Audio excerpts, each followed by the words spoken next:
Hello, good afternoon, and namaste. Welcome back to the second Metabolic Health Conference organized from India, themed Metabolic Therapies. My name is Ira Sahai. I'm a metabolic health coach and a member of D-Life, India's biggest, oldest, and the only award winning low carb platform founded by Anup Singh, with the world's biggest course on low carb nutrition and metabolic health with 60 CPD accredited hours. I'm also the media head of DLive.in and your lead host for this conference. As we move from one session to another through this conference, we will have the biggest names from across the globe speaking on these very niche topics, from mental health to cancer, to the autoimmune diseases, diabetes, to the carnivore diet, and much more. Across 3 days and 36 sessions, Shashikant Iyengar and Anup Singh will bring you a scientific feast from India.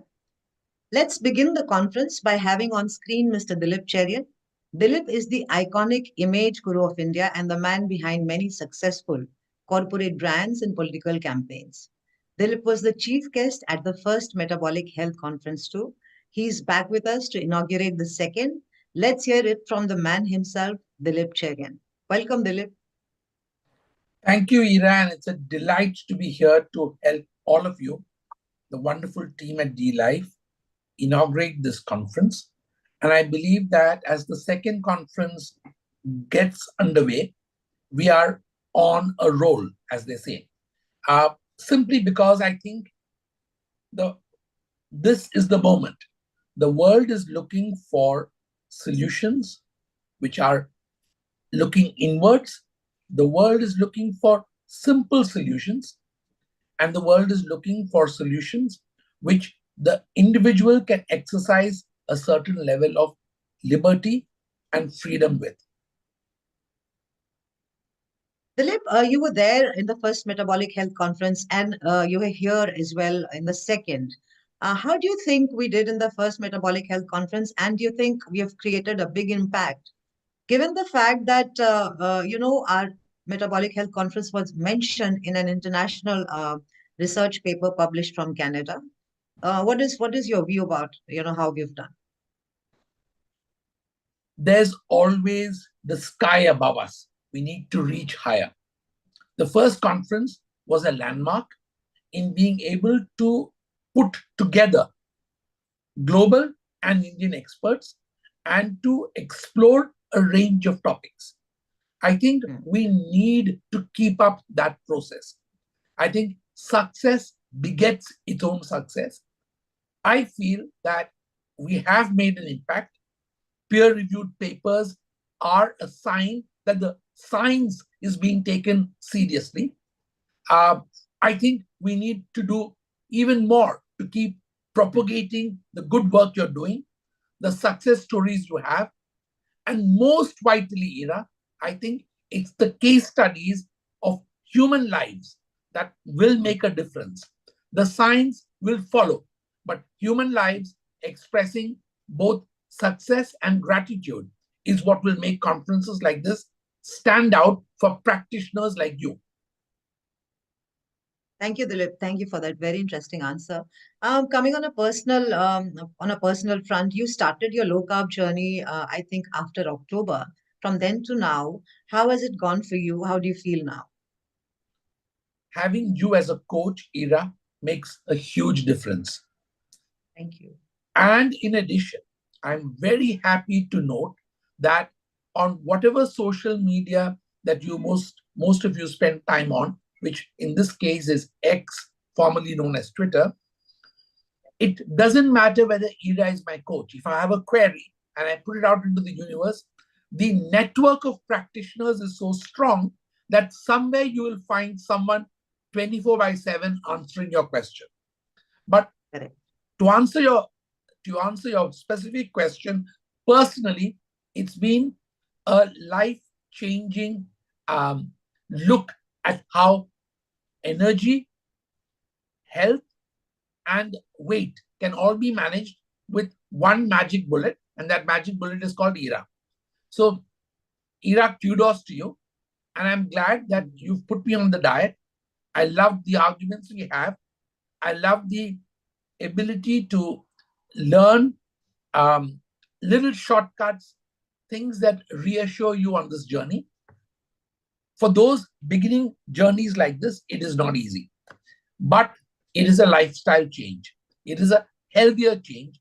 It, it has actually helped me lose weight, which is my sole objective.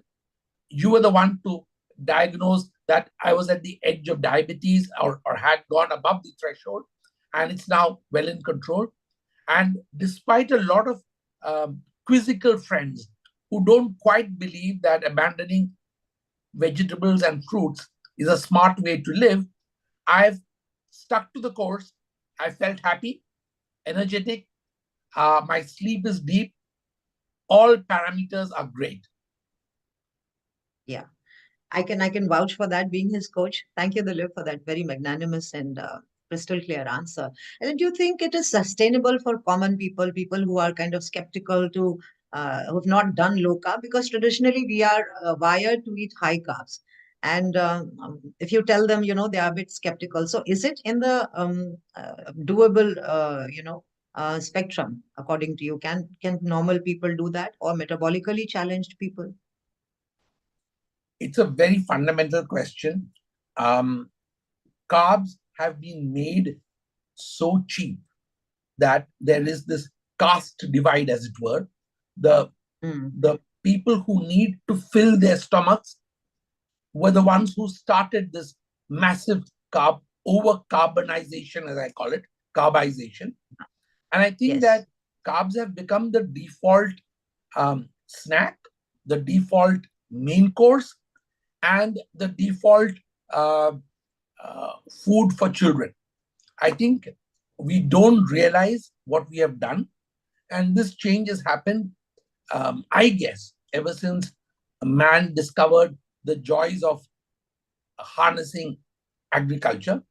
But I think over carbs are more fundamental today because the quality of carbs, the quality of vegetables, the quality of fruits have all been altered so fundamentally that what used to be perhaps good and necessary is now becoming a source of pure sugar. And I think more than carbs, sugar is the enemy because carbs turn into sugar. Mm-hmm. Dilip, you've been privy to our journey since at least October up till now, and D-Life has gone from strength to strength. Now we are the single biggest low carb platform in the world, and our course, the D-Life Diploma course, is the biggest with 60 CPD accredited hours by the CPDSO UK office. Do you think launching a course in India, or studying this course, the masses of India, people who are interested in nutrition, health, and all of those people will benefit from D-Life as a platform and D-Life's course as well? I'm sure the courses will be an eye-opener. I think you need to be a little careful as to who you allow to do the course. Pre-selection should be careful before you turn out an army of charlatans who claim that they are, practitioners of some new arcane art. Because otherwise, in my experience as an image maker, I have seen many such wonders flourish and then vanish.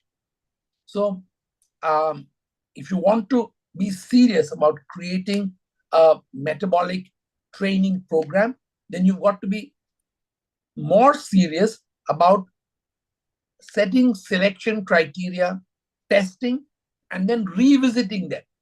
It's a bit like in America, doctors have to write exams every few years to renew their license. And I think because this field is changing so fast, for a course of this kind to have any validity, the person must renew their course certification every 5 years. Otherwise, you will let loose an army of the ignorant on a population who are even more ignorant. Okay. Just last in a very brief answer, Dilip, do you think that people who are metabolically challenged should look at low carb as the first line of treatment? I think low carb is the treatment of choice. It's easy, it's doable, and it works. Thank you so much for being with us, Dilip. And that was a great start to the second Metabolic Health Conference. Thank you, Dilip. Thank you for being with us and May I wish encouraging all us, of you always the having our best back. and the Thank listeners you. a fantastic time. Thank you. Thank you, Dilip. Okay, so we move on to our next guests, who are not guests, but the host really of the Metabolic Health Conference, Shashikant Iyengar and Anup Singh. Most of you know Shashi and Anup very well through social media and also through MHCs that we last held. So, but I'll still give a brief introduction of Shashi. Shashi is India's most certified metabolic health coach and the SMHP accredited metabolic health practitioner. Shashi is very active on social media. He's the founder of Metabolic Health India. Anup Singh is the founder of DLive, India's biggest and the oldest low carb platform, and India's only legally tenable course on low carb nutrition and metabolic health. So, welcome Shashi and Anup. You're both the co-organizers of Metabolic Health Conference, the second part. How has it been for you? How are you today? Yeah, Hira. Shashi? Thank you. And we were waiting very eagerly for this. And I think we are going to have an exciting another 3 days. Hmm. What do you think, Shashi, Yeah, is the Anup, impact of the Hira, first?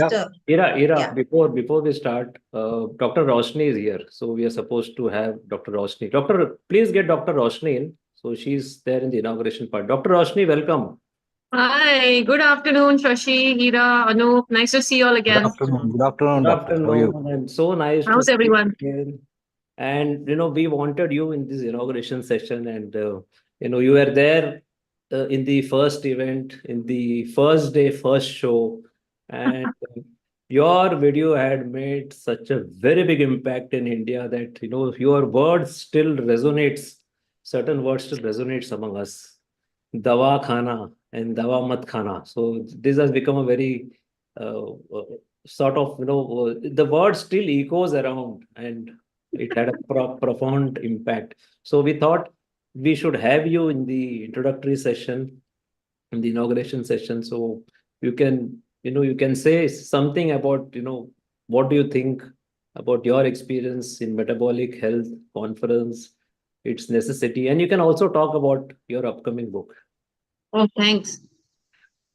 Sure. No, first of all, congrats to all of you, the panel organizers, the hosts of this conference. You all have created one more self-funded project for public to eagerly consume and benefit from. Using the internet and spreading this out shows that you really mean it when you say you want to raise awareness. So first, big gratitude and appreciation for that sort of effort. I'm doing something in my own way. You all are doing something. We're all trying to solve the same problem.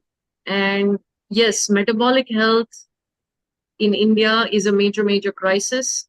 For those who don't know me, I'm an endocrinologist, and I have practiced for over 10 years. I've been clinically, experienced in the US, and I've been in India now for 13 years almost.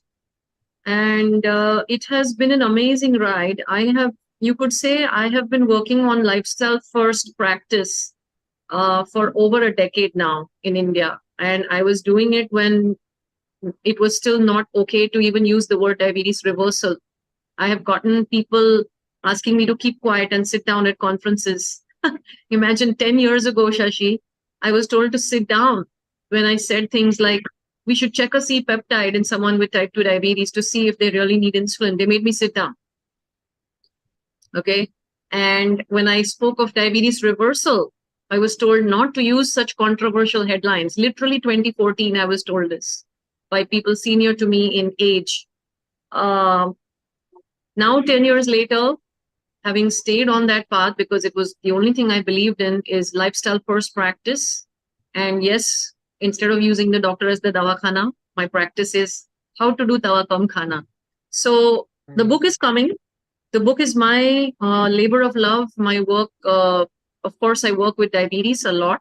I work with obesity, anything related to insulin resistance, any hormone imbalance that would respond to lifestyle change, as your previous guest, Dilip, mentioned, lifestyle change, and to do it in a way that is sustainable. And there are only so many people that you and I can reach in our lifetime as coaches. You and I have both got the SMHP, and we all understand that we want to help people one-on-one. And yet we need to do something bigger. Your dreams are bigger. My aspirations are bigger. So the book is in that direction, an effort to get people to know. And the title of the book is Turn Around Diabetes. And it's going to be a step-by-step guide to help people with type 2 and type 1 diabetes navigate to have better health with less medication. So I'm going to deliver on that promise. The entire book is, I hope, probably one of the most ambitious efforts to make diabetes understandable to the layperson. There is technical stuff in the book, but it is going to be a roadmap. It is going to be your navigation tool. And I hope that people can use it with their doctors. Don't do anything from the book without being with your doctor. But use it to understand what you can change in your lifestyle without feeling like you're on a diet. As Ira was just asking, is it going to be sustainable? And that's the most important question. I think any of us can pull off a stunt and make somebody's diabetes get better by putting them on some very strange diet, some very extreme thing, because all you have to do is take their very unhealthy diet and replace it with something. So there are vegans who promise cures. There are carnivores who promise cures. So those things do work. And yet, because the baseline diet is so toxic, the baseline lifestyle is so toxic, people go to naturopathy centers and claim to get cures. So what is different about what y'all are doing and what I'm doing is we're building sustainability into it. We're asking those questions. This is not some extreme stunt. We're helping people. You all are doing the same thing, is help people make this a part of their lifestyle. So that's what the book is about. And again, sort of for the listeners, I want to sort of raise the alarm, for what's happening in India. And it's so important that we've come together. And I hope to continue doing things with you all in the future to do more awareness projects. Because to bore you with a little bit of statistics, all of us were around in 1990 before the international borders of, products and goods and services coming in, under the Vajpayee government, things shifted and India started to get more exposed. And I think our economy also started to do better. And we started to get more into fast food and junk food. Some scary statistics is the number of obese children in India from 1990 till now. Anybody want to guess by what amount it has increased? It has tripled, a 300% increase in the number in India suffering from obesity. This is lifestyle driven. This is diet primarily, which has gone completely on the carbohydrate side. As Dilip mentioned, we don't even notice. And we think that growing children need those carbs to grow. And the books, science books, still say carbohydrates are energy giving foods. So we have a major problem. At every level, we have a problem in terms of awareness. They say protein is bodybuilding food. And then people will shy away and say, I don't want to do bodybuilding. And so they'll be scared of protein, right? So we have protein phobia. You're looking at 1 in 4 children in the age of 10 to 19. So they're teenagers. 1 in 4 kids in India have prediabetes. 1 in 4. That's so scary. It's huge. That number, it should shake us in our seats. We should be shivering hearing these numbers, especially the speed at which this has tripled. We don't have any plan in place for what's going to happen when our kids become adults. That's one generation. We are just watching in one generation a tripling happen in front of our own eyes. I was a teenager in the 90s. And now here we are, 1 in 4. If you look at state-wise and region-wise, and Shashi, I think you're already doing this, and so do I, is region-wise. You have to talk to them in their food language. You can't give a Kashmiri person a Kerala diet. You can't give a Gujarati person a Bengal diet. And India is so diverse and so beautiful, right? But looking state-wise, in Goa, 1 in 4 kids between the age of 5 to 9, okay? We're talking below the age of 10. In Goa, 1 in 4 kids' HbA1c is already high. 2 out of 3 kids, I had to write this down just so I don't forget the numbers because it's so complex. 2 out of 3 kids in West Bengal, high triglycerides from the age of 5 to 9. Maharashtra, I'm from Maharashtra, 1 in 5 kids, age 5 to 9, high triglycerides. And I'm a Gujarati, so I looked at Gujarat also. 1 in 6, age 5 to 9, have a high HbA1c in Gujarat. And the statistics are there for state-wise. But we have fatty liver, we have kids being exposed to the concept of bariatric surgery. What is going on, right? So the only way out of this, if we want to turn this around in this generation, and I do believe we can, which is why I titled the book also like this, Turn Around Diabetes, is I do believe we can change this in this generation and stop it from tripling when our kids grow up. We need to stop it. We need to turn this whole thing around. And so hats off, keep doing these things, keep doing the awareness, and let's do more. And happy to help, happy to participate. Thank you, Dr. Roshani. Your words are very encouraging, and especially coming from what I always say, that you are India's first low-carb endocrinologist. So we are lucky to have you, and we look forward for more such collaborative works in coming time also. Thank you. Shashi, before she leaves, I have one point She's to not add. leaving. We'll discuss more. She's not leaving immediately. Yeah, 2014 you mentioned, right? Yes. Despite being a doctor with all the credentials behind you, there were doctors opposing you. Now, 2014 is the year when we launched D-Life. Now, you can imagine the pain. You can imagine the pain and struggle that we went through. Absolutely. None of us were doctors. None of us were doctors. But yes, we were very intelligent people. We knew science. We could read papers. Absolutely. And I mean, you can just imagine the amount of pushback that we got in terms of insult. You were told to sit down. We have been abused literally on social media and everything. Oh my God. Well, it's the hard fight that we've all fought. 10 years later, we're meeting now. Imagine we had to meet now, when the time is right. And I'm thankful that none of us gave up. We stuck to our guns. We saw truth and we did not back down, even if we were the only few voices. And that's the good news, right? Is then you realize you're not so alone. Now we look around and we're like, oh, we're not so alone. The community is coming forward. Health professionals are stepping forward. So now things are better. But we had to sort of play the game in the dark for a decade. And now it's fancy and now it's fashionable. And now it's safe to say it without being told, like people used to say she's a doctor, she's practicing very recklessly. When you were called reckless, we were called quacks. We were called quacks. Right. Yeah. So I had a degree. Yeah. We are still called quacks. Well, so it's okay. What Anup did not tell was few people also threatened to close down Day1. This was the situation back then. I think I'm sure. Gracious enough not to mention this. I'm sure. I would put it to cognitive dissonance. It is a psychological bias that comes in.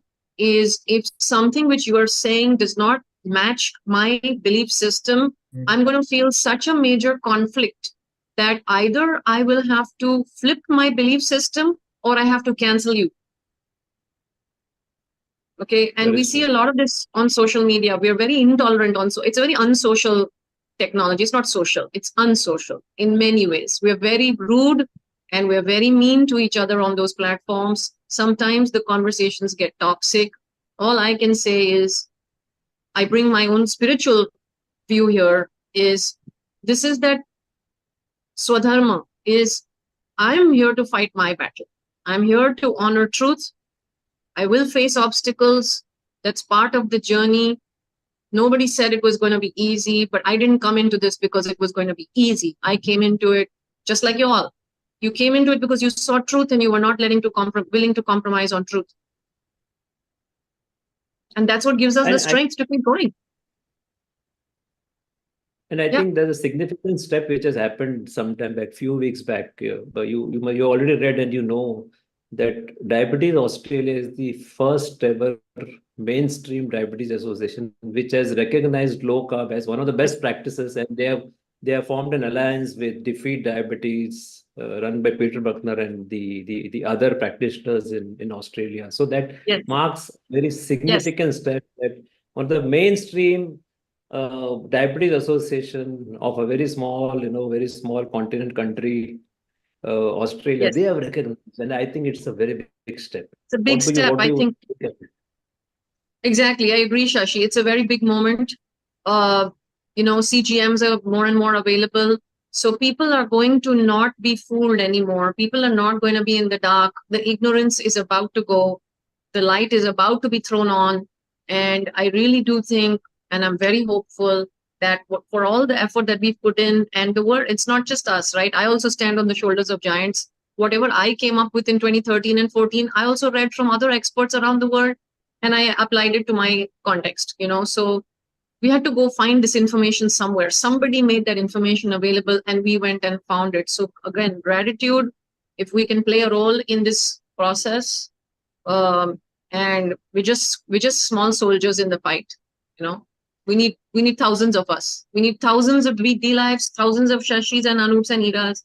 We need thousands of doctors and healthcare providers to wake up. India is leading a major epidemic crisis. So it's absolutely desperate that we get this right now.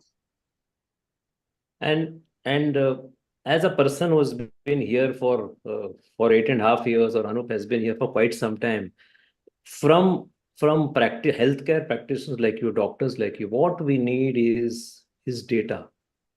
Yes. So we need publications from India. So we are going to host Anup Chaudhary and Abhinav Patare shortly.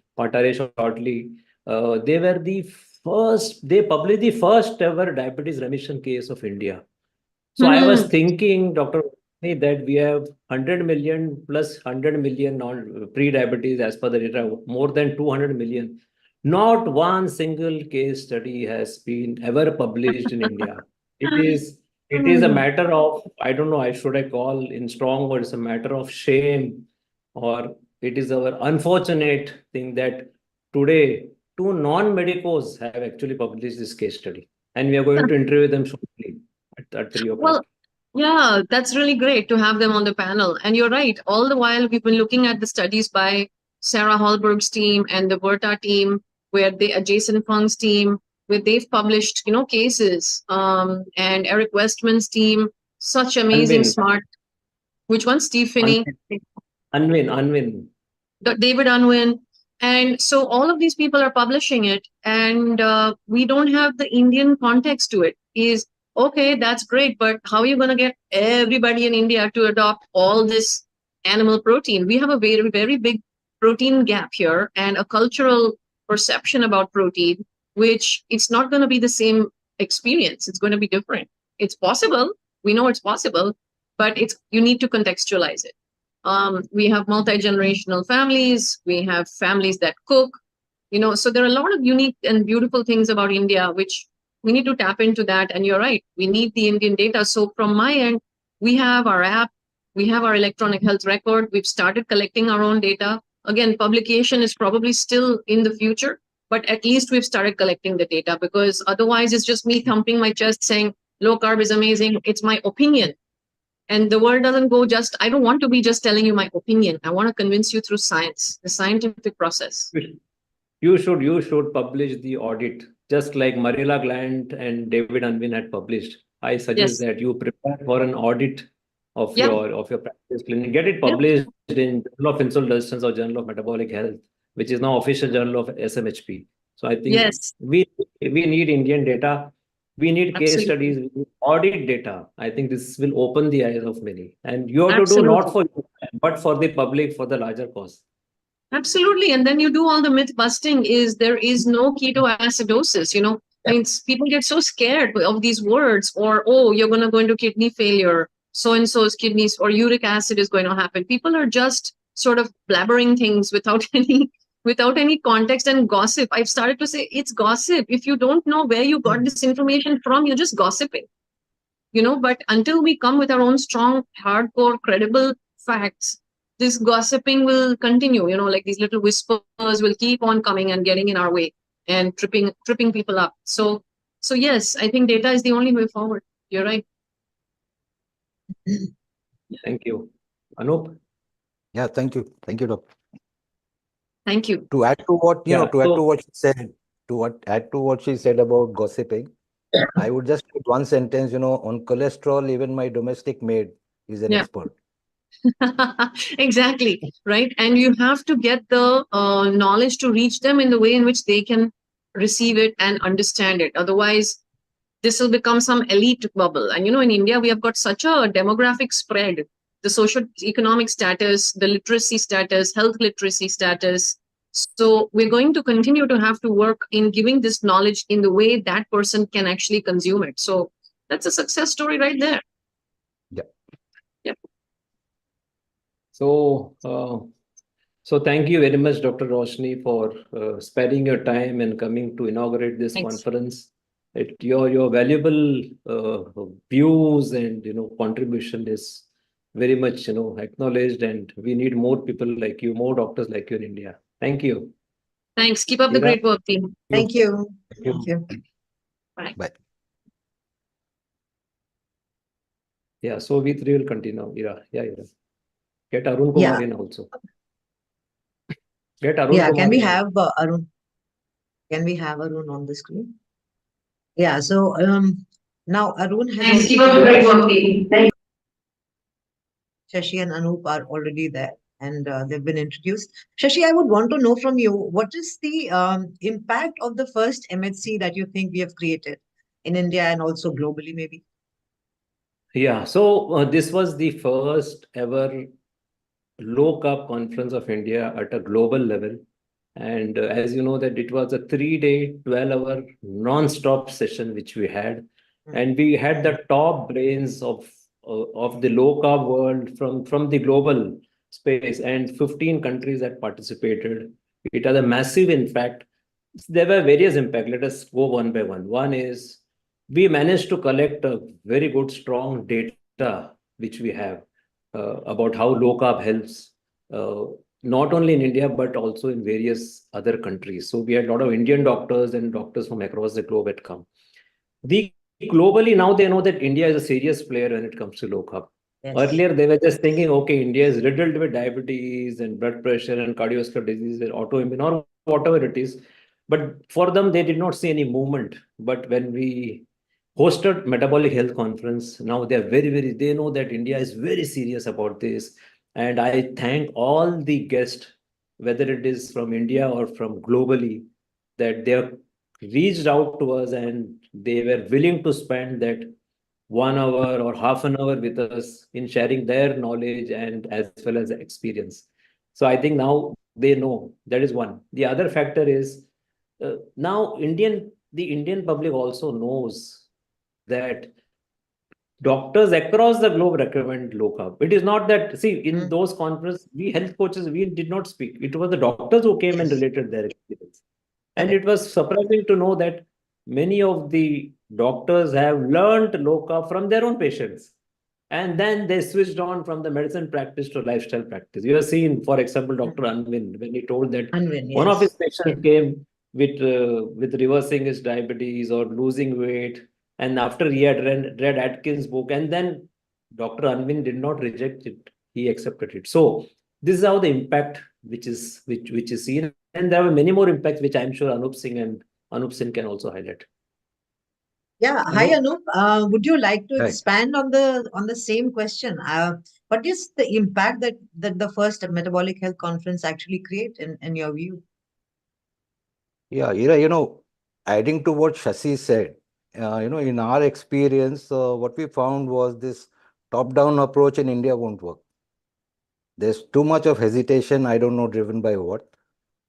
But see, the only solution was bottom-up. Now, bottom-up, we've been doing, let's say, for last decade or so. Now, how to spread this message to the masses in a convincing manner? Because right now we were all individuals practicing and coaching. So therein, as Shashi said, we invited only the doctors so that nobody can pass it off as some storytelling. And specifically mentioning Dr. Anvin, he was, I would say, magnanimous to accept what his patient said in a very strong words, I would say. That was not an easy statement to digest by any doctor, at least in India. I think 9 out of 10 would just outright reject it. When I started low carb, I started talking to doctors, I was almost, scared into multiple organ failures. They were not prepared to listen to it at all. Now, this MHC 2023 was a step forward in the direction of spreading the message, spreading it free.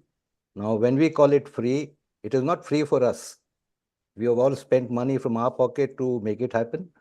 And it is free for the audience so that they know that there is a scientific solution available to all the mess that they have created because of their, I would call it, carbohydrate addiction.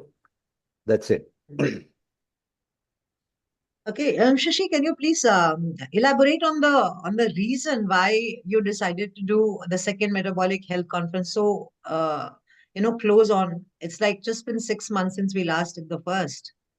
So why so soon? See, the first conference was a general introduction to low carb.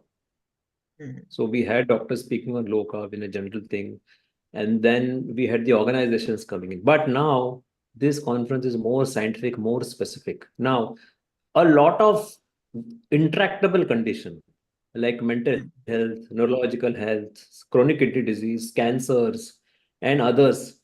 So the science is advancing in this space. There are newer lot of studies are coming in, which actually shows that ketogenic diet can be applied very strongly in case of bipolar, in fact, schizophrenia. In fact, studies have also come out, and more studies are being carried out, which we will discuss in the conference. So it is to make the people aware that low carb is not only for obesity and diabetes and all, but in this specific intractable condition.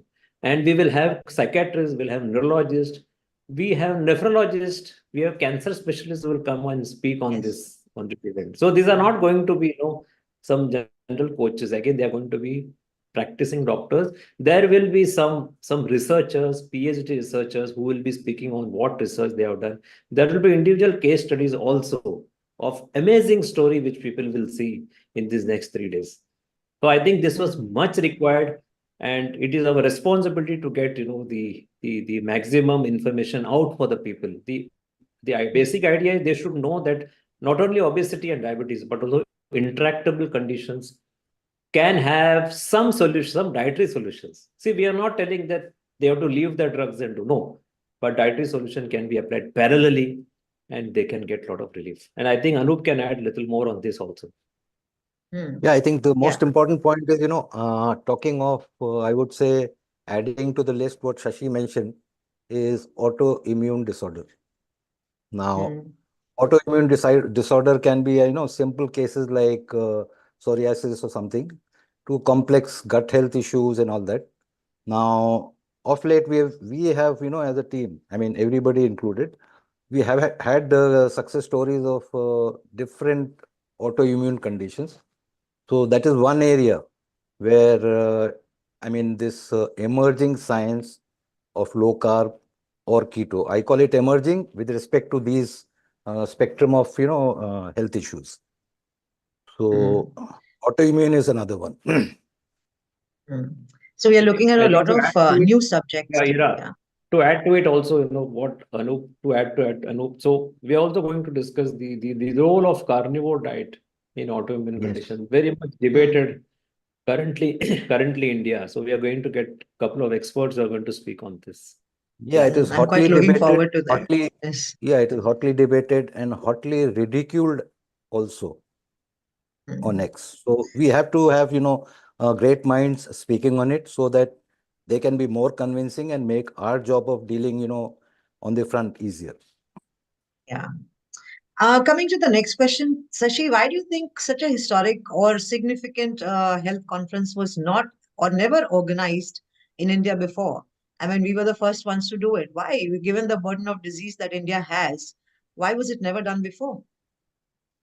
See, first of all, the kind of connect which me and Anup have, I don't think anyone has in the Indian space. The kind of connect we have done, that's only, see, we were very sincere about our approach to low carb, and we were recognized in social media.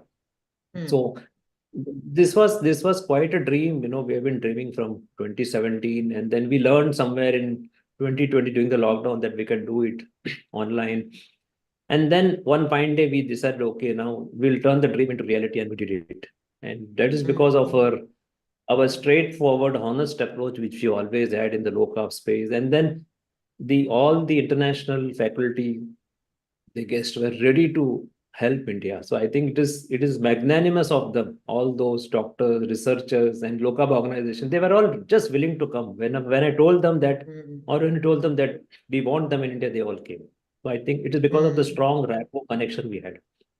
Anup can add more to this. Yeah. Yeah, why did it did not happen? As Shashi answered, we were the only two. I mean, call it boasting or whatever. From 2014, we were the only two, spreading the word, fighting it out, getting insulted, getting abused, everything. We took everything right on our chest, and we had a dream. Now, if your intent is very pure, your dreams are very clear, then when stars align, things happen automatically. Now, automatically happening also requires money. These sort of conferences cannot happen out of the blue. And we always wanted to be, to do something for future where if sponsors come in, then we will get in doctors who are not willing to come free of cost. Because we could not have shelled out that amount of money. We respect their decision, but yes, we would like to have them in subsequent conferences, which will be paid if we get sponsors. Now, even the first one, yes, money is needed. Anybody can dream, but you have to have a plan. And the plan was shelling out money from pocket. Thanks, Anup. One last question to both of you. Last MHC was also, as you both said, was self-sponsored. Even this one is free. Why did we keep it free? That is one question. And what are the plans for the next metabolic health conferences in future? Shashi first. Yeah, I'll come to this. So, see, we are keeping all the options open. See, our intention is to make people aware of the other option, which is other than the medication part, there is also the nutrition part. They have to make it available. So we are not any firmly decided or anything, but our commitment to serve the people is going to be there. So this is like our corporate social responsibility. We will continue to serve India with fresh information. And I'll tell you the reason. Let me little expand on this. Recently, I had also posted, one tweet wherein I had given information that in India, forget the general population was suffering. We actually have the doctors also suffering from lot of metabolic health issue. In fact, as much as I have the data also study wise that as much as 25% of the medical practitioners have metabolic syndrome. In fact, 30%, approximately 30-35% of the doctors have dyslipidemia, especially the low HDL and high triglyceride. And around 50% of the doctor actually suffer from either irregular blood pressure at night or what is called as 21% from masked hypertension. In fact, many of them suffer from hypertension. So, and type 2 diabetes, approximately around 25% of the medical practitioners themselves suffer from diabetes, type 2 diabetes, which is nothing but a lifestyle disease. Now, one more study has found out that 55% of the doctors were actually either overweight or obese. So, which is again related to lifestyle. We all know this. And because of the low level of physical activity, because of their busy schedule, all stressful life, they don't find time to take care of themselves. Probably their diet is also going for a toss. Now, it was also found out that almost 30% of the doctors were at risk for cardiovascular disease.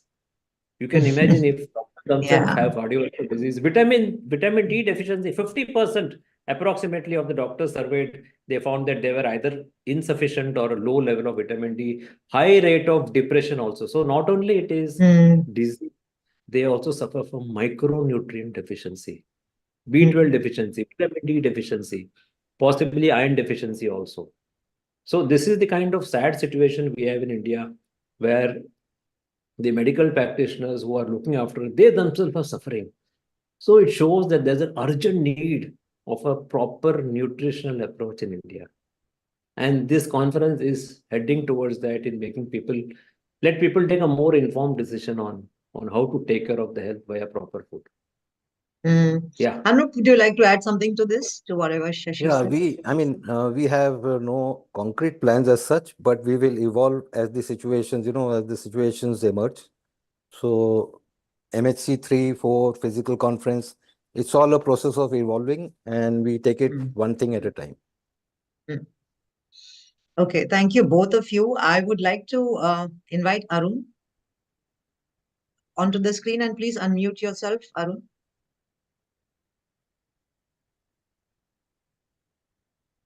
Yeah, Ira. So, yeah, so a lot of people already know about Arun. Also, Arun is a very senior member of TLife.in, and Arun is a pill-free diabetic.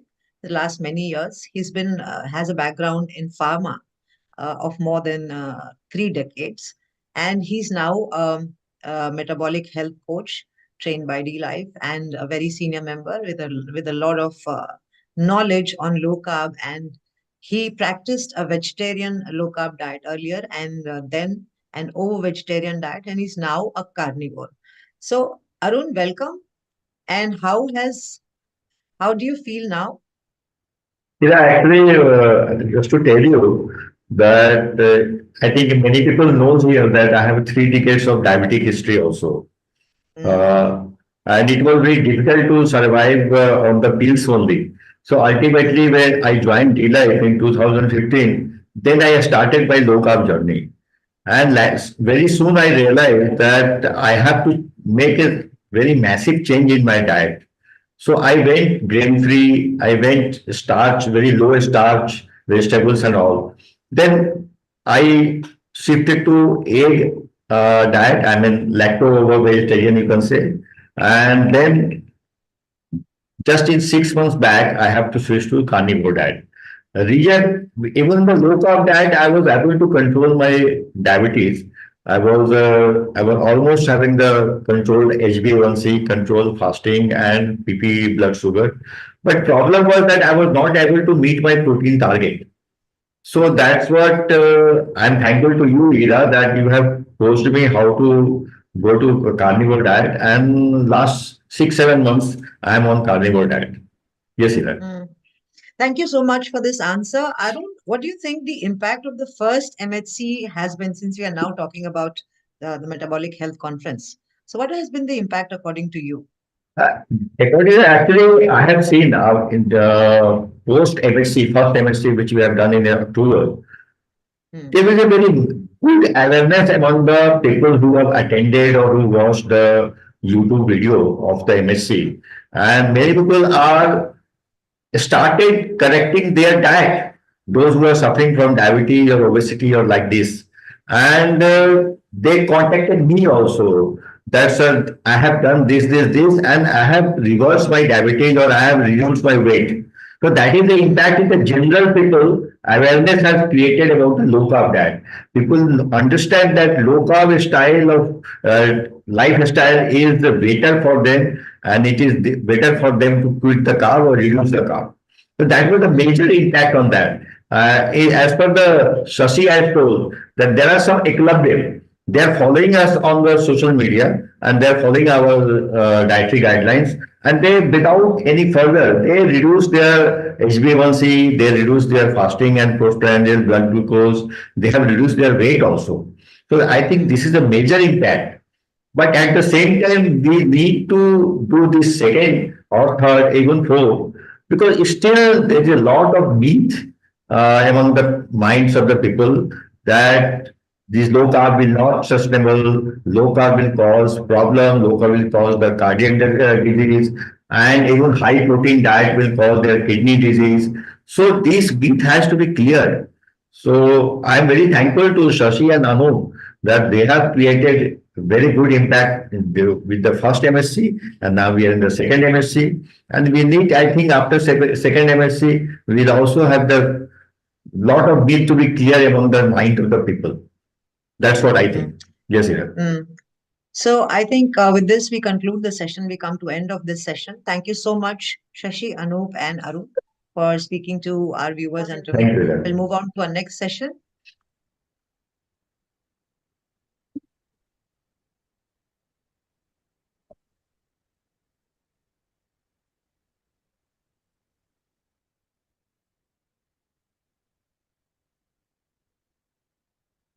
So our next guest, who we have already met, is Anup Singh. Anup Singh is the founder of D Life.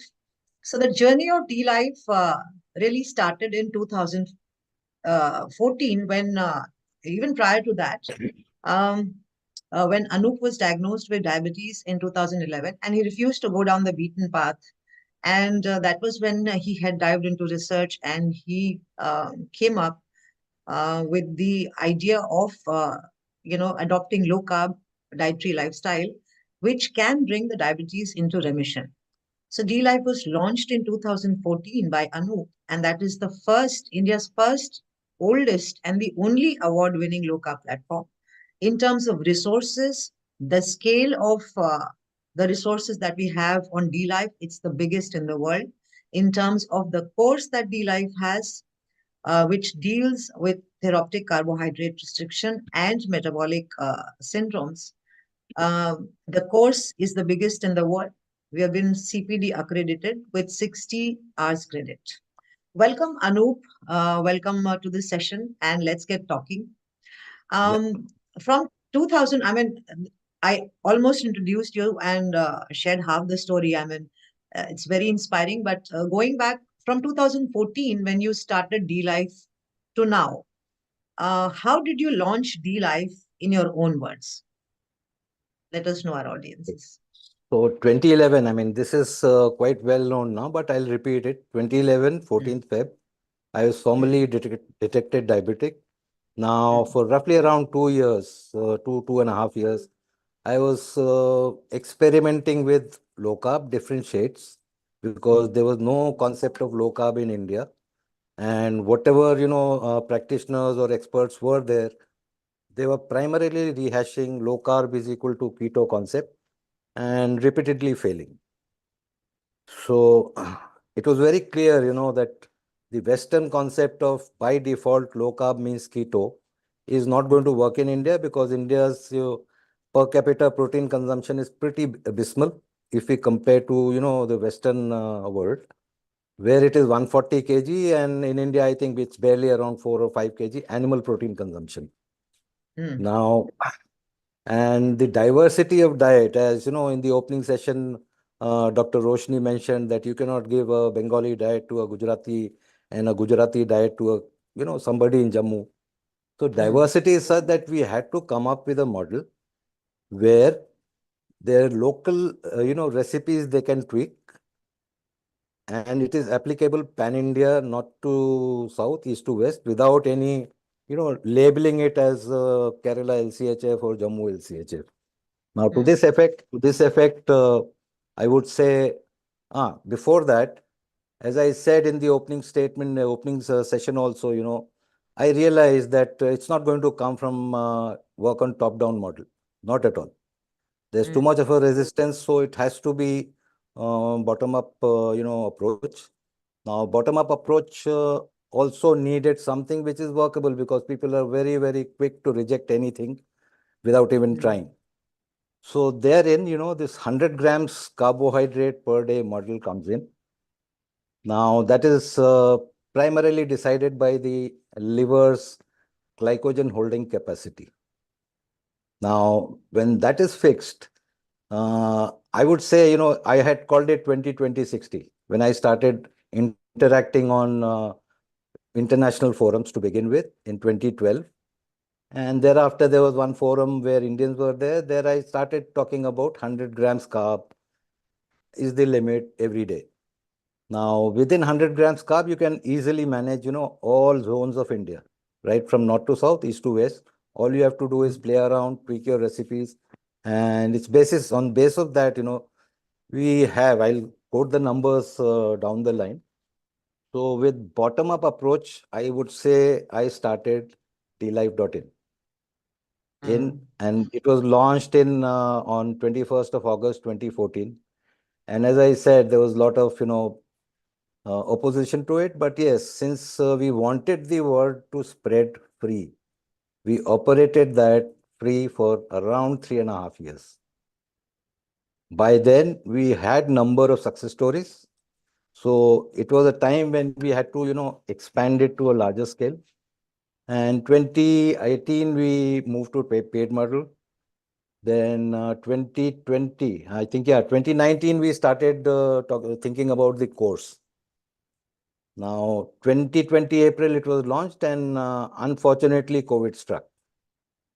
So for 2 years almost, we had not much traction as such because everything was down.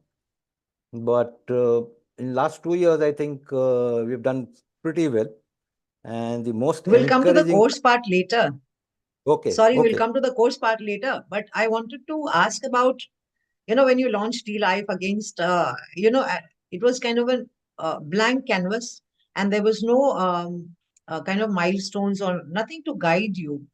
And still you went ahead with your conviction and science that low carb is the way, when people did not have an idea. And as you said, most were rehashing the Western model of beef, bacon, eggs. And India being a vegetarian country, it was difficult to replicate that. And therein came your 100-gram carbs. So we'll talk about this a bit later. But what is the uniqueness of D-Life, Anup? Why had such a platform never been thought of in India before you came onto the horizon? And that was when diabetes struck you. There's nothing even now in India of the grandeur and scale of D-Life. I mean, when it comes to low carb resources, it is just D-Life. And it's not just in India, but I think it's been validated by the global giants of low carb. Why do you think there's such a void in India besides D-Life? Why is there nothing in low carb in terms of how to deal with metabolic syndromes? To do something different, you need conviction, and you need a big amount of courage. Because first thing that people are scared of is failure, right? I wasn't scared of failure because I knew I was on the right path. So I said to myself, let's give it a try. We'll see what happens, and we'll evolve. We had no plans. We will evolve as we face the situation in real time.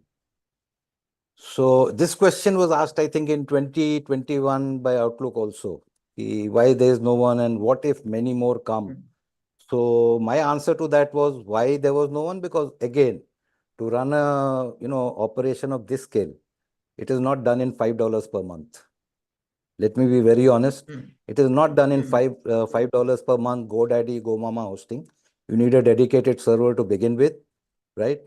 Then you need all the custom built software and everything in place, so that once it is set up, it almost runs on autopilot, in the sense that you don't have to spend money on administering the site.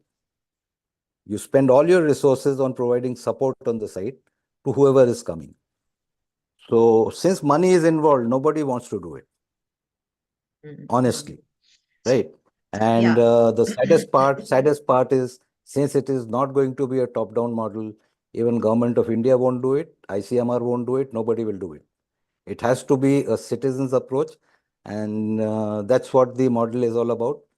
And as you said, brick by brick, we built the entire structure that we have now.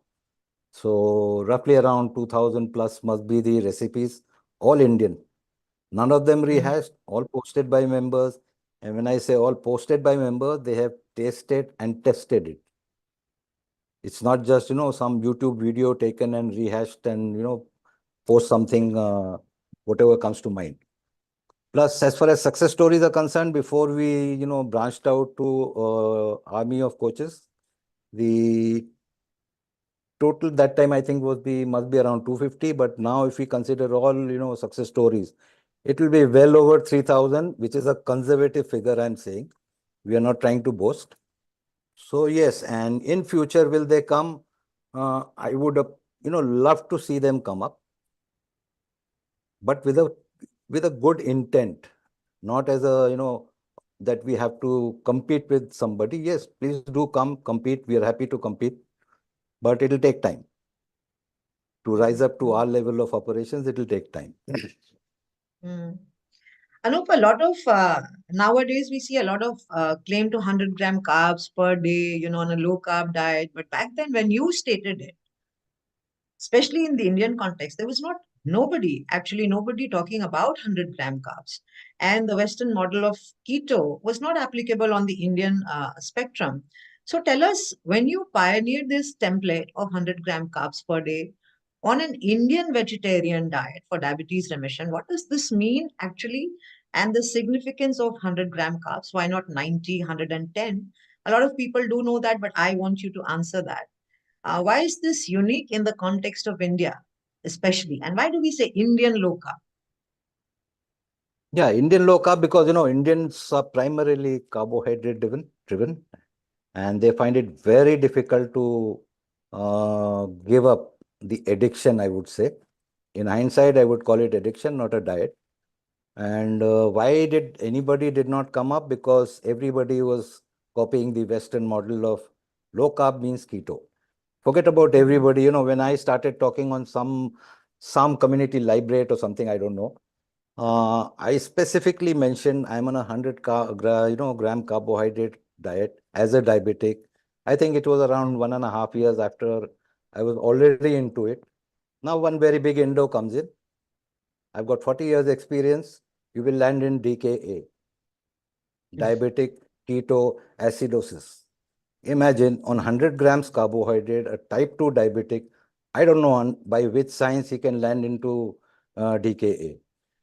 So that is one point. And then, yes, scaremongering like this, keto means ketoacidosis. They don't know the difference. They cannot differentiate between DKA, NK, SK. You have starvation ketosis, nutritional ketosis, and diabetic DKA, which is primarily a type 1 phenomenon. Type 2, yes, it can happen. So as far as coming up with 100, yes, it needs, when you do something remarkable, you have to apply your brain.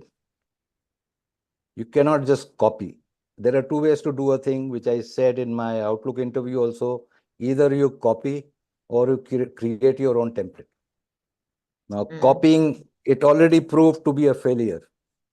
It already proved to be a failure because low carb is equal to keto. Did not work. Since we separated the two. Keto is a subdomain of low carb, but low carb is not keto. Keto is low carb, right? So we had to fix a number till what number it is 100. I mean, low carb. So what we had to, give justification for telling numbers, because we just can't pull out a number out of, nowhere and say stick to it. My justification was based on liver's glycogen holding capacity primarily. And now with that, I mean, if you see, they have not started talking about it from 2015. They're talking now, let's say last 2 years, maybe 3 years max. More so after we launched the course, right? You'll find everybody saying, 100 grams carbohydrate. Now we find somebody saying 100 grams target, 100 grams protein. Now, if you look at I was going to 2020, ask the same question to you. Yes, I was in continuation to that 100-gram carbs. I mean, I myself have seen a lot of coaches who are, not coaches, but who are not certified, actually, not even certified, talking about 100-gram carbs. So where does that come from? Because keto is not, the way keto is understood in the Western world is not applicable to India. So what is the basis of that 100 grams? Where is that coming from? Of late, of also the 100 grams protein, which you had talked about even way before, I think, D-Life was launched. Please explain to our viewers who want to understand from the horse's mouth, where did it all come from? As we always say, you're the big daddy of low carb. So let it come from the big daddy of low carb. See, 100 grams carb online world, I think I had tweeted sometime back, first mention of 100 grams carbohydrate, even on a Western forum, where you have all Top Guns also, some Top Guns also there. It was on a Western forum, February 14th or 15th, 2012. Yes. I had mentioned specifically living on a approximate 100 grams carb diet. Till then, I did not find anywhere on any community, talk of 100 grams. Everywhere it was 30 grams, 40 grams max. So as the popularity picked up, or I would say as the success story started building, it is very convenient to, again, either you copy or you create your own template. So the run-of-the-mill coaches, I would call them the run-of-the-mill because every night they change their stance. They found it very convenient to, pick up something which is becoming popular, which was 100 grams carb. Now, back then also, I was not talking in grams of everything. I used to say 20, 20, 60, 100 grams carb. Now, if you calculate over calorie intake of 2000, the protein becomes 100 grams, right? Now I see even Samberry coaches talking of protein. Did you target 100 grams? Where did it come from? I don't know. But they got it. Yeah, so what would you say to people who are kind of, now it's become kind of every person is talking about 100-gram carbs and limiting 100 grams carbs and increasing the protein uptake to 100 grams. So what do you think? I mean, who should people trust? Well, people are trusting more or less, you can say, the data that we have been able to show from 2014 onwards. Now, as far as trusting goes, I think, somewhere down the line, affordability also comes into play. If somebody is doing it, giving an advice for 2,000 rupees for one call, it's okay for them to pay 2,000. Yeah, that's precisely my question. I mean, every second person is talking about low carb diet. I want to understand from you, how are they talking about low carb diet? Where does that knowledge come from if they are in India? Kindly explain this to our viewers so that they know who to go to or who to trust. That knowledge only comes from dlife.in.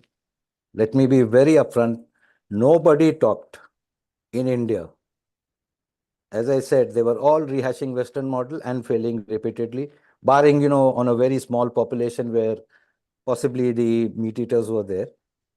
Otherwise, it was outright failure right from word go. Either people did not adopt or adapt, or they outright rejected it. At least we came to a stage where people started listening in 2014, right? And then from 2014 onwards, till date, the success stories speak for themselves. The numbers. Yes, we don't have the funding, to publish the data. We don't have the funding, mainstream can spend $100 million to in 10 or 12 years just to prove that eat less and move more works. But, fag end of the study, they find it's all crap. They just burn $100 million for nothing. Yes, the day somebody funds us, we'll get the data also. Yeah. So let me just extend this question to the course. Maybe then this question would be a bit more clearer and relevant. Talking about the course, D-Life Diploma course, Anup, that is now the world's biggest course in terms of CPD accreditation of 60 hours credit. We are the biggest low-carb nutrition and metabolic health course in the world. Tell us about the course. When was it launched and why and how did you again envision this course when the world was dealing with the effects of COVID? Like, you created something as big as D-Life or as unique as D-Life. There were no milestones. There were no indications of where to go. You created D-Life. And even now, when there's no course on low carb nutrition and metabolic health, you created this course in 2020. Please tell us about your vision. How did you think ahead? Because this is such a futuristic thought, and we are now reaping the benefits of such a course. So tell us the journey. I think it was somewhere around 2019 December or so, round about that period. ADA was headed by Tracy Brown. Tracy Brown, and at core, she's an engineer, right? So when she came up as chairperson, she got low carb and very low carb included in their MNT, which no doctor refers to because primarily they go by guidelines and guidelines are crap. Now, once that happened, then we found, that legally now we can start talking. Because before that, if we had done, it would have been just, a compilation of whatever data or anything. But once it was included in MNT of ADA and subsequently other associations, then we seriously thought that with Indian perspective again, right, we should have something which works for India. Mm. So I think in next few months, we were all busy drafting the content, getting things up. And April 2020, we launched the course. And that was the time, round about same time, COVID struck. So we were just, I mean, there was not much traction to it. Though we were talking about the course, there were few enrollments. But from last 2 years, primarily last year, the traction has been great. And the most encouraging part is that 19 doctors have enrolled. Now, that's a big win I was just, for. yeah. Yeah. I was just going to ask you this. Who are the people who are now enrolling and learning low carb with you, which is, I think, India's biggest course. I mean, it's the only course which is legally tenable. If you have to study low carb nutrition and metabolic health, we are the Yes. only legally tenable course in India. So, why do you think, who are the people who are enrolling with you? Why are doctors enrolling with you to learn low carb and metabolic health? How is this benefiting doctors? Because doctors know everything. Now, to the last question, I think we have a guest, very, very, I would say, a famous guest who would be coming. So his, talk should be an eye opener to all the doctors. I'm not excluding anybody from that list. All the doctors across India, given the fact that the data that Shashi talked of in the previous session of how they themselves are ill, that is also important. Now, who all are enrolling? The No, demographics is pretty. I just wanted to interject. Are you saying that doctors are not taught nutrition? Everybody knows it. It's an open secret. Answer is no. Either they self-learn or they learn it through their patients like Dr. David Unwin, and they are gracious enough to accept that they were wrong, right? Or they go through what we talk and go through it in form of a course. So the demographics of enrollee, that was one thing you had asked. It varies from engineers, banking professionals, PhDs, right? And most important, I would say, is doctors. When 19 doctors have enrolled, that's our first stepping stone to success, because at least we have made a dent in that big, segment where there are people who understand that lifestyle diseases cannot be cured or handled through medicines alone. Okay. So we are looking forward to Anup, tell. more and more. We are Please. looking forward to more and more doctors coming in. And this year, from January till now, 8 doctors have enrolled. That's a very big figure. Yes. Anup, also tell us, you have many number of IITians with you, the defense personals with you. Yes. Who are the people who aspire to do something in the field of nutrition or health or low carb? Who are the people who can really kind of explore D-Life diploma course? See, anybody, as the data, Dr. Roshni already talked of the scaring data that's, staring back at us. So the market is too huge. I don't think even doctors can handle it if it was to blow up into that proportion. So that's where, the lifestyle approach comes in. Now, who all can do? Yes, we have defense personnel also, as you mentioned rightly, 2 nursing staff, right? 4 or 5. IITians. You yourself are an IITian, Anup. Yeah, I'm an IITian, plus there are a few other IITians also. Yeah, quite a, Yeah. yeah.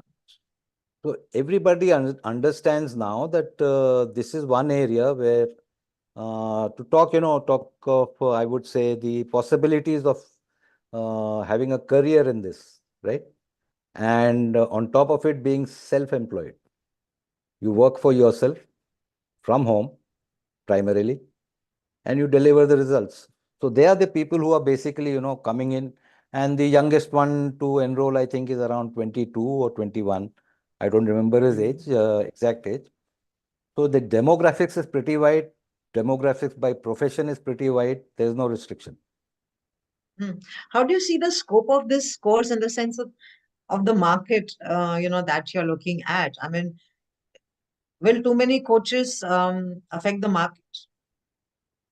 See, if it is diabetes alone, diabetes Mm. plus pre-diabetes, 200 million, right? Now, even if you take 1% of it, that's 2 million. Now, how many coaches do you think would be needed to really penetrate into that 2 million market segment? That's Mm. huge. Mm. Okay, let's talk about the milestones that you've achieved in terms of the D-Life Diploma course since you launched the course. So, talking about from the time period of 2023 mainly, tell us, how has the course gone for you? The milestones that we have achieved. Well, milestones, whatever we had in mind, whether the Mm. course picked up during initial 2 years or not, we did it. We had our first revision of course was done, I think, in 2022, where we added roughly 20% new content, though it was not having the traction that was expected to be there, right? That was milestone number one. Number two, post this conference somewhere around second half, there's a major upgrade coming again to the content. So we'll keep updating the content. And as you know, I think Dilip said in the opening session that it's not just one-off course where you come in, you read a few, download few files, get a certificate, and then move on. No, the content would be upgraded, updated, upgraded, and updated regularly. And anybody who has enrolled, they don't pay anything extra to the updated content. They have access. They can very well come in and, go through the added topics or updated topics anytime. Mm. And the milestone, well, yes, then we added 2 certificate courses also, but primarily it is the diploma course that has picked up.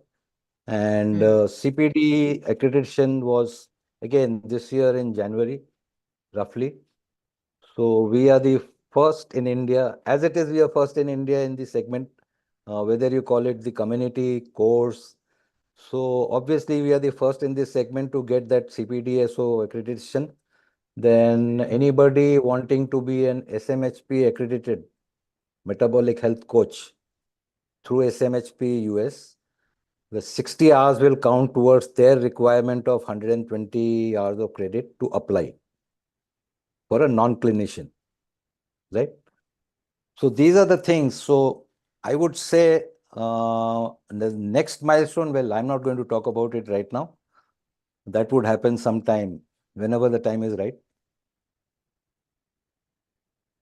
Okay, so let me, for those who want to understand the course, let me summarize this for them. And please correct me if I am wrong. What you're saying is that we are the biggest low carb course in India, low carb nutrition and metabolic health with CPD accreditation of 60 hours, SMHP accredited, self-paced, or the only legally tenable course in India Yes. with dual certification. One is Indian, one is international. And coming from the single India's biggest low carb platform, dlife.in, I think we are now the biggest course in terms of low carb nutrition and metabolic health also in the world. Yes. Yes. Is that correct? Yes. And we So want to to those retain who the want to, spot. yeah, Yeah. yes. I'm sure you would. But to people who want to understand what is CPD, Anup, can you just briefly give an idea of what CPD accreditation means? Well, it means basically CPD accreditation is recognized in 40 countries internationally. Mm-hmm. So as somebody who has done the course from India, our course, and they are looking at clients overseas, there are many clients who are going to value this accreditation because across UK, Europe, everywhere it is well known what CPD is. India, it might just be picking up, I don't know. But that way, the exposure to international clients the chances are high, right? And then getting that SMHP badge, that becomes easier. Again, you are going to be addressing primarily Indian diaspora, so the Indian context has also to be there in the course, wherein the diet, how to handle that, of which we already talked. So how do you see the course going forward in the next 5 years, Anup, in terms of 5 years, numbers as well as yeah. adding things value to the course? I mean, how are you looking at the entire spectrum now? Yeah, one revision is due this year, right? Course content revision is due this year, which will be around, I am contemplating around 10% new content added. Now, then as far as, the traction in terms of enrollments, yes, slow and steady, it will pick up. Because, getting first 10 is, I would say difficult rather than getting the next 10. So right now we are at a stage of 100 plus. I would not quote the exact number, but it's going pretty stable. I would like to see, maybe around 200 enrollments per year. That would be a place where I would like to be calling it a successful venture as far as the course is concerned.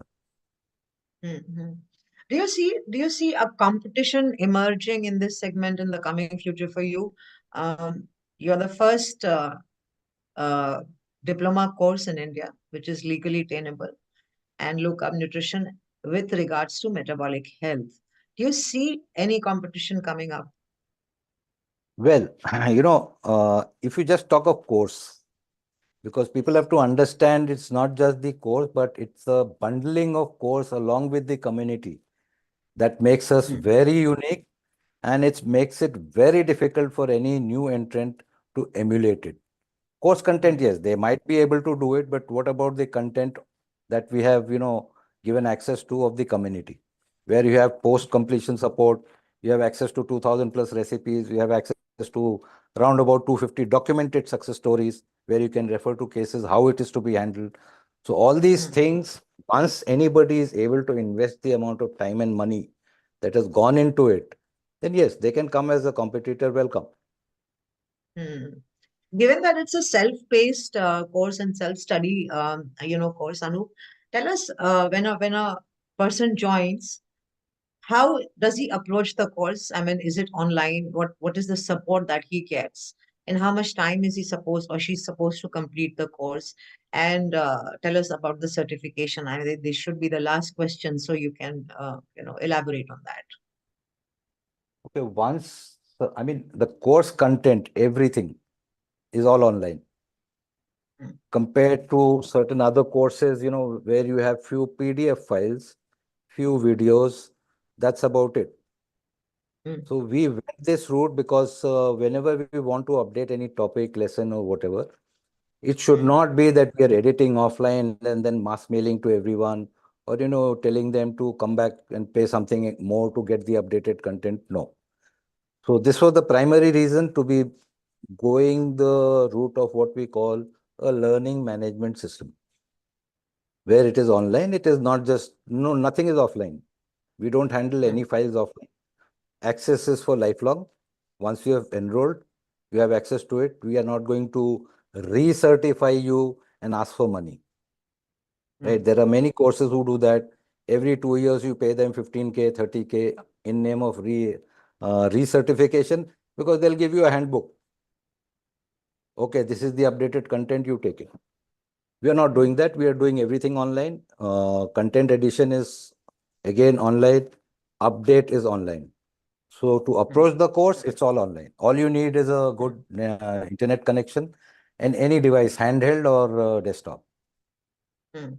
So, and as far as time is concerned, self-paced, because, we presumed while drafting the course that anybody who enrolls will always have a primary job to cater to. So that is why this self-paced concept was kept. And if you ask for total time it would take, if you spend around 1.5 hours or 1 hour per day, then 6 months should be sufficient enough. So how are the new enrollees handheld? Anup, would you like to talk about the WhatsApp group, the forum, and everything? The references to the course, I think, are very critical. So once an enrollee joins, first thing is there's a private WhatsApp group where they're included. And then they're also given access to the community where, if there is a very lengthy discussion required, then it is posted on community. When it's a short 1-line, 2-line answer, then they can be dealt with on WhatsApp. Otherwise, we avoid dealing with WhatsApp discussion much. And hand-holding during the course, there are enrollees who are consulting, right? Maybe they're taking easier cases first. They post their report. Nobody is competing with them. Everybody is helping them. All the enrollees are helping each other. And all the mentors like who have completed the course, Shashi, Arun, there are many. I mean, 51 plus have completed, I think, right now. A few more, 29 would be completing by, I guess, June end. So they are all hand-holding each other. It's a community where people don't see each other as a competitor, right? And on community, yes, that access is also there. People can post their queries, their cases, their reports of their clients, and then they are handled. Recipes 2000, nobody can say low carb is boring. Low carb has got no variety because 2000 means all you need is pick up 100 and live your life on that.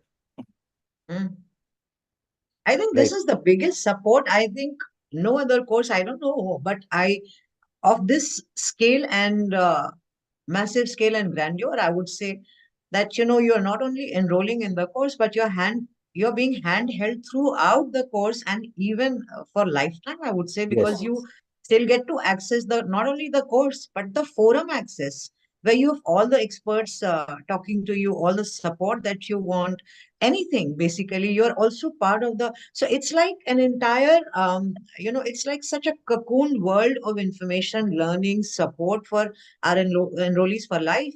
And not only that, going even a step further to that, you are empowering them with giving them access to the resources, D-Life recipes, and all of that, which I think is huge. 1,500 or maybe 2,000. The latest number I think I guess is 2,000. 2,000. Yes, 2,000 original low carb recipes access. By enrolling into the course and such support. I think that's huge. That's enormous, and I think that's what makes us very unique and very unique in the world. I think we all value that. So thank you, Anup. Thank you for talking to me. I'll call Shashi on the screen now. We are moving towards our next session. Thank you. Thank you. Bye-bye. Thank you. You'll have to be there for the next session as well. Welcome, Shashi.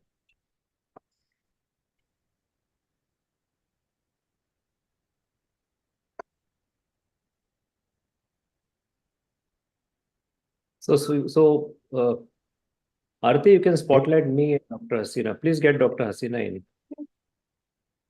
Hi. Dr. Hassina, welcome. Thank you so much. Lovely to be here. So for the viewers, welcome to India's second Metabolic Health Conference. So my name is Shashi. I'm a metabolic health coach and a member of DLife.in, India's oldest, biggest, and the only award-winning low carb platform. So Anup Singh and me, we are the co-organizers for this historic event titled Metabolic Therapies. And today I want to welcome our special guest, Dr. Hassina Kaji from South Africa. Welcome, Dr. Hassina. Thank you so much. I'm very excited to be here, and it's very exciting to have so much attention in this area from India. So thank you very much for inviting me. So I'll give a brief introduction about Dr. Hassina. Dr. Hassina Kaji is a integrative specialist physician with a background in academic and tertiary medicine. She turned her attention towards preventative medicine when she became alarmed at the increasing number of acute medical illness in patients with chronic disease associated with insulin resistance and obesity. So she is a co-founder of Eat Better South Africa with colleagues to address health in poor areas. And she's also co-founder and medical curriculum director of Nutrition Network South Africa. So Nutrition Network trains healthcare providers and coaches on the science and practice of ketogenic medicine. So she practices what she preaches in her own family, and she's very, very passionate about healthy eating for children and throughout the life later on also. So I want to welcome you again, Dr. Hassina. Thank you so much, Shashi. So I wanted to ask you that you are a mainstream medical doctor. How did Yes. you come into this world of low carb, or what we call as therapeutic carbohydrate restriction, or TCR? Thank you so much, Shashi. So I have to start by mentioning my granny, because we have an Indian heritage, and I grew up in a world where when you got cut, my granny put haldi on the cut, turmeric on the cut, whenever, natural sort of remedies were part of us growing up. And the value and the wisdom in food was something that was alerted to me throughout my childhood. I was aware of the food.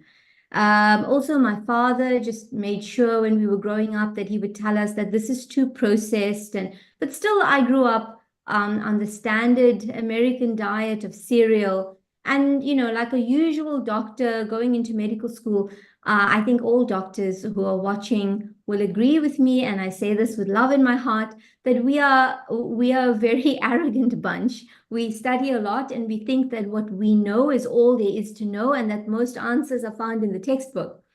And so, and I've got lots of friends who are doctors, and so I say this lovingly, but there is a hierarchy in medicine, and patients come to you, you're trained to give answers. You are trained to make a diagnosis as quickly as possible, because the waiting rooms are getting fuller, the emergency rooms, the hospitals are fuller. And so it was no different in my case. What I noticed is it was my dream to work where I ended up working in tertiary medicine, teaching medical students, teaching registrars, and I ran the high care unit for our tertiary hospital.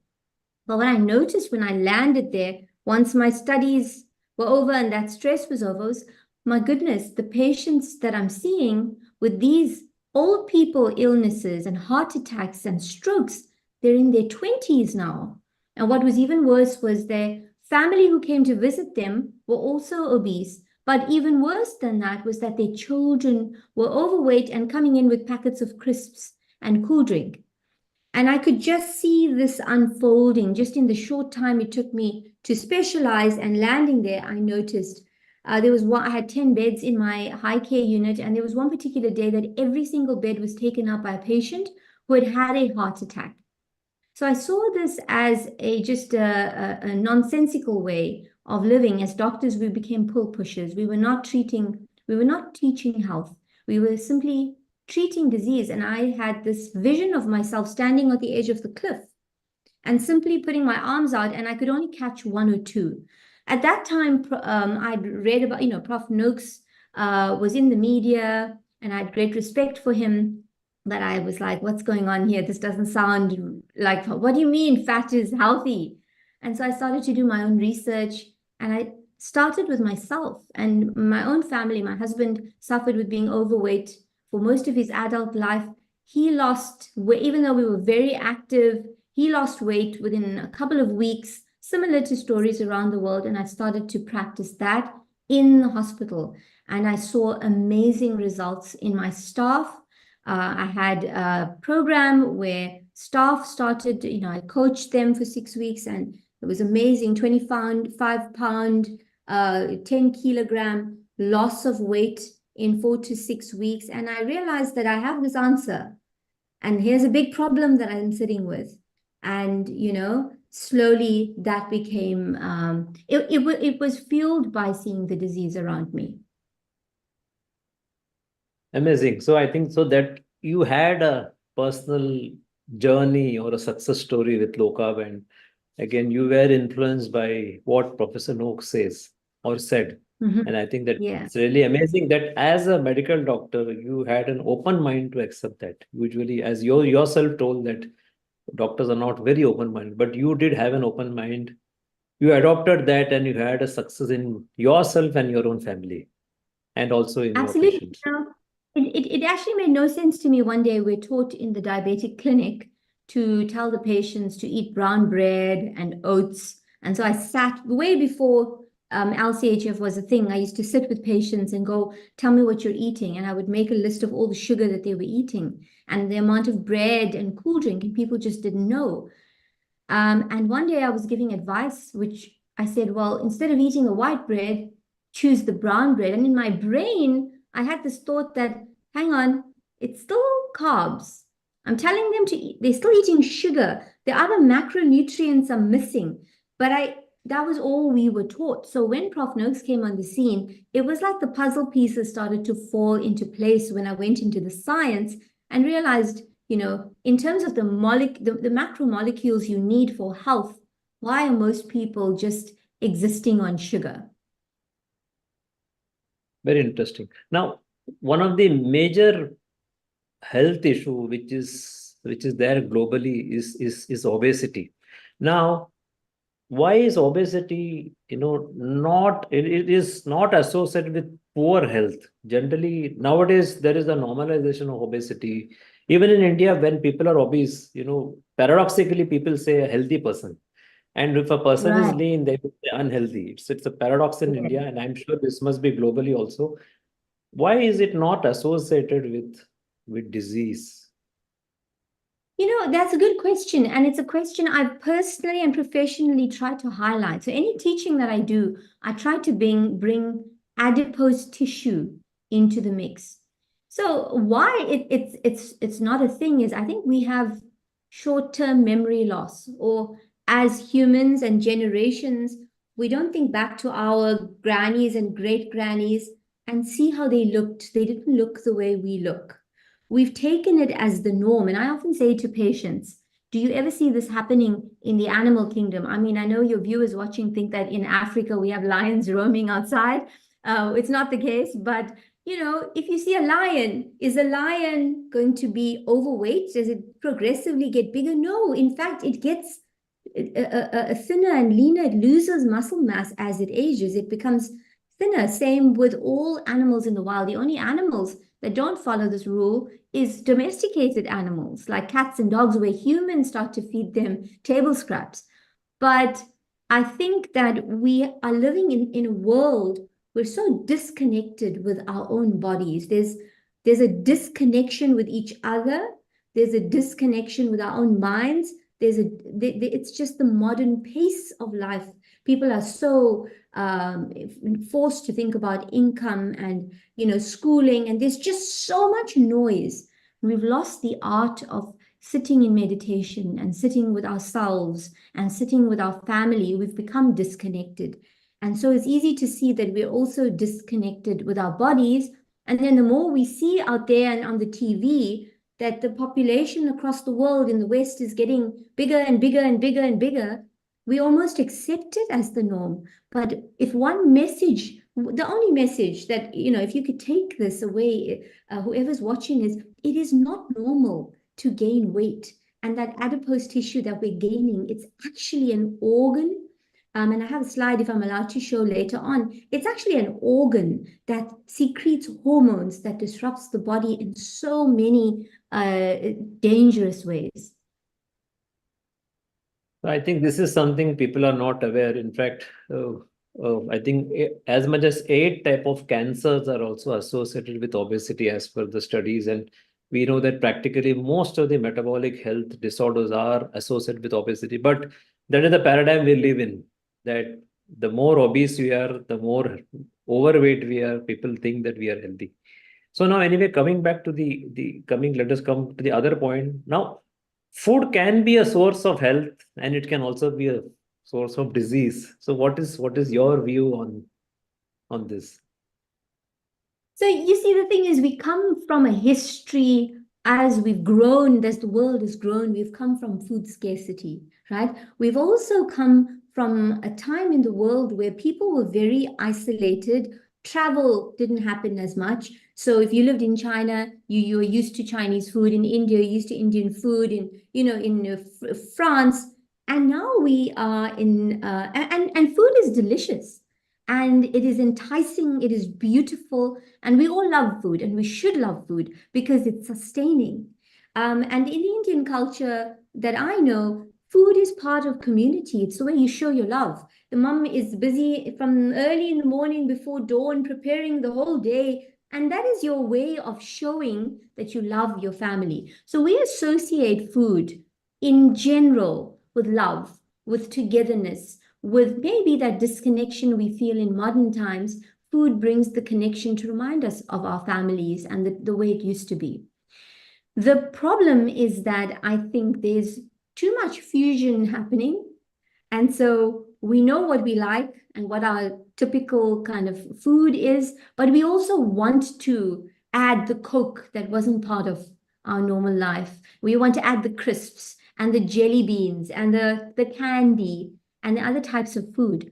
But mostly it's not about that. It's that people don't realize that the food industry is not the health industry. The food industry is not there to make you healthy. It is there to get bigger yachts and more homes in all parts of the world. It's there to make the people in the food industry rich. And the more, like any business, people want you to buy more food. So if I make M&Ms, I'm looking at the sale of M&Ms, and I want the M&Ms or whatever candy bar or whatever it is, McDonald's, whatever it is, I want the sales to go up. How will I do that? I have to make my food more delicious. How do I do that? Sugar and fat. And there are food scientists that work on getting that sweet spot just right so that these things become addictive to people, that they need it. So, and it's not really like a vicious thing where people are plotting for the downfall of the world, I don't think. It's just simple. It's money. And people don't realize that making these foods taste better causes more harm for the body, specifically seed oils, polyunsaturated fatty acids and sugar. That combination of sugar and fat is what makes the food more addictive, makes the brain, it hijacks the brain. And so we get that dopamine kick. It's addictive like cocaine. But at the same time, it is causing widespread tissue damage. And the reason I'm so passionate about this is because the most vulnerable, the children, are being affected. Even the children in your womb as a pregnant woman that you're carrying, they are being affected even before they come into the world. So this is something that we have to be very aware of. We have to start becoming more disciplined as human beings. We have to start taking control of our lives, driving our own cars, and not allowing these things we don't even know they're controlling us. We have to start learning about it so we can take more control. I wanted to ask you, how big is sugar addiction in South Africa? See, India, I'll put the context. India is one of the largest producers of sugar. US is one of the largest consumers. The per capita consumption is very high. So where does South Africa lie? Have the local indigenous people, they have shifted more towards sugar from the traditional diet? How is it? We are one of the most obese countries in the world. We ourselves, in fact, my family home comes from a sugar plantation. Around my great-grandfather's house were sugarcane fields in Tongaat in KwaZulu-Natal. That's where the big factory, Hewlett's, is in South Africa. But the indigenous people of South Africa have completely turned towards processed food. Why? Because it's cheaper, it's easier to gain access, not just sugar, but obviously things like flour, maize. It's much easier, which is why we founded Eat Better South Africa, which is why when I was working in public health, I contacted Prof. Noakes to say, thus far, this idea of this Banting low-carb diet, it's seen as a rich man's diet. And so we need to make it accessible to everybody. And it was amazing when people understood that food eating does not have to be, it's not expensive. In fact, the people that we had in our groups, post the group, once they lost their weight, and we did an analysis of the amount of money they were spending before when they were eating healthy and after, they were spending, some of them were spending less money on food than they were spending before. But yeah, to answer your question, it's a huge problem in South Africa across the board, public health, private medicine. It's massive, and it's something that we need to be talking about more often. So sometime back you just mentioned about children, obesity, and now when does the healthy practice start? Can we say that, does it start with the pregnancy itself, so that the not only mother but even the child can grow up to be more healthy? What is your view on this context? So it starts even before that, because a female is born with the eggs that will become. When I was carrying my daughter, when I was pregnant with her, the eggs within her were already produced that will, God willing, become my grandchildren in the future.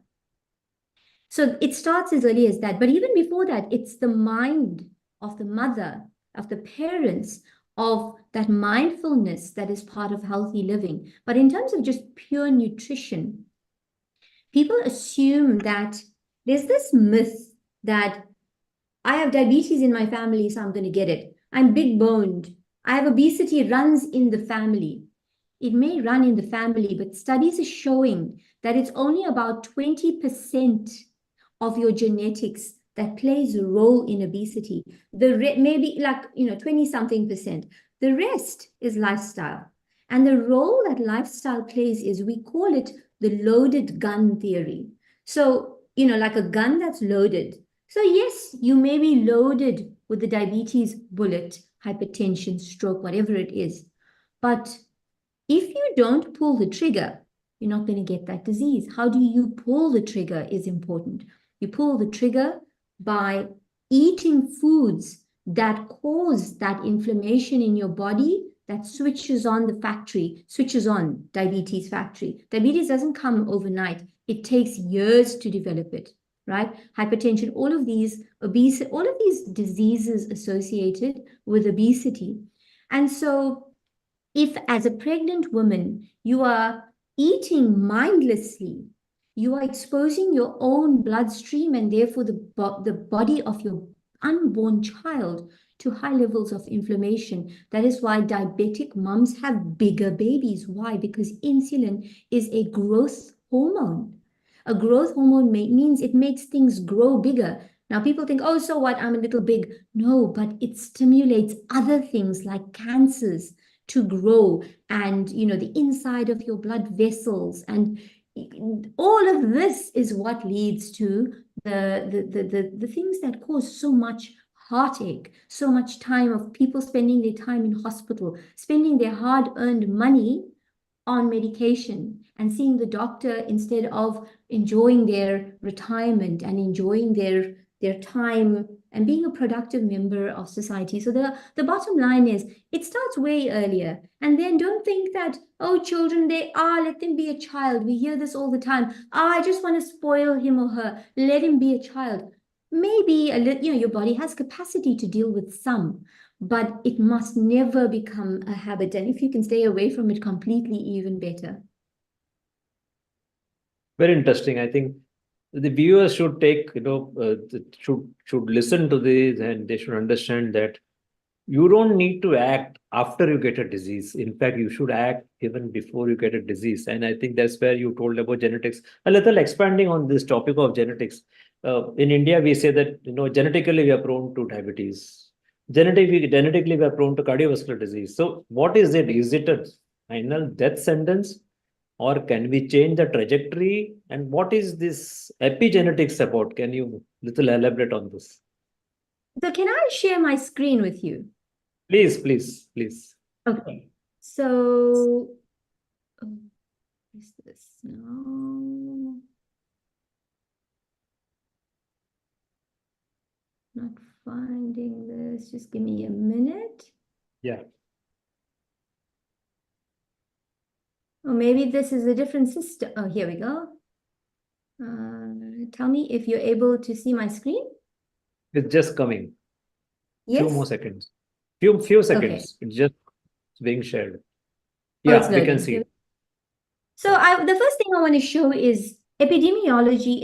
It's the what we used to be and what we're having now. And this isn't this is the from say up to 2012. If you just look from 1988 until 2012, the number of people with metabolic syndrome has increased. And I'll come to what metabolic syndrome is.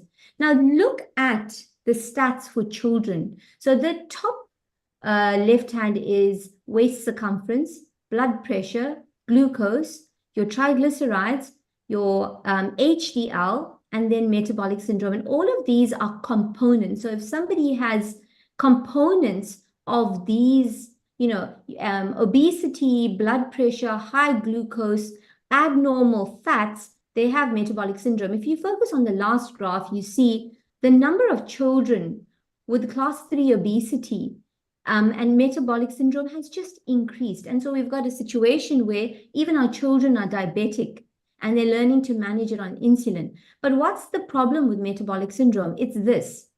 The root cause is insulin resistance. And I'll show you a slide, Shashi. I know you know my favorite insulin slide. Yeah. But all of these things, chronic inflammation in the body, oxidative stress, inflammation, hypertension, high blood sugar, prothrombotic state means that your blood clots more easily. All of this is due to, I'm just going to go to, I'll share my whole screen here. This is it seems like a very complicated slide, but it's my favorite slide because it shows why all these diseases occur. And if you look on the left-hand side, this is as an example of the insulin, a model of the insulin receptor. Now, when your insulin docks on that receptor in a healthy person, it causes all of these downstream effects you see on the left and right, the metabolic arm, which is it puts away glucose and it does all the things you're supposed to do. And on the right side, it can cause growth where it needs to cause growth.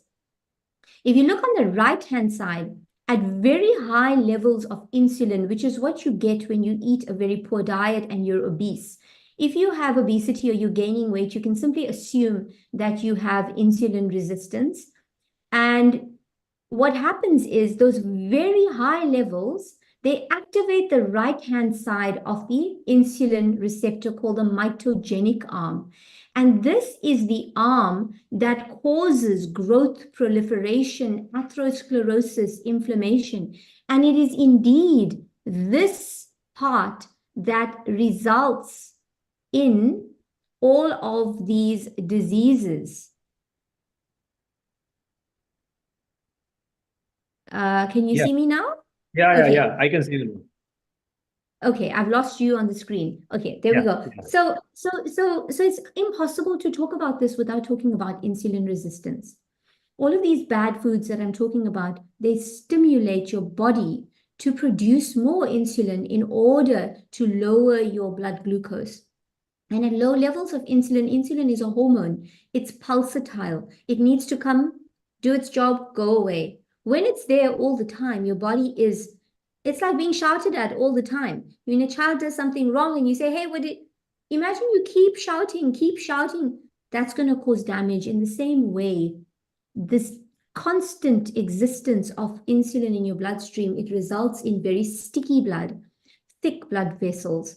And so if you're susceptible to heart disease, that's pulling the trigger. That's what's causing the clot to happen in your blood vessels. If your susceptibility is strokes, then you're going to have it in your brain. If you are susceptible to high blood pressure, then it's going to contribute to all the factors that cause your blood pressure to go up.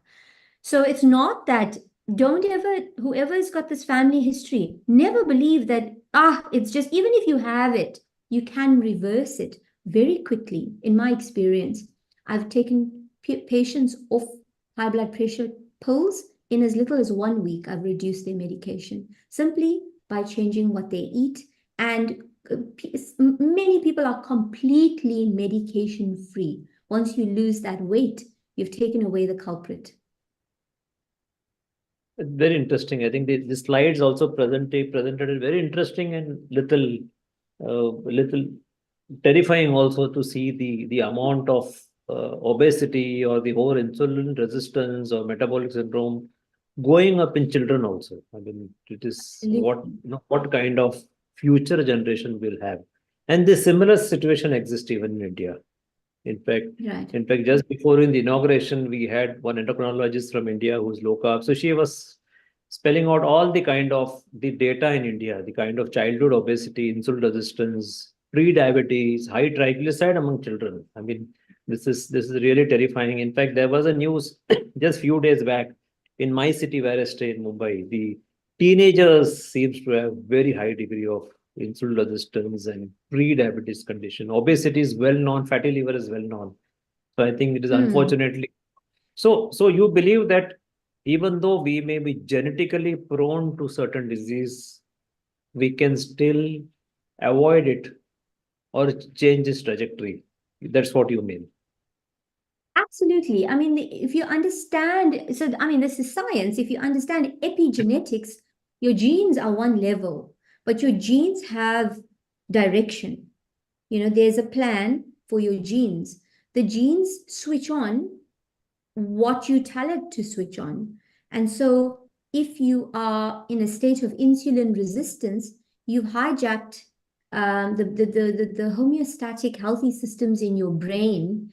And so the safety mechanisms no longer exist. So now when insulin comes in, insulin says, hey, I'm the storage hormone. When I'm here, it's because you're hungry. If I'm here, it means I need to stock up. We're stocking up. And so insulin says, my job is to load fat. Now your fat tissue says, oh, but I'm full. Well, I don't know what to do because I've been told to stock fat. That's my instruction. Store fat. Stop burning fat. Doesn't matter that you have 200, 300 pounds or, you know, to burn. All I know is when I'm around, I store fat. And so what happens is that fat, we only have after adolescence, a certain amount, most people have a set amount of adipocytes, which is fat cells. Very few, a small percentage of the population can make more fat cells, but for the vast majority, we have a limited number of fat cells. This is terrifying because once your fat cell, and I can share my screen again because I think it makes the point really well that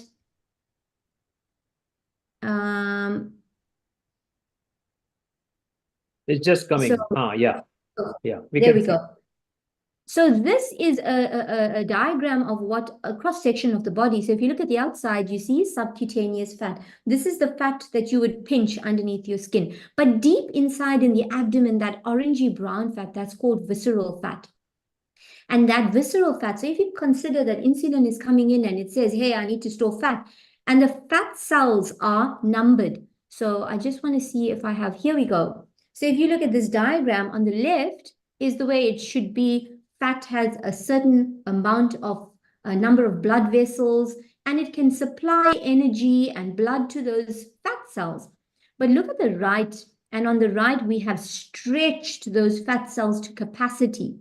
And those fat cells are now screaming in the form of hormones, in the form of cytokines, which says to our immune system, we are in danger, send help. And the immune system gets activated.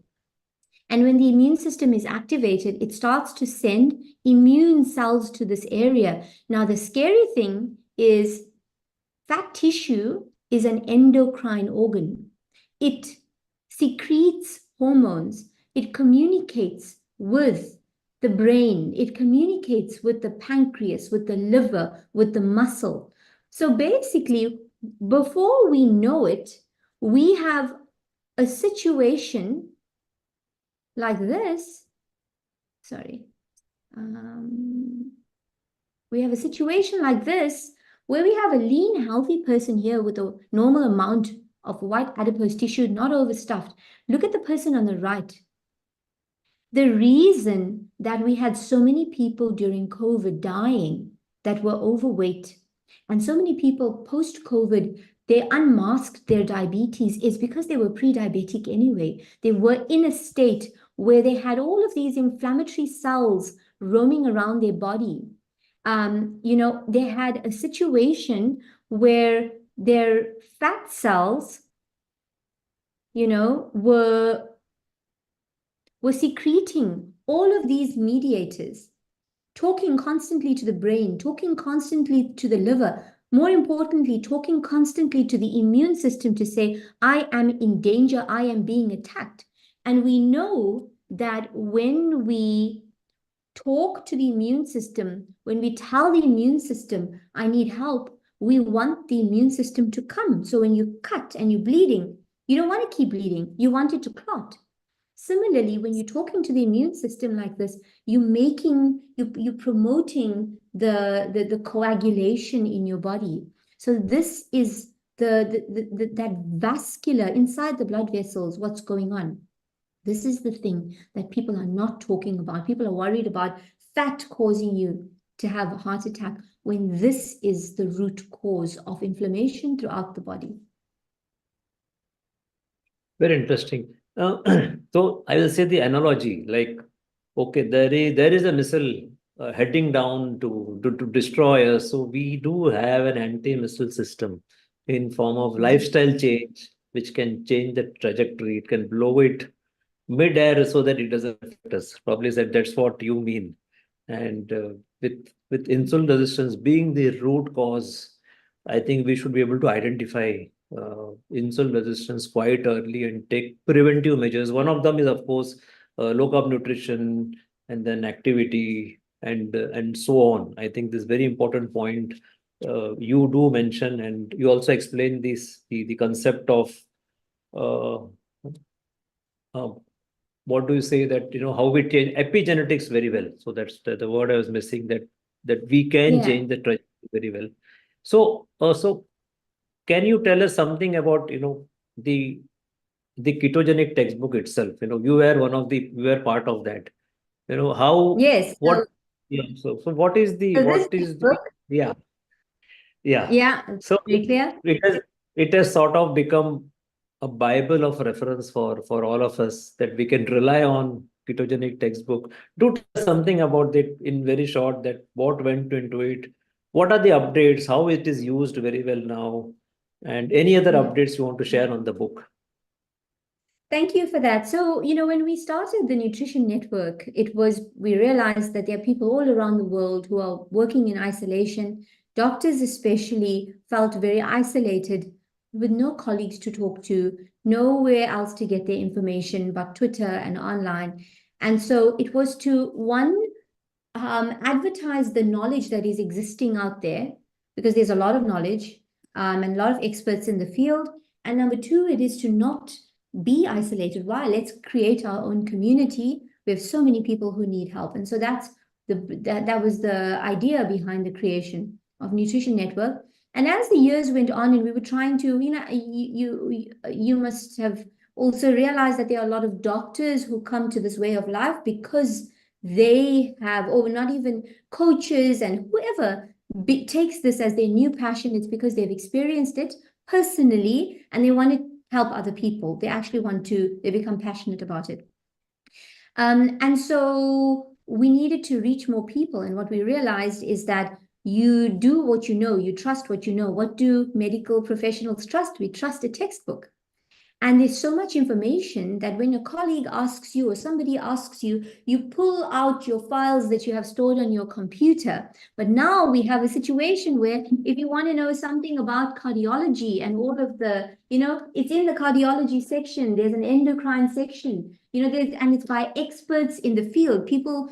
It's all scientific papers. It is very balanced, where we see that more evidence is required, more research is required. We've been very honest about that. We've shown the role of therapeutic carbohydrate restriction in the reversal and management of so many diseases. So it is no longer anecdotal.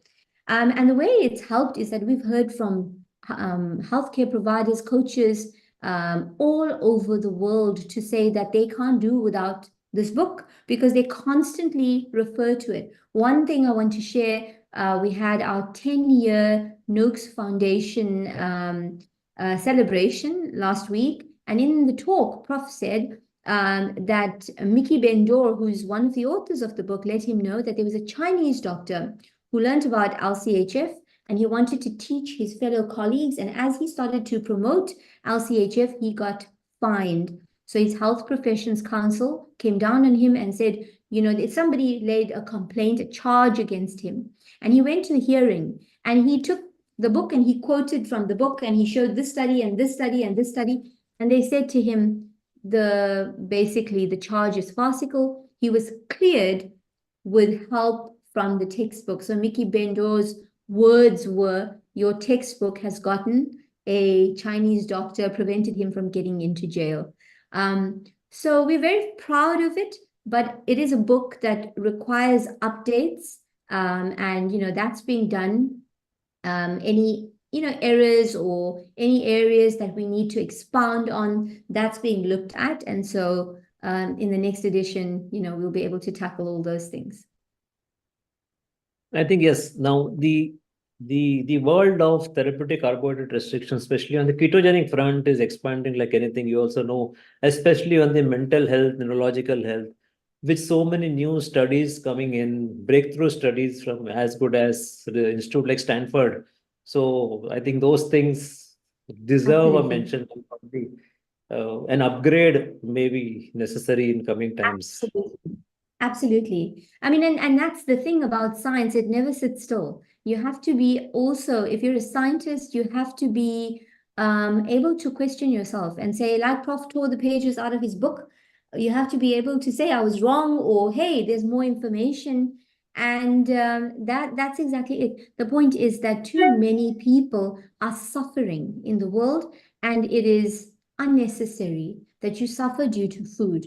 And so just, you know, if you know someone who's suffering, if you're watching this and you're not convinced, but, you know, you have a little bit of an interest, please, there's so much research out there, and there's so many, Nutrition Network has trained over 7,000 practitioners and coaches all over the world. We have an active forum where people are constantly sharing their cases, sharing their wins. So we know we have the evidence that it is impacting lives in our lifetime. Many people feel that when you start this new change, you're not going to see the impact in your lifetime. But you know yourself, Shashi, that you're seeing the results within weeks. You're seeing people change their lives. So it is something that is worth doing. If you're interested in this, you owe it to yourself. You owe yourself that life.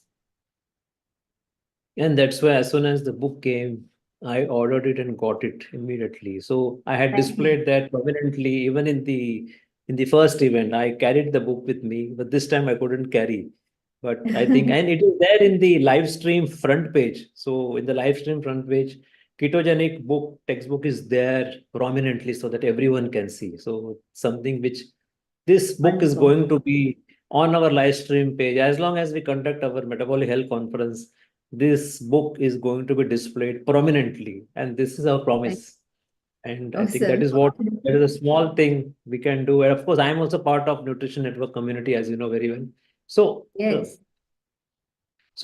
I have one question coming in from one of the viewers. So it's going to be a little easier. It says that it become very difficult to decrease insulin resistance having dawn phenomena. How to solve it? I hope you don't mind taking this question. Is one of our viewers? How you solve dawn phenomena? Yeah. Right. So you know what? Dawn phenomenon, don't worry about it. Think about it like this. You developed pre-diabetes or diabetes over a number of years, 8, 10, 12 years. People get worried about dawn phenomenon, right? Dawn phenomenon means that it's everybody around something like that, early hours of the morning. It is normal to get a spike in all your hormones, your glucagon spike, insulin spike, cortisol spike. All of these hormones spike to get you ready for the day. What happens in the normal, non-insulin resistant adult is that we get a glucagon spike and we get an insulin spike. But the glucagon raises your blood sugar and the insulin will bring it down. We have the ability to bring it down so it doesn't reach the disease range. In diabetics, because you are still recovering, your insulin resistance is you're still recovering from it.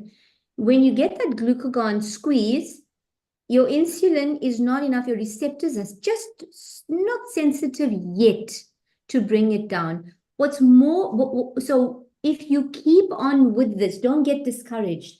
But if you keep on with it, you might find 1 year, 2 years, 3 years later, your sugar, your dawn phenomenon, your early morning insulin, that's come down. What's more important to check is that your postprandial sugar is in order, your postprandial blood glucose. Sorry, I said insulin, your sugar that you're checking in the morning, but your postprandial blood glucose needs to be, so what you're eating, if your sugar stays low, then you're giving your body all that it needs to heal your insulin resistance. That insulin resistance takes a while. So the way to check that you're doing well is to check your postprandial blood sugar.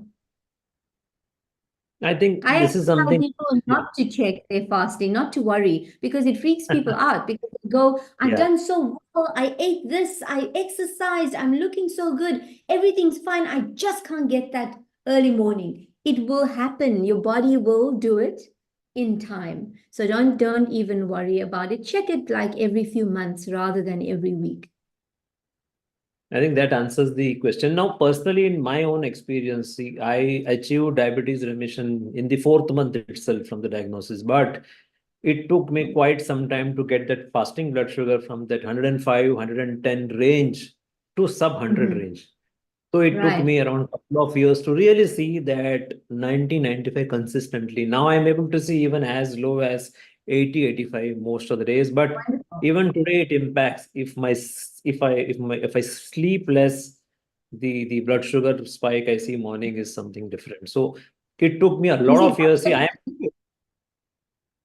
so it's 8.5 years in diabetes remission. Even today I do see a spike in fasting, but postprandial number remains very nice. So the viewer who asked this question, so let me tell you that you need to be little patient, because to get the diabetes, you have reached this stage after many years. You need to wait for some more time before you will really gain, the true remission or the lower blood sugar reading. So I don't be disheartened, and this is a journey and not a destination, is what I can say.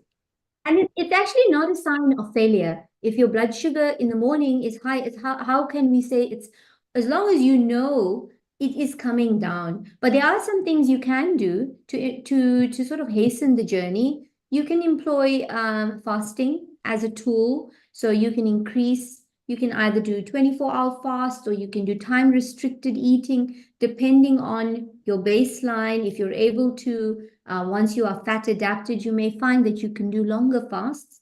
That's one way to hasten the recovery. Another way is, as Shashi said, make sure that you're getting the lifestyle things. Your sleep is in order. You don't have a lot of mental stress. Cortisol is the one most difficult thing that prevents a lot of people from getting over their insulin resistance. So employ things like exercise, walking, boundaries, talking, and that type of thing. And then building muscle is something that we do not talk about, but making sure you can lift some weights, do exercises, not just running, but weight-bearing exercises. The more you grow your muscle, the more it can suck up that glucose and help you to become insulin, improve your insulin sensitization.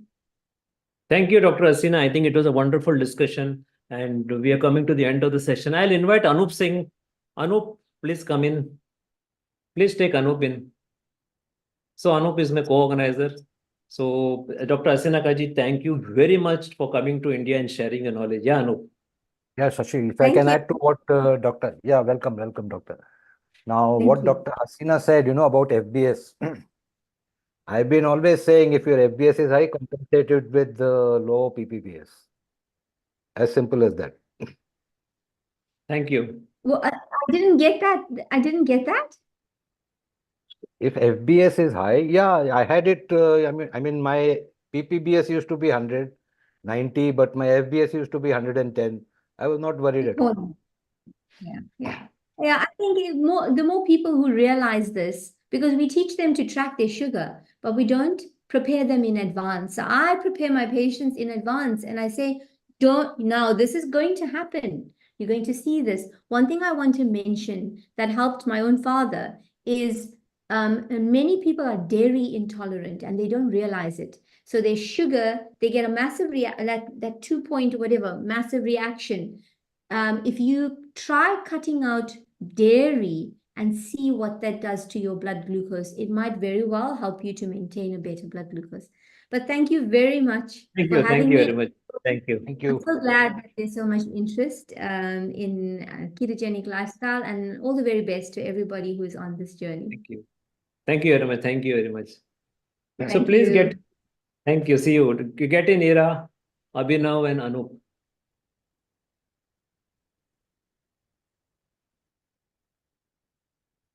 Yeah, Ira. Yeah, hi everybody. Welcome again to India's second Metabolic Health Conference. We are today going to discuss diabetes remission case study with Anup Chaudhary and Abhinav Pathare. Let me give a brief introduction of both. Abhinav Pathare is a public health researcher from India. He received a master's science degree in applied public health from the University of Central Lancashire, England in 2020 with merit classification. His master's thesis focused on facilitating low-carb policies in the United Kingdom's national dietary guidelines and received distinction. Abhinav serves as a principal investigator in low-carb related contemporary research projects. He has written multiple journal articles and editorials on various public health topics. Abhinav aims to improve public health outcomes through informed policies, strategies, interventions, and communication techniques. He advocates the whole system approach for facilitating low carb supportive policies, which encourages the interdisciplinary and collaborative approach. Anup Bhaskar Rao Chaudhary is an Indian researcher in nutrition sciences, having a couple of research papers published in international journals. Anup is also the founding director of Public Health India, which is PHI, an Indian health advocacy organization and a consultant nutritionist helping a wide range of populations improve metabolic health and quality of life. Anup aims to bring India's specific low carb data into the literature to help public health researchers, mainstream health professionals, and health organizations make informed decisions in designing and improving treatment strategies for better metabolic outcomes in the members of the public. Shashi, would you please Yeah. announce?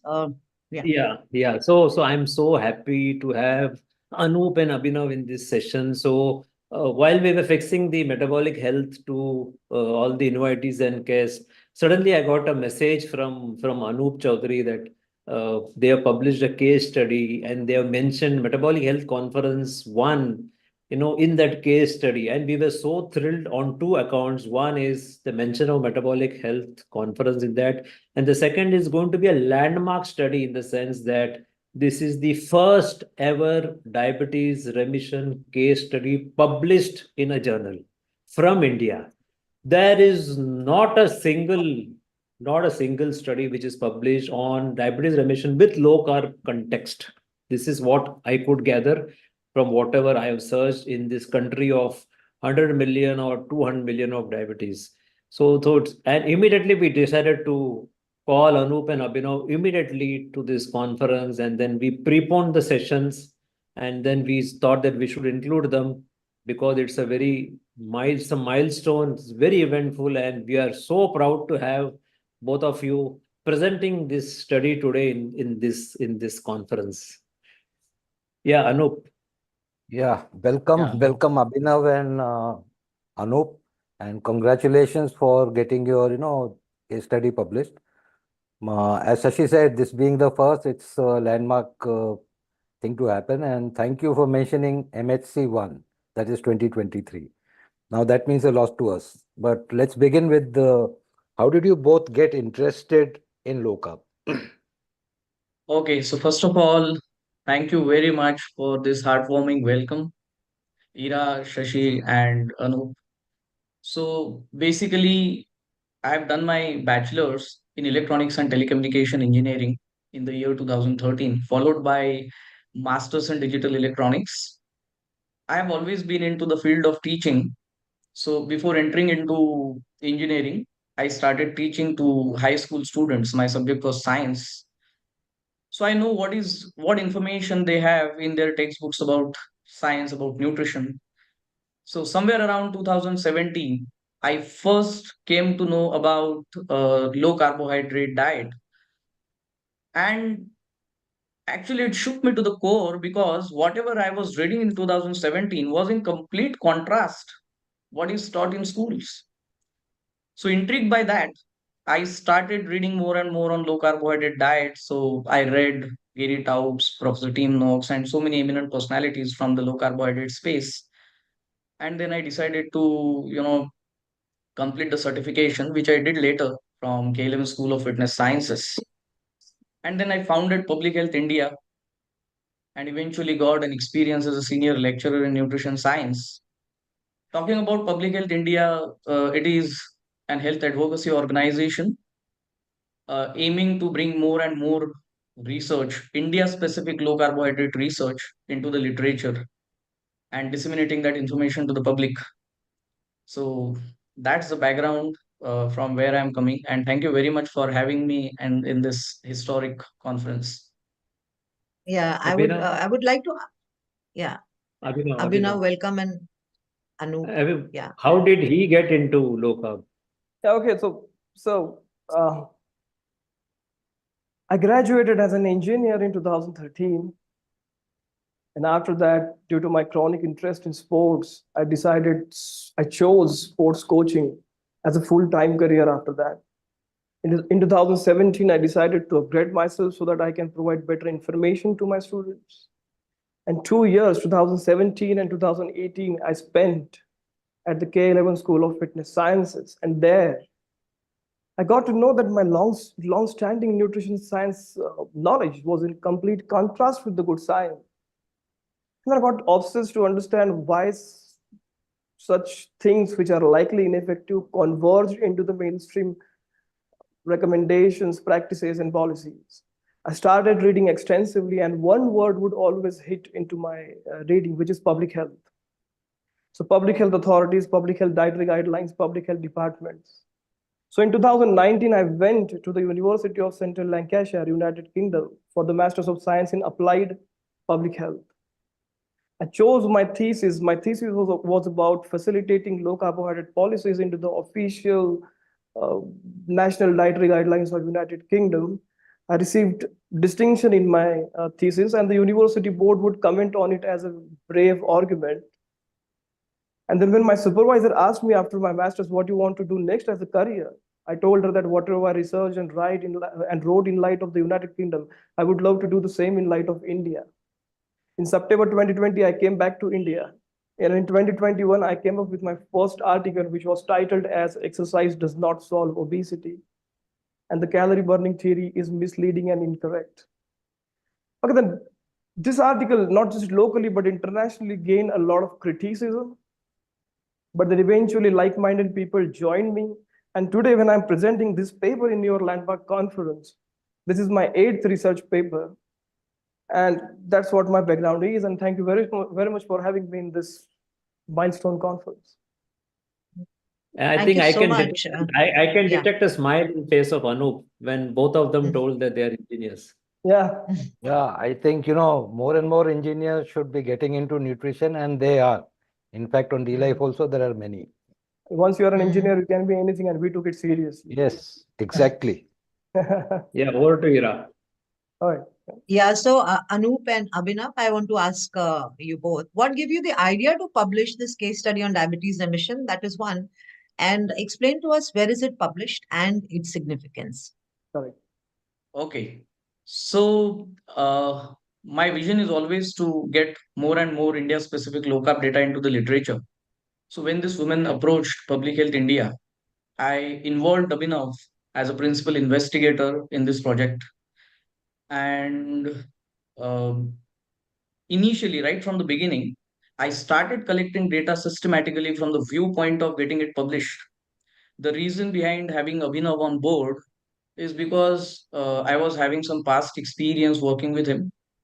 We together have published one review article, which is named as Contemporary Directions in Fatty Liver Disease in Light of Low Carbohydrate Diet.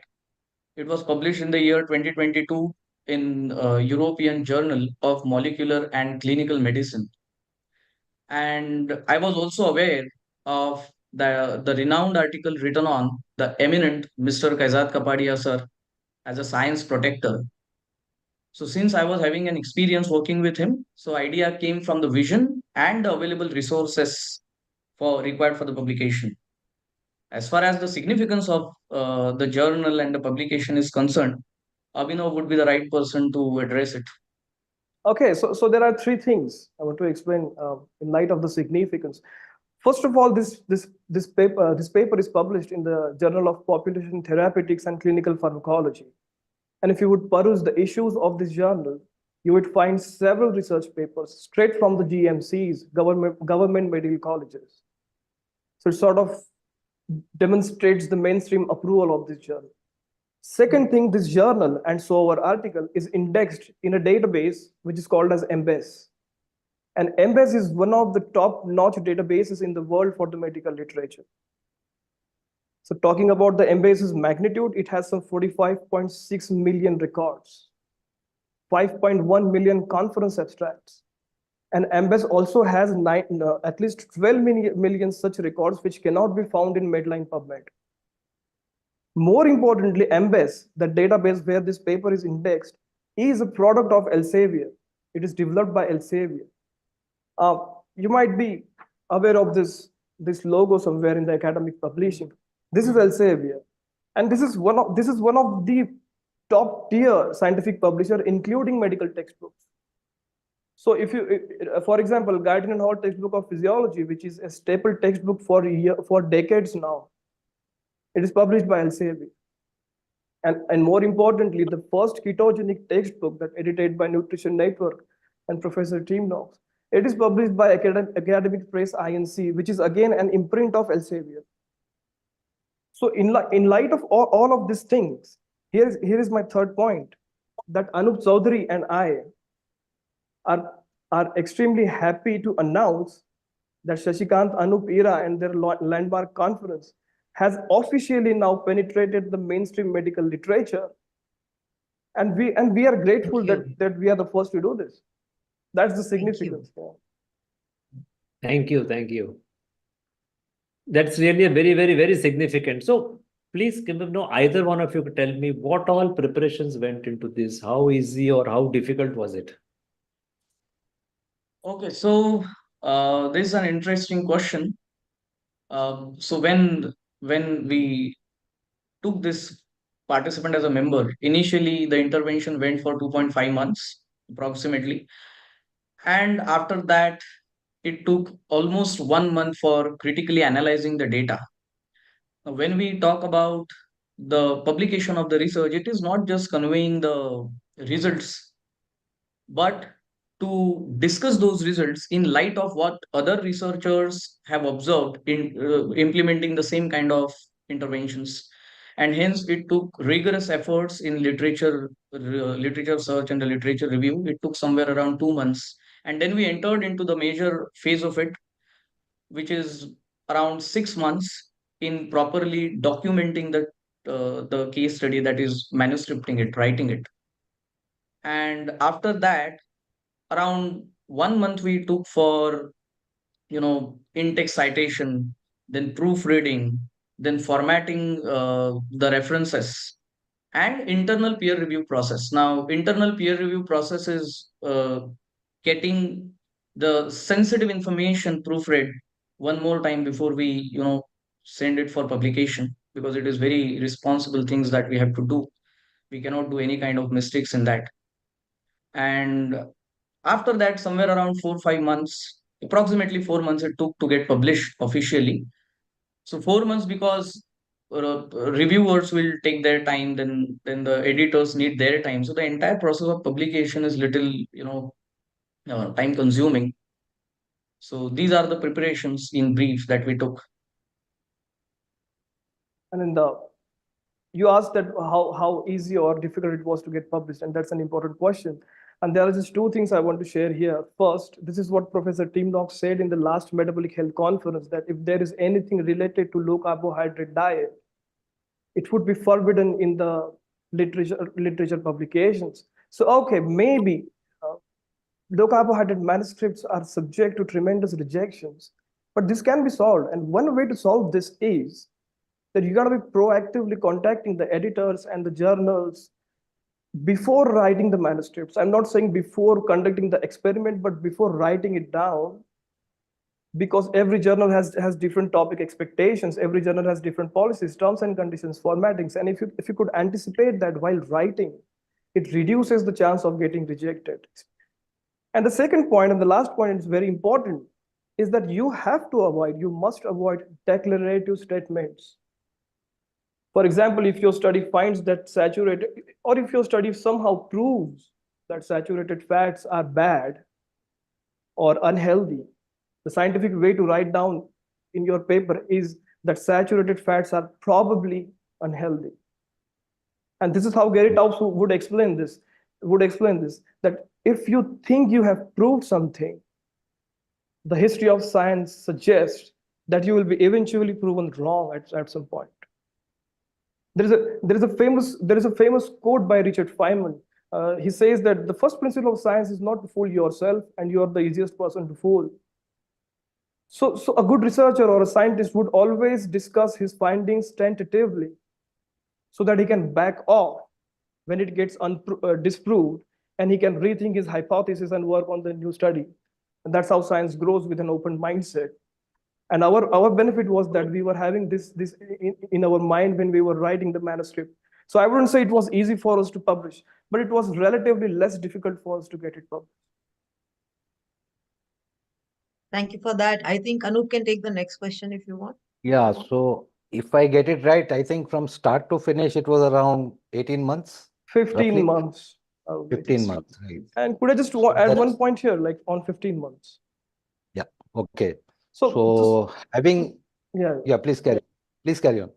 Okay, so talking about the length it took to publish, I'm just like shedding light on it. 15 months, but we have it is important to note that this case study is extensive.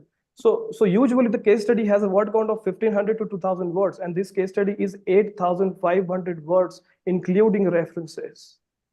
And usually the case study would include 10 to 15 references, but our research paper, our case study includes 53 robust, critically analyzed references. And the reason we did it in so much of details, because we didn't just want to publish it, but also want to set a reference for the people that may like to do the same. And that's the length of it. Okay, so that please was tell us pretty. about. Yeah. I'll ask this question and maybe you can add later. So please tell us about the case study, Anup and Abhinav, in detail. What was it?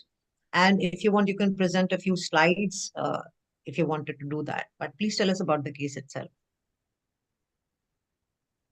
So the participant is a 65-year-old Indian woman struggling with diabetes for more than 4 years. And recently she had undergone knee replacement surgery on both the knees. So when she approached us, I commenced the intervention, low carbohydrate intervention, by replacing grains with the naturally occurring sources of fats and proteins, first class proteins, of course, and the saturated fats. Now, since the knees were operated, exercise was not there in the intervention. It was out of question. The results that we obtained, the results are astonishing. So her HbA1c dropped from 7.10 to 6.0. Her body weight dropped from 78 to 71.5. Her triglycerides to high density lipoprotein ratio improved from 4.23 to 2.65, which is considered as one important marker for heart health. And this happened within 2.5 months of intervention, without calorie control and exercise intervention. That is the important point to know.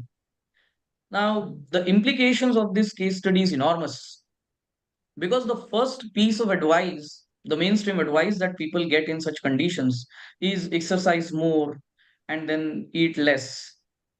When we talk about the youngsters, they can at least attempt to do it, and then eventually they come to know that it doesn't work, and then they try to find out some alternative paths to get rid of those problems. But when we talk about geriatrics, senior citizens, now for them challenges are completely different.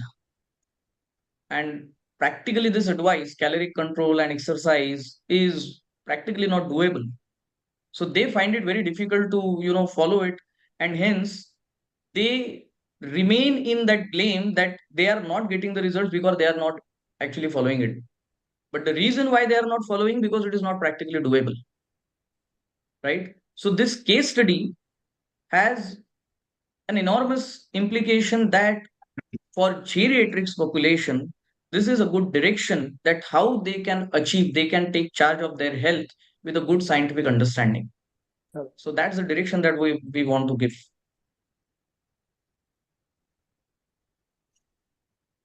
So, Anup, I would like to add to what you said, this SICO model, eat less, move more, that has been abject failure. And the most famous failure I would quote is look ahead protocol study. $100 million burnt, a 13-year study, federally funded, designed for 13 years. The failure was so epic that in 12th year, they just dumped the study and moved on. And no magazine, no literature, no media picked that study up, even to say that, yes, we have failed, eat less, move more does not work. Right. But the problem is mainstream is still harping on that point. Now, given this background, how do you think your study would impact the general Indian in the Indian context? Okay, so that's the interesting question. Whenever we want to implement some change, dietary change, especially implementing low carbohydrate change, it can be implemented in two ways. One is through the strategies and the policies, and second at the frontline level. Now, looking at the low carbohydrate space in India, relatively the practice of low carbohydrate is increasing a lot. But then in relation to that, the footprints of these low carbohydrate data into literature, India specific especially, is very less. We can say it is hardly there is any data available on India when we talk about low carbohydrate. So this case study serves as an example, and it initiates the movement of publishing, getting the low carbohydrate data into the publication. So that's the impact that this case study is making for the future researchers, those who will, in the contemporary ways, when they will look back, they will get these kind of research papers and they can then build their practice on it. Did you That- find implementing this dietary pattern little difficult?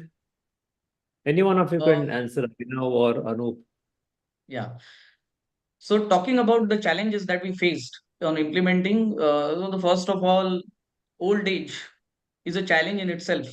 And then apart from that, long-standing beliefs on nutrition, long-standing dietary habits is another challenge.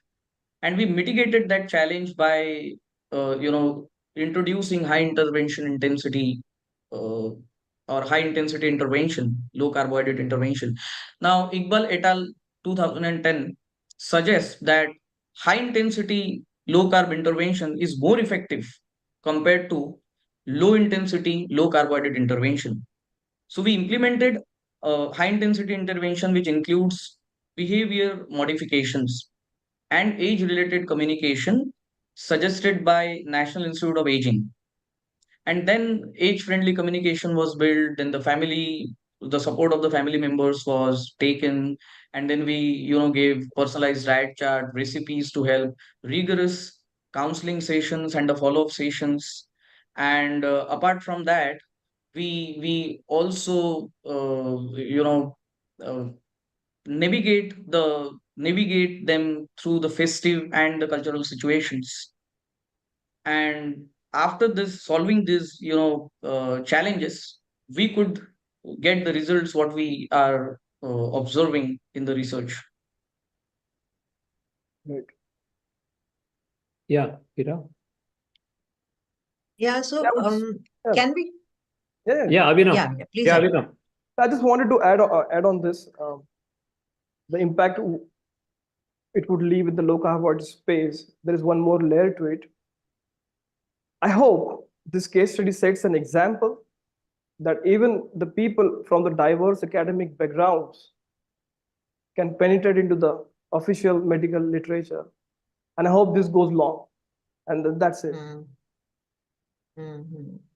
So In while you were short, doing he's the saying, research, yeah, Anup, please yeah, in carry. short, he's saying, it's time that pushback becomes a bit mild from where it is coming. Mhm. Right, Abhinav? Because we know where the pushback comes from. Absolutely. You got it. So yeah, so Yeah, Ira. while you were doing the research for this case study, can we discuss what were your findings about low carb or the history of low carb? How long? I mean, where do we go back in history? Where did you find the history of low carb coming from? Okay, this is a big question, and it may need a session in itself. But I would try to brief it in the context of India. Okay, to start with, first of all, if you want to look at the literature, 1835 is a good starting point because the English Education Act was passed. So the local literature was kind of sidetracked, and the Calcutta Medical School and Hospital was established. And for any researcher, it would be a good strategy to start with investigating the data of that hospital, what happened there, so that we can understand the prevalence incidence of diabetes or at least the gestation of it. But I cannot go into it in detail because of the time restriction. But since I'm in a conference, I would like to cover the history of conferences here. So 1907, which is around 115 years back from today, it was 1907, and the British Medical Association's annual conference was held. This was one of the first occasions where the Indian diabetes has received importance in the West. This conference was held in United Kingdom. Okay, I'm not talking about the low carbohydrate approach, but just a diabetes. Talking about the low carbohydrate approach, in 1890, Frederick Pavey has published a groundbreaking article, and he supported the use of low carbohydrate approach in light of diabetes. And he published that article in the Indian Medical Gazette, IMG. And IMG was perhaps one of the most important journal at that time. So if you want to look at any advances in low carbohydrate or insulin therapy, you got to see into IMG. But now the thing is, I want to imply it in the current situation that now we have more people like Pavey, at least hundreds of them, if not thousands. But there was a gap in relation to the conferences, and that gap was significant.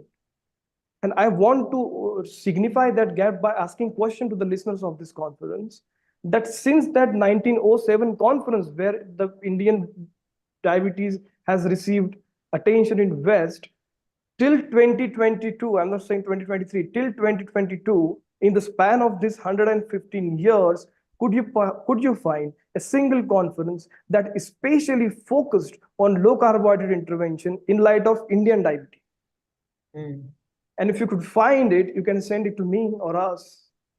And if you couldn't, this means that this gap of 115 years seems to be filled up in 2023 through MHC1. And that is the significance of that conference, because it didn't attracted only the attention of West, but the whole world looking at the speakers that were there. So this made us to include this conference and the catalyzers behind this conference in this paper. Yeah. I think that is very, very significant. It is. Indian Medical Gazette. Okay, so long back, there is a mention of Frederick Pavey. I really don't know how many people in India know about this. Exactly. That's the reason we added I the would dare screenshot. to say, I would dare to say none. And the So first none of, conference then. Yeah. yeah, please elaborate, Abhinav. Yeah, also about this 1907 conference, barely people know about it. No one knows. Even for the matter, even we never knew. See, we have been doing in-depth study of everything. Probably we have not studied our own country well. No, it's about when we go into the look about history, we usually visit United Kingdom's literature or American literature, and we barely visit back into the Indian literature, which is really interesting. And if you could see the phase from pre-independence area till the discovery of insulin, you will find the data there. Because we have that preconceived idea that we are not going to find India specific low carbohydrate data into the literature. Because of that, we never try to find it out. But we have to change that mindset now. But that's interesting. Yeah. This question was interesting. Thank you for asking that. And going ahead, what do you think would be the other challenges in India in applying? See, you addressed this in some part earlier also, but what do you think would be the more challenging part in applying low carb nutrition in our context, other than, or you can add to whatever you said? Yeah. So, addressing this, first of all, low carbohydrate approach is the need of an hour in India. We need it now, anyhow. Looking at the metabolic conditions of the people of India, it is the emergency. The challenge is especially when we talk about. So, in India, science follows, these athletes and actors. These are the celebrities, and when they come on the media, people take their opinion as an advice and they try following it. That is one major challenge. I think ideally it should be other way around. Whether we talk about the celebrities, actors, or athletes, or the normal population, we should follow science. So that is one gap I see.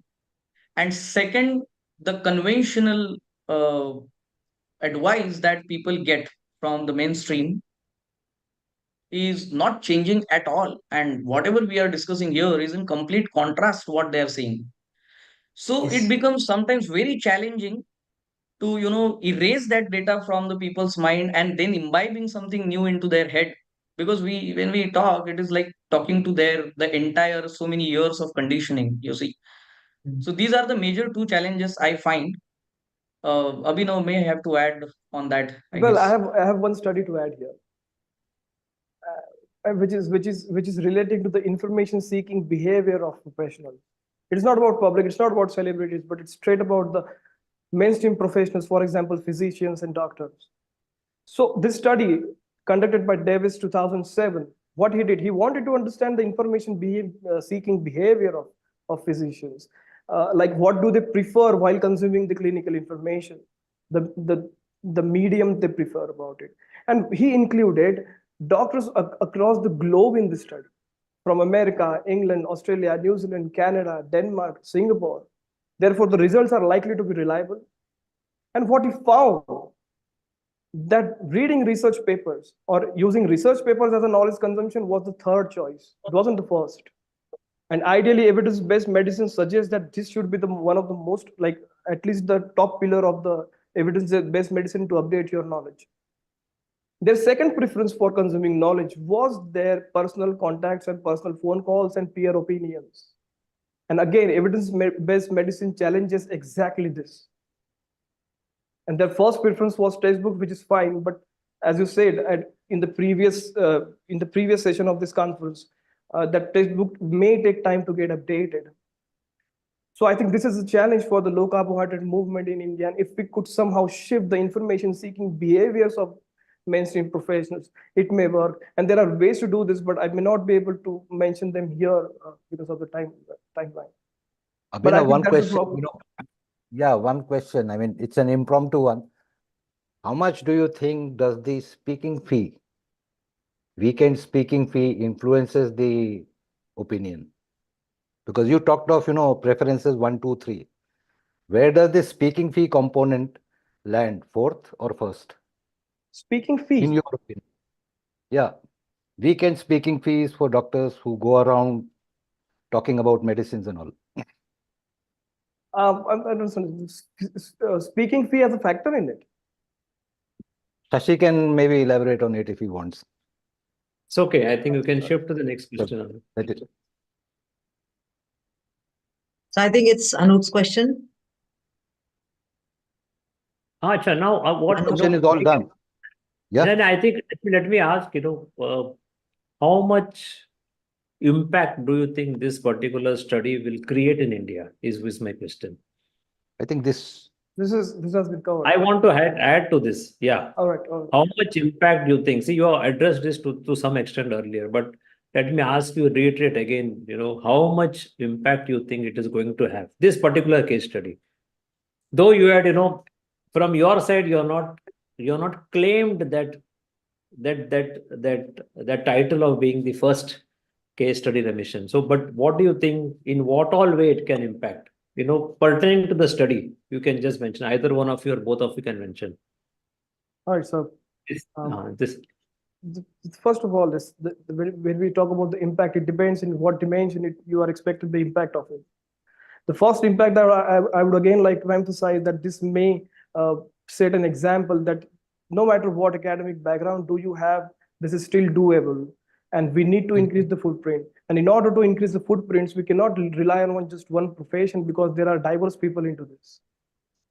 So what I hope this case study will bring into this low carbohydrate space is to encourage more and more people with different academic backgrounds and different cognitive skill sets to come on the board and start pushing this movement. And because and whether it's first or not, but it's still the rare. And it still signifies the gap. It still signifies that the gap is extreme between the implication or like implementation of this approach and the publication of this approach. So the gap is still there. So the impact is always justified, whether it's first, second, third. It's like that. So I think it is the first. So it is the first case study of its kind. Because when I also searched literature, I did not find any which is, in light of low carbohydrate Indian specific. So we can say that of its kind, it is the first one. Right, Abhinav? We have done a lot of search for that. Yeah. Correct. I will say for the matter of any first. Yeah. So having done so far, what are your future plans, Anup and Abhinav? Okay. So I'm working on one significant project, which is on, publishing a rigorous review article on obesity in light of carbohydrate insulin model. So I am the lead author of it. The other significant contributor in that review article is none other than Shilpi Arora ma'am. She's my guru. And the reason why I chose is because of her enormous understanding of the subject. And apart from that, in last year, I discussed the same with Abhinav also. And thankfully, he accepted that. And I am involving him also because he has a similar kind of research paper published, a review article published in the year 2021 about exercise. So in the upcoming months, maybe 2 or 3 months, we are going to release that new article. And Abhinav always have some diverse plans. So I guess he must be having something new to share. Okay, so what I plan and what I get are two different things, and I'm serious about this. But in the near future, I look forward to finish the project that Anup just mentioned about, and simultaneously, I'm working on an article which will not be published in medical or public health journal, but in the law journal. It deals with medical negligence, and the aim of that article is to inform how India handles the cases about medical negligence.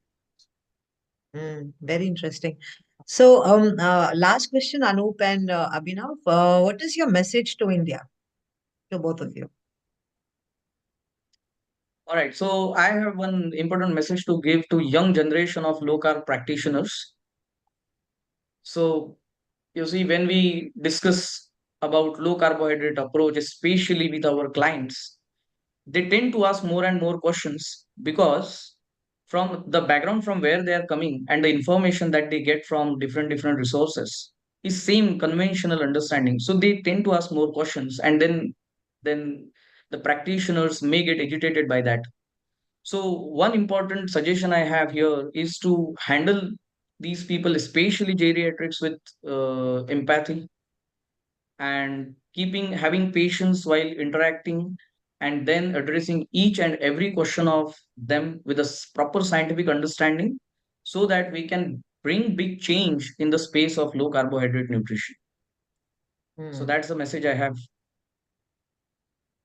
Okay. Abhinav? I've many, but when I need to keep on top, is that just like Mr. Singh? I'm calling him Mr. Singh because there are two Anups in this frame. Yeah, right. So Mr. Singh mentioned about the protocol study and how dollars after dollars are going into the research to prove science behind low carbohydrate approach. Now I think there is a time to shift this investment towards the policy, towards the research which could be used to inform the policies. I'm not saying it's completely possible, or I'm not saying that it's simple.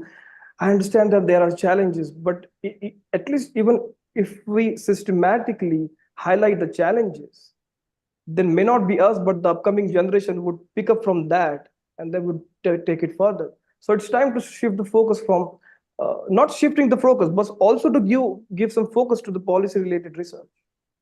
That's the message. Yeah. So now we still have 5 minutes and we can take up a couple of questions. There are the questions live from the live question from the audience. The person wants to ask, what was the food she was taking in LCHF? Was she following intermittent fasting or fasting of any kind? Okay, so I did not suggest any kind of intermittent fasting or staying hungry. She was eating as per her satiety and hunger. The food sources that I included in her diet was the first class sources of protein, like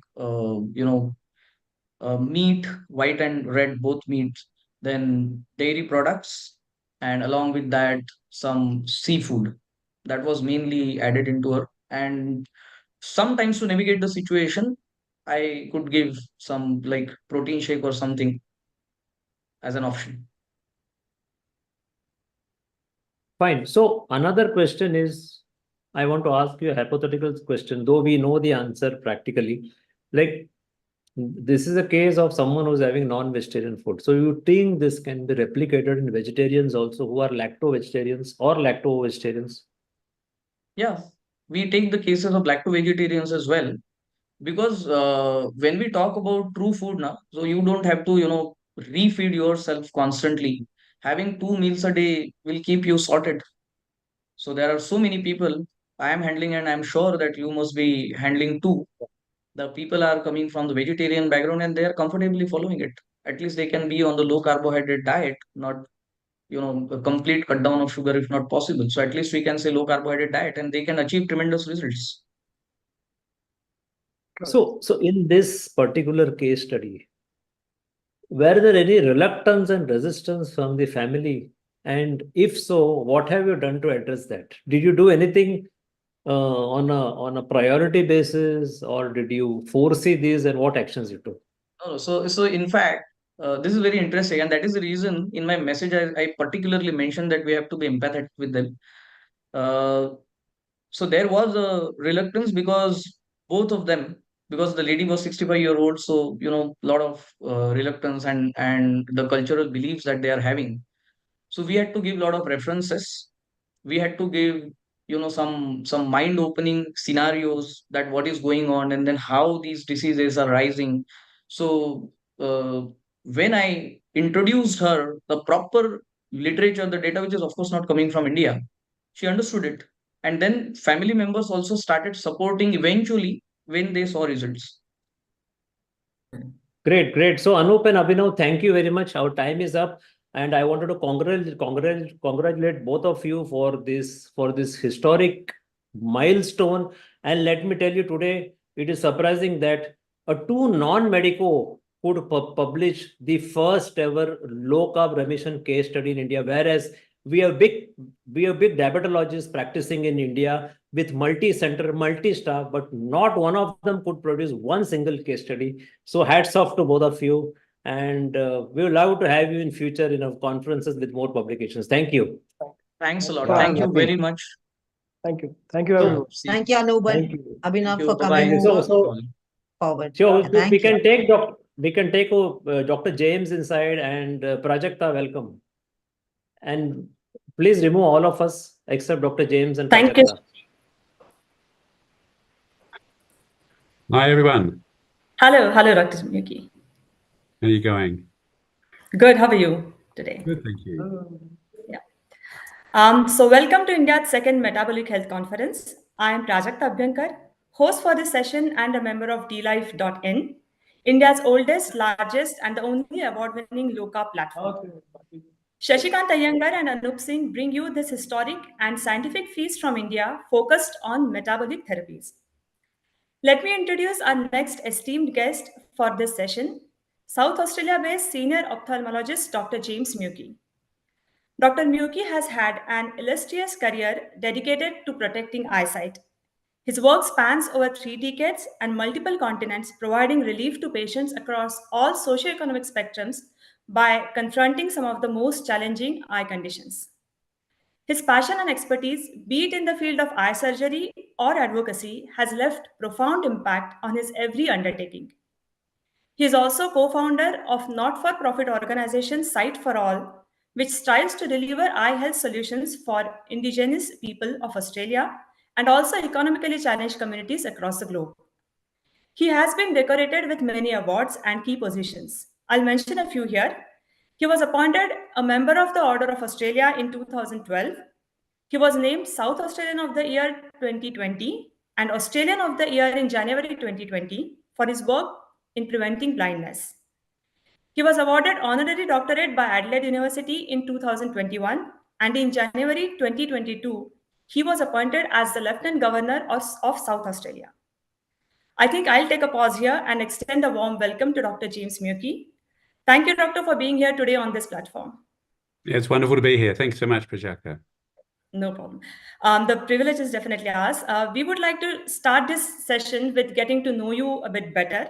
Could you please introduce your work, like what you did as an eye surgeon and then what you did as an advocate against sugar after you were awarded the Australian of the Year in 2020? Sure. Well, I've been an ophthalmologist and eye surgeon now for 35 years, believe it or not. In fact, my retirement is imminent. But I was lucky enough to be awarded Australian of the Year in early 2020, and that was because of my work in fighting blindness with not-for-profit Sight for All. But when I was awarded this very prestigious recognition, I thought, what's Australia's biggest health crisis? And I'm a doctor, I should be involved in trying to raise awareness and do something about it. Well, it's type 2 diabetes, clearly. So I started doing a lot of reading, and one of the things that I learned, which I wasn't aware of, through medical school and through my years as a doctor and a specialist, was this incredible opportunity for remission. But I learned about it by reading Jason Fung's wonderful book, The Diabetes Code, specifically by utilizing real food rather than medicine to turn diabetes around. So later in 2020, I was actually included in the expert advisory group for the review of Australia's national diabetes strategy. And I was able to get remission into that document for the first time, which was published in 2021. Yeah. And after its publication, I started to advise my patients with type 2 to explore this opportunity. And I arranged for them to see a local nutritionist who specializes in therapeutic carbohydrate reduction. And I started seeing these amazing results, people with type 2 putting their disease into remission. Was without doubt one of the most rewarding experiences of my 40-year medical career. At the same time, I was getting a bit of bite back from the local endocrinologists. I received a few nasty letters, specifically concerns regarding the safety of what I was doing with the patients. And so as a result of that, I organised an endocrinology meeting with the local low-carb practitioners in late 2022. And as a result of that, we have written guidelines for therapeutic carbohydrate reduction for Australia, which were published in January this year and have subsequently been endorsed by both the Australian Diabetes Society and Diabetes Australia. So it's a real turning point in Australia, and there's more I can tell you.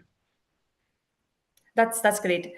So before all this happened, you were primarily working as a tertiary expert, operating on the eyes of people. So what turned your focus more on the primary causes that lead to these eye conditions in most of the cases?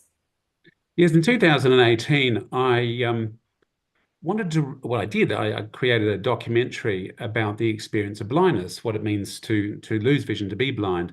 And I interviewed 10 people during that process. And one of the people that I interviewed was a guy called Neil Hansel, who tells this incredible story about going to bed one evening with normal sight and waking up the next morning blind in both eyes. And he remains blind at this stage due to his type 2 diabetes. And the story was so powerful and had such a huge impact on me. In fact, we used his story to create a TV commercial which played nationally in Australia back in late 2018. But it was really on the back of that meeting with Neil and no longer seeing my role as the guy at the end of the line treating the end-stage complications of this blinding disease, the most feared complications. I thought I really needed to play a more critical role in, the nutritional drivers of type 2 diabetes. Right. So before your work started, what were the guidelines endorsed by Diabetes Australia for patients who are suffering with diabetes or any other metabolic conditions?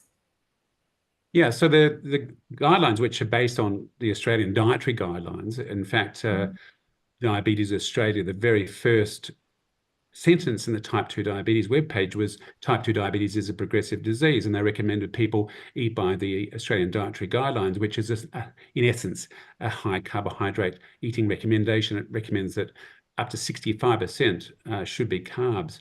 And if you realize that type 2 diabetes is a condition of carbohydrate intolerance, it makes absolutely no sense. But it was also other organisations such as the Royal Australian College of GPs who are doing the same. The dietitians group, Dietitians Australia, are also recommending people with type 2 diabetes eat this high carbohydrate pattern recommended by our Australian dietary guidelines. Yeah. So how does this excessive intake of sugar end up taking a toll on a vital organ like eyes? So in literal sense, how does one get blinded by sugar, as you say? Sure. There's both microvascular and macrovascular complications with type 2 diabetes. So damage to the retina, the retina is like the film in the camera, due to diabetes is a microvascular complication, along with things like chronic renal failure, dementia. And there are, in essence, two major impacts of persistent high blood glucose level on the retinal vasculature. The first is damage to the endothelial glycocalyx, which is the tissue that lines the inside of every capillary, arteriole, and artery in the body. And we know that diabetes damages this glycocalyx, and that leads to leakiness from the blood vessels. And when it leaks into the central vision area of the retina, what we call the macula, and that causes diabetic macular edema, and that's the major threat to the vision from people with diabetes. But we also see glycation. So we see glycation of the proteins in the red blood cells, and this reduces the elasticity of the red blood cells. So they have difficulty passing through the retinal capillaries, and that in turn leads to blockage. And when the capillaries block up, you get a lack of oxygen flow, and this triggers what we call new blood vessels, which grow into the retina to try and heal this ischemic area. And in turn, these can bleed inside the eye. And this is exactly the same scenario that happened to Neil Hansel, who woke up blind in both eyes literally overnight. And how much time does it take for this condition to progress? After a person develops, let us say, diabetes, after it is detected, and if it is untreated or unnoticed, how much time does he have before his organs start getting affected because of the condition? Yes, it's very variable, and it depends on a number of factors. But for example, in Neil Hansel's case, he developed type 2 diabetes at the age of 26, and he woke up blind in both eyes at the age of 50. So that was 24 years it took to get to that stage. So it's not something that happens quickly. In fact, it's very rare to lose vision in both eyes like that. Fortunately, it usually presents a little less dramatically, and we're able to control it if we can get onto it pretty quickly. Right. So speaking specifically of diabetes, do all type of diabetes affect the eye health or the organ health, or is it just the type 2 diabetes? Yeah, so type 1 and type 2 both cause retinal disease or retinal damage. Right. And there's no doubt that reducing the carbohydrates in a therapeutic way helps in all types of diabetes. So for type 2 diabetes, the underlying mechanism is insulin resistance. And when you're insulin resistant, you are intolerant of carbohydrates. So if you decrease your carbohydrate intake, which means decreasing your glucose and fructose levels in the blood, this does lead to repair of the endothelial glycocalyx in a matter of hours to days. So it's quite remarkable. And we do see a decrease in the permeability of the blood vessels of the retina and the leakage. And that in turn results in a reduction in diabetic macular edema. So there's no doubt, and I've seen it in my patients, we're seeing these remarkable results of just publishing a case study at the moment in a young woman who reversed her type 2 diabetes in a matter of weeks. She came off her insulin in a couple of weeks, and over the next 9 months, her macular edema resolved completely. And that was just a dietary intervention, nothing else. Type 1, also reducing the carbohydrate intake will lead to stabilization of the blood sugar levels and hopefully a decreased need for insulin injections. And this is, in turn, will have a positive impact because we know that insulin has a number of unpleasant side effects, really. One, it's a fat storage hormone, but also helps in this process of forming clots. It's inflammogenic, and it's also potentially tumorigenic. So if we can reduce your carb intake in people with type 1, reduce the blood sugar levels to a more stable level, then this will actually have a positive impact on the body in terms of insulin and its side effects. Okay. So, but putting diabetes into remission, will that heal the damage that was already done to the organs? That means, does that heal the damaged eyesight as well, or that effect cannot be reversed even if you put the diabetes into remission? As I mentioned, I have a number of cases where I'm seeing when we reduce the carb intake, the edema is resolving, and that's super exciting. I don't think it's ever been reported before. So, but when the damage is more severe, particularly when there's an element of ischemia, I wouldn't expect this to recover, but at least if we can stabilize the situation, stop it getting worse at that stage, is a positive thing. Okay, that's great. So be it India, Australia, US, the numbers and percentages we hear associated with the population affected by diabetes or any other metabolic conditions are really scary. And this is no longer something impacting an individual or a small group. And I don't think that can be tackled at individual level anymore. So how much do you think are these increasing numbers impacting the health support system in general or the economies in general? Well, there's no doubt about it. It is a worldwide crisis, and certainly here in Australia, our health systems are very much overstretched. We have what's called an ambulance ramping crisis, where the ambulances can't get to the emergency room of the hospital. They're stuck on the ramp leading up to the hospital, and this is happening right across the country.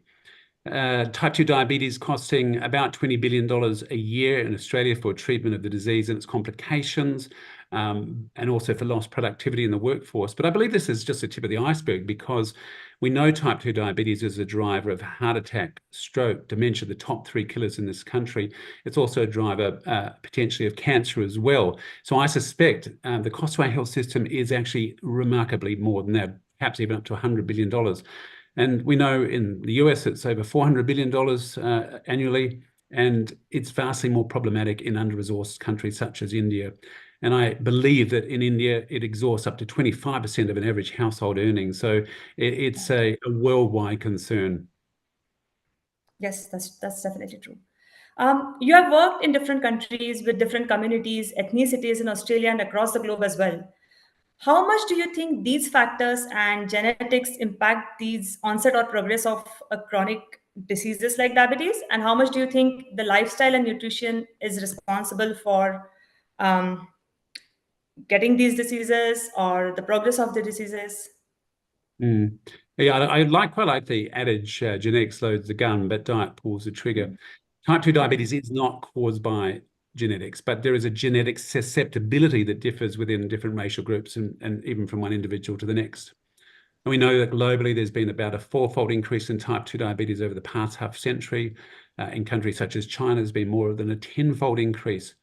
In Australia's First Nations people, there's been over an 80-fold increase in type 2 diabetes over the past half century. So it's deeply concerning here in this country.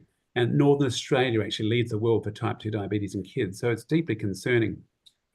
There are now more thin metabolically unhealthy people than there are obese metabolically unhealthy people in the USA, and I suspect also here in Australia and likely also in India as well. And you may have heard of this entity called TOFI, thin on the outside, fat on the inside. Basically means type 2 diabetes without obesity. India, Pakistan, China, all this is a major concern. So although obesity is the major risk factor for type 2 diabetes, it's not the central issue here. It's not even the type of calories that are consumed, but it's not even the number of calories that are consumed. It's a type of calories, particularly the fructose and the seed oil, which is so concerning and so dangerous for us. Right. So a person who has been detected with diabetes, what test and the frequency do you recommend to get the checkup for eyes or other vital organs done to make sure that there is no damage to these organs because of the metabolic disorder? Yeah, sure. For everyone, I would recommend having a general eye check with a local optometrist every couple of years from the age of 40. If you have diabetes, then as soon as type 1 diabetes is diagnosed, we don't need an eye check for about 5 years. But in type 2 diabetes, we don't know how long the diabetes has been there, so I would recommend an immediate eye check. And then every couple of years, if there's no sign of retinal disease, but if there is retinal disease, you'll need more frequent checks, and that it depends on the severity of the retinal disease and whether it's vision threatening or not.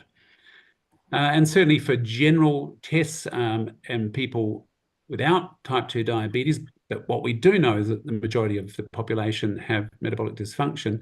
I would certainly recommend general systemic checks for everyone from about the age of 40. And there's a range of blood tests that you can do. Fasting blood glucose is useful, but I think more useful is fasting blood insulin, because it'll pick up that metabolic dysfunction, hyperinsulinemia at an earlier stage. HbA1c and triglyceride are also really good markers of potential risk to cardiovascular disease. And so if you are metabolically healthy, every couple of years is not a bad idea, but certainly if you are not metabolically healthy, then more frequently once again. But quite simply, just measuring your girth, and if that is more than twice more than 50% of your height, then there's a risk there that you have visceral obesity or abdominal obesity and a fatty liver, and so that's certainly something you need to get onto straight away. Go and see your GP and have these other tests done. Okay. So currently, when sugar, processed food, carb-rich foods are very much visible and easily available, also they're cheaper than the healthier options. So do you think the food environment is conducive for making the right food choices and encouraging people to get the right kind of nutrition they need? Absolutely not. In fact, I gave evidence to the Australian government's parliamentary inquiry into diabetes in late 2023, so late last year. And I actually gave the government multiple policy suggestions that they could potentially implement. Firstly, I believe that the Australian dietary guidelines need to be reviewed in a critical way. They were last released in 2013. They're currently under review now, but this high carbohydrate approach that I mentioned, and there was significant bias that crept into that document that needs to be looked at. Have they worked? Well, clearly not, because of the obesity and type 2 diabetes epidemic that currently is present here in this country. Over 2/3 of Australian adults are overweight or obese, and about a quarter of our kids. So clearly this recommendation is not working. Have they caused harm? I believe they have, because they're currently being used by various bodies I mentioned to recommend to people with type 2 diabetes to eat a high carbohydrate eating approach. So the dietary guidelines hold no relevance for the prevention and management of type 2 diabetes. The second policy suggestion I gave was to overhaul our diabolical food environment, and I had 3 recommendations of price, proximity, and temporality. With pricing, removing tax breaks for marketing by the ultra-processed food and sugary drinks industry is something they could consider. Currently amounts to about $5 billion every year. Removing price promotions in supermarkets and other predatory marketing practices of these industries, I think, is vital. And when it comes to proximity, we've got vending machines in hospitals which are selling junk food. Junk food's being sold in school canteens. Yes. And finally, temporality. An example of this would be ads for sugary drinks and ultra-processed foods, which are aimed at kids during those hours when kids are watching TV. Yes. And the final thing I mentioned was to remove the vested interests which are driving education of healthcare practitioners in this country, particularly big pharma in the medical schools and big food in the training of dietitians. That's great. I hope they'll inculcate at least some of the recommendations that you have given to them in the new guidelines they'll form over the time. Fingers crossed. Fingers crossed, yes.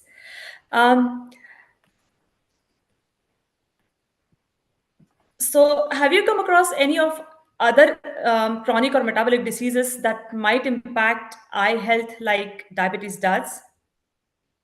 Thyroid or any other metabolic disease that impacts eye health specifically of a person? I believe that most of the major blinding conditions are caused by metabolic dysfunction. Now, cataract is the leading cause of blindness in the world. We know the cataract is more prevalent in diabetes. The glucose in hyperglycemia binds to the protein in the human lens, causing glycation, as we mentioned before, with glycation of the red blood cells, and that drives cataract formation. So I have no doubt that cataract is a metabolic dysfunction. Age-related macular degeneration, which is the leading cause of blindness in wealthier countries. And I know that Chris Kenobi's work in the US, Chris is a colleague, an ophthalmology colleague. He believes that seed oils are driving this, and he's written an excellent book called The Ancestral Diet Revolution, which I would recommend you read. And the other big one is glaucoma, which is the leading cause of preventable blindness. It's the leading cause of irreversible blindness in the world. And it is a vascular optic neuropathy. So I have no doubt that, that metabolic dysfunction also plays a role in glaucoma. So this year, Diabetes Australia has got into official partnership with Defeat Diabetes, and low carb would now be promoted as a recommended practice for type 2 diabetes management. What are your thoughts on this, and how much do you think this would impact the mainstream organization adopting and promoting low carb as a way of putting diabetes into remission? I think it's super exciting. It really is exciting. And I think they've done a fantastic job at Defeat Diabetes to progress this initiative with Diabetes Australia. And I applaud also Diabetes Australia for taking it on. As I mentioned, until 2021, Diabetes Australia were calling type 2 diabetes a progressive disease. So low carb healthy fat is now being embraced by Diabetes Australia. And I believe that it is a sign that the tide is turning. So Diabetes Australia is a respected and influential body here in Australia, has significant reach to their members and beyond. So I'm hoping that as this is fully embraced and publicised, then more and more patients will take it on and we'll see these positive results. So I as a medical practitioner, as I mentioned, it's just been such an exciting experience for me. I want all my colleagues to have this experience as well as the patients. And now that Diabetes Australia has taken it on, I believe that other public health associations must take it on. In fact, some are, and it's great to see that the Dietitians Association of Australia are also taking on. We're actually, through the Australasian Metabolic Health Society, giving a 10-module course to Dietitians Australia in a couple of months, which is also very exciting. I think the other public health associations and body will take this on as a legitimate and very important opportunity for patients with type 2 diabetes and metabolic dysfunction in general. Yes, that's excellent news. So when you say therapeutic carbohydrate restriction, where do you set the recommended limit for carbohydrate intake for a person who has been metabolically compromised and who is not yet compromised, which means his markers are below the threshold? Yeah. Well, let's start firstly with those who are not metabolically healthy. The majority of Australians are not metabolically healthy. I suspect the same in India. 2/3 of Australian adults are overweight or obese, and over 90% of Americans are metabolically unhealthy. So if I had type 2 diabetes, I would certainly go for a ketogenic diet, which is less than 50 grams of carbs per day. If I was insulin resistant or had pre-diabetes, or if I was overweight or obese, then I would certainly go low carb, which is 50 to 125 grams a day.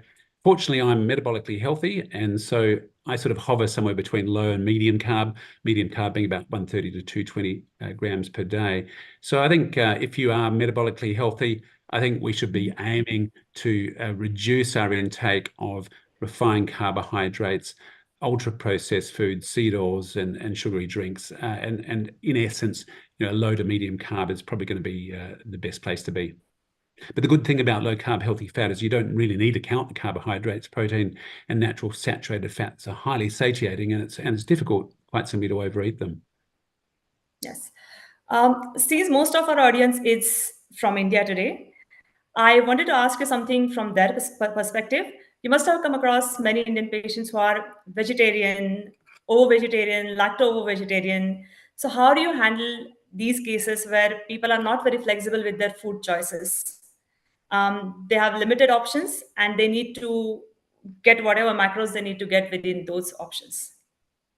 Yeah, I think the simple message should be just to eat real food. I think no doubt that ultra-processed food, or what I prefer to call ultra-processed food, like substances, are driving a lot of the metabolic dysfunction. In the United States, something like 62% of the calories in the diet are ultra-processed, over 50% in the UK, and close to 50% here in Australia. I'm not sure what the stats are in India, but certainly when you look at the major components of most ultra-processed foods, they're highly refined products such as sugar, wheat flour, and seed oils, and there are a bunch of other dubious additives which are potentially dangerous. So I think eating real food, avoiding ultra-processed food, like I hope the majority of people in India do.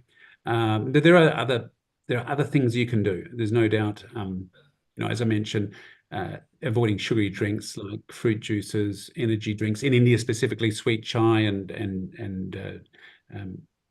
sugarcane juice. I was actually in India only a month ago, and I noticed the sugarcane vendors on the streets.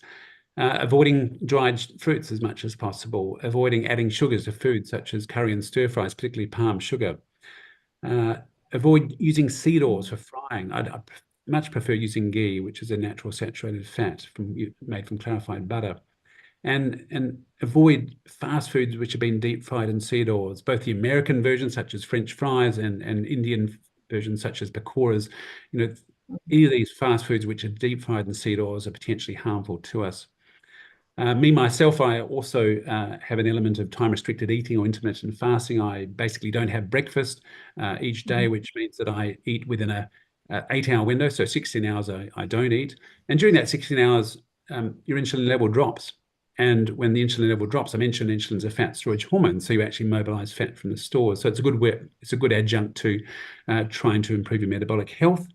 I also do some other non-dietary things, particularly resistance training.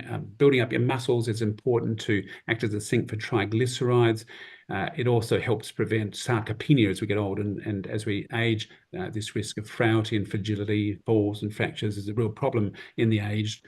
I try to get a good night's sleep. It's usually the one thing that eludes me much of the time, but a good night's sleep we know is important for metabolic health. And getting out and into the sun in the morning, getting that vitamin D is also really good way of improving your metabolic health. And finally, I do enjoy a glass of whiskey every now and then, but we know that alcohol actually inhibits glucagon. So glucagon is the opposite hormone to insulin. It's a fat mobilization hormone. So if you're inhibiting it, then potentially that also means that you're having more difficulty losing weight or reversing your metabolic dysfunction. So there's just a few tips that you could engage in. And actually, interestingly, let's see if I can find it. I was reading today about a study looking at the incidence of coronary heart disease in India. It was a study that looked at over 1 million men, and the highest rates of coronary heart disease were in Madras, where fat consumption was lower and consisted primarily of polyunsaturated seed oils.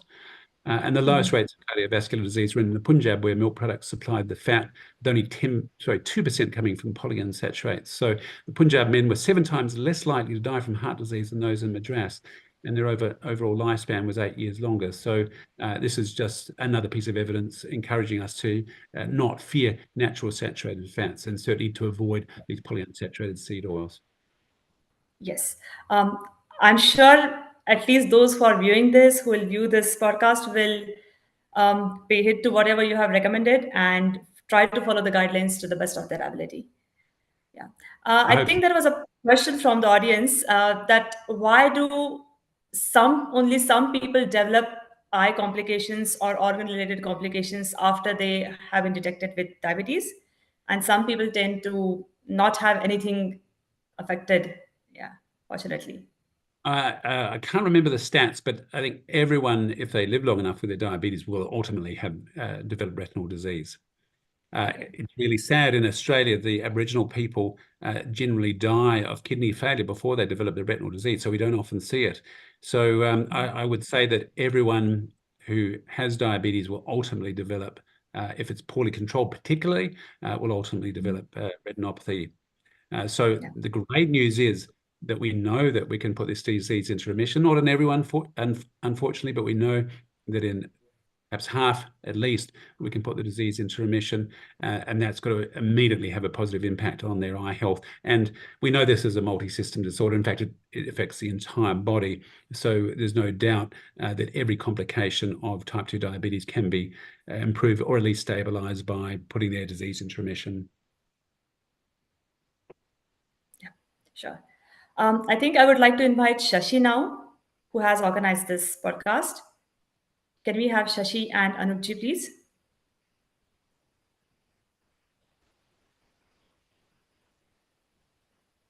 Hello, Dr. James. Hi, Chaffee. How are you? Hi, fine. Thank you. In spite of your personal commitment and all the other personal issues you have, you have taken pains and time to attend this conference.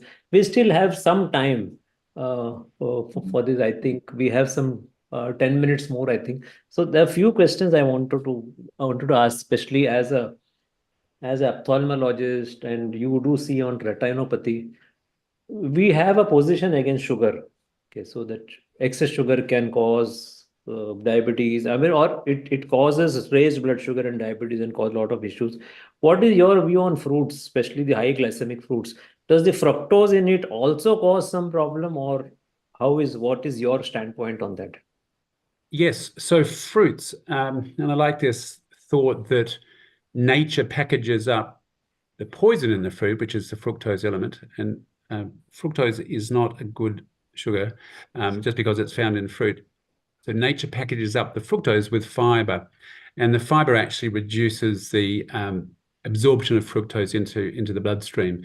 So eating the whole fruit rather than the fruit juice is much healthier if you want to eat fruit. If you have metabolic dysfunction, if you have type 2 diabetes, perhaps you should be avoiding fruit altogether, but particularly the high sugar tropical fruits that are often found in India, in favor of things like the berries, strawberries, raspberries, blackberries are a better fruit. They're a low sugar fruit. So avoiding high sugar fruits if you have type 2 diabetes in India is a good idea. Yeah, and I think this particularly in India, this is a season of mangoes, one of the very high glycemic fruits, and then it really causes, we have seen practically that it really causes a lot of havoc in the blood sugar levels. And when people come to us post this season, they do really have dysregulated blood sugar. Anup, you wanted to ask any more questions on? Yeah, there's one specific question, it's more related to a grain-centric country like India. Now, they say often that low-carb, high-fat diet is expensive and it cannot be followed long-term because of cost. Now, do you face similar situation in Australia, or and if you do, how do you handle such patients? Yeah, absolutely. This is, I think, a worldwide phenomenon, particularly when you realise that in my state, South Australia, wheat is our biggest export. So there's a real pushback, and there's this sort of understanding or belief, let's say, that low carb, healthy fat is actually more expensive, but there's been lots of modeling done, and it does not need to be more expensive. In fact, consuming ultra-processed foods, consuming these fake animal meat products, for example, are much more expensive than real food. So if we focus on a real food diet, focus on supporting local farmers and producers and growers, I think this is a much more positive way of looking at it, and avoiding those ultra-processed foods, which have become such a big part. It's become normalized in our country these days, but there's no doubt they can be cheap, they're certainly unhealthy, and ultimately it's much cheaper in the long run to invest in your own health than to go down this pathway of type 2 diabetes and its complications and the enormous expense that entails. Yeah, one more important question is, how much do you think it is important to get an ophthalmic checkup done when someone is diagnosed with diabetes? Now, in India, very few people actually get an ophthalmic checkup done. Unless they have an issue, they really do not go. So, in your experience, what is the kind of morbidity you see, even if, let us say, not only in those people who have been recently diagnosed as diabetes, but even in pre-diabetes? What is your broad view and your experience in this? Certainly, I've seen patients with pre-diabetes with retinal disease. Now, whether they had type 2 diabetes and they've just moved back into a pre-diabetes diagnosis, or I'm not sure, but I've certainly seen patients with pre-diabetes with retinal disease. But we must remember, this is just a continuum of metabolic dysfunction. It starts with insulin resistance, moves through pre-diabetes to type 2 diabetes. So that's the mark of when we call metabolic dysfunction type 2 diabetes, which is over HbA1c of 6.5, is just an arbitrary mark. And so potentially diabetic retinal disease can happen at any stage, but it's more likely to happen, of course, as your HbA1c rises above 6.5. And we know that about a third of patients with type 2 diabetes will have retinal disease, and of those, about 10% will have vision-threatening disease. So in Australia, we have probably in the order of 2 million with type 2 diabetes. So probably close to 200,000 will have vision-threatening disease. And certainly every week in my clinic, I'm treating patients with vision-threatening eye disease due to their type 2 diabetes. The mainstay of treatment used to be retinal laser, but these days we inject the antibody into the eye, the anti-vascular endothelial growth factor, which has been remarkable in terms of stabilizing their vision. But you also need to treat the underlying metabolic dysfunction. That's why reducing the carbohydrate intake, reducing the seed oil intake is so important. And as I mentioned earlier, what I'm noticing almost across the board, almost universally, is patients with type 2 diabetes, their edema is improving immediately upon implementing therapeutic carbohydrate reduction. Do you see any? No. Yeah, no. Yeah. I mean, Anu, you said that 6.5 is an arbitrary number. So does that practically mean that anyone with A1C above 5.6 could be classified as diabetic? Because even I don't agree with pre-diabetes and all these classifications. Well, certainly we know that above 5.5, there was a study out of Japan that showed with an HbA1c of greater than 5.5, cardiovascular risk increases. And we know the cardiovascular risk increases. We know that the risk of retinal disease increases. In fact, we know that the risk of all the complications of type 2 diabetes increases with rising HbA1c.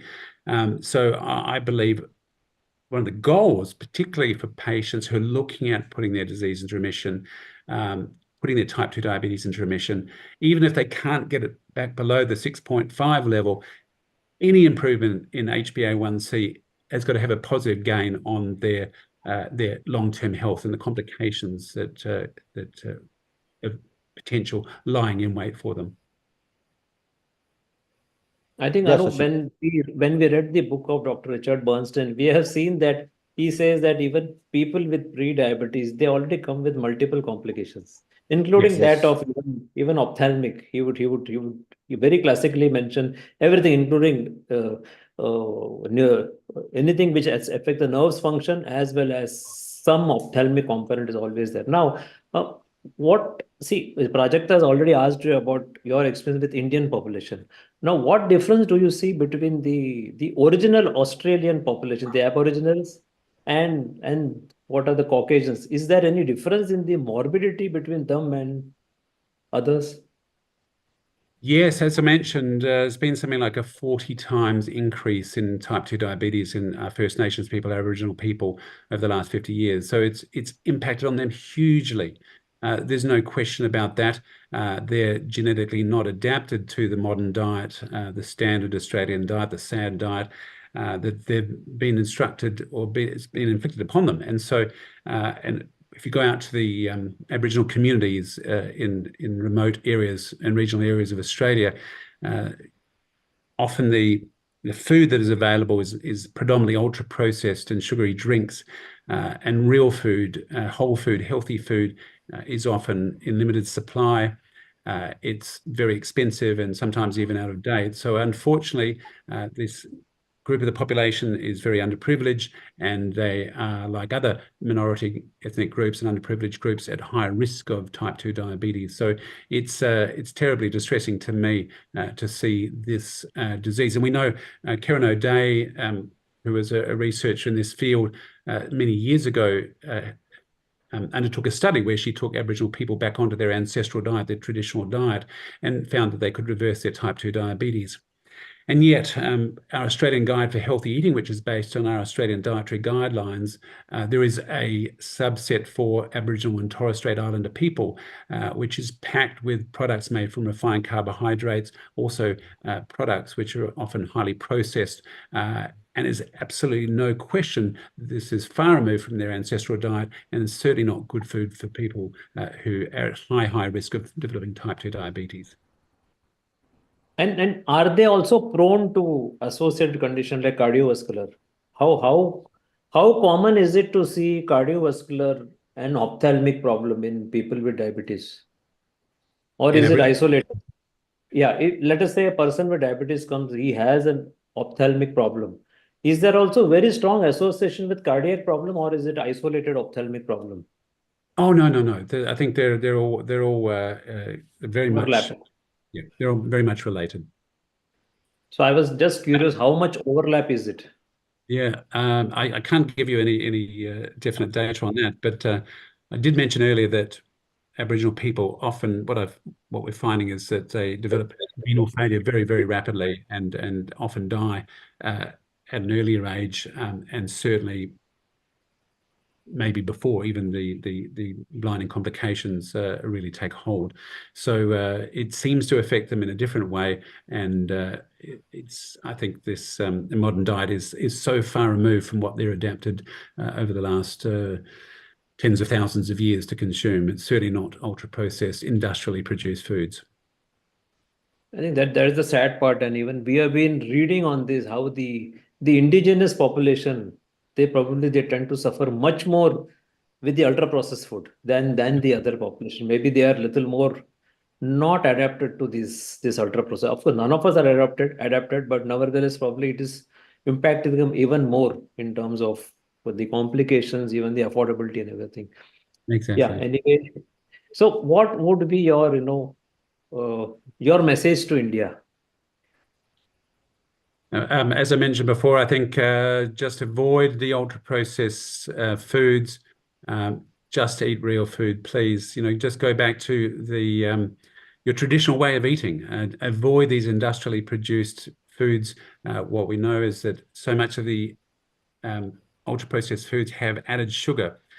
We know that they utilize a lot of highly refined wheat flour, particularly, and throw in the seed oils. And you've got a recipe for disaster. You've got a substance which is like a loaded gun pointing directly at our livers, causing metabolic dysfunction. So please avoid ultra-processed foods, avoid sugary drinks, minimize your consumption of refined carbohydrates, absolutely avoid seed oils, and I think you'll very unlikely to develop diabetes in that scenario. Thank you. And I think many of us in India even do not know, but you actually quoted the study of S.L. Malhotra from the Indian Railway study. The northern and southern, they were using dairy fat, and the southern was using seed oils, and then the incidence of cardiovascular disease is 7 times more in the south where they were using seed oil. So this is, though you have quoted the study here from Australia, many of us in India do not know this, and it is, and that's a sad part in India. Anyway, thank you. Thank you very much for sparing your time. I think having an ophthalmology or ophthalmologist point of view is very, very important for India. Thank you. Anup? Absolutely, and congratulations on what you're doing. Thank you, And Dr. thank you James. so much for joining us at this late hour, and in spite of your own physical challenges. We really appreciate that. Not at all. Thank you. It was a delight to be a part of this conference, and I wish you all the very best, because you've got a lot of people and over 100 million with type 2 diabetes. It's a big problem that's ahead of you, and I hope you can have some impact, please. Thank you. Thank you, Dr. James. Namaste from India. Namaste. Thank you so much. All the best. Bye-bye. Thank you. Bye-bye. So we can get Dr. Alok Gupta. Dr. Alok Gupta, welcome. Namaste, Shashi and Anup, and Namaste, India. Namaste, sir. Namaste. Yeah. So the viewers, welcome to India's second Metabolic Health Conference. Of course, you know my name. My name is Shashi. I'm a metabolic health coach and a member of DLife.in, India's oldest, biggest, and the only award-winning low carb platform. So along with me, there's Anup Singh. So me and Anup Singh, we bring to you this historic and scientific feast from India. The Metabolic Therapies is the name of this specific conference. So let us invite our special guest, Dr. Alok Gupta. He's an Indian, but he's from Australia now. Dr. Alok Gupta, welcome. Thank you. Thank you, Welcome, sir. Anup ji and Welcome, sir. Shashi ji for giving So an you can- opportunity. You can call me So, Anup. you- No need for G. You can call me Anup and Shashi. No more G. So Uh, I'll take the pleasure in introducing Dr. Alok Gupta first. Dr. Alok Gupta is a nephrologist with 20 years of experience in treating a wide range of both acute and chronic renal conditions. Originally from New Delhi, Dr. Alok received training in general medicine and advanced training in nephrology. He then went to complete a 2 years clinical fellowship of nephrology at Toronto, Canada. Upon his arrival in Australia, he practiced at Mildura Base Hospital in the regional Victoria. In 2015, he was awarded his fellowship in medicine nephrology by the Royal Australasian College of Physicians. He moved to Toowoomba, regional Queensland in early 2016, and since then has been practicing in public and private sectors. His practice is permanently based in Toowoomba. His area of clinical interest lies in metabolic syndrome and its management through lifestyle changes and medication, both into resistant hypertension, CKD, and associated complication, as well as renal stone disease. So we today have the pleasure of having a nephrologist coming to us and speaking on CKD. Dr. Alok Gupta, thank you again for this session. So I will just ask a very basic question on what is the prevalence of CKD globally, and what are the main reasons for so many people developing CKD? yeah, so Shashi, the CKD and its prevalence is growing with period of time because the risk factor for CKD, like aging, type 2 diabetes, metabolic syndrome, hypertension, obesity, is also growing.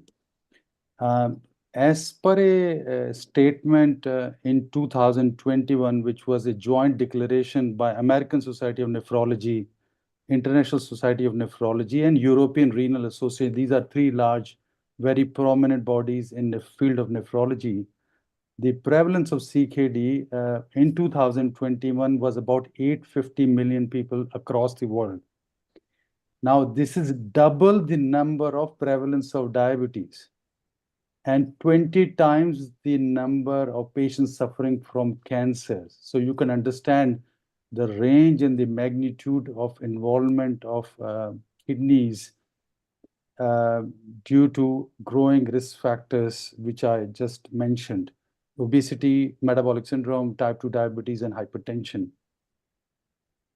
And CKD accounts for about 1.2 million deaths every year. And if you account for the cardiovascular deaths associated with CKD, the number goes to about 2.6 million deaths every year. Huge. Anup? Yeah. So why does uncontrolled blood pressure and blood sugar causes kidney damage? So let's deal with diabetes first.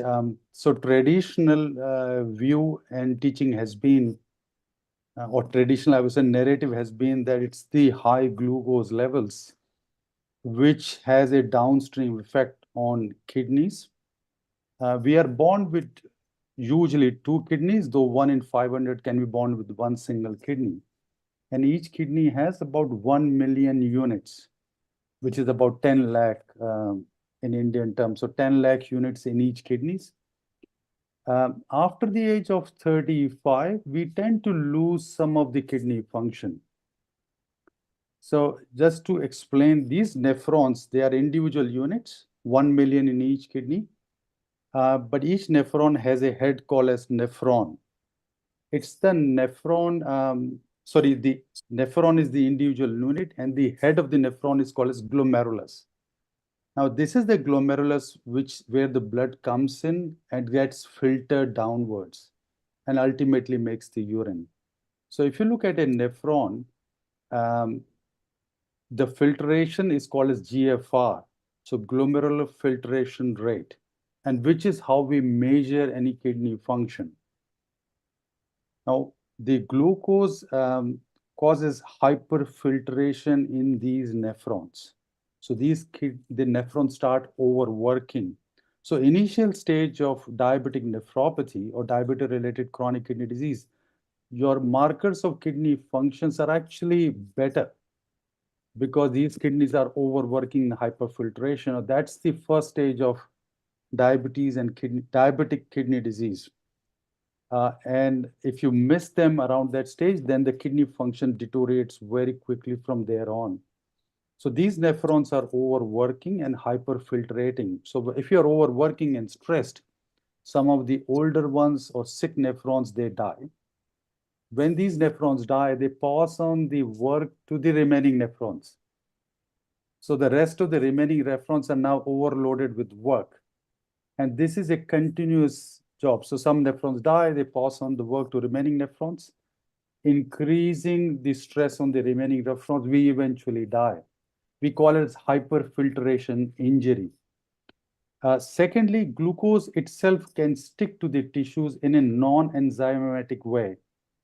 And we call it advanced glycation end products, or AGE. So it's like a Browning reaction or Maillard reaction. That damages the kidney. Number 3, glucose, when it's metabolized by mitochondria, which is present ubiquitously everywhere in all cells, including kidney cells, it causes oxidative injury. There's a lot of glucose load, and the mitochondria has to process this glucose load. So whenever you process this, you have oxidative injury, like reactive oxygen species are related. So these are the major mechanisms how glucose affects the kidney function to start with. This is the traditional narrative. But there was a experimental study published in 2010.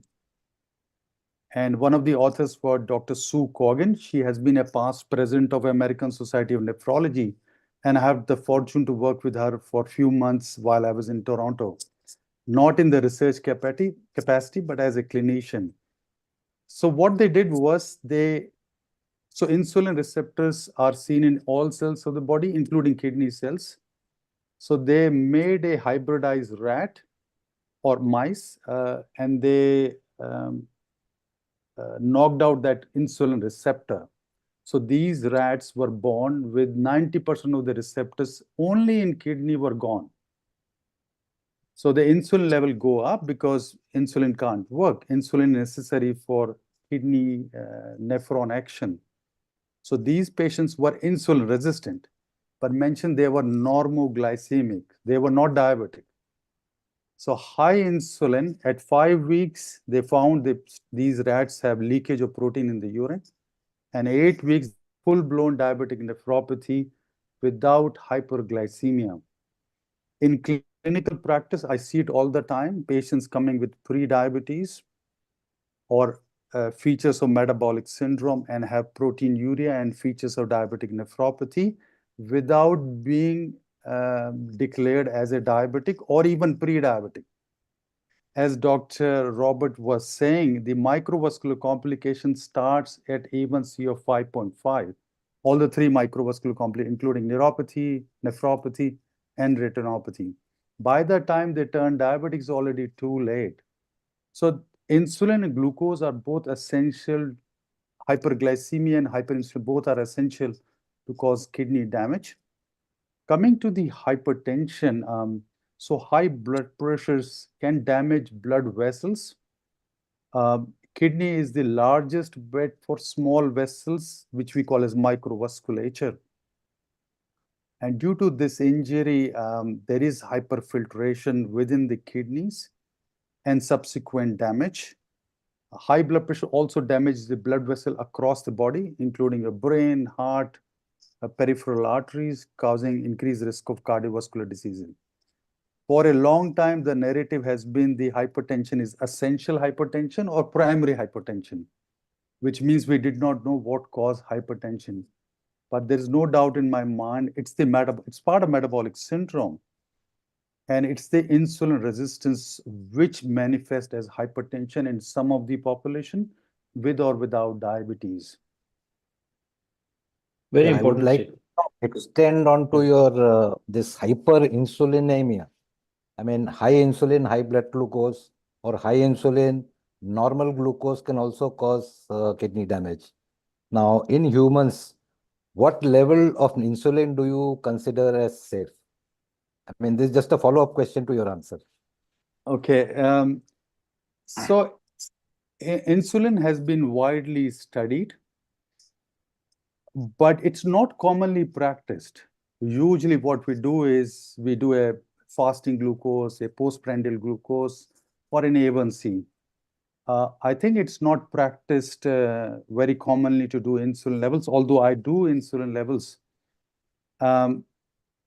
As per the experts, a cutoff of about 5 to 6 international units of insulin is probably safe and normal.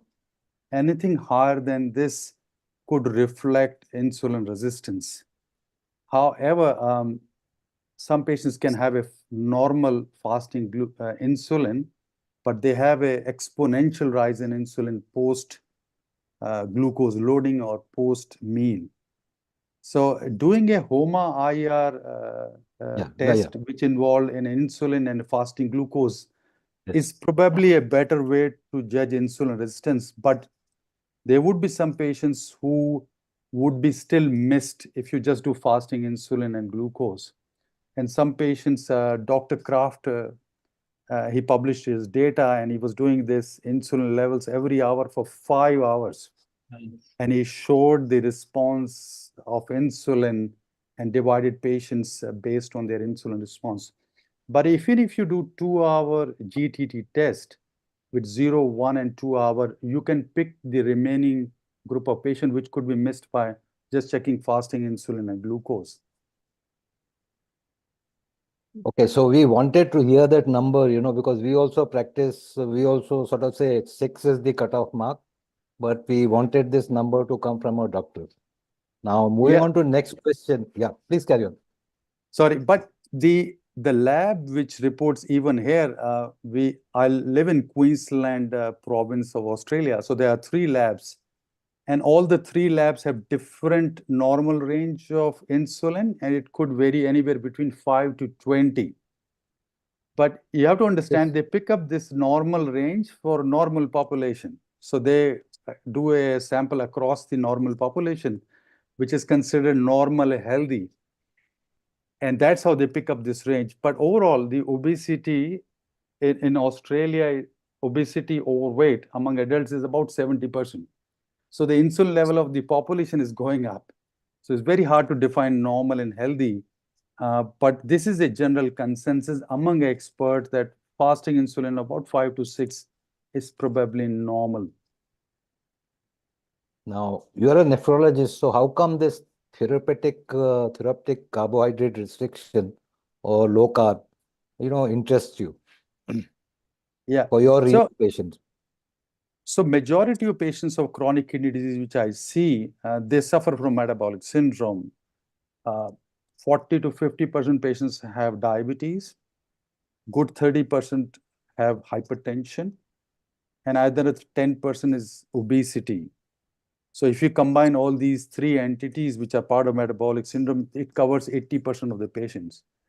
So what I was looking at my practice late 2018 and 19, despite putting them on all possible pharmaceutical agents which were available to us, and following all the guidelines, all my patients were worsening. I could slow down their progression, but I could not stop the progression of the chronic kidney disease. And most of the patients will end up with on dialysis. A small minority of CKD population lands on dialysis, but majority die of cardiovascular causes. So in 2018 and 19, I was hearing some noises about low carb. There is a body here in Australia called as CSIRO, which published a book on low carb recipes and low carb diet to help patients lose weight. I started promoting it without knowing much about it. But in late 2020 and 21, I read a paper from Dr. David Ludwig's group from US. And what he showed in his study was he divided the patient into 3 groups. So this was a game changer study for my own learning. So high fat group and low protein and low carb. Now, second group was high protein, low carb and low protein. And the third group was high carb, low fat and low protein. And it was done in healthy volunteers, and about for, I think, 12 to 16 weeks. He showed patients who were on high fat diet, and he manipulated the diet or energy intake in a way that their weight did not change, because losing weight is a confounder. And he showed the patients who have high fat diet, their basal metabolic rate increased. Just to explain to the viewer, the BMR or basal metabolic rate is the one energy we consume while we are not doing any physical activity. Like while sleeping, our heart, our brain, our intestine, they all need energy. That sort of is basal metabolic expenses. So if you increase your BMR, you will lose weight. So I was very influenced by that particular study, and I was a victim of metabolic syndrome as well. I was diagnosed with diabetes with A1C of 6.7 at age 40 when I was in Canada. And I was doing everything right, following the guidelines, taking metformin, and I was always an avid exerciser. And my A1C was stuck at 6%, taking metformin 2 grams. But my blood pressure seems to be going up, and it required 1 drug, and 2nd drug, and 3rd drug. My waistline was growing, and I'm feeling more tired, and I developed sleep apnea as well. So I was struggling with my own personal health, following guidelines, but I was not getting better. And at the same time, I had a very difficult patient started on peritoneal dialysis, and I mentioned that case in my talk in the Low Carb Sydney. And this lady was landed on dialysis because of a very resistant blood pressure. Blood pressures were in 200, and she was on multiple treatment. Despite it, we could not bring her blood pressures. She was weighing 120 kilos. So influenced by Dr. David Ludwig's paper, I changed my diet. And I went into a 60 to 70% fat diet, some moderate protein. And I cut back my carbohydrate intake to about 10 to 15% of my overall energy intake. I applied a freestyle Libre sensor around the same time as well. My breakfast used to be home-cooked dalia or wheat porridge. And first time I looked at my blood sugars after I had a wheat porridge was in the range of 13 to 14 millimole, which is like 250 to 300 milligrams. I was shocked. This happened within first 30 to 60 minutes of eating porridge. Since then, I never had porridge. This is 4 years ago. And I changed my diet, looking at what foods makes my glucose to go up. And I still practice an ovo-lacto vegetarian lifestyle. And my A1C is now 5.5, just near the normal, and I'm off medications. But my blood pressure does perpetuate. So it looks like I had irreversible microvascular damage, which perpetuates my blood pressure. And that case, again, I had left with no option. She had recurrent hospital admissions for high blood pressure, going to the ICU. I put her on low carb diet. She was eating fish and meat. So I said, you can have fish, meat, eggs, poultry. some beans, but avoid wheat and rice. Vegetables are okay. Limit to 2 meals a day and do some time-restricted eating. She lost astonishing 35 kilos of weight, and in a dialysis patient is a big achievement. With my own personal health, I lost about 10 kilos of weight, and everything else got better except my blood pressure, which is better controlled, but I still require 2 medications to control it. Since that experience, I started practicing slowly into my practice, and I was hugely rewarded. A lot of patients reverse their diabetes. A significant proportion of patients could come off insulin, including my 80-year-old mother. She was on insulin for some time. She lives in Delhi, and she has extremely resistant diabetes and hypertension. And she developed diabetes at age 35. Now she's turning 80 early next year. So she could come off insulin by adopting a time-restricted eating and a low carbohydrate approach. So that was quite an explanation. So that means, if we summarize, the dietary guidelines are abject failure. Would you agree to that? Yeah, absolutely. I think as the different authors has been explaining, in the 1970s in US, they changed the guidelines and put up a pyramid approach. And I think we blindly adopted that guidelines in India as well. And I think we did few major changes in our diet with respect to our country. One, we were using traditionally ghee as the cooking medium or cold pressed seed oils. But the introduction of these processed oils, which are known to be inflammatory and causing insulin resistance, was a big change in last 50, 60 years. Promotion, I remember advertisement of Saffola, it's a heart healthy oil, which is on the contrary. And secondly, there's a large introduction of wheat. Earlier, we were using more millets in our diet rather than wheat. Wheat used to be a luxury. But later, 1950s, 60s, and 70s, we were actually starving. And you may be aware of that they hybridized wheat, made it more resistant to pesticide and weedicide, and to the weather to increase its yield, which increased the content of the gluten. They were using a lot of glyphosate for both wheat, protecting for wheats as well as for maturation of wheat. So I think combination of using more seed oils, more introduction of wheat products, and then we have extended eating hours from morning to night. So I think this changed our more stress in our life, lack of sleep, and poor physical activity. So I think combination of factor that India is looking at a metabolic disorder tsunami. Now, I want to come to a very, very important question as a nephrologist. So you have seen the application of low carb in reducing the blood sugar numbers, getting people off.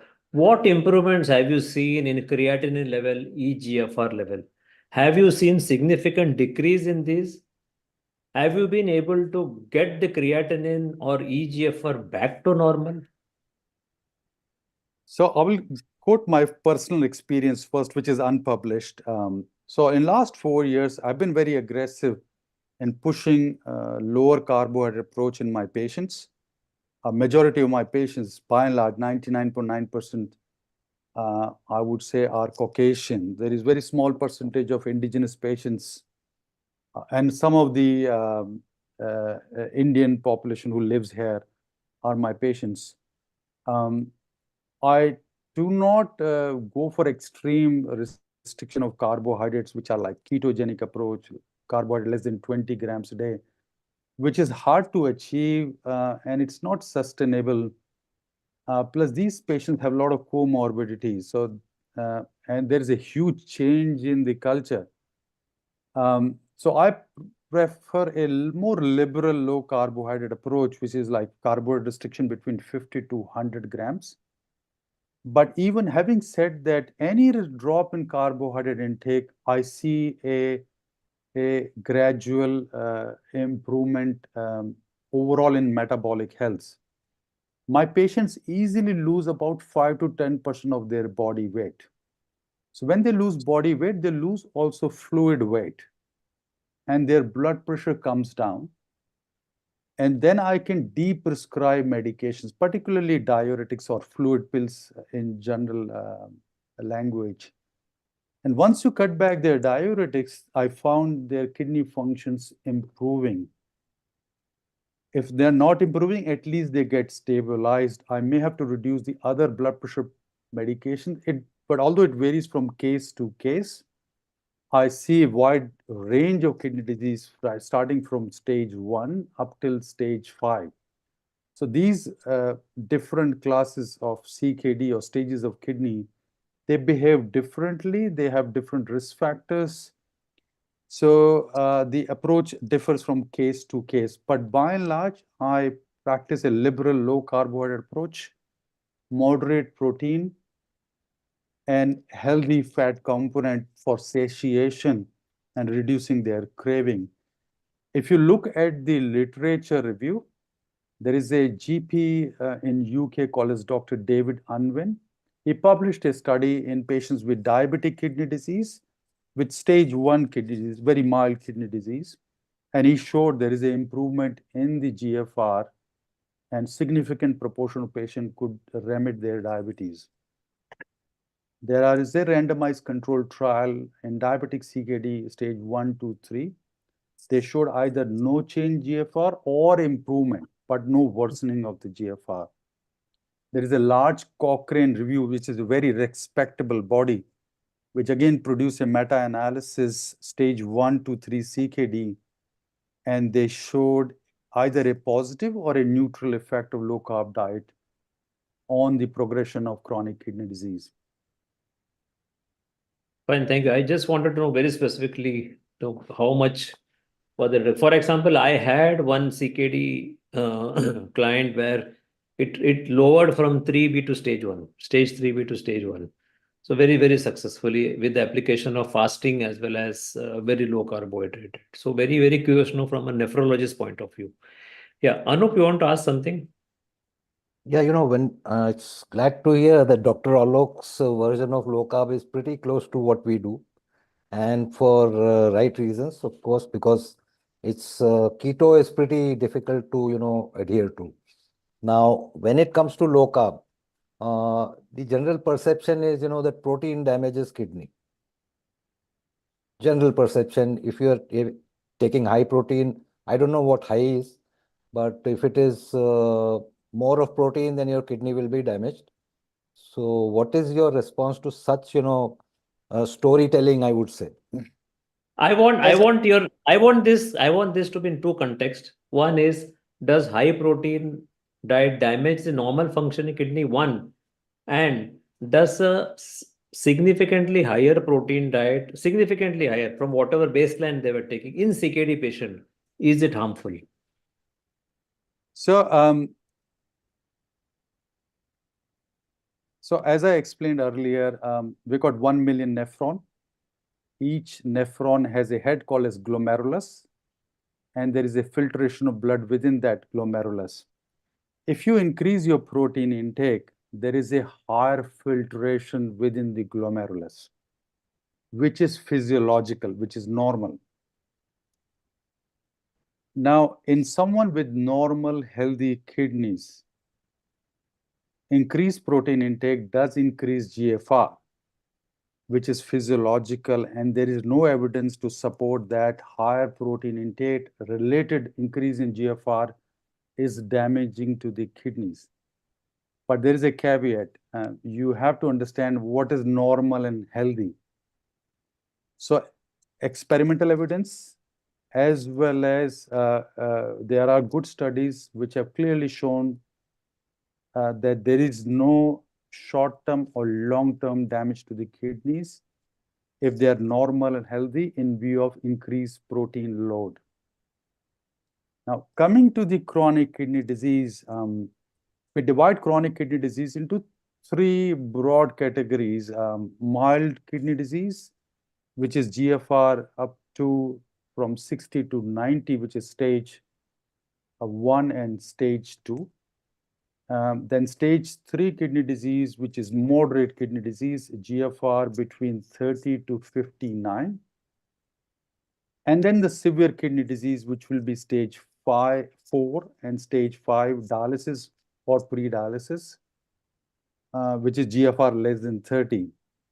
So whatever data we have, stage 1, 2 to 3, there is a very little evidence that higher protein intake damages kidney or leads to higher progression of the chronic kidney disease. This is documented evidence, and there is a large Cochrane review on this as well. Now, when it comes to stage 4 and 5, which is severe kidney disease, and mind you, as I said, nephron keep dying, pushing their work on the remaining one, overloading the remaining nephrons. When you are in severe stage of kidney disease, you are probably left with 250,000 nephrons in each kidney, which is a quarter of the normal nephrons. So these nephrons are under huge stress. So technically, proteins can increase their GFR and the of disease. So in these group of patients who have severe kidney disease, I tend to not go over more than 0.8 gram per kilogram. But therefore, the nuances, it depends on the quality of protein you are eating. It depends on what type of protein you are eating, how much protein is getting absorbed and going into the circulation and effectively causing increased GFR. Then in this stage of patients, probably plant proteins are safer than animal proteins. Plant proteins have an alkaline nature, while animal proteins have an acidic nature, which could cause increased requirement of bicarbonate, which is generated by kidneys alone. So when kidneys are sick, like severe kidney disease, you don't want changes in the blood pH. You may need more bicarb supplementation. So in severe kidney disease, I try to restrict to 0.8 grams per kilogram, preferably plant-focused or plant-dominant protein intake. And I could see that Dr. Thomas Wemby is coming on your platform on Sunday. He has done a lot of studies on keto diets, low-carb diets in PKD patients. He recently published a study, Keto PKD, and which he showed that the GFR actually gets better on keto diet. It's a randomized control diet, which is gold standard. So in severe form of CKD, I tend to be cautious. I very closely monitor their numbers, their electrolyte, their acid base, their protein losses in the urine. If there is high amount of protein in the urine, which means these nephrons are hyperfiltrating. So I'm a bit cautious in that group.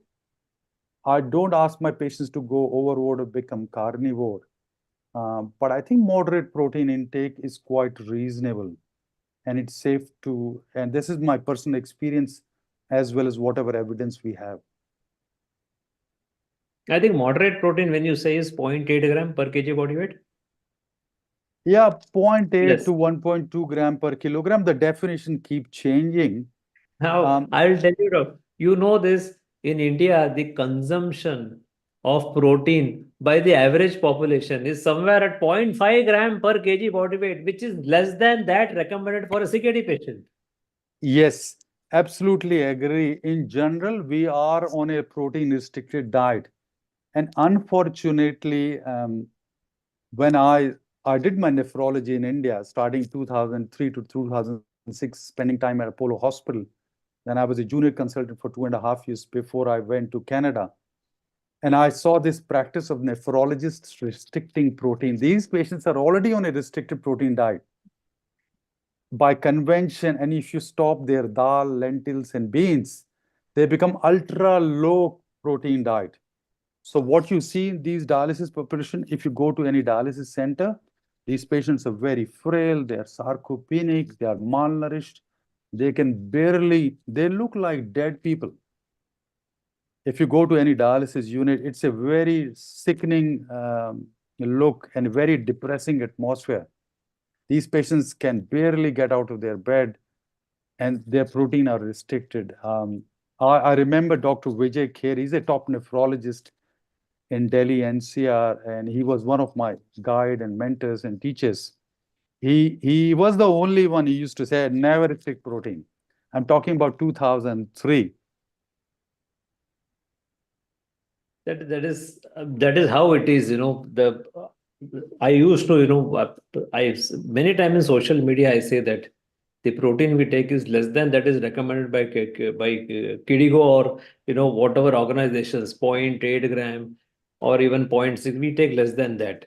So that is how it is. How about these protein powders which are recommended? What we see is generally in protein powders, it does contain a lot of carbohydrate, paradoxically.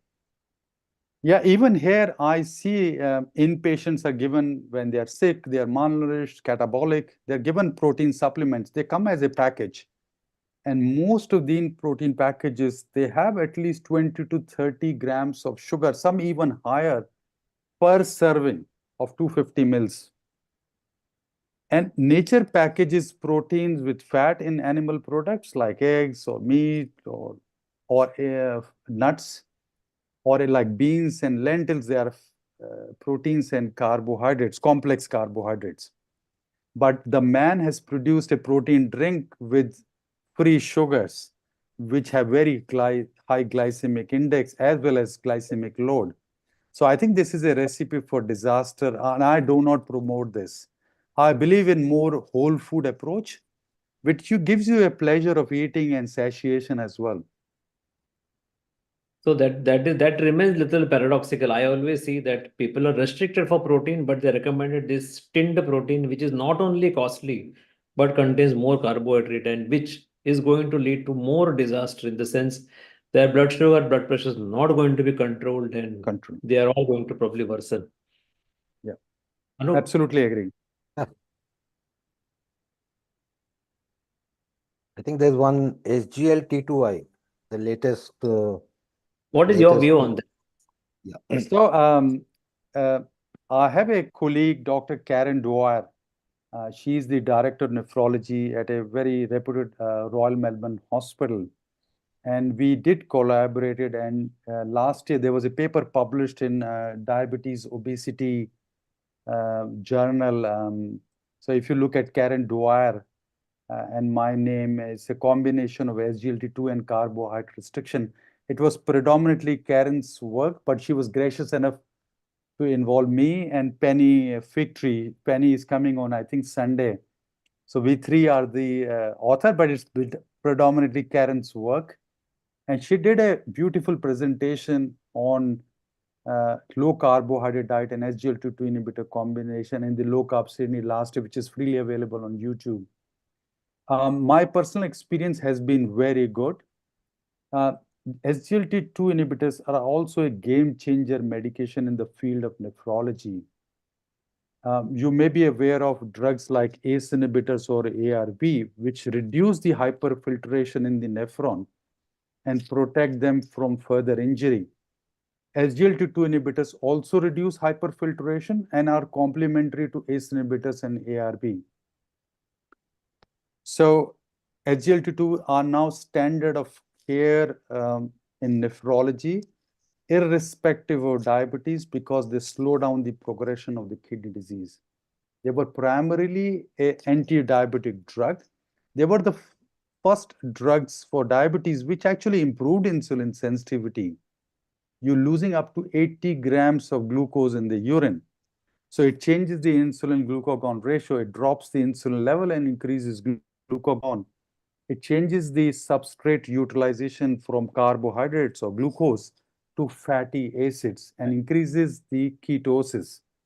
So these drugs fully, they are complementary to a low carb approach, but there is small risk of metabolic acidosis or ketoacidosis when you combine a low carbohydrate diet and SGLT2 inhibitors, but the risk group would include someone who has type 2 diabetes. So non-diabetics, SGLT2 inhibitors plus low carb, very low risk. But if you're a diabetes, the risk of acidosis, ketoacidosis double up. If patients become acutely unwell, like they have nausea, vomiting, diarrhea, so volume contraction, they are undergoing a surgery, or they have acute infection, their insulin resistance go up, they may become insulinopenic. That's the risk factor to increase the acidosis. So I tell my patient, if you are sick, don't take SGLT2 inhibitors. So that's important to remember. The risks go up in diabetics, plus if you're acutely unwell. There is a third entity called as LADA, so latent autoimmune diabetes of adults. So some estimate up to 10% of all type 2 diabetes patients who are diagnosed may have LADA rather than the insulin resistance type 2 diabetes. And if you put patients on low carb plus SGLT2 inhibitors, you may see increased risk of ketoacidosis. So I tell them, keep yourself well hydrated. If you are sick, don't take SGLT2 inhibitors. But I think they have a profound role in the management of chronic kidney disease, particularly protein-associated chronic kidney disease.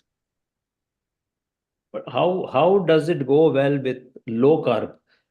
All your patients are going to be having diabetes, most of them at least. So does low carb and SGLT2 go very well? Or how about low carb and how about SGLT2 and ketogenic? So these are two different combinations, low carb and SGLT2, ketogenic and SGLT2. So as I said, I don't think any of my patients is on ketogenic diet. They're all in liberal, low carbohydrate diet. What I'm saying in someone who has diabetes and chronic kidney disease and is practicing low carbohydrate approach like 50 to 100 grams per day, on top you're on SGLT2 inhibitor, it does increase the risk of ketoacidosis in 3 situations. One, they're acutely unwell with infection, volume contraction, or surgery, or if they have underlying LADA, or their kidney disease is very advanced in progress. So in these group of patients, I remain cautious. Fine. Thank you. Anup, you want to ask something? Or yeah, it's all done, almost all done. Just to for benefit of viewers, maybe in posterity also, what numbers would you put for protein per kg body weight for a normal person, for a diabetic, and for a patient with, let's say, CKD early stage? So for normal healthy population and stages, diabetes with or without CKD, and CKD stages 1 to 3, I wouldn't restrict protein intake. See, how many of us actually measure how much protein we are eating?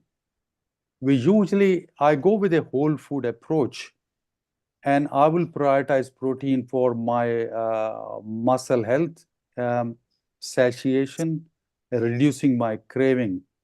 So I think anywhere between 0.8 to 1.2 gram is a very safe range.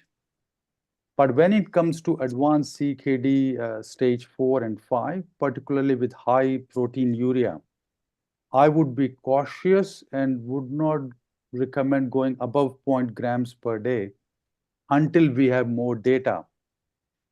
Now, having said that, I forgot to mention one thing. The drugs like SGLT2 inhibitor we just discussed, ACE inhibitors and ARB, and drugs like spironolactone, they all reduce hyperfiltration in the kidney.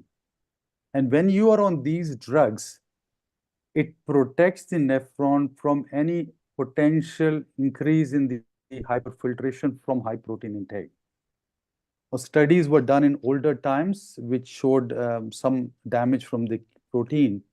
And those studies, these patients were not on these drugs universally.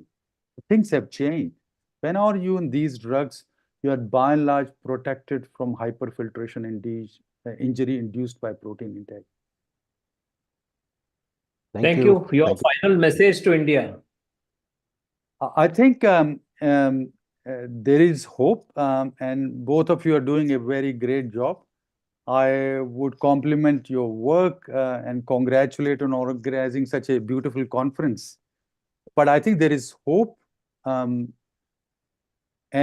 I would recommend that reducing ultra-processed carbohydrates, particularly wheat products, in my personal opinion, is important as number one. Number two, we should all practice time-restricted eating and fitting with the aligning ourselves with the sun.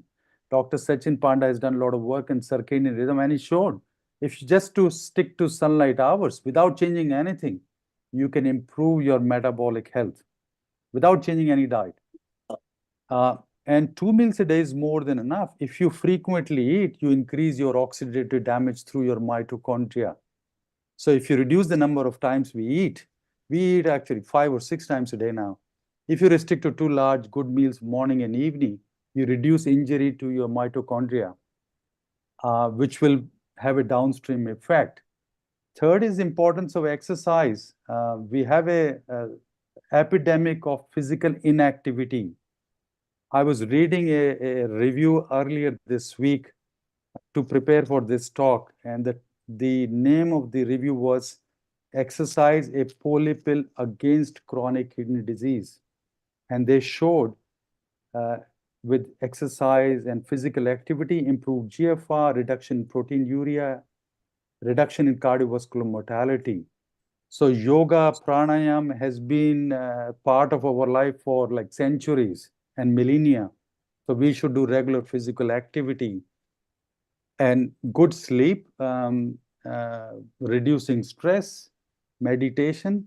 I think they will all add up to improve our health. Thank you. Thank you very much, Thank Doctor. you. Thank Namaste you, Doctor. from India. Okay, thank you. Namaste. Bye. So we'll get the next guest in, Dr. Parikshit, Dev, and Ira. So you can take us out.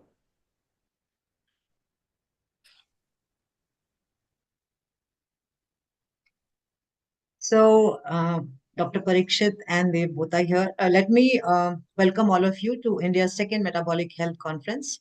We are holding it and hosting it from Goa. And I welcome Dr. Parikshit Bhattacharya as our next guest. Let me give a brief introduction of Dr. Bhattacharya. Dr. Parikshit is a lifestyle and functional medicine specialist. He's the founder of Healthy RX based in Kolkata. Today, with his passion and resolve of making people healthier, de-prescribing and reversing chronic diseases, Dr. Parikshit has over 8,000 success stories in the 10 years he's been practicing. So welcome, Dr. Parikshit. Welcome, Dev, both of you. And let us begin this session with a bang. So I'll ask the first question. Being a mainstream doctor, how did you come to know about and eventually start practicing the low carb diet? Share your personal journey or personal stories. Okay, am I audible? Yes. Yes, great. Okay, hi everyone, and hi Ira, and I think Dave is also there.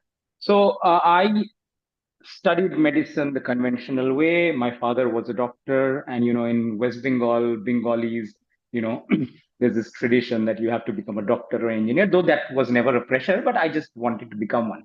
So then I took interest in general surgery, and then I started following my father's footsteps, and I became a surgeon, and I was also had a special interest in gallbladder surgery. I was with Apollo Hospital, Kolkata for 16 to 17 years. And I was just going the conventional way. And then what happened in 2012, I unfortunately had a big accident. It was a big motorcycle mishap. I broke my right leg in 7 places. I was bedridden for a year in the year 2012, and my health went for a toss. Now, during this period of being bedridden, I basically just tried to improve my own health. Like, the accident was a motorcycle crash, and I love motorcycling across the country, and my surgeon told me never ride a bike again. And that was not good news for me.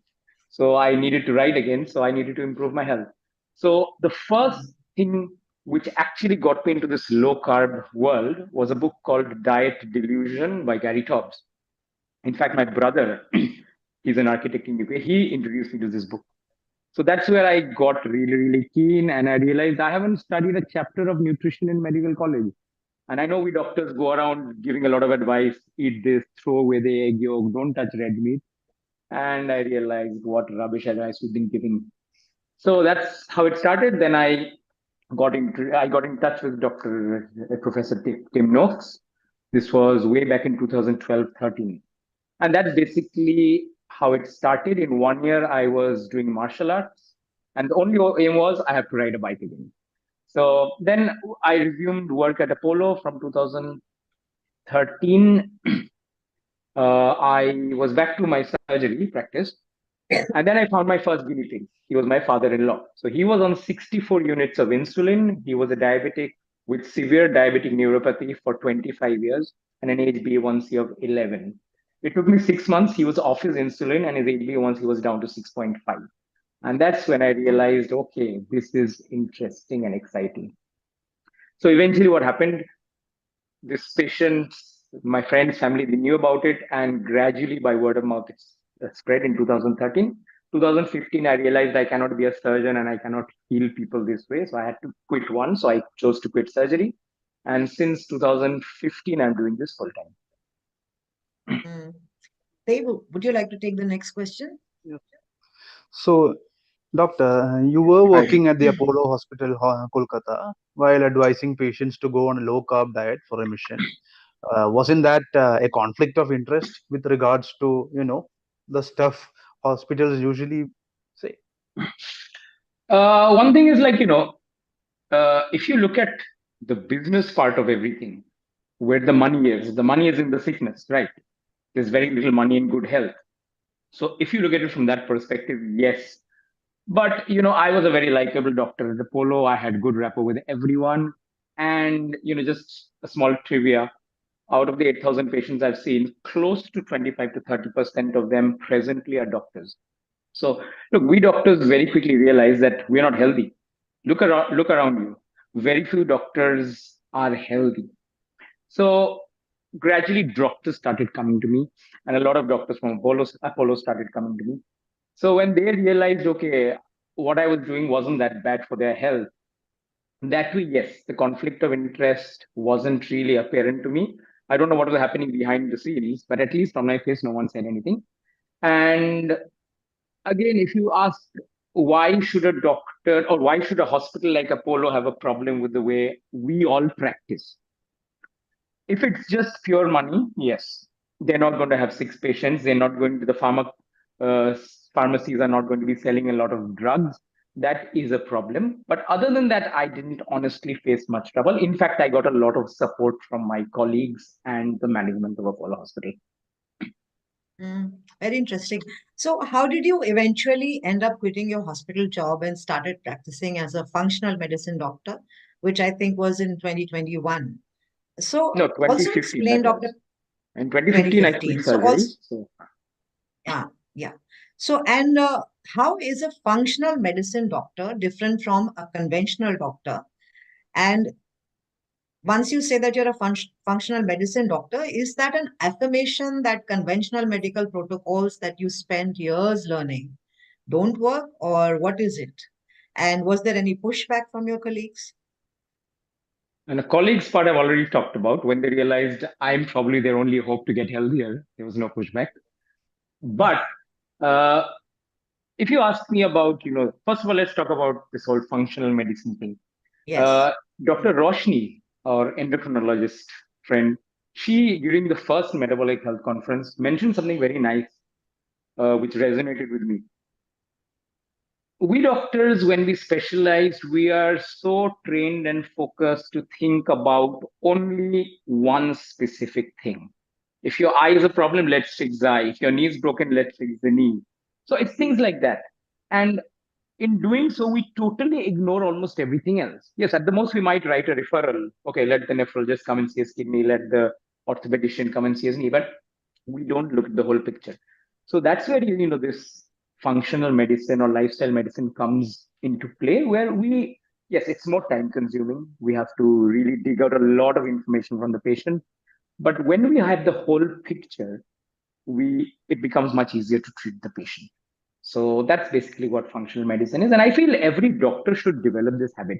One of the biggest complaints most patients have is, my doctor saw me for only 5 minutes or 10 seconds. It's that bad now. Yes, one reason to blame is the doctor-patient ratio. So many patients, less doctors. But even then, I've just felt like I take 1.5 hours with each patient. So I don't see too many patients a day. But I feel unless I give time to the patient, I'm not going to dig out all their problems, and I won't be able to treat the patient as a whole. And I think you had another extension to this question. What was it? Oh, I just wanted to ask, is there any pushback, which I think you've already answered? Yes. So the difference Not between really. functional medicine and a conventional doctor. So the point was the affirmation, which also I think you cleared, that the conventional medical protocols are maybe non-responsive, and that's why the need to look at various other aspects also. Modern medicine is fantastic in certain areas. Trust me on that. Like, think of antibiotics, think of vaccines, not the COVID vaccine. Yes. I'm not vaccinated. I slightly have reservations about that, but in general, vaccines, antibiotics, surgeries, science, modern medicine is remarkable in treating patients. But we here at the Metabolic Health Conference are primarily talking about chronic medical conditions. That is where I feel modern medicine has been a bit of a failure.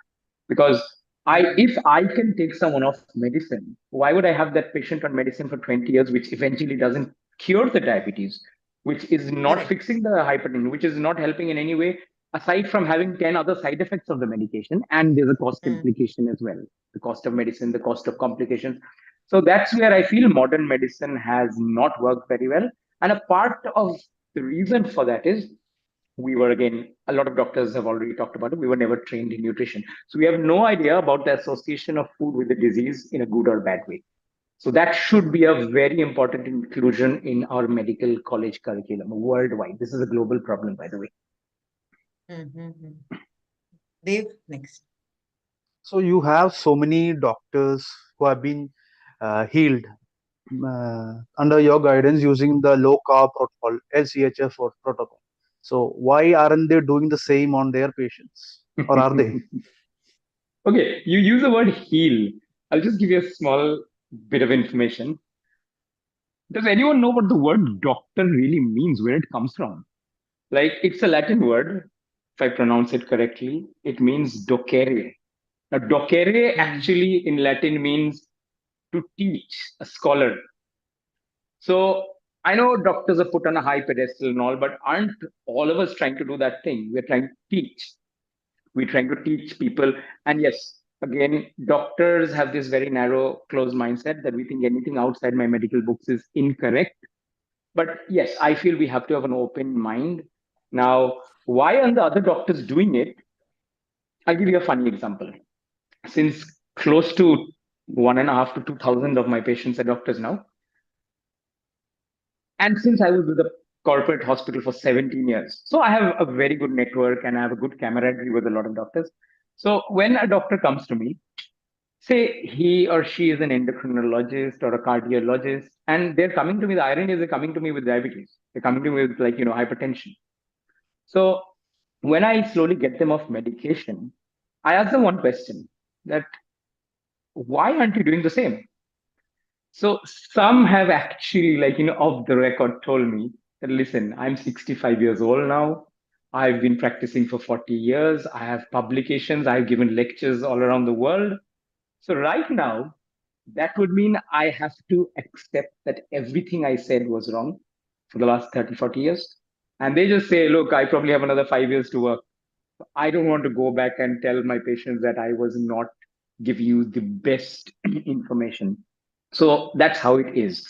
So that's one part of the story. The second part is, I'm not even getting to that. So that's a very controversial part of the discussion, is about the pharma industry. And look, a lot of what we study in medical books, we have to understand. A lot of patients ask me this: did I study the wrong information? I would not say that exactly, but always try and understand that a lot of the information which reaches our medical books is a result of what?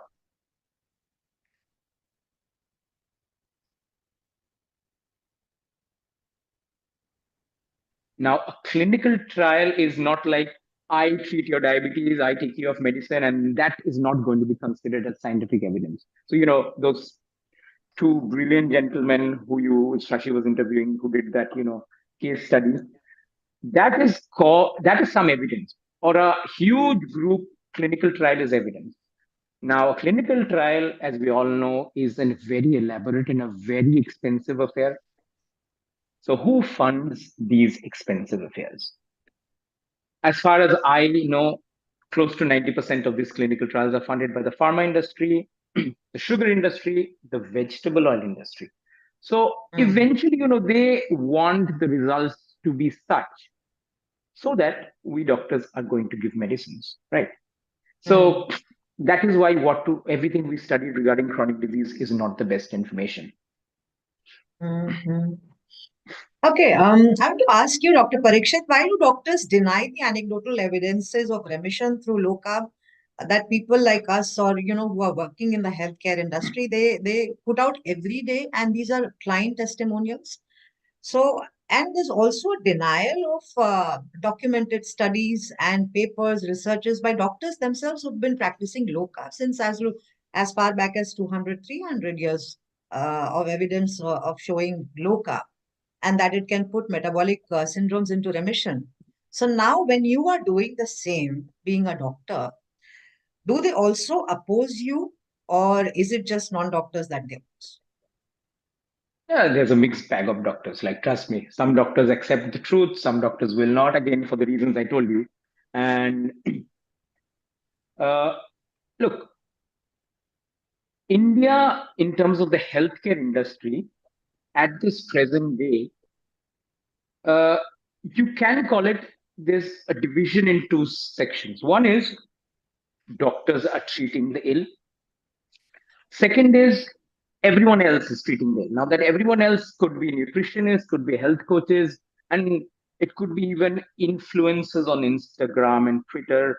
But I tell doctors and even the general population with a lot of pride, Instagram, Twitter, if you choose carefully, there's way more solid information out there, valuable information, accurate information than what the doctors are giving out in terms of reversing or putting chronic disease into remission. So I know we doctors have always had this, we try to make fun that, okay, also you're taking advice from Google or from Twitter or Instagram. But trust me, there's so much good information out there. Just think of us, like this whole group who's on Twitter. And, Dave, he has been treating and healing patients just via Twitter. And I've seen his results in Kolkata. He's been doing fantastic. So it's very difficult to really pinpoint the reason why a doctor is denial. But I've already told you, one is the fear to accept that I was wrong. And I feel that is something a lot of us Indians have. It's very difficult for an Indian. I've been working in UK as well for a while. Over there, the lovely thing there is, if I don't know something, I have no shame in saying that. But here, people are fearful to say, okay, I don't know it. So basically, yes, I know it.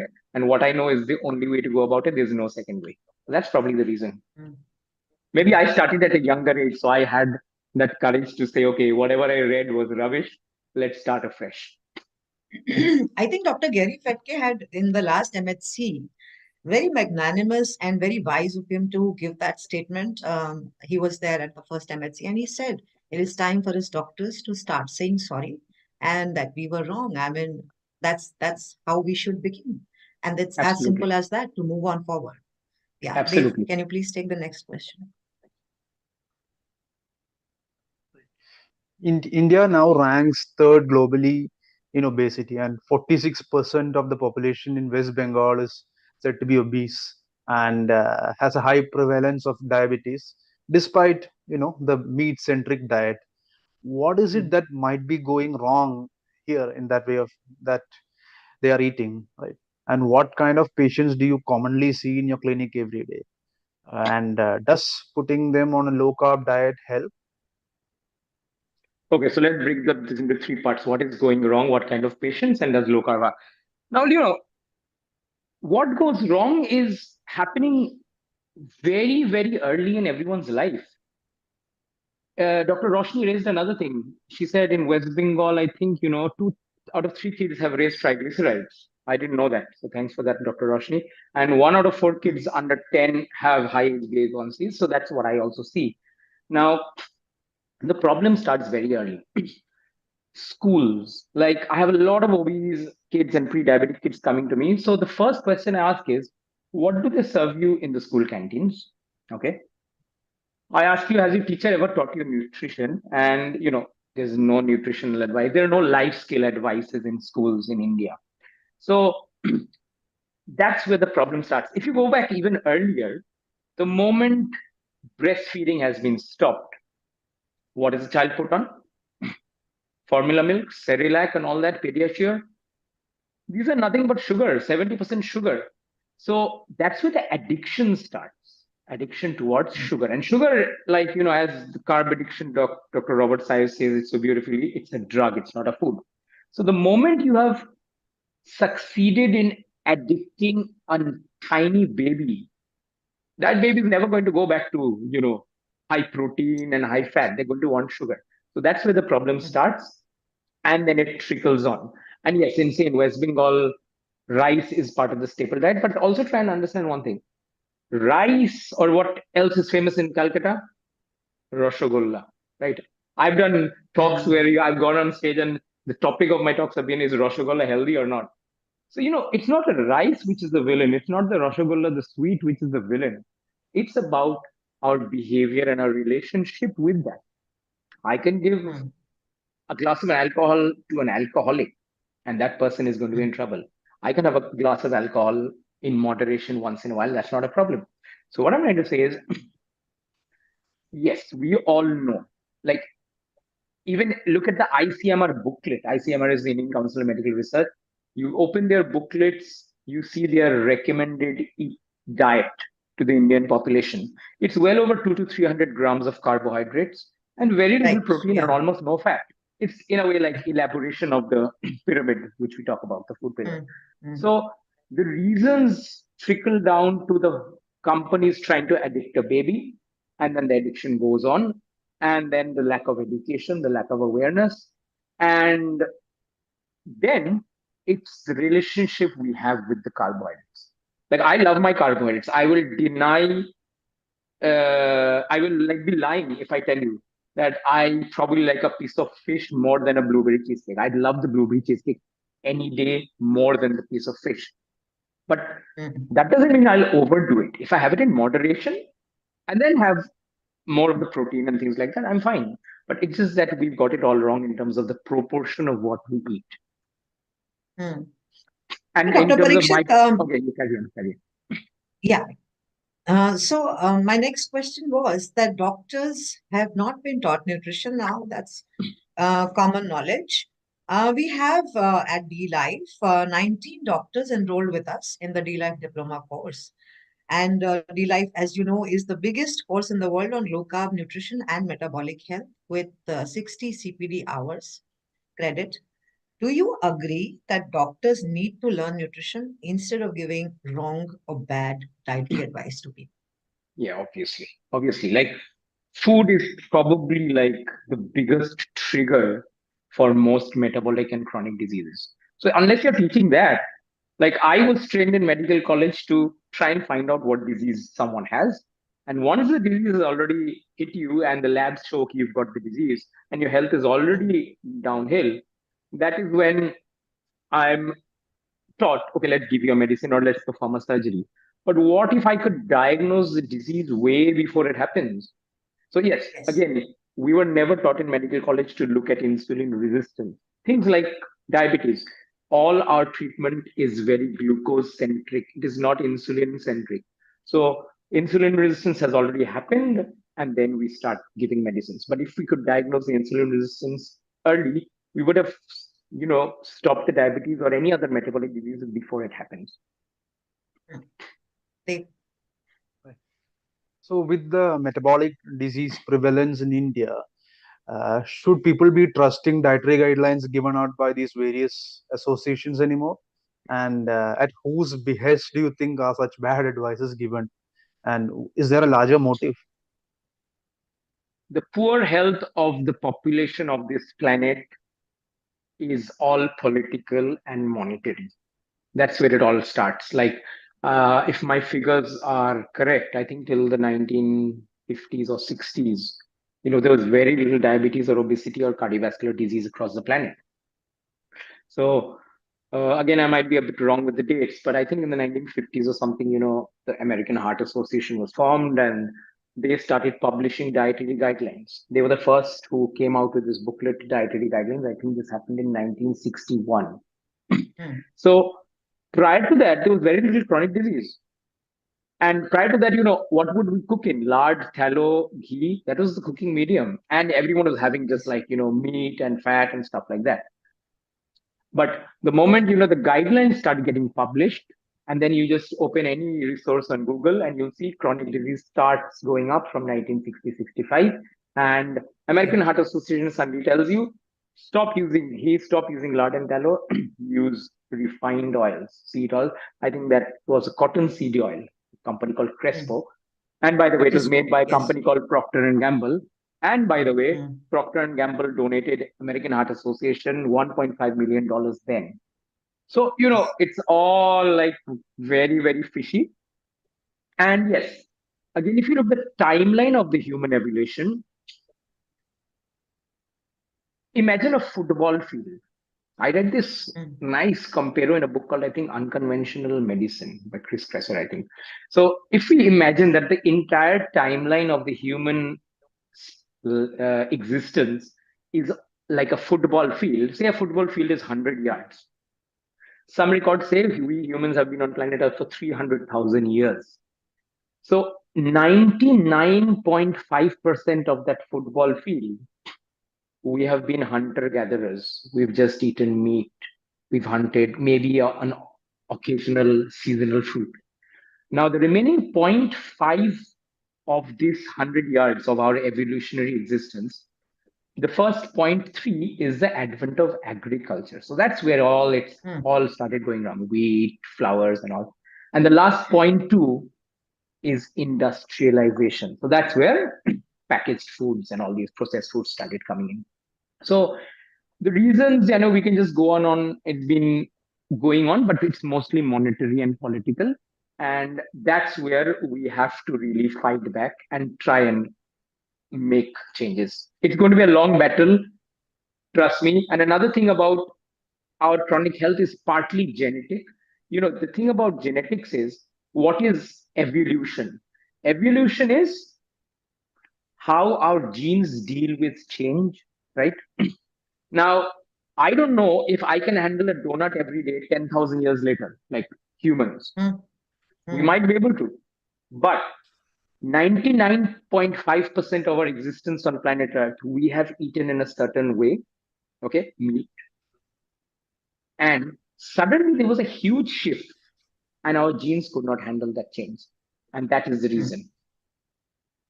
So I'll ask, you wanted to add something? No, carry on. So I'll ask the last question before I think we can take a Ranveer in.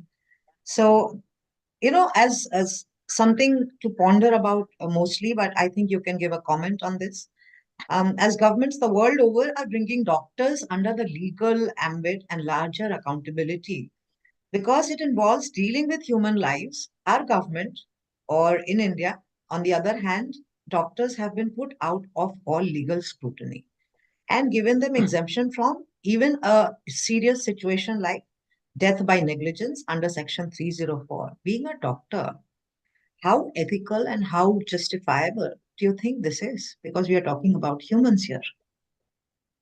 Okay, I've got a very interesting answer to this. First of all, negligence. The word negligence, I think the whole medical world is going to point a finger at us. We are being negligent by giving high fat, right? So negligence is very subjective, number one. Number two, look, medicine is a strange science. Medicine is not mathematics. 2 plus 2 may not always be equal to 4. Okay. In fact, if you go into my medical books, most of the things in my medical books would say such and such may cause this. It'll never be written such and such will cause this. So there's always that, may or possibility element, because it's not like mathematics. So when it comes to proving negligence, that is a very tricky area. It depends on who is there to prove the negligence. Sometimes it's not even doctors. So that is one gray area. Secondly, right now I'm a senior doctor. I've been practicing for 20 years. But in my early years, we have faced it. And even till this day, it does happen. Indians, or the way it works, the structure, we can become very quickly impatient. So I've seen so many good doctors being beaten up. Okay.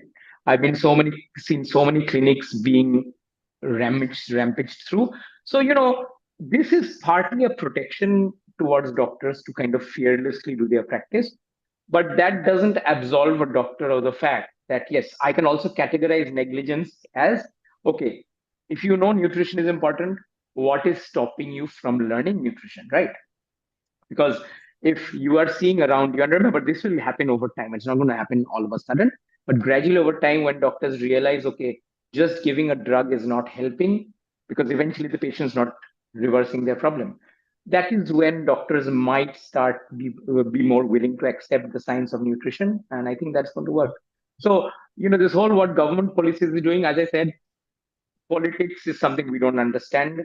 There's going to be a group who's going to say, okay, this is wrong. They should be held accountable for negligence. But as I said, proving negligence is a very tricky thing. And yes, we doctors also have to have that confidence to practice fairly. So always remember one thing, and I believe this very strongly. Doctors' intention is always good. No doctor would prescribe something unnecessarily with a foul intention. And every doctor eventually wants to treat the patient and heal the patient, right? But yes, if I have only half the knowledge, how am I going to do that? And one more thing, one of my, I think, medicine professors in medical college had told me something beautiful. He had said, listen, you're passing your MBBS, and then just know one thing, in 5 years, everything that you studied might be outdated or incorrect. That's how medicine evolves. Okay. So, but the problem is they never told me which 50% would be incorrect or outdated. So that's all our guesswork. So, it's ever evolving. So I just think we have to keep on evolving with the times to improve patients. Thank you so much. I think Ranveer is here. Has he joined?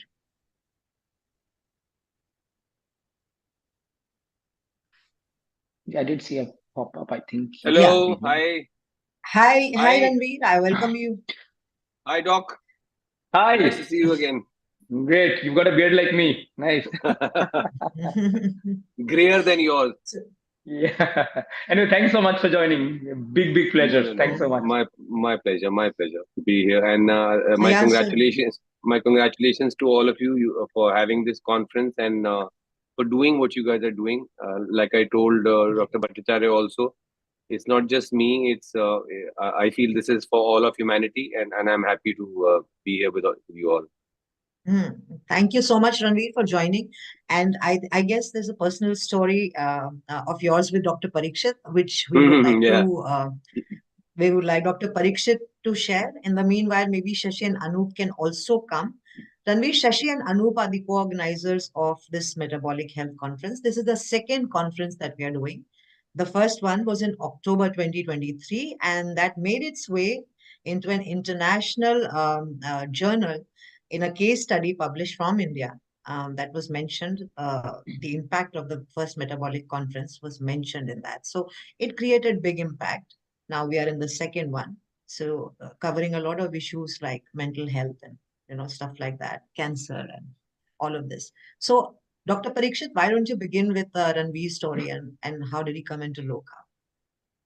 Okay, so if you look at his profession, it's very hectic. It's very erratic, long hours of work. Once I actually saw him doing a shoot, and I was saying like, how can they do that? The patience they require, the energy they require. We just see the rosy side on screen, but the hard work that goes into it is insane. And they're always traveling across. So at that time, we had just had a chat, very informal chat to discuss certain issues which he's having. And then once he was not shooting for a while, that's when we got in touch, and that's where it all started. So I think it's better if Ranveer talks about it and he tells us exactly what was going on. So Ranveer, the stage is all yours. Yeah, well, actually, I met Dr. Bhattacharya on a shoot, and he told me he's a doctor, and I very casually, how it is when you meet a doctor, you want to mooch off some free advice. So I have a mild hypertension problem, so I brought it up with him, and I like to think of myself as somebody who likes to be aware of generally science and also health. So I would say I'm at least well informed about the different developments that happen in the field of science and health. But so I had tried before that ketogenic diets and all, not for my hypertension, but for various other reasons, for bodybuilding and for body sculpting and all that. So I was aware of different diets and stuff, but Dr. Bhattacharya mentioned the one thing which I had not heard of till then. The one term which kind of changed everything for me, which was insulin resistance. So by then I had never heard of that. And so when he brought that up, I told him at that time, he hosted us for a lovely, lovely meal. He and his wife. I'm still grateful for that. And we chatted over the meal, and I told him, okay, I'll go back and I'll get in touch with him. So I came back. I looked up a little bit on insulin resistance, and I thought that okay, this is not something which I've looked at ever. So then I called him, and I fixed a time with him. He gave me a set of tests and all to get done, and I followed it up, and it turned out to be exactly what the readings that he mentioned. The parameters turned out to be exactly what he was saying, and that's when I started taking him seriously, because but by then till then it was for me more a social interaction than healer patient interaction. And then he told me, he gave me certain guidelines, what to do, what not to do. So by then I was already aware of intermittent fasting, and I was trying, and I was doing it also, but I was doing it wrong. So he stepped in, told me what all I should correct. A lot of other great advice which he gave me. And so I think I met you May last year, Doc, May or June last year. I remember it was very hot. We were shooting Very in hot. Bengal, yeah. And so I did my birthday is in August. So every August I do my annual health checkups. So in August I did my health checkups. I sent him the reports. In between also I had my niece's wedding to attend in the US. So I couldn't really start with the the parameters that he wanted me to. And I told him this. He said, he looked at my reports and he said, it's okay, you can wait. You go attend the wedding, enjoy the wedding, come back, and then you start this. And then I started. Yeah, I mean, I had just doing them like for a bit already improved my my blood work parameters. And then when I got down to doing it properly the way he wanted me to, I think my health really improved. Now, of course, Dr. Bhattacharya being a trained doctor, what he was reading, he was impressed by the numbers, which mean actually nothing to a layman like me. But even those numbers, if you see them, I don't know if you want, maybe I can look them up and read them for you. But the point being, apart from the numbers, what was really what really got me really impressed with him, and I don't know, now I call him my health guru, is how I was feeling. Never mind the never mind. Now in the last 1 year, I've lost almost a kilo a month. So when I met him, I was about 80, 81. Now I'm at about 74. Okay. And I'm saying this is without taxing my body in any way. So here are the numbers. This is the EGFR readings, which I think speak for his work. One more thing, EGFR readings after I increased your protein intake a lot, right? Yes. So, he told me to focus on protein. Okay. So in 2022, my EGFR was 68, which is quite bad. In 2023, after I met him, and I had kind of started proper TRF and intermittent fasting based on his advice, but not really 100% doing it because I had a wedding to attend. Let's not forget that. So there was alcohol, sweets, and all involved. My EGFR got to 80. So almost 6-7 months after that, because I wanted to be sure that I'm not harming my body doing this, I did another set of blood tests. Normally they're due in August, but I did them early just to be sure that I'm doing this for 5-6 months. I don't, maybe he's experimenting on me, like in a Frankensteinian way. That's a general apprehension, and people usually prefer to do that midway. Yeah. So I got one done. I don't remember when this was. I think in March, Doc. I'm not sure. Yes, March anyway, 2024. Yes. Yeah. So 2024, my EGFR is raised to 87. I am hoping that if I continue this, by the time my tests are due again in August, I am hoping that I'll have my fully functional, according to the WHO standards, fully functional kidney at 90, at least. So this is my story, and I mean, obviously, Dr. Bhattacharya knows how grateful I am for all that he's done for me, and I think the biggest. I've been listening to a little bit of the chats that you guys have been having here or at the conference. It reminded me of, like I said, I keep getting these science alerts on what's happening in the world of science. And I remember reading one article that Big Pharma are actually funding a tablet that will replace exercise. So I think that is the problem. Is that we don't want to put our bodies through what our bodies are designed to, but we want to just sit on our butts and just take a pill and get everything right. I hope I'm not missing Ranveer, out. thank you so much for this, for sharing this wonderful story and journey of yours. And I'm sure you'll feel much better under Dr. Bhattacharya very soon. Shashi and Anup are the co-organizers, yes, of course, I follow them both on Twitter. Yeah. So Ranveer, thank you very much. Your story is very inspiring, and thank you for taking time out and coming in this conference, because I'm a huge fan of Dr. Bhattacharya. Yeah. I'm a huge fan of Dr. Bhattacharya. An actor celebrity coming and endorsing this and raising your EGFR from the 60s to 80s and getting back to normal. I'm sure your story is going to be inspiring for many to take up low carb nutrition under Dr. Parikshit. So thank you very much. I just want to add, sir, I this is what I gather from my own experience and from whatever, I've read up on based on the guidance that Dr. Bhattacharya has given me. I think it's a combination of TRF, low carb, high protein, and exercise. I cannot stress that enough. That I don't think even low carb would work without TRF and exercise. Thank you, Anup.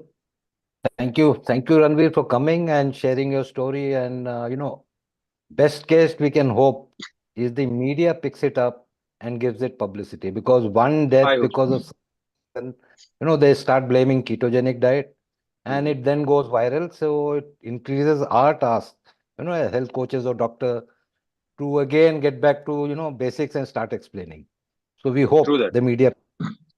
But I would really I would really caution you guys not to keep your hopes too high on that end till you are generating enough revenue. Because I have been in show business for 30 years, and I can tell you, media and, like Dr. Bhattacharya mentioned, politics. Media and politics moves where the money is. Absolutely. So all the best for that. And I'm here because I'm not attached with any FMCG brand or a giant pharmaceutical, so I can safely be here. But with the mainstream, whether it's media or whether it's politics and the likes, I stand by you guys, because you stand with the truth, and you're doing something which is good for all of humanity. So I stand with you in that spirit completely. Thank you. Thank you. Thank you. Thank you very much. And I Thank you think so much Dr. for coming, Bhattacharya. Ranveer, Dr. No, Parikshit, my pleasure. My pleasure. Shashi, Thanks Anup, so much, Ranveer. Dave. Yeah. Whenever Yeah, Dr. Dr. Bhattacharya calls, I'm here. Thank you And so I much. want to Really I want to appreciate thank it. Dr. Bhattacharya. Dr. Parikshit, I want to make a statement for you that let this be on record that Dr. Parikshit is the Atkins of India. He has treated the large number of patients, and I suggest that you start publishing case studies Case studies, and start yes. auditing your clinic, get it published. India requires your database. Thank you very much, Dr. Parikshit. And Thank my you. One thing EGFR I- readings, my EGFR readings are available. And one last thing I'd like to tell you. I know we all talk about low carb and getting healthier, but probably why I have seen so many patients and why patients tend to love me so much is I try to make eating fun. Look, the art is how to eat unhealthy at times and still stay healthy. So once you've mastered that with a combination of everything, exercise, fasting, and in moderation choosing the right foods, you never feel deprived, because deprivation is never going to work in the long run. You have a lot of willpower, you can do it for a while. So we have to kind of make medicine a bit less serious, make it a bit more fun, and keep people going. That's my message. Thank you. Thank you. Thank you. Thank you, guys. Thanks. Thank Thanks. you. Bye. Bye. Thanks. We Bye. can Bye. get All the Dr. best. Yeah. We can get Dr. Chaffee in now.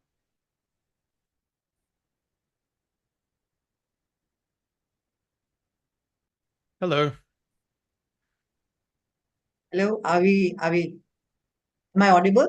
Dr. Chaffee, am I audible to you? Yeah, I can hear you. Okay. Hi. Hi.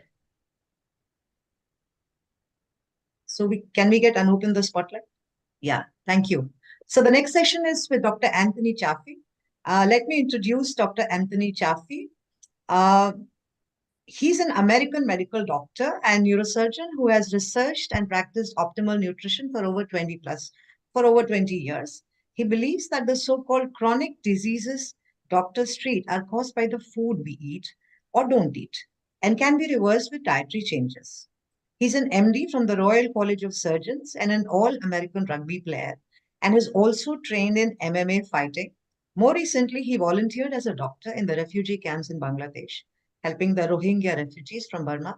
His most famous YouTube talk, I think, is Plants Are Trying to Kill You.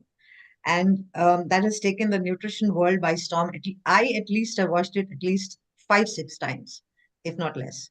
So although in India it could create a mini storm outrage kind of a thing, but nonetheless, Dr. Chaffee is a legend when it comes to carnivore and the autoimmune diseases.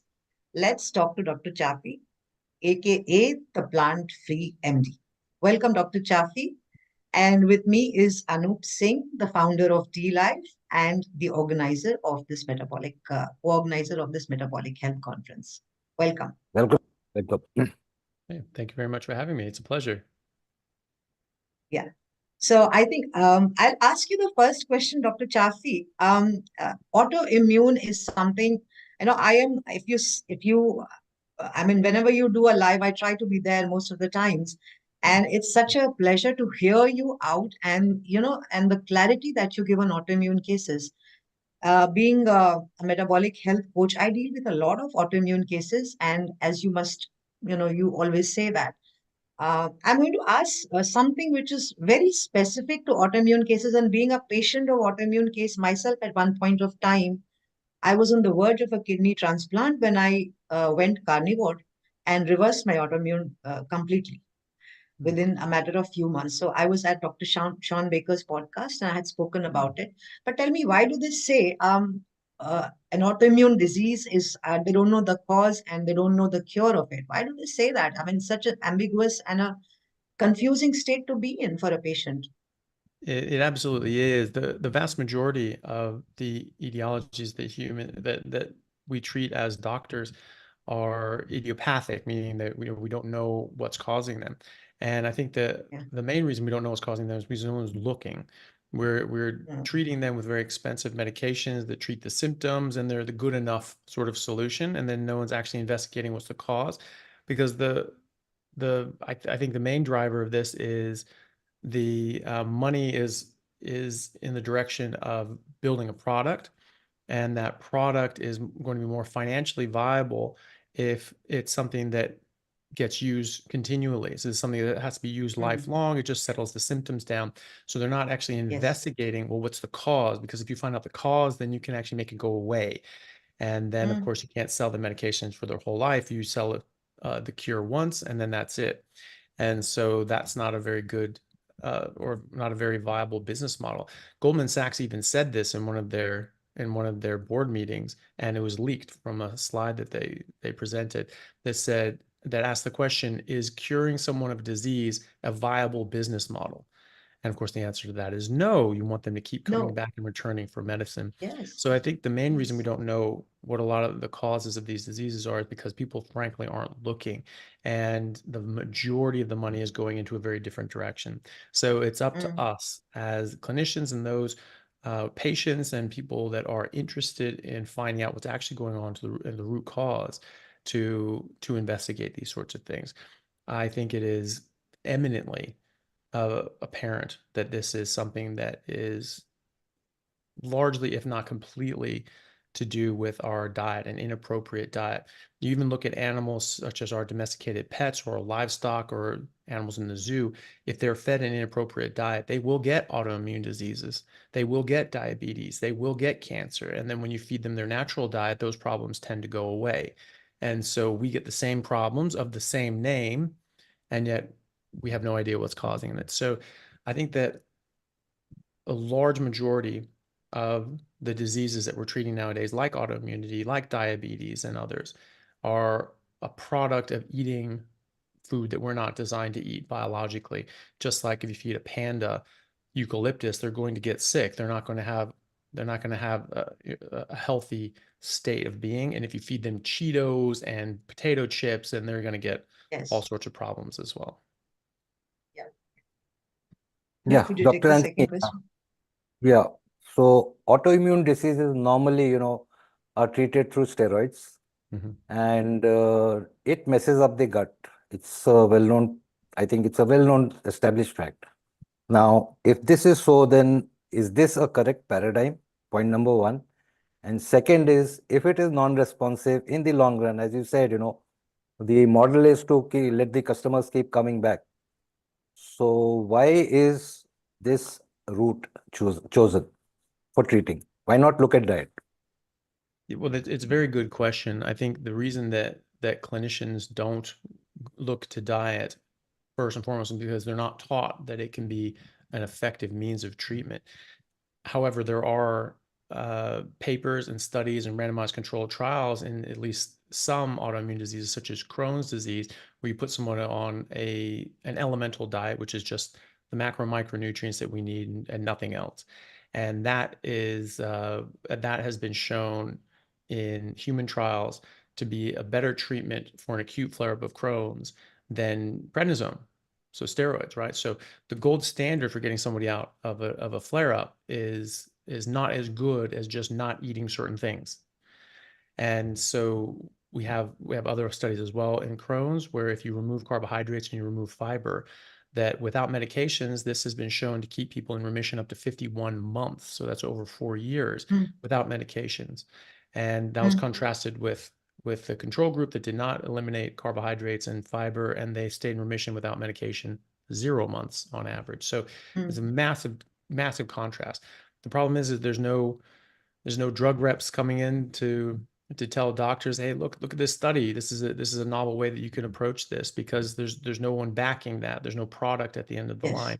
And so the studies are there. You can find them, but you have to look for them. No one's going to bring it to you. They're not going to be presented to students in medical school, because the curriculum is largely driven by the food and pharmaceutical industries, as are residency programs and are the CME conferences. They're all funded by the big food and drug companies as well. And so you just don't see these.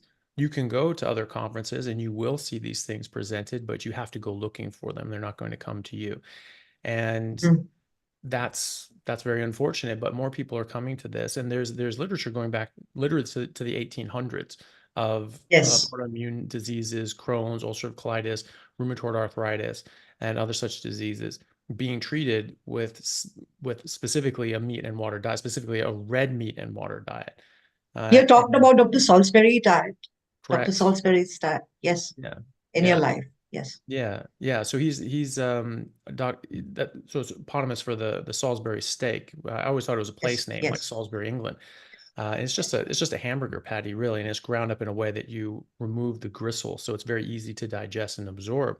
And that was specifically for people with Crohn's and ulcerative colitis and other digestive issues, that they really had to rest their bowel completely. So if you remove the gristle, then people tend to absorb nearly 100% of the meat that they're eating. Even with the gristle, they'll absorb 98% or so, and just very, very small amount will go out. But he really needed people to just completely rest their bowel, so he removed the gristle as well, and that was a Salisbury steak. But he did a 30-year research project into optimal nutrition for human beings in the 1800s, and this was before the processed food industry, before seed oils and refined sugars and grains became so prevalent in our society, or before the seed oils even existed to a large degree, certainly for food. And he found that people that were just eating more plants and grains were getting diseases other people simply weren't, such as autoimmunity. They were more susceptible to tuberculosis. They were even getting gout. And that people such as the Plains, the Native Americans in the Great Plains, who were essentially just eating American buffalo, they would scare a herd of buffalo over a cliff, and they would preserve their meat for the rest of the year. And that's what they would eat for the entire year. They just eat meat the whole year.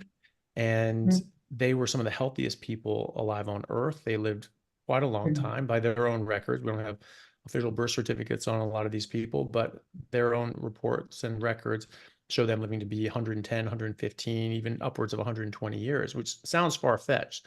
But I was taught in genetics class 20 years ago that we knew as geneticists that based on the length of our telomeres, we should live 120 years on average. And so we're dying decades early.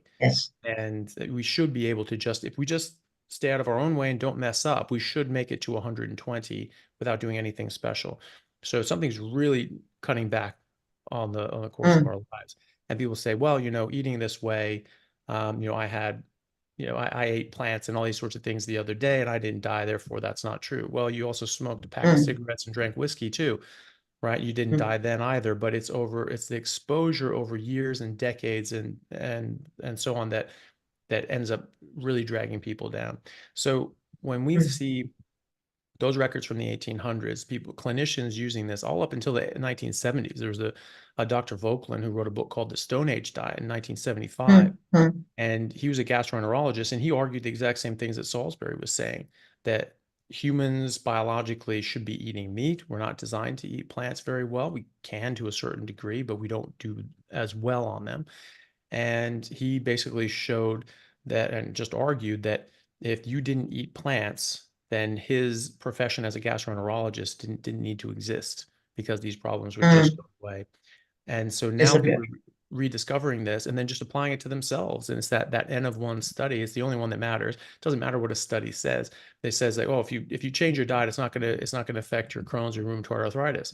Well, if you do change your diet and it does put that into remission and you come off your medications, it really doesn't matter what the study says. And so that's what tens of thousands of people around the world are discovering now. And I personally have upwards of 100 autoimmune patients in my clinical practice who have significantly improved their autoimmunity, if not put it into complete remission. Things like Hashimoto's thyroiditis is a bit more stubborn. It takes a long time, but when I track their antibodies, they come down. It just takes a while. So it can take several months or even over a year before those antibodies really come down to zero, but they do as long as they stay strict. And then you see them eating, some bread or pasta or, having a salad or something like that. And then they don't feel as well, they check the thyroid and they have a flare up. So it's a very clear cause and effect relationship. So I want to bring the conversation back to the autoimmune, but I want to bring in the element of why you are against a plant-based diet. And your talk, you did an extremely critical and very science-based talk called "Plants Are Trying to Kill You," which people can check out on YouTube. Now, India being a largely vegetarian country where most people will not even eat eggs. Mm-hmm. How do we justify this position or this talk or this view of yours? And then I will bring the conversation onto the autoimmune part, because people who are diagnosed with autoimmune conditions, vegetarians, how do we look at that spectrum, which will come later? But then how do we justify plants are trying to kill you in the context of India? Well, I mean, people can make that decision based on their own personal preferences, on their taste, on their religion, and all these other sorts of things. And that's something I completely respect, to people to make their own decisions. The reason I made that talk was simply to illustrate the fact that these plants have defense chemicals. They don't want to be eaten, just like any other living thing. Nothing wants to be eaten. Maybe lemmings, who knows? But the plants really don't want to be eaten, and they have robust defenses. They make about 1 million different defense chemicals in order to stop animals and insects from eating them.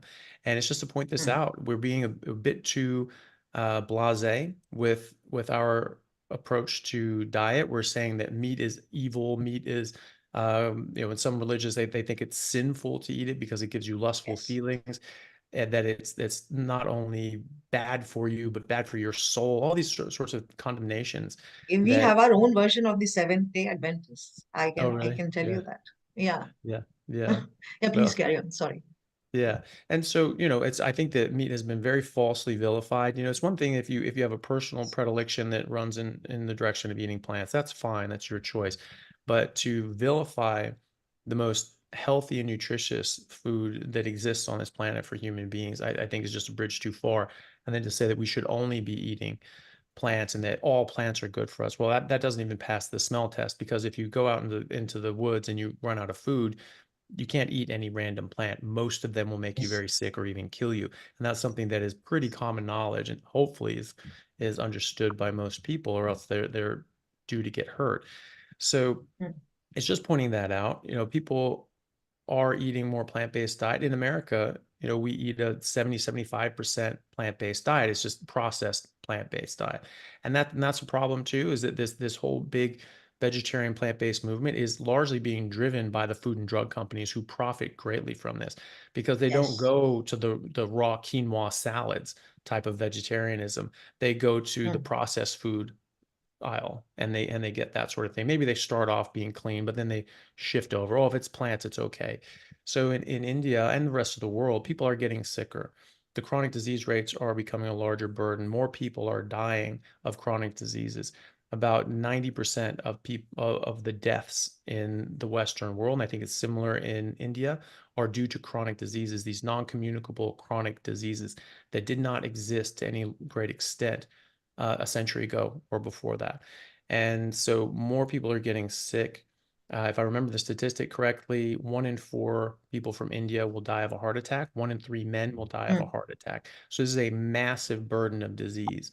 And so I don't think that the plant-based approach is really helping people from India. I think that largely it's hurting them. It doesn't have to be beef. It doesn't have to be lamb or chicken. I mean, it could be eggs. I understand there are people that don't want to eat eggs, but it is very healthy. And I think it's important to let people understand that you have to get certain nutrients from animal-based foods. You can't supplement properly. And that's a bit of an elitist sort of argument as well. People saying, well, you can just supplement.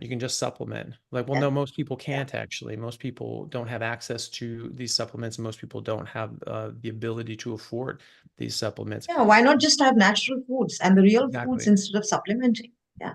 That's it. The next question Anup would ask, but just to extend this, now that we are talking about vegetables or plant-based diets, of late, Dr. Chaffee, a lot of vegans and vegetarians have started claiming to put autoimmune under remission. Now, you are dealing with autoimmune cases day in and day out, and I am also dealing with them. And the first thing that I see is when they go back, and especially people with Crohn's and ulcerative colitis, when they introduce plants, even a garlic or an onion or ginger just flares up the condition.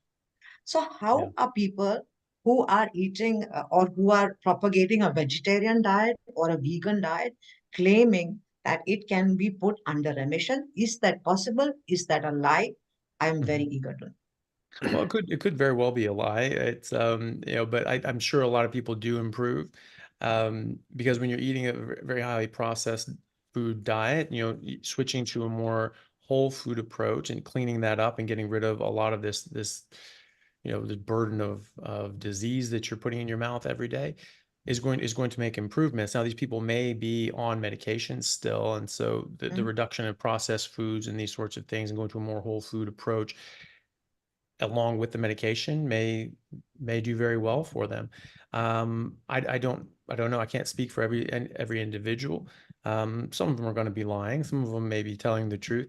But I do know that the vast majority of people who follow me on social media and on YouTube, which is, all told over 500,000 people, is the vast majority of them were formerly vegans and vegetarians, and that well over 60%. I've done polls, and it's well over 60%.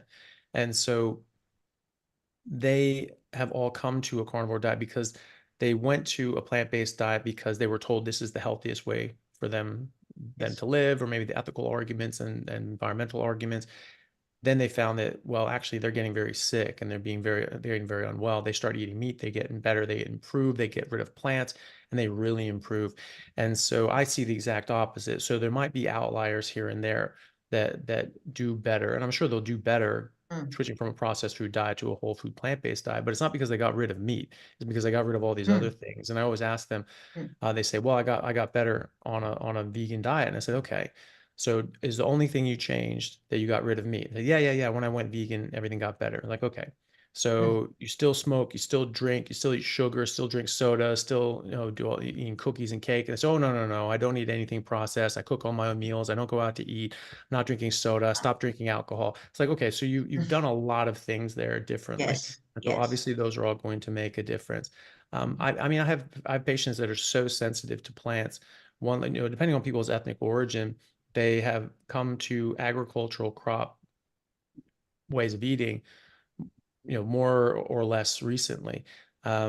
People from our heritage in India and Europe and Middle East and Northern Africa, have had several thousand years to adapt to plant-based agriculture. People in Australia, the native Australians, about 100 years. Native Americans, about 100, except for Mesoamerica, they sort of developed their own versions of agriculture. They get very sick very quickly. So they get the same diseases. It's still the same diseases. And it's only when eating a plant-based, a Western diet. But it's far more prevalent. So the Native American population and the Native Canadian population, they have far higher rates of chronic disease when eating a Western diet. I have patients that I've consulted with who are from the Native Canadian population, the Inuit population, the First Nation population, as they call it. And they said that they were basically carnivore their whole life because that's their culture. They're living up in the North Pole. There's nothing to eat except meat anyway. And now it's more Westernized, so they can ship in and fly in different resources and Western foods. But they know that you just hunt, and that's what they do. But they have other things as well. So this lady was basically meat only for over 40 years because her daughter had intractable epilepsy seizures when she was a baby. As soon as she weaned off breast milk, she started having seizures, eating anything except meat. So she had to only eat meat. So they just ate meat for the last 40 years. And she was doing fine. But then she had a couple other health issues. She actually had 4 autoimmune diseases. And she came across, my plants are trying to kill you thing, and me arguing that, you really want to get rid of all these plants. And she thought, well, that can't be. It's just spices, it's just seasonings, that I'm just eating meat otherwise. But she tried it for a month, and she got rid of the spices and seasonings. All 4 autoimmune diseases went away, and they went into remission without medications. So some people are very sensitive to this. And there are a lot of people specifically with autoimmunity that come to a carnivore diet specifically because of that. And they come from a plant-based diet and they have horrible autoimmunity. They have a honeymoon period where they're doing better than when they were on a processed food diet. But then the major problems still don't go away, and then they start getting nutritional deficiencies and other sorts of things. It doesn't matter how much you supplement. There are nutrients that we don't even have names for by the thousands that we have not discovered yet. And so, you're not going to be able to catalog all these sorts of things, and it will catch up with you. And the fact of the matter is that we don't even know in modern medicine, we don't even know what the right ranges for a lot of these nutrients are, because the reference ranges we use are an average for the population. Average person is getting more and more nutritionally deficient. And so you get a test that says, oh, your B12 is fine. It's like, I bet you it's not. That half the range in a lot of these countries are actually in a state of true deficiency. And so if you're basically normal for B12, you're low. India is usually deficient in vitamin D, B12 as well, because as I said, most people are eating plant-based diet. But I think, Anup, you want to go ahead and ask the next question. Yeah. So what are the food groups basically which are a no-no in autoimmune condition?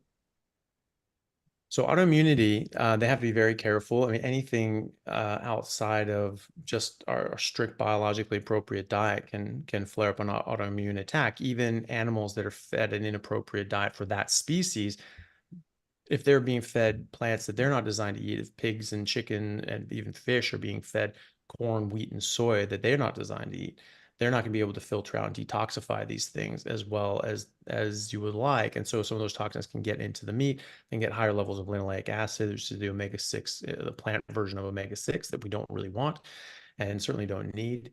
And that can trigger autoimmunity. As far as what I can see, the autoimmunity comes from these plant toxins and would be other toxins as well, getting into the bloodstream in our body, reacting and responding to them. The original thought was that maybe there's a sensitizing infection, maybe you had a virus or something else, and your body attacked that, made antibodies, and then through molecular mimicry, they were close enough to our own antigens, and then they started attacking them and sensitizing themselves for a thyroid or a colon or something else. That never really made too much sense to me, because I took postgraduate immunology before I went to medical school, and it was very clear, our immune cells get matured in the bone marrow and the thymus and tested against every single antigen in the body. And if they respond even weakly to one of these antigens, they're killed. They don't make it out. And so you really shouldn't be able to make any antibodies that will directly attack, and you shouldn't be able to sensitize yourself to your own antigens anyway. They shouldn't have the capability of doing that. Obviously, if everything goes right, but it does seem that there could be that these plant toxins are sort of glomming on and attacking different parts, and your body's making an antibody towards that complex. And the reason that makes sense is because we have specific antibodies for things like parietal cell antibodies, for pernicious anemia, or the Hashimoto's antibodies, or the Graves' disease antibodies, and you can measure these, and they're specific. And so, that seems to be the case. And if we were just all responding to little toxins and our body were making antibodies towards them, then they were having cross reaction, well, then we should all have those antibodies. They should be ubiquitous, but they're not. They're very specific. So that makes more sense to me, that these things are sticking onto our organs, and then our body's attacking that complex, where it's sort of attacking on, like lectins and different sorts of things can sort of attack our organs, and then we're making antibodies specific towards that complex. Either way, the treatment is the same. You stop eating plants and those antibodies come right down. And so that's why it doesn't make sense that you've sensitized yourself to your own organs, because when you stop eating plants and you stop eating those things, those antibodies just come right down. Whereas if they were sensitized to your thyroid or another part of your body, they should just keep going until that part of your body is dead and it doesn't have any antigens left. But it doesn't. It's the exact opposite. So all plants basically can trigger this off. So carbohydrates, grains, beans, seeds, legumes, these high lectin containing plants are generally the worst. Things with that are nightshades, potatoes, tomatoes, eggplants, peppers, those are very bad as well. Very high lectin content, solanine, all these other sorts of toxins that can cause a major issue. But even dairy can be a problem. Ghee is generally okay, but milk and cheese, that can be an issue. And even meat that has from an animal that's being fed the wrong thing too. That can trigger people off. And that's why Dr. Salisbury found in the 1800s that it really needed to be the ruminant meats. Yes.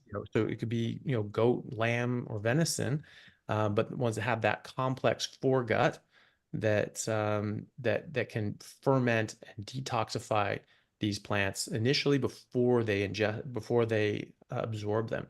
Those seem to do the best. And so what I generally recommend for my patients is that they'll do, cut out everything except meat and water, but they'll do best on just the ruminant meat and water. And to date, I have yet to see an autoimmune condition that didn't respond extremely favorably to a red meat and water diet only. Very serious ones. So multiple sclerosis, I've seen people come out of wheelchairs and be able to walk again and get their life back again. Rheumatoid arthritis, Crohn's, gout, ulcerative colitis, lupus, everything. Hashimoto's, Graves' disease. Yes. I've never seen an autoimmune disease not respond extremely well. So I think two very valid points for people like, people who come asking me, can they put their autoimmune under remission on a vegetarian diet? My answer is largely no, because I have seen how vegetables flare up. Now, being brainwashed towards vegetables in India is very chronic, and people are not willing to trust you that they cannot put their autoimmune fully into remission on a plant-based, grain-based diet. So that's one thing. Dr. Chaffee, let me come to a very critical question. I've been wanting to ask you this. You've said a couple of times autoimmune melts away on the carnivore diet. I want you to please explain what you are wanting to say. How is it possible? What are the spectrums that you're talking about? Because it's such a definitive statement that it needs an explanation. Yeah, well, it's just that phenomenon where you see when you put people on a red meat and water diet, and then you measure their antibodies, and they just rapidly come down. So this is an objective measure, and then they stop eating that way, and they come right back up. And so I see that again and again in my patient population. My patients are generally pretty good because I impress upon them the importance of this, and I make a good argument, and I give them a lot of resources, and they're usually bought in. But when they dabble and they branch out from that, they start feeling worse. They can get symptomatology again. If we check them, their antibodies just come right back up, then they stop, comes right back down. Things like Graves' disease and Hashimoto's, maybe a bit more, especially Hashimoto's, may have a bit of a delay. So if you eat the wrong thing and your antibodies go up, sort of slows down your thyroid production, and over the next few days or weeks, you may feel a bit more run down. So it can be a bit more subtle unless you've really flared it up. But with Crohn's disease, ulcerative colitis, rheumatoid arthritis, these sorts of things, it's very cut and dry. If you eat something outside of red meat and water, all of a sudden you have 30 bouts of bloody diarrhea for the next 3 days. Yes. Then you're never going to eat that again. Same with rheumatoid arthritis. Your joints flare up and you can't walk properly for the next week. You're like, right, not doing salad again. And so it's very clear. And so especially with things like Crohn's disease and ulcerative colitis, these are very symptomatic, very painful, very, very difficult to deal with. It is, and people do expect instant gratification. I mean, I've seen very serious cases of ulcerative colitis, but the fact is, if you say that at your place, people are largely meat eaters and they would listen to you. If I have a case of ulcerative colitis or Crohn's, and I've had both, and you try telling them, you put them on a carnivore diet because you're seeing everything is practically flaring up. So you bring them down to a meat, salt, water diet. But it takes time to, get over that curve. And in that period, if somebody says, you should go back to the plant-based diet because I don't think this is working, they will immediately switch. Yeah, that's not fun. So yeah, it's a very amazing story of autoimmune people in India because vegetarian. They need a vegetarian spectrum in everything, basically. Yeah, it's tough. It is very tough. I have one lady from India, and she's just she's not vegan, but she just doesn't want to do meat. She's a physician here in Perth, and that's totally fine. I'm happy to support her in any way that I can. Her bloods aren't the best, and she does have other sorts of issues that I know would be very, very helped by going on a meat-only diet. So I just try to encourage her the best I can to try to get her just to eat mostly eggs, cut out, go sort of into a ketogenic approach, get out the beans and legumes and the pulses and the seeds and nuts as much as possible, and then support her as best I can. But it is very difficult. You have to meet people where they are. If they're just saying like, look, I'm just not going to do it. Fine. Okay. Well, let's see what we can do for you. That's the best possible. And given the circumstances. But if they are willing to try for 30 days or so and just do meat, even goat or lamb for a month, the ruminant meat, people do a lot better on that. I know people with Crohn's disease that if they eat pork chop or chicken or even eggs, they might get a flare up. It's generally because of what the animal's been fed, which may not be as big of a problem in India, but it's if it's possible to eat just the ruminant meat for 30 days, I would be very surprised if they didn't have a significant improvement in their Crohn's or ulcerative colitis. Generally, what I see is 2 to 3 weeks in, symptoms improve pretty much right away on a red meat and water diet. After about 3 weeks, typically they don't have many symptoms left, if any at all. And after 2-3 months, generally would be a clean biopsy on colonoscopy.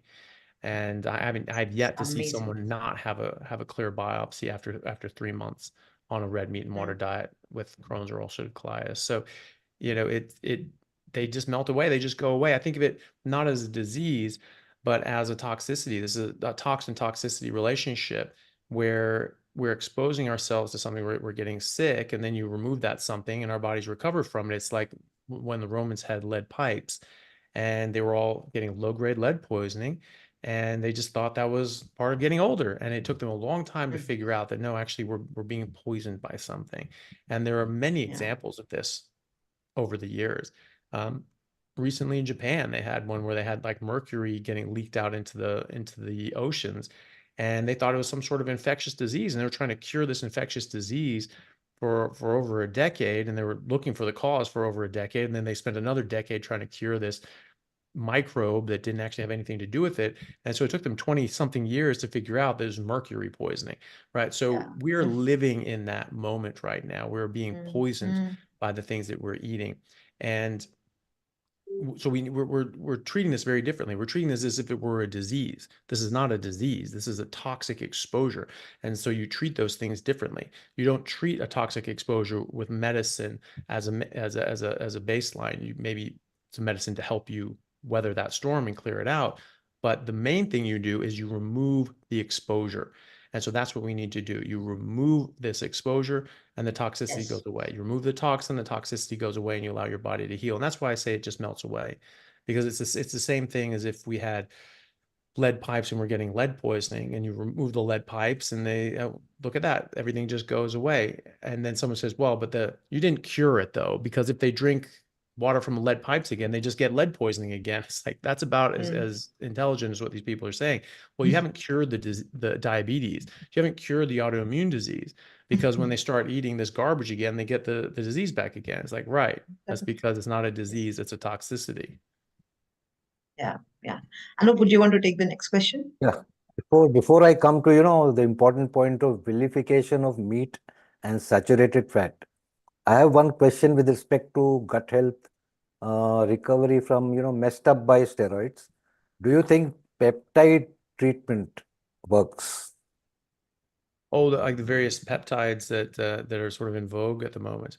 It's not something that I've looked into all that much. I mean, I've seen some very favorable preliminary sort of reports. I certainly know people who prescribe them and say that they get good results in their patients. But it's not something I know too much about. It's something that I'd like to see, more long-term term data on those, certainly.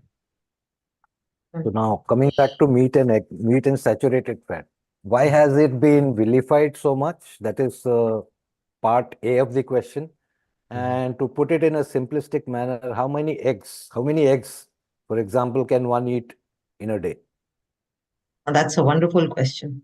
Yeah. Well, it's like it's like any other sorts of meat. I think when you're eating just meat or eggs, your body will tell you how much to eat.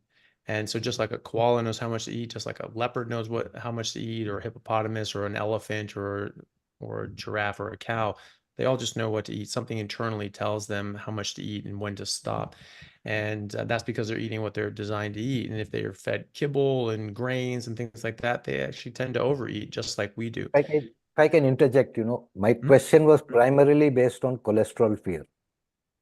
Oh, I mean, as many eggs as you have. So, there's so cholesterol doesn't cause heart disease. That was a scapegoat by the sugar companies. They invented that idea that cholesterol caused heart disease, and then they paid off various professors and researchers to propagate that lie. And we know that because we have their records and documents where they said they did that. And that was published in the Journal of the American Medical Association in 2016. So, one of the Harvard professors that they paid off was then named head of the USDA, and he was the one who made the official USDA recommendation and decree that cholesterol causes heart disease. So that's a complete fiction. And when you have something based on a false premise, you have to just throw the entire thing out and start over. And if you looked back at the data that they had available at that time, there were exactly 5 randomized controlled trials on cholesterol and cardiovascular disease. And so they replaced saturated fat with unsaturated fats and margarines and things like that. And they said, okay, what happens? 3 of them showed absolutely no benefit by lowering cholesterol, by replacing saturated fat with unsaturated fat. And 2 of them actually showed harm, that you actually got worse. People had more deaths and higher mortality rate from in the group, the experiment group, where they lowered cholesterol and LDL by replacing it with margarine and plant fats. The most well-designed and controlled one, and the one with the highest amount of patients, had about nearly 10,000 patients. It was the Minnesota coronary heart study. Ansel Keys did this and then didn't get the result that he wanted, so they buried it for 40 years. We actually found it in the basement of one of the original researchers who was now dead. His children actually uncovered it and gave it to Ramsden over at the NIH, who then published it. They had nearly 10,000 patients who were institutionalized, so they could perfectly control every single meal. And when do you get a chance to do that? Mostly people they're lying, or they have snacks and different sorts of things. You can't really control that when someone's at home. So these were institutions, and they controlled every single meal. And they studied them for years. And yes, they did indeed lower cholesterol and LDL by replacing saturated fat with unsaturated fats and these seed oils with plant sterols and things like that will lower LDL. And more people died of heart attacks and stroke as a result, right? So that's not good. There are also, we just know physiologically our body makes most of the vast majority of cholesterol that we have. If you eat more plant fats, they have plant sterols. That's a plant version of cholesterol. It's similar enough to our cholesterol that it mimics that, and our liver thinks that we have enough, so it doesn't make as much. That's why it lowers down some of the cholesterol. Also, from a different metabolic standpoint, if you are eating carbohydrates, your liver doesn't need to make carbohydrates. You don't need to mobilize your fat from your adipose tissue to the rest of your body. And so it's the cholesterol molecules, LDL and the HDL molecules, that actually transport fat around the body. And so when you're eating carbohydrates, you actually suppress that whole system. So it's not about eating more fat. It's about not eating carbohydrates and not eating plant sterols. And so if you just fast for a number of days, your cholesterol goes right up, right? In the exact same way that you would see if someone goes on a high-fat, meat-based ketogenic diet, exact same response. And so our bodies physiologically, naturally trying to go into that state, and we're just curtailing it by giving ourselves plant sterols and carbohydrates. So more people die when you lower cholesterol. The Journal of the American College of Cardiology published a landmark paper in 2020 looking at all the best randomized controlled trials, meta-analyses of randomized controlled trials, all the top tier levels of evidence, and they found no association whatsoever between dietary saturated fat intake and cardiovascular disease. In fact, they found a protective mechanism against stroke. They found that people who ate more saturated fat had lower rates of stroke. People who ate less saturated fat had higher rates of stroke. We also know that if you feed people a lot of eggs or a lot of dietary cholesterol, it really doesn't change their serum cholesterol much at all. There are studies looking at, I believe it was giving them like something like 30 something eggs a day for weeks, and it didn't appreciably change their cholesterol at all. And so, that idea that, we're eating this cholesterol and it's harmful, you don't even absorb a lot of it. You absorb what you need, but your body makes a majority of it. So you can eat as many eggs as you want. In fact, you really do want to. There was a study done in India, in rural India, where they found that, people being poor, they were trying to just sell their eggs and all these sorts of things just to bring in some money. And so they were selling all the eggs that their chickens made. And they said, hey, why don't you give those to your kids and instead of selling them? So they had it controlled. And they said, okay, we'll pay for you guys to hold back 1 egg a day for your kids. And the rest of them, we'll sort of see how they do. So they controlled it against their peers in the school. And they found that those children who received just 1 extra egg a day, on average, increased their IQs compared to their peers by 10 to 15 points. And that's been replicated in Africa with just meat, eating just a larger amount of grams of meat. And so the animal-based proteins, fats, choline, DHA, EPA, vitamin D, cholesterol, these sorts of carnitine, only 70% of people make enough carnitine. People say that's a non-essential amino acid. That's not the case. That's only conditionally correct. And 30%, nearly 1/3 of the human population, cannot make a sufficient amount of carnitine, and that is required for the proper functioning and development of the brain. And so if you have a 1 in 3 chance of your kid not being able to have make enough carnitine. And so you need to make sure that they have enough of these nutrients for proper neuronal development. And so I think you can make a decision for yourself and do whatever you want. You want to kill your brain, you want to destroy your health, that's your business, but you don't get to do that with your kids. Yeah. Just one last question, and I think people wanted to ask that, and I've been dying to ask this. Dr. Chaffee, is autoimmune an idiopathic disease? I'm asking this because I heard you and Dr. Paul Mason talk about this on your podcast, and he defined idiopathic. Would you kindly clarify that for our viewers? Yeah, so I'll misquote him here, but you said, idiopathic. You said idiopathic, which means that we're idiots and we have no idea what's causing it. We haven't figured out what it is, so which is true, and again, it goes back to just people not looking. There's no impetus or motivation to try to cure this disease except for benevolence, but there certainly isn't a product model at the end of it. And so that's fine, so we can't rely on them. We just need to know that we can't rely on those institutions to try to cure this. We need to figure this out ourselves.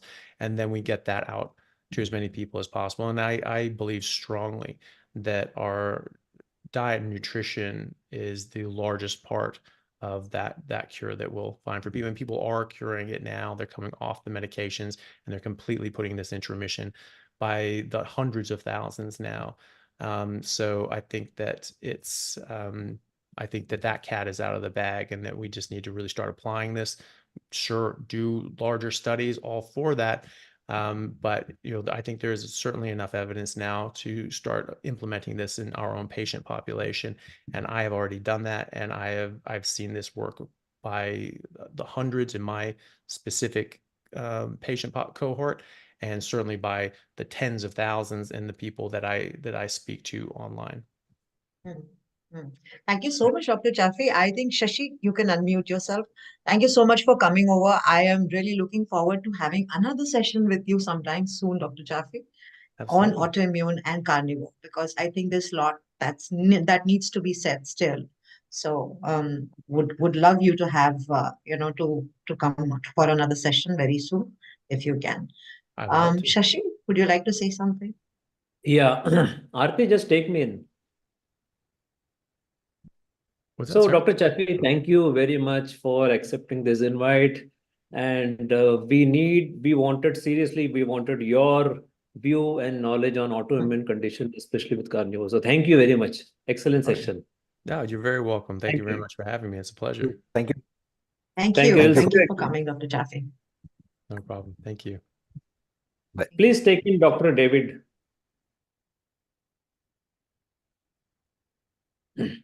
Dr. David, welcome.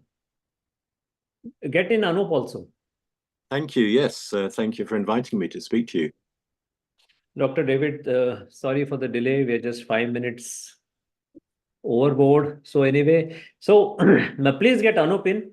So welcome to India's second Metabolic Health Conference. So I'm Metabolic Health Coach and a member of DLife.in, India's oldest, biggest, and the only award-winning platform, Low Carb platform. So me and Anup, we are the co-hosts, and we are bringing you this historic and scientific feast for India titled Metabolic Therapies. So today we have a special guest, Dr. David Kawan. Dr. David, welcome again. Thank you. So I'll give a brief introduction about Dr. David. So Dr. David is an international renowned physician specializing in the prevention, management, and reversal of type 2 diabetes and the intensive management of type 1 diabetes also. So for many years, he has encouraged his patients to modify their lifestyle rather than rely on medication alone to manage and reverse type 2 diabetes. His knowledge and experience in the field spans around 25 years as a consultant endocrinologist in the United Kingdom. Additionally, he gained international recognition as Director of Policy and Programs from 2013 to 2016 at the ID of International Diabetes Federation. He currently works part-time at the University Hospital Dorset as well as at the London Diabetes Centre. He also oversees diabetes projects in a number of other countries, which has broadened his knowledge and expertise. To support patients and healthcare professionals in managing diabetes, he has also contributed to the development of various education programs and authored constructive, easily accessible books for diabetes. So his latest book, How to Reverse Type 2 Diabetes and Pre-Diabetes, was published very recently in Jan 2024. First of all, Doctor, thank you very much for having my story in your book. Thank you for contributing it and enabling us to share your experience. It was wonderful to have that. So it was a thrill, and I think that was in 2019 or 2020. That was in so the book that's just been published was previously published in 2022, first time round, and it's now been published in a compact format with a new title, just as you said, earlier this year. Yeah. So please tell us, you were a mainstream doctor prescribing medication. What really got you into this lifestyle type, especially into low carb nutrition, that too being an endocrinologist? How was it? Yeah. So as you say, I've been an endocrinologist specializing in diabetes for many, many years. And my focus for a lot of those years was that we need to treat type 2 diabetes with medication, because that's how I was trained. And the dietary advice seemed not to work. So although we knew we should be encouraging people to change their diet and lifestyle, it didn't seem to work. So we knew we had to rely on medications. And I guess I first began to question that about 15 years ago now, when there are a lot of new drugs coming out for type 2 diabetes, and a lot of them with a lot of hope and a lot of hype, promising that they would help people reduce their sugar levels and lose weight.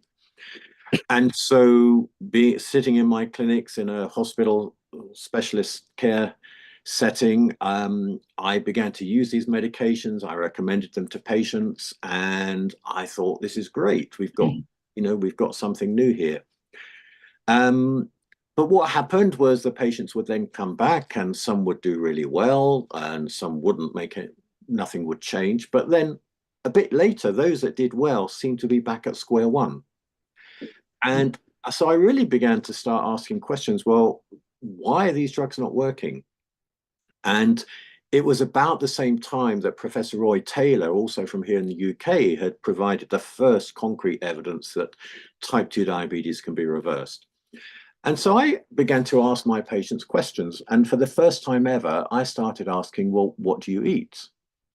And I feel ashamed to say that because now most of my consultations, I talk about food.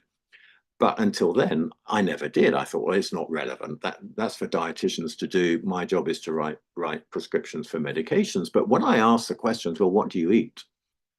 The answers came back. People were eating everything. They were eating foods with sugar in. They were eating lots of starchy foods. And at the time, the official advice was, if you have diabetes, you should base all your meals on starchy carbohydrates. So they weren't necessarily doing the wrong thing.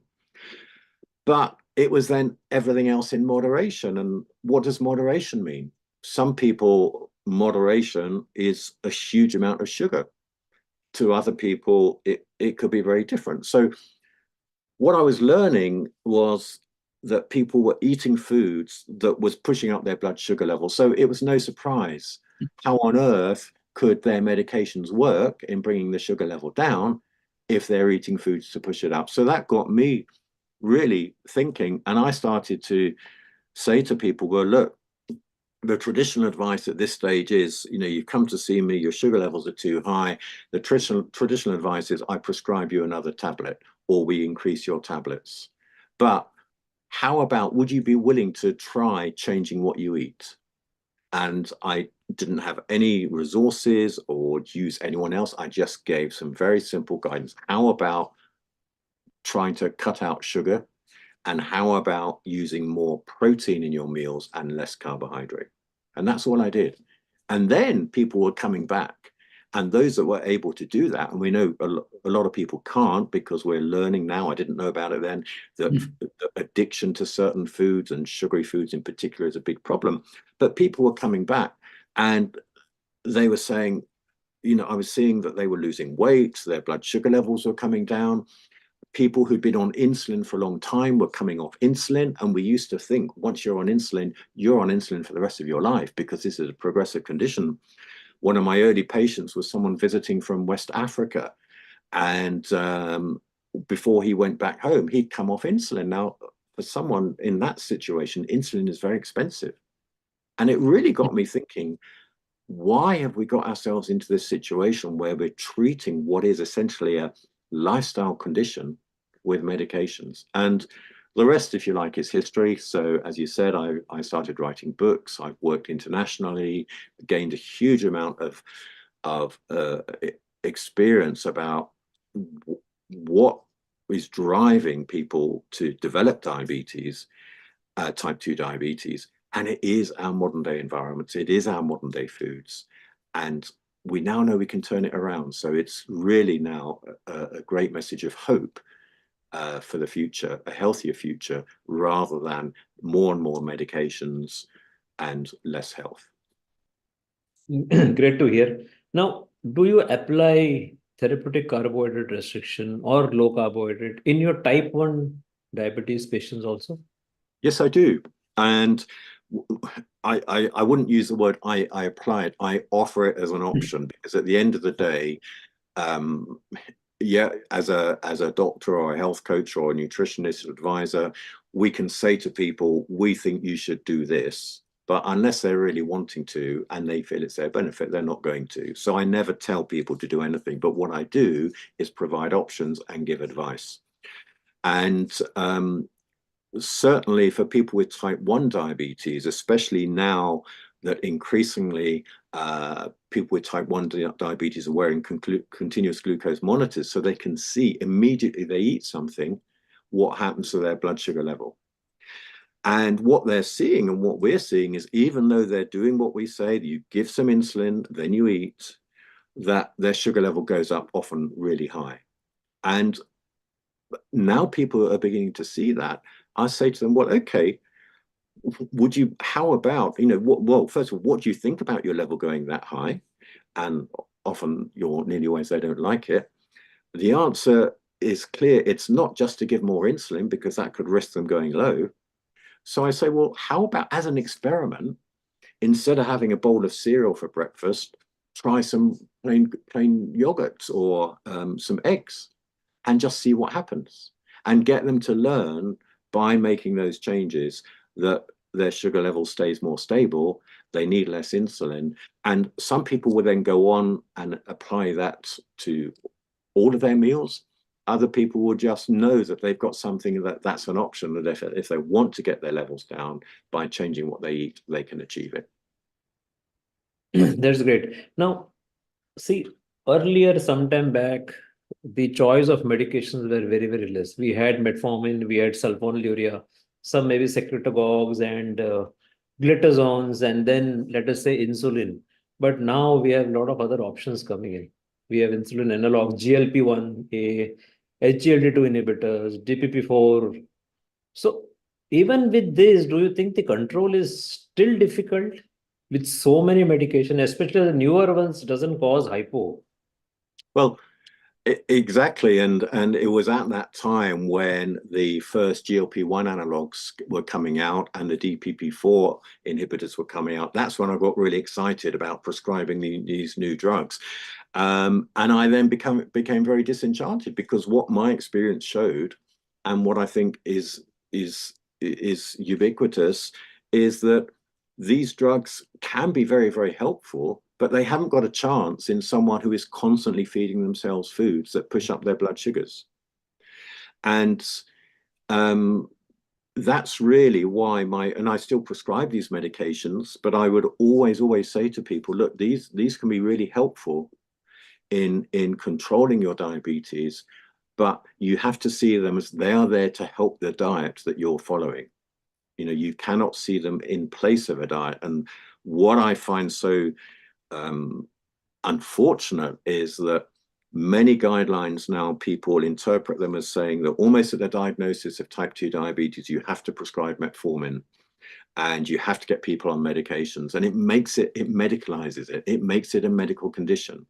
Whereas we know at that point, if people are able and willing to change their diet, we know a huge majority can achieve remission.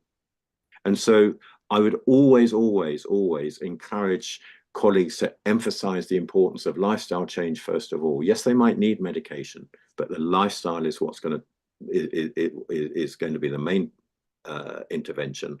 The medication can help it, and sometimes only for a short period, and it may then be able to be withdrawn. I think that's why, even though there is a plethora of medications available, we do see people with diabetes coming in with a big prescription in India. Still, the HbA1c is very high. It is 8 or 9 or sometimes 10. And practically every medication which is available in India will be there. And all these are available, including the newer drug like imeglimin is also available in India. Still, control is not achieved. And as you said, the root cause or the very basic or foundation of a diet is not addressed. And Indian diet, you know, is full of starchy carbohydrates. 70-80% of our plate is grains. It's also a grain-based country. And that is why probably the control is missing in spite of so many. What about this advice of diabetics can have everything in moderation? One, and this multiple meal, having meal every 2 hours. Yeah. So everything in moderation, as I said earlier, it means different things to different people. So, you know, I have some weaknesses. I really like ice cream. Okay. And so if I enjoy ice cream, I like a large amount of ice cream. I don't do it very often because, you know, it's clearly not good for me. But, you know, so what to me might be a very small portion of ice cream could be a large portion to someone else. What does moderation mean? It's completely meaningless. And I think the second point is everything in moderation would be fine if we could quantify what moderation means. But if you have diabetes, any type of diabetes, by definition, your body cannot handle carbohydrates, sugars or starches. So a moderate amount of sugar is going to have a much worse effect on someone with diabetes than a moderate amount of protein or a moderate amount of fat. It's like saying to someone with a peanut allergy, just have a moderate amount of peanuts. It's a complete nonsense. So where my practices change is to say to people very specifically, look, I encourage you to work out using your glucose monitoring or a sensor.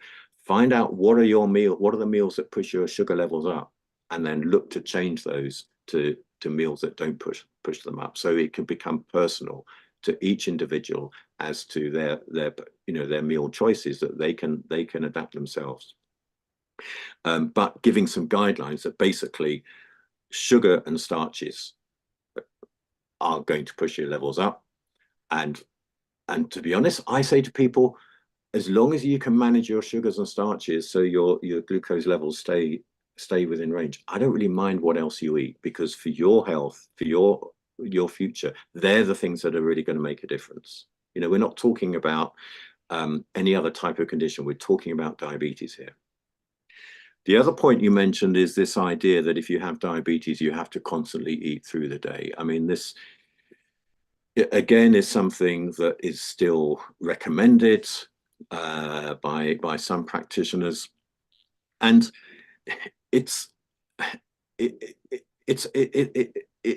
yeah, I'm literally speechless, okay, in trying to justify it. But let me take you back to where that came from.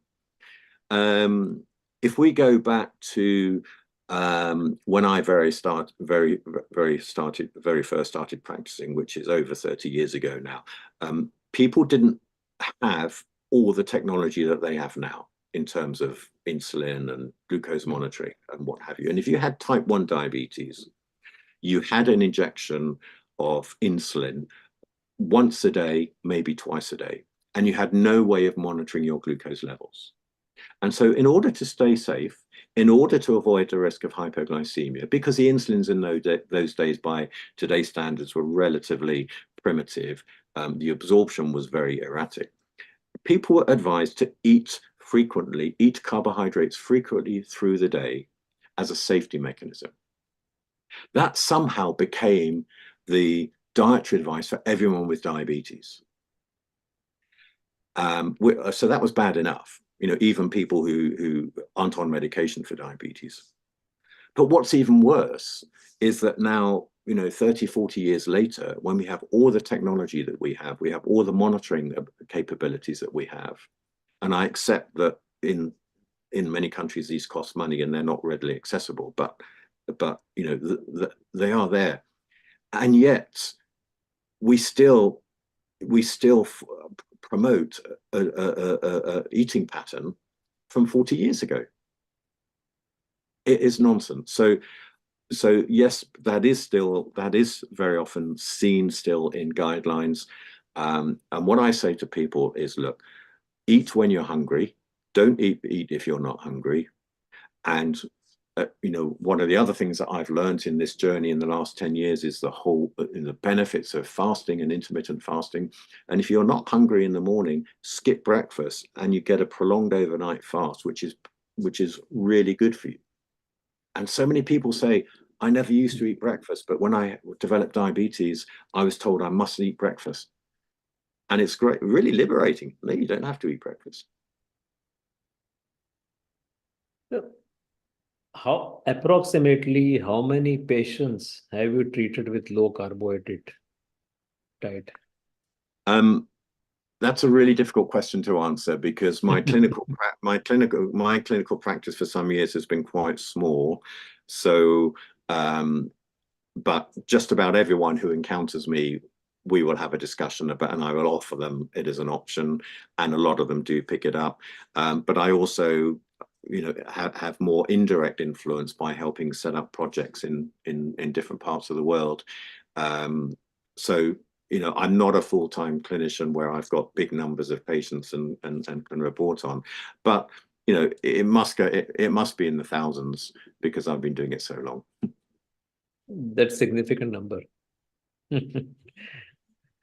So do all the patients achieve remission, or is it a spectrum of remission and lower medication? That's a really good question. How difficult is remission? How difficult is remission? It's a really good question, and it depends on so many things. Now, we know that the closer you are to diagnosis, the evidence would say the greater your chance of achieving remission. And when you've had diabetes for many years, that ability to achieve remission is reduced, and there's a lot of work to show changes in the pancreas and what have you can become less reversible over time. But it is never too late, and I have had patients with diabetes for over 30 years and been on insulin who have been able to achieve remission. So everyone is different. But the way I describe it to people is that we know that this diabetes disease process, as I call it, we know that can be reversed. We know that there are certain changes you can make that can help reverse that process, essentially carbohydrate restriction in different ways is, there's a lot of evidence for that now. And so I encourage people, if they want to go down that route, to make changes to their diet with support if needed, to reduce their carbohydrates, to reduce their glucose levels. And some of them will achieve remission. They'll come off their medication, they'll lose weight, and their diabetes will be in remission. Some will maybe achieve all of those things, but their HbA1c, which could have been really, really high, may have come down to 6.8%. So they're not in remission, but their future health outlook is still so much better than an HbA1c of 12% and being 20 kilos heavier and being on lots of medication. So I think we've got to be careful not to say, well, it's either remission or you've got to achieve remission, and if you've not achieved remission, you've failed, because that is very demoralizing and it's not true. Any success in helping people lose weight, reduce their glucose levels, come off medications, they're all successes and all lead to better health outcomes for the future. So I think from your point, I'll gather that there's a spectrum of 3 factors. One is complete remission. One is lowering of medication with better control. And third is medication may not lower, but you will get a better control, as you told. With the same medication, they were at 12 and now they are at 6.8 or 7. That itself is a win. Yes, absolutely.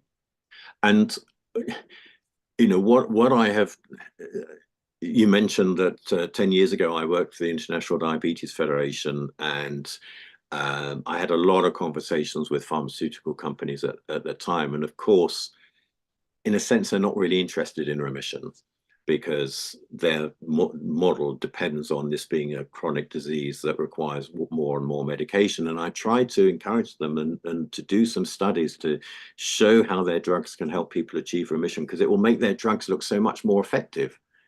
And the HbA1c drops will be so much bigger if they promoted lifestyle change and carbohydrate restriction alongside their medications. But you can guess the answer. No one was interested.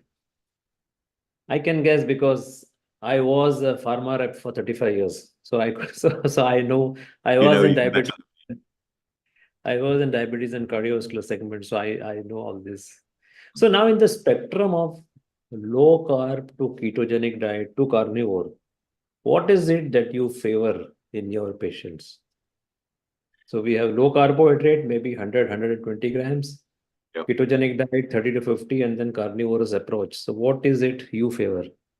I favor whatever is most sustainable for that individual patient.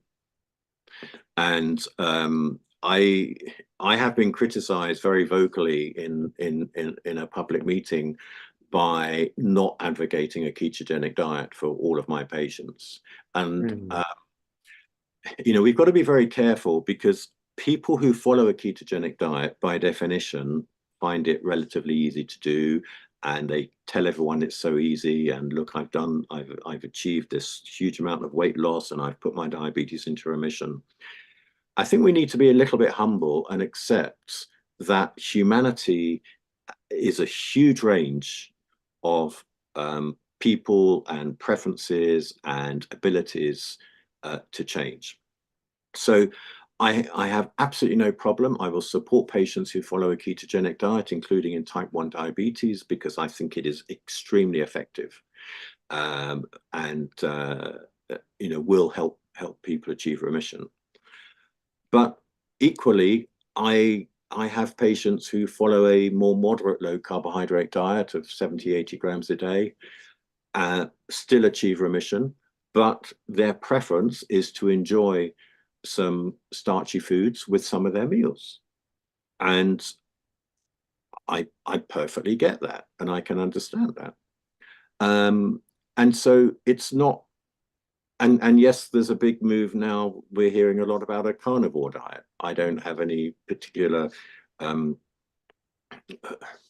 strong feelings one way or another, but if people do well on a carnivore diet, that's fantastic. I have no problem with it. The key thing is we need to get away from this diet, this notion of a diet as something that you do for a while. It needs to be a lifestyle. It needs to be a long-term change in eating habits that suits you and is going to be sustainable. Otherwise, it doesn't work. And just one point about the ketogenic diet. So Virta Health, that you'll be familiar with in the US, that has done some amazing work promoting and recommending a ketogenic diet to their patients. They're seeing really good remission rates and sustained. On the face of it, really good evidence for the long-term efficacy of a ketogenic diet. But when you drill down and actually look at what they report, because their patients monitored their ketone levels on average were very low. So they were still achieving up to 60% remission, despite not being in ketosis. So I think I think we need to accept that yes, a ketogenic could be approach could be very beneficial for people, but it doesn't have to be necessarily. Dr. David Unwin has a GP in the UK. I think he's surveyed his patients and found that the average carbohydrate intake of patients in remission was about 77 grams a day. So that's not ketogenic, but it's low carb, and they've achieved remission. See, I think that's interesting. Like I am a lacto-ovo vegetarian, and I am on a ketogenic diet for almost 8.5 years, and at a very low ketosis level, 0.5 millimoles per liter.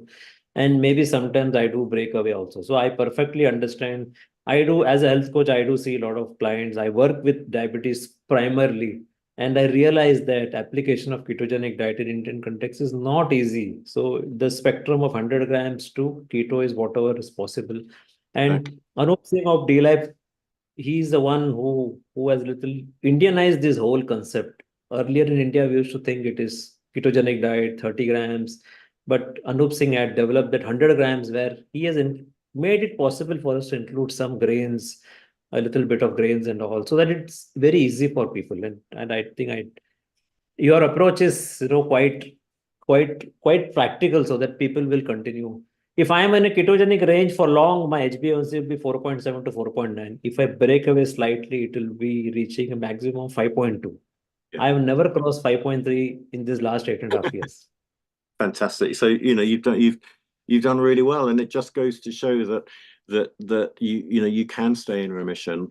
I was just going to reflect that I've done some work with a colleague in Kenya who's set up remission programs, Dr. Daniel Katambo. And there he says there's no way that he can tell his patients not to eat the traditional starchy food, the ugali, that is part of their culture and has been for centuries. And so we've got to be culturally sensitive as well.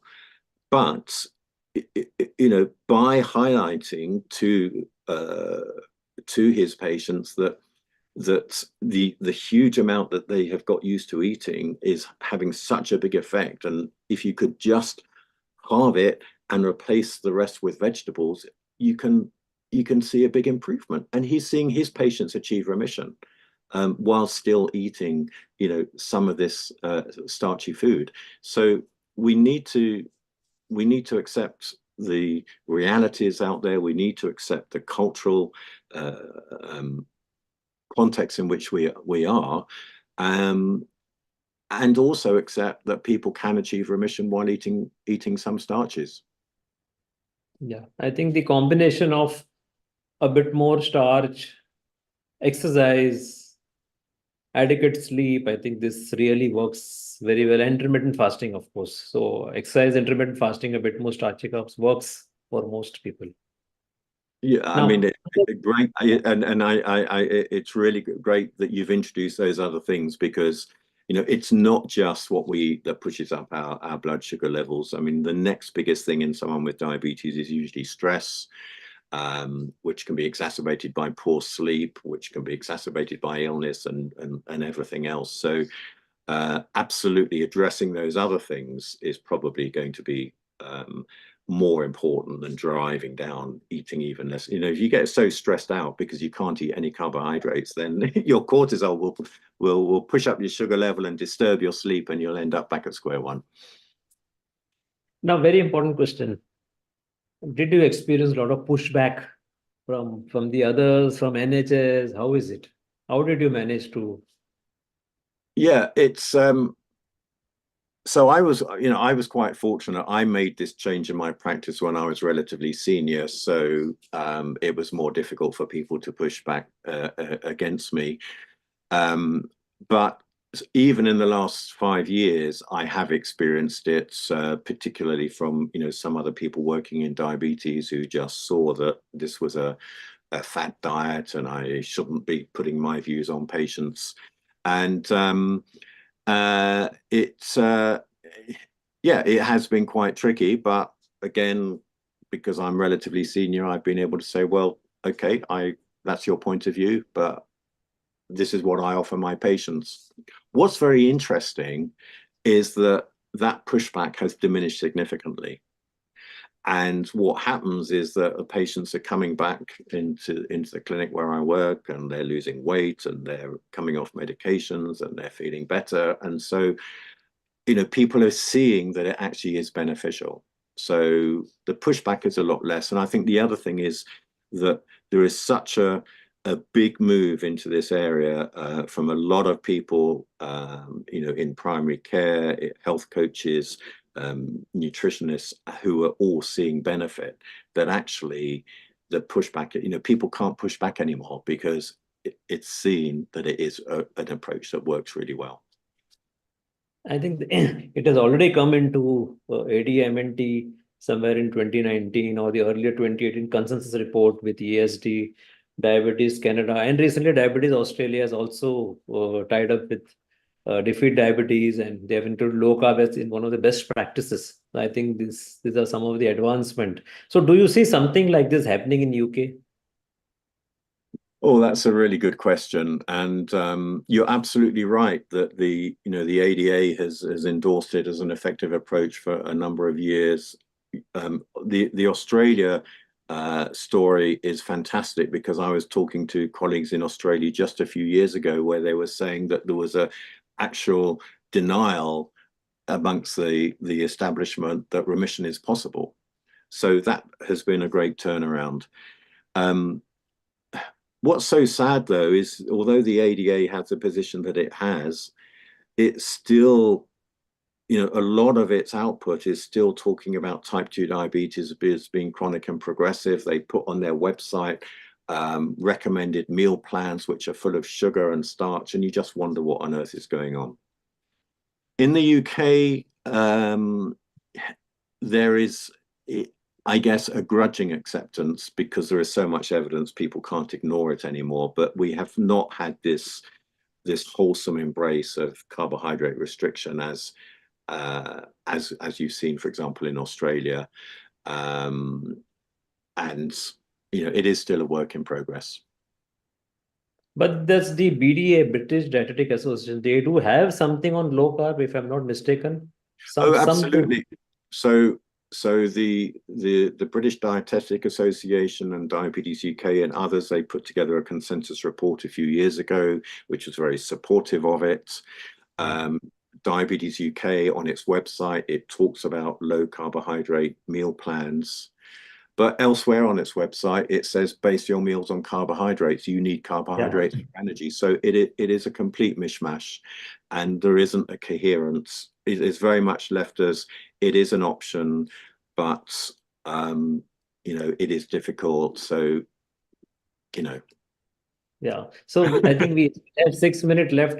Please tell Okay. us about your other work. You are doing some training programs on low carb. What exactly is it? Is it for coaches, for nurses, or for doctors? What is it? It's for any. So you're absolutely right. For many years, I've had a great interest in training professionals in different aspects of diabetes management, and for the past 5 years now, I've been running a short course, and it's open to anyone involved in the management of people with diabetes. So we've just finished a course this week actually, and we had consultants, consultant endocrinologists on the course, and we had trainee health coaches on the course. So we have the whole spectrum, and I make it open. And what I say to people is, yeah, it's very multidisciplinary, but actually, if you're a consultant endocrinologist, you've never been taught this before, so you need to start from scratch, just as someone who's just coming into the field of diabetes. So it's open to anyone, and we just introduce the basics. We introduce the physiology, the evidence base. We have case studies, very much as I put in the book, and we have patients who've put their diabetes into remission talking. And we have people join from all around the world because it's online. So we have someone from Canada and New Zealand, and we've had people from India before, but I know you're providing all of that there anyway now. So yes, and it's something that we do because I want to make this as accessible to as many people anywhere so that they can offer it to their patients. The other thing that I've been doing, as you mentioned, is writing books over a number of years. So that's another way I want to get this message out. And then I support projects in different places. We set up a project in Bermuda, which a very small island, very wealthy, but huge problems with diabetes, very, very bad US influenced diet. But again, if you can get people making the right changes within that context, they too can achieve remission of diabetes. So after this training, how is the response of the doctors? Do they go out and practice low carb in their patients, or are they still reluctant, or they do it in a small scale? How is it? That's a really good question. I mean, what I do is I actually get people, and it's only a short training, it's an introduction, but I get them before we finish, while we're still online, to write down, okay, what are you going to do to change your practice as a result of this? Because I've been on courses, I've got really inspired, and you get back into the routine and nothing changes. And so actually getting people to focus, how is this going to change your practice? And obviously we've got people at all different levels. But, if I've got a trainee health coach on, who's getting the training, then they can identify within what I do, without needing anyone else, how can I change what I do? And it will be how they interact with a patient. A consultant might say, well, okay, I'm going to set up a service, but I don't have that information. But the feedback I get is people find it very helpful. It's just to get them thinking about it, get them started, give them some tools. And yeah, perhaps I should write to them all now after 5 years and see what they've done. I think it's really great. I think we have covered a good deal of discussion, and I think this is whatever we have discussed is really pertaining to India. The situation, I think, more or less similar. You do see Indian patients there also, but I think whatever we discuss, I'm sure this will go a large way in the Indian public making an informed decision that whether they want to go for a low carb, or they want to apply low carb along with medication, or just follow the medication part, whatever it is. So I think all in all, it's a great discussion. I'll request Anup to come in. Anup, you're there? Aarti, get Anup in. Yes, sir.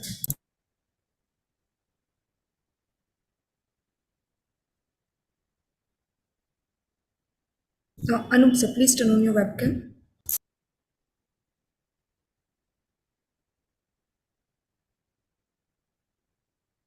Fine. Anyway, I think he must have gone out somewhere. So anyway, I will take this opportunity to thank you, Dr. David. Can I just add, sorry, just to very quickly, I was going to come back to you about the situation in India, and it's the same in many countries around the world, is that, we're lucky in the UK, people with diabetes, if they're on medications, they don't need to pay anything for them.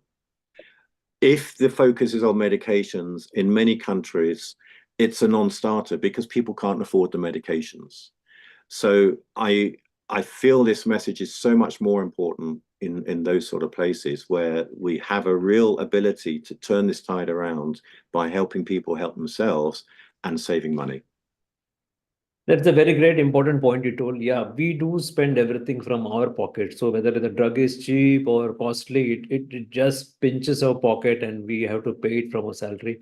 I think it's a very important message you have given that Indians need to adopt low carbohydrate diet in whatever small way possible. It may be just lowering from their 300 grams. Even if they lower it by 100 grams or 150 grams, they will still gain a better control and possibly lowering the medication. And I think it's a very important point to touch.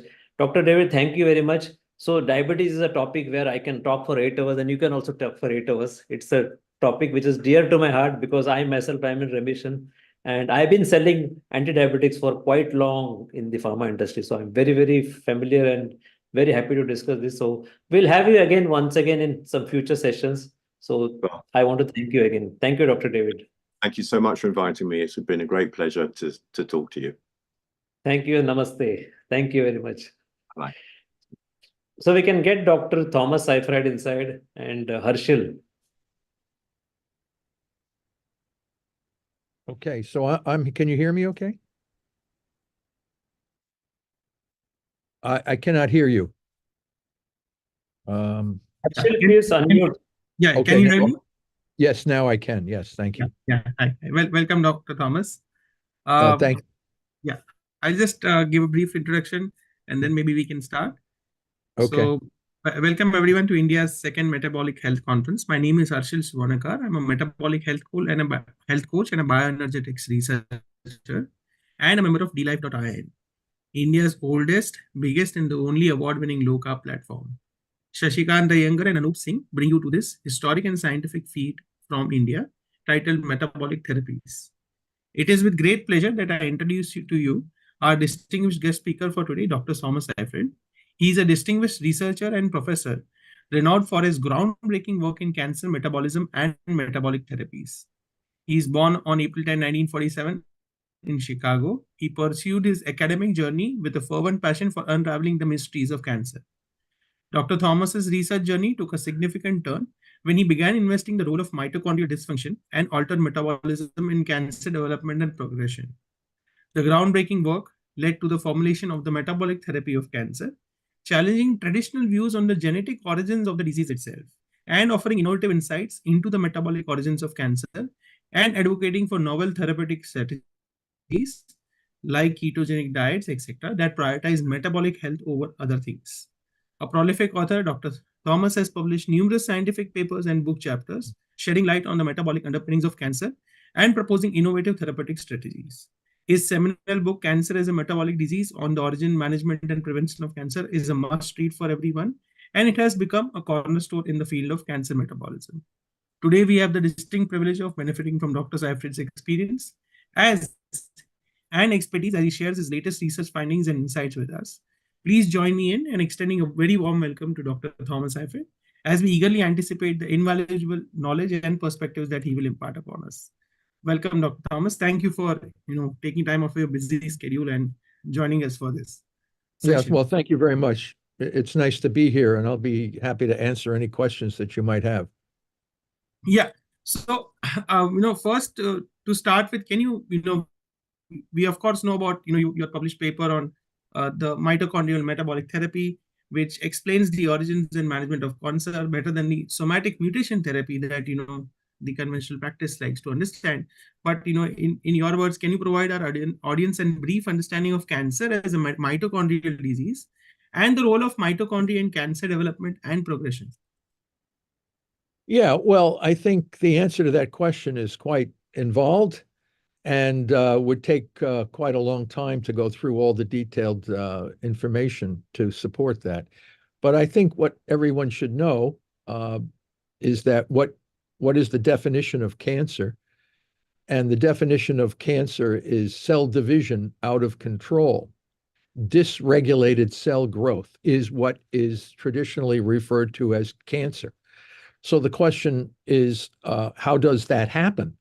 What is responsible for causing a population of cells in a particular tissue to start growing in a dysregulated way? What happened to the regulation to maintain the quiescent or differentiated state of the cells in that tissue? And we and others have put this together. It was referred to by Albert St. Georgi as the oncogenic paradox. What was the common pathophysiological mechanism by which any number of provocative agents could lead to dysregulated cell growth? So, and it seemed like almost anything in abnormal amounts or conditions could lead to cancer, dysregulated cell growth. But the understanding of the common pathophysiological mechanism was not known. We showed that the common pathophysiological mechanism leading to dysregulated cell growth was the inefficiency of oxidative phosphorylation within the mitochondria to maintain the regulated differentiated state. So this is hard. It's very hard to get cancer. Animals and people that live according to their traditional ways would have very rare to have cancer. Aboriginal folks, animals in their natural environment, whether it's primates or wolves or whatever, cancer is extremely rare in people and animals that live according to their traditional ways. So what is it that makes humans and now domestic dogs full of cancer? And the answer is any number of insults to the function of our oxidative phosphorylation. Most of it is diet and lifestyle. So what happens over time, and Otto Warburg was the first to show this, that all cancers shift from respiration to fermentation. And that's because the inefficiency of oxidative phosphorylation. So that can be damaged by viruses, oncogenic viruses. The older you get, mitochondria become damaged. Some rare inherited mutations can damage mitochondria. Intermittent hypoxia, chronic inflammation, radiation, carcinogens, any of these provocative agents can gradually damage or make oxidative phosphorylation inefficient, then leading to a compensatory fermentation, just as what Warburg said. And we have validated and shown this to be the case. I think people also should recognize, and as Warburg said, and we have shown clearly, that if the assault on mitochondria is too acute, too rapid, the cell will die, and you can never get dysregulated growth from a dead cell. So the impact has to be chronic and gradual, because it takes time for the cell to reconfigure a fermentation metabolism to compensate for the inefficiency of oxidative phosphorylation. So you have this transition from normal effective OXPHOS to a gradual replacement of energy by fermentation. Now, everybody has to know energy is the central issue of viability and growth. Without energy, nothing can happen. All other issues are secondary importance. Gene mutations, all these other things they're meaningless in the absence of energy. So energy is the ultimate thing we're looking at here. So when the cell transitions from respiration to fermentation, what happens is reactive oxygen species increase, and they are carcinogenic and mutagenic.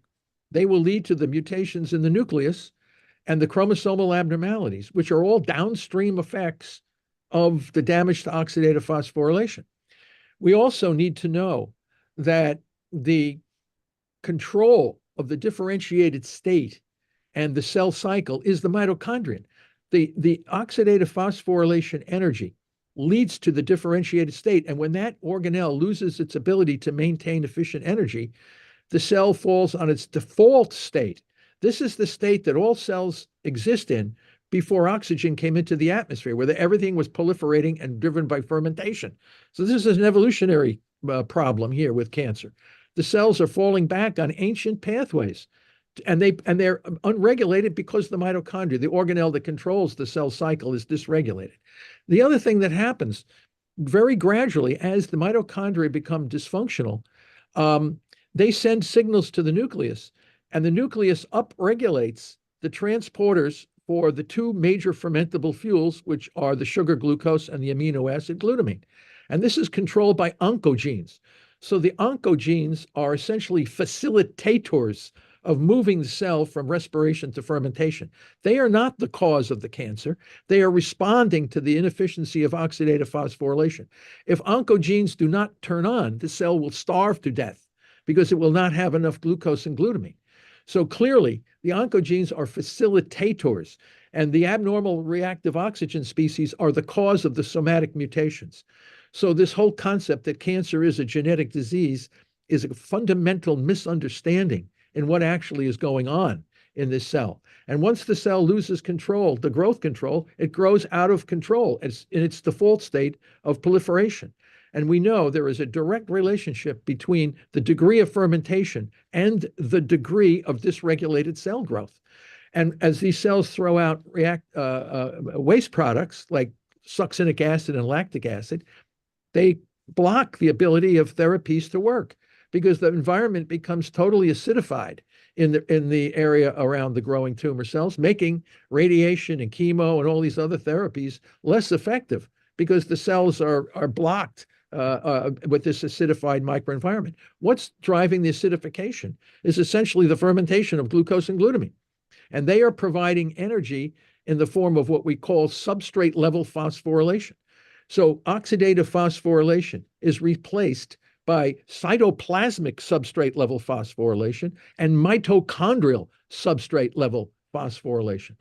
Warburg did not know about mitochondrial substrate level phosphorylation. This is the new thing in cancer bioenergetics.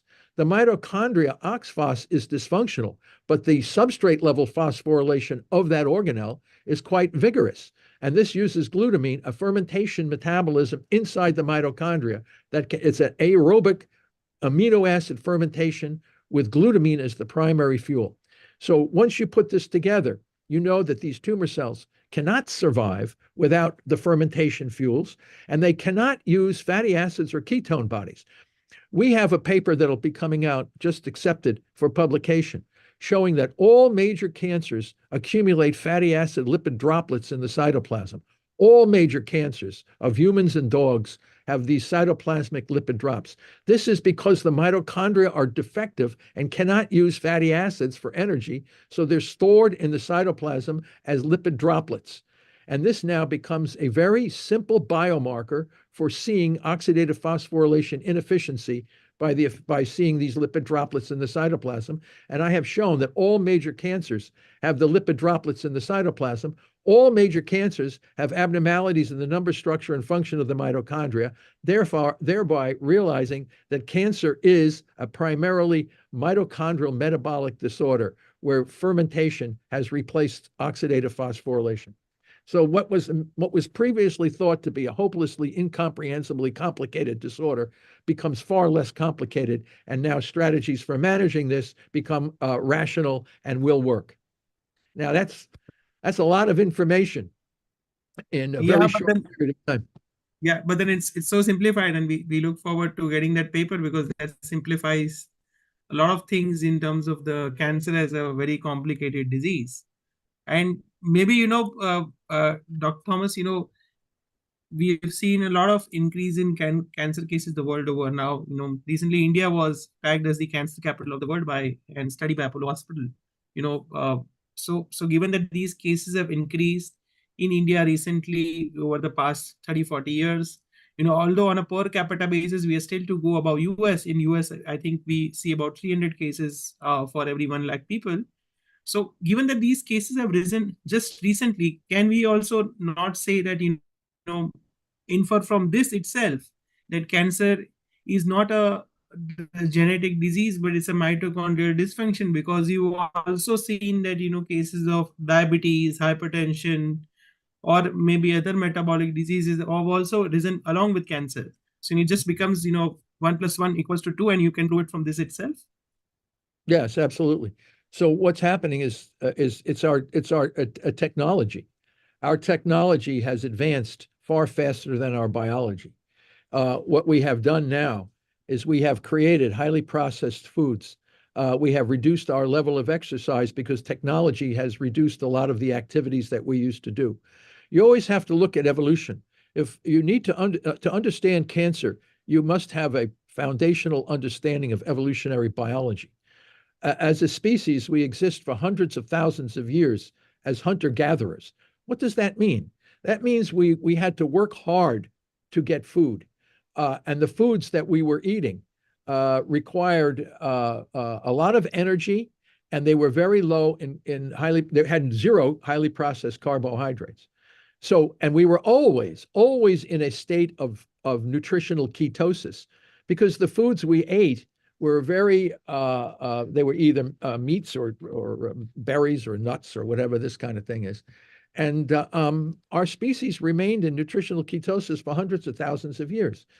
During the Neolithic period, we began as a species to cultivate grains. And it was the cultivation of grains that led to civilization. The Neolithic period, great civilized societies were built around our ability, our technology, to know how to manipulate plants to grow foods that provided energy. And this energy was primarily in the form of carbohydrate. But you worked hard to harvest the food. Cancer, again, was very low, even in the Neolithic periods.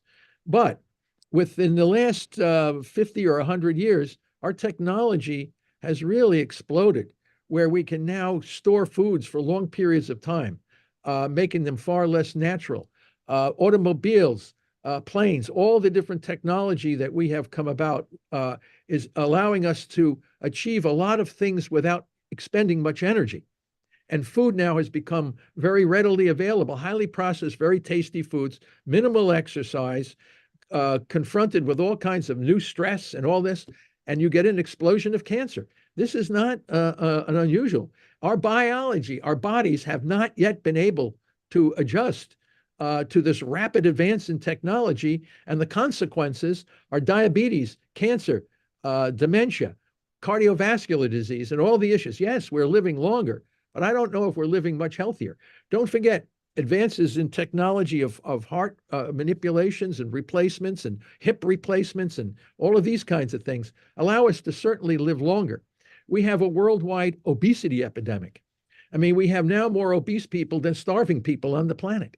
I mean, this is the result of our advanced technology and the fact that our biology, which evolved over tens of thousands of years to store energy efficiently, has all the energy that we never had, and the body is mindlessly storing the energy in the form of fat, and we're becoming obese, diabetic, demented, and all of these kinds of things. And I know the great American diet and lifestyle has permeated the planet, and now you're beginning to see the results of our technological achievements, and the downside is cancer and dementia and diabetes. So this is not a complicated phenomenon if you understand evolutionary biology. Agree. And most of the things is spreading out, like you said, that the diet's spreading across the world. In India, we are also seeing an explosion of cases, and that's why maybe we are the cancer capital. But then, sir, if you can also explain to us in terms of metabolic therapies like the ketogenic diet, given that we understand that the cancer cell has a lot more insulin receptors than a normal cell. And along with this, then your published paper and your novel therapy, which is the press therapy, and the dawn blocker, which basically inhibits the glutamine uptake. So how does that fit into the treatment of cancer? Let's say somebody has got cancer. How can he probably starve these cells to death and reverse his or her disease? Yeah, well, this is important. I have come to realize that therapy seems to be more important than prevention. People are more interested in how am I going to treat my cancer than what they should have done not to get it in the first place. So people like to talk about prevention, but very few people actually engage in prevention because we have an obesity epidemic. Obesity has now replaced smoking as a #1 killer or elicitor of cancer. But once you have cancer, then you know what drives the dysregulated growth. So that's glucose and glutamine. And how do we manage the availability of those two fuels? If we can restrict the two fuels while transitioning the body to a state of nutritional ketosis, then we have an opportunity to use maybe some of the other drugs available, maybe low dose of chemo and maybe low dose of radiation, low dose of immunotherapy. But you have to bring the tumor into a less angry state.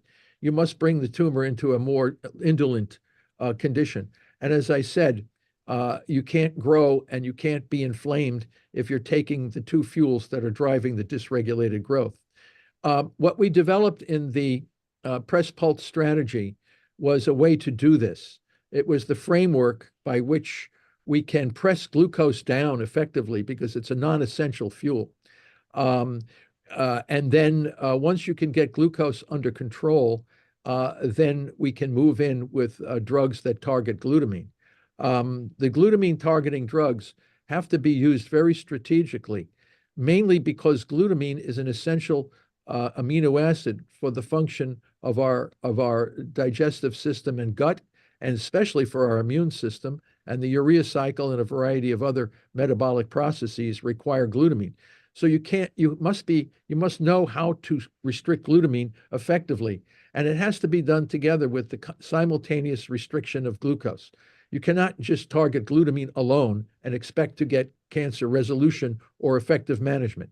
It's hard to do it with glucose alone, although I have seen some really spectacular results on long-term water-only fasting, which puts tremendous stress on the tumor cells.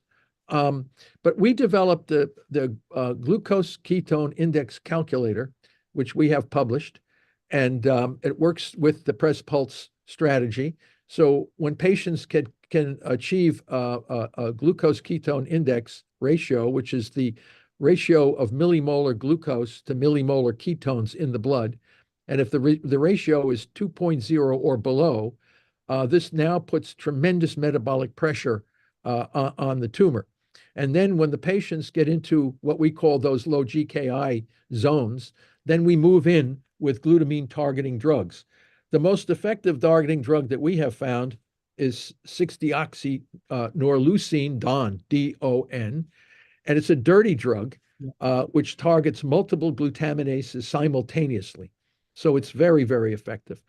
The drug should be available to every cancer clinic on the planet. There's no reason why this super drug should not be available when all of these other highly expensive and highly toxic drugs are already available. Why glutamine targeting drug like DON is not available is a great tragedy in my mind. Because they said, at the beginning when they used glutamine targeting alone with DON, they said it was too toxic. Well, any drug used inappropriately can be too toxic. We have discovered how to make that drug non-toxic. We know that when the patient is in nutritional ketosis, and we use half the dosage, we use very small amounts over very strategic periods, the drug can be super, super effective. And we also discovered that a lot of work from India on the parasite medications. It turns out that the parasite, embendazole, fenbendazole, and these various parasite medications, they also target glucose and glutamine, which was unknown. In fact, some of the original work coming out of India showed the mechanisms by which some of these parasite drugs actually worked.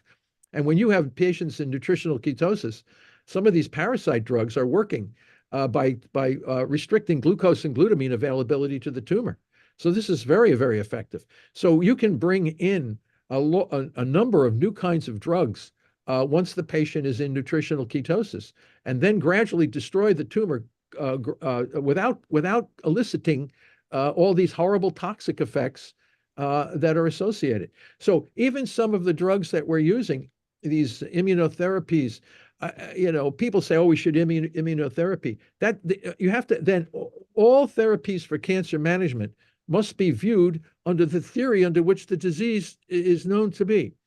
If cancer is a mitochondrial metabolic disease, and you're using therapies based on cancer being a genetic disease, then those therapies will never be optimal for the majority of people.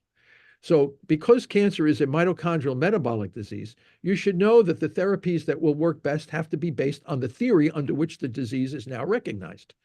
So very interesting. If you use metabolic therapy targeting glucose and glutamine while under nutritional ketosis, and you're bringing a very angry tumor down into a small indolent group of cells, those cells must all share something in common to survive the metabolic therapy. Then you might use an immunotherapy that will target what's all common to the surface of those cells and completely eliminate the origin of the disease. So again, we have all of the tools necessary for effective management of cancer are already available. We don't need to develop any new tools. They're already there. All we need to do is show people how to use the tools appropriately that we already have to manage this disease. Right. That's great insight. So in fact, as a takeaway, what we can take is that, if somebody follows a ketogenic diet, or maybe he or she does water fasting along and is in a nutritional ketosis, then you inhibit the growth of the cancer cells itself. And then maybe with low dose conventional therapy and a combination of these dawn blockers, you can effectively take your journey by killing these cancer cells and be cancer free. Would that be right? Well, I don't, cancer-free is hard to say. My goal is to improve overall quality of life and overall survival. I mean, if the person's cancer completely disappears, well, that's great and wonderful. But we have some people on metabolic therapy that have been, like glioblastoma, deadly brain cancer, surviving for over 10 years. Are they cured? No, the tumor is still there. But the issue is it's managed. It's not out of control. It's a managed problem. So you can do that with brain cancer, breast cancer, colon cancer. You can manage the disease. You don't have to die rapidly and horrifically from the treatments that you get. You know how to manage this disease. A lot of the management falls on the shoulders of the patient. The patient and the clinician must work together. And I also don't subscribe to any particular diet, like ketogenic diet. You can do it with a vegan diet. You can do it with a Mediterranean diet. You can do it with a carnivore diet. Doesn't make any difference, pescatarian diet. As long as you can keep your glucose ketone index at 2.0 or below, people should not feel that they have to eat some special unpalatable kind of food. If you can do it with your culturally appropriate diet and keep a low GKI and then bring in the parasite medications and the DON and the other drugs, you can also effectively manage this. And if people want to do water-only fasting, that's up to them. In other words, there's a lot of variety and variability in this strategy to manage cancer. It doesn't have to be one approach is used for everybody. Whatever works best for that person may not be working best for another person. So each person makes their own decision based on what the biomarkers that they need to achieve, and then they go forward with that. And the oncologists will assist them and dosage the drugs as they see through liquid biopsy or non-invasive technologies how this cancer is responding to the various treatments that the individual has. And the family members and the patient all come together and decide which strategy they think would work best for that individual. So it becomes a very individual way to manage this disease, not some grand theory that's got a treatment that works for everybody in the same way. Each person is different, culturally different, metabolically different, religiously different. So you have to develop a therapy that's appropriate for each individual under these different conditions. Right. That's it. So it's all about a personalized nutrition therapy based what the person's leading. Just keep the glucose carbohydrate low, ensure that your GKI index is well in control, glucose ketone index, and that should do the trick, right? So I don't know. Can you share some cancer success stories that you would have seen, in your practice, or how things have spanned over your years of research? Yeah, well, I think, there's a movie production, a documentary on this called The Cancer Revolution Okay. by Maggie and Brad Jones, and they are collecting a registry of all the so-called terminal cancer patients that have done metabolic therapy. And they have individual case studies and stories about these people. And they've all done something a little different from each other. They all kept their blood sugar low and their ketones elevated. And they were using various kinds of drugs, sometimes standard of care, sometimes not. But they're collecting, and everyone was given terminal diagnosis, and everyone is still alive. Does everyone always stay alive? No. Do they live longer with a higher quality of life? Mostly do. So it's up to the individual. And I think we need to hear the stories from these people and listen to them and learn, what did you do? And they were all different kinds of cancers: lung cancer, colon cancer, breast cancer, brain cancer, colon or bladder cancers, the blood cancers, lymphomas and these kinds of things. All of the patients have achieved success. Kidney cancers, pancreatic cancer. We have not found any cancer that can survive without glucose and glutamine, or can burn ketones or fatty acids. So clearly, it doesn't make any difference what kind of cancer the person has. As long as they can restrict those fuels, the cancer can be managed. So yes, this is the strategy. Here's the great problem. Why this cannot be done? Mainly because people think cancer is a genetic disease, number one. When you think the disease is not correct, then the outcome will never be optimal for the majority of people. The other thing is that most oncologists never heard of this.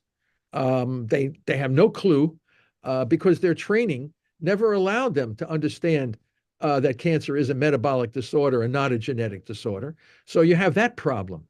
And then you don't have anybody trained. Very few people actually understand how to work the training. You need to train the patients and the oncologists in to know how to do this. So, I say all this stuff, and people say, "Oh, look we have a clean way of managing cancer," and then they go to their professional oncologist, and he says, "There's no evidence to support what I'm saying. If this was so important, everybody would do it." And the system is locked in to radiation and therapies, toxic drugs, and immunotherapy based on the somatic mutation theory of cancer. So, I mean, not to say that these things don't work to manage some cancers, they do, but many people suffer tremendous toxicity as the result of these treatments. And about 50% of the people actually die eventually from the toxicity of the treatment. So we're trying to remove all that. We're trying to re-educate the entire system to better understand this. So we'll see what happens. Right. So how do you envision that a metabolic therapy like we spoke of goes into the conventional therapy and people start practicing it in the future? Well, I don't know. What would be your thoughts on it?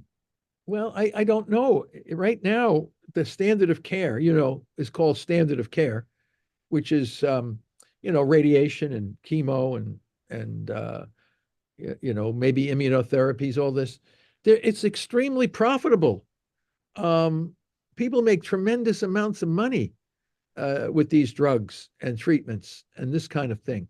How can we generate revenue from metabolic therapy that will compensate for the lost revenue from some of the toxic treatments that we're using? This is a policy. This is out of science. This is policy issue. How do hospitals and governments and national institutes of cancer, how they have to deal with this? What is their strategy to recognize that we have a viable path forward to manage cancer effectively, but unfortunately, it's too radical for the current system to accept, and that's a different issue than the science that says the science is telling us the direction we should go in. The system is saying we can't go in that direction because we don't know how to recover the revenue by going in this new direction. So this is policy issue on the part of government. The government officials working with various institutions must make these decisions, because I'm sure the people want metabolic therapy. The people should be allowed to have metabolic therapy. If the system is not capable of providing metabolic therapy, then how do we change the system to allow people to benefit from this? So that's a different level of thought on this problem. My job is to simply prove the science and show that it can work effectively when done correctly. Then the policy issues and the governments and the institutions must then make the decision as to what direction they want to go in. And whenever you change a giant paradigm like this, you always have massive resistance on the part of the system that maintains the status quo. So this is not going to happen overnight, for sure. And you're going to find a lot of resistance to what I'm saying. But the people want this. So then you have to say, we have this problem. People want it. The system says no. And then we have to try to adjust something in the middle and come to some common ground on the whole thing. Right. Agree. And do you think that there are certain types of cancer which benefit more from these metabolic therapies than other, or everything is equal when you are doing this targeted approach? Yeah, well, that's people always think cancer is many diseases. But if you look at my research and what I've published, you'll see that I have shown that all cancers are fundamentally the same, very, very similar. Yes, they're all different histologically, they're all different genetically, but they're all similar metabolically. They can't grow without glucose and glutamine. We have never found a tumor cell that can grow without these. I mean, so what does that say? And those are the fermentable fuels. Those are the fuels that drive the fermentation because the mitochondria are defective. So they can't generate sufficient energy through oxidative phosphorylation. We have never found a cancer that can do this. So it tells me they're all the same, very similar. They may be genetically very different, but they're all very similar metabolically. So we know the clear strategy for managing this disease. It may take 100 years for people to understand what I'm saying, but it's going to happen because people don't want to die the way we're dying with cancer. They die horrifically. It's a tragic disease. And it doesn't have to be that way. And we have never found a cancer that can survive without this. So our technology is ready and able to provide strategies for managing all these different kinds of cancers very, very effectively. But as I said, we have not found any tumor without an abnormality in number, structure, and function of mitochondria. They all have lipid drops in the cytoplasm, which are a biomarker for telling people, yep, that's what's going on. They can't respire. So you elevate ketones and you target the two fermentable fuels, and you do it strategically, and the outcomes will be remarkable. But as I said, the system is not ready for this. The system now is not ready for what I have just said. Okay, got it. So, what would be your recommendations for maybe cancer patients who are tuned in, or maybe general advice to others who are tuned in and would want to be cancer-free for their life? I said, we've published the studies, we've got the things, people can look at the results. And my biggest problem is that when these poor folks run to their oncologists and say, can you help me do metabolic therapy? The oncologists get angry and they say, no, there's no anything. They don't even know, but many of them have no clue that sugar drives the dysregulated growth of the tumor cell. So how are you going to help these cancer patients when the very people that are trained to help them are unfamiliar with the biology of the disorder? The oncologists need to be retrained, and they must become familiar with this, and then they will be having great success with their patients. But right now, what can I say? The system is not ready for this. The system is not geared up to do what we think needs to be done. And this is, I think, one of the great problems. So the answer is, you heard what I said. What are people going to do about it? How are we going to change the system? And the answer is, I don't know. I mean, what can I do? I'm showing the science. I mean, if you want to ignore the science, that you do it at your own risk. Right. And for avoiding cancer, would you still suggest that someone should adopt not to have too many carbohydrates or a glucose, or follow a balanced diet, or some sort of advice from you? Yeah, well, that's, of course, that goes back to your prevention thing again. Yeah. And most people don't care. And I don't want to say all people don't care. I think if people really cared about prevention, we would not have an obesity epidemic. It's just that simple. Right? I mean, it's just that simple. So they always, that's why I said people want a pill. Well, you got a cancer. I just want to take this pill and have my cancer go away. But you should have never done all the things. Dogs, look at the poor dogs. Dogs should be our segue into everything. The wolf is the origin of all the dogs, and the wolf rarely, if ever, has cancer. And then all of our domestic dogs, cancer is the #1 killer of the domestic dogs. They lack exercise, and they're eating the same highly processed foods that we have. The dog food is highly processed. The human food is highly processed. Humans get fat, dogs get fat. Humans get cancer, dogs get cancer. So, I mean, the clarity, if you want to look at it, we should let's see how much we can prevent cancer in domestic dogs by changing their diet and giving them more exercise. And then you'll know the same thing would happen in humans. But prevention, yes, it's hard. It's very hard to get cancer if your mitochondria are healthy. So we have never found cancer without unhealthy mitochondria. So to prevent cancer, you have to keep your mitochondria healthy. How do you keep your mitochondria healthy? You do a lot of exercise, and you do not or eat very minimal amounts of highly processed carbohydrates. That doesn't mean you don't eat natural carbohydrates, because some plants and fruits and some of these things do have natural carbohydrates. But we've engineered our foods to be so rich in carbohydrates, where the natural forms were much lower in carbohydrates. Natural rice, wheat, and grains actually contain a lot of minerals and nutrients that are in those foods. It's just that they're engineered now to have twice the amount of carbohydrates that the original grains and things have had. So again, once you know that, and measure your GKI always. Now I think our technology will have these devices that we can put on our skin to let us know when our blood sugar goes too high.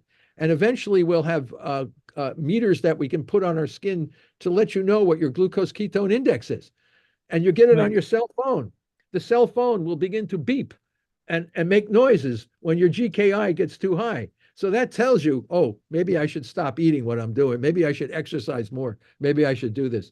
So again, technology could be the rescue of or allow us to prevent cancer by allowing us to know when we're in zones that are unhealthy. That's our new technology. That could help us too. Agree. Yeah.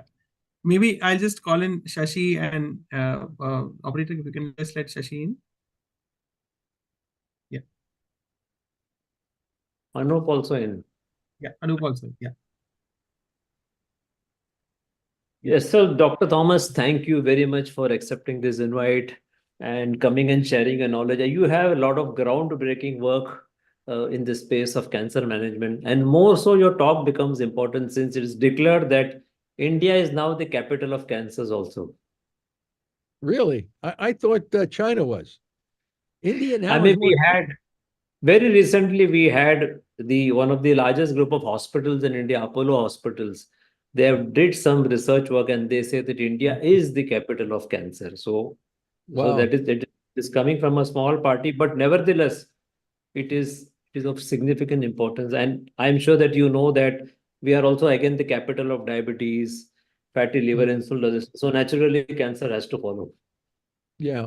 Well, in the United States, we have just about 1,700 people a day die from cancer in the United States, which is 70 an hour. 70 people die each hour in the United States from cancer. When I was to China a few years ago, the number was 8,100 people a day dying from cancer in China. Now, India also has a very large population. So I know obviously, the larger the population, the more people are dying from cancer. So this does not have to happen, because the world economy, in the large economies of the world, have all adopted a similar diet and lifestyle. It's permeated. I call it the great American diet and lifestyle that has permeated the entire world.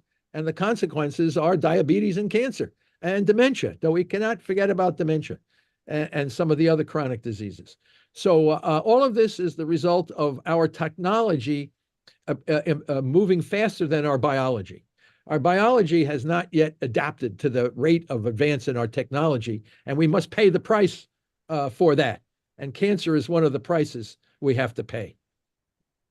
I think that's a very important statement, that technology is moving ahead of biology. A very, very important statement to remember. Yeah, Anup? No, we can't hear. We can't hear.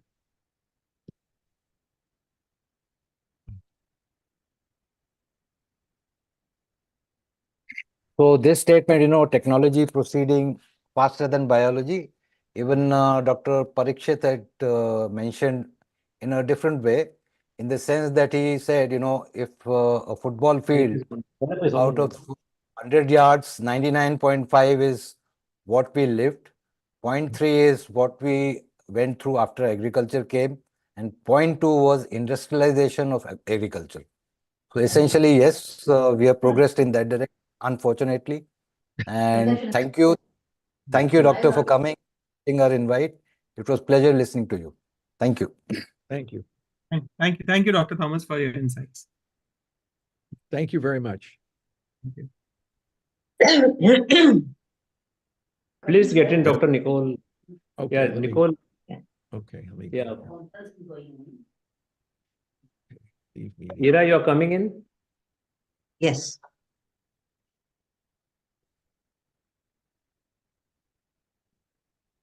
Yeah, so there is a power cut here, so I'm going to be in the dark for some time. So Ira, you can. So first of all, Nicole, welcome. Welcome to this session. And Ira will be the co-host. Ira, you can just start the introduction. Yeah. Welcome, Nicole. Welcome, Shashi, and welcome, Nicole. And this is the second Metabolic Health Conference that we are now sitting in, India's second. And let me introduce the guest for the evening. Nicole Loha is a licensed mental health counselor in the United States and a pioneering advocate for metabolic psychiatry. With over 15 years of clinical experience as a mental health counselor, she specializes in using ketogenic diets to treat mental illness. She's a recipient of the Metabolic Mind Award and contributes globally, serving on clinical advisory boards and instructing NBCC certified continuing education in metabolic psychiatry for non-prescribing psychotherapists, aiming to enhance mental health professionals' knowledge in the US and Canada. Her published work focuses on bridging the gap between research science, clinical nutrition, and psychology practice. Welcome, Nicole. I'm Hira, your co-host with Shashi. Hi, thank you. It's nice to be here. So Nicole, will just start with asking a very simple question. I think what exactly are these mental health conditions like bipolar, schizophrenia, depression, which seems to be very, very common, including the anxiety. Just in short, what exactly is bipolar or schizo mostly? So there's that's a big question. We have a whole book called DSM-5 that talks about what those are. So I don't know if I can answer that very well. Yes. So say they are disorders of the brain. So we're finding that there seems to be some very big contributors to schizophrenia and bipolar disorder that we perhaps overlooked or didn't have on the radar, that we're finding are actually quite amenable to treatment. And so, bipolar disorder is, there's different types. Some people experience more mania and hypomania. Some people experience more kind of treatment-resistant depression symptoms. And then schizophrenia or schizoaffective disorder and bipolar, there's different times when different pieces of psychosis can be experienced. And those are considered what we label generally as serious mental illness. Not that all the other people suffering with all the other diagnoses, it's not serious for them. But there's a full range of different psychiatric diagnoses. Hey, Nicole, are these difficult to treat conditions? I mean, do patients really recover ever and get off medicines? And what is the issue with the current way they are being treated? Right. So we've had treatments for bipolar and schizophrenia through medications primarily. And much of the therapy and psychotherapy that I've been taught has been about keeping people on those medications, regardless of the side effect issues. But for many people, those side effect issues are quite unbearable and their quality of life is quite low. And as we're understanding, and we've understood for quite a long time that these medications over long term, at the doses that they've been prescribed, can really cause a lot of havoc in metabolic health. And so there's ramifications to being on these medications, I think, in high doses over many decades. And so Chris Palmer has talked about it extensively, that not only is it a quality of life issue to be on high doses of these medications trying to function, but also their life expectancy is reduced. And it's not necessarily because of suicide, although that is a huge issue, for example, with bipolar, the suicide rate can be very high.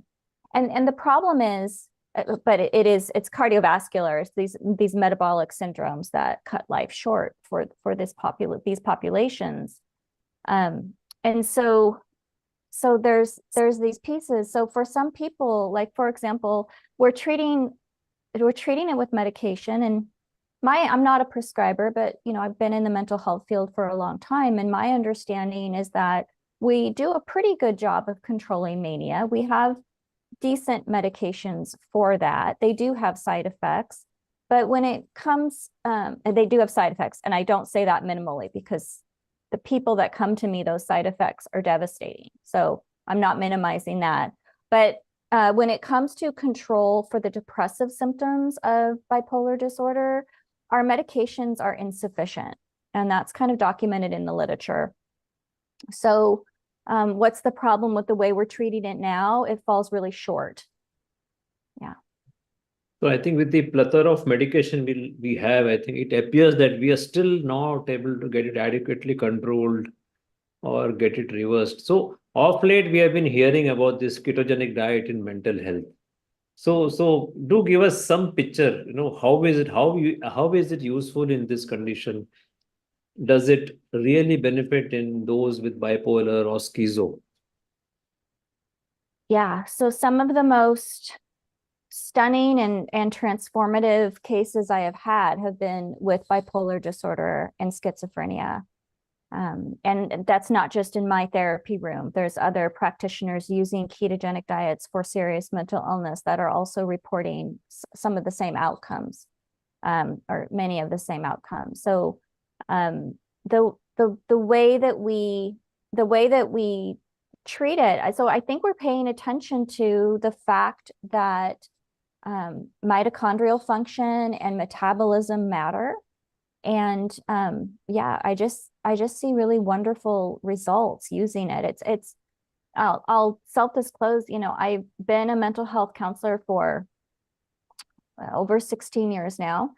And about the last 6 years, I've been using ketogenic diets as a treatment for mental illness. And I don't just use it for serious mental illness like bipolar and schizophrenia, schizoaffective disorder. I also use it for depression and anxiety and other things, for sure, neurological issues. So, but about, before I began doing that, I was thinking of retiring as a mental health professional because you would see very minimal improvement for some people, you know, or for many people. And so I was actually thinking of a career change and then moving with this and now using ketogenic metabolic therapy with my psychology tools, my psychotherapy tools has just really made me very excited for the next, you know, 10 or 20 more years that I'm going to practice. I think that's a very drastic change you had. Probably the whole ketogenic approach has changed the landscape of treating mental illness. Mm-hmm. It has. Yeah, Ira. Nicole, does the low carb diet work, or does one need specifically to be on keto diet in such cases? And then what's your view on the carnivore diet then? Yeah. So some people just go low carb, they don't track, and they get absolutely huge mood benefits, and they do really, really well. And some people make, you know, right now, clinically, we're kind of looking at ketone levels and how different ketone levels can provide therapeutic effects. And there's been some research that has begun to talk about how ketone levels can correlate with improved mood and improved mood stabilization. And there's also been some discussion about, what else is it?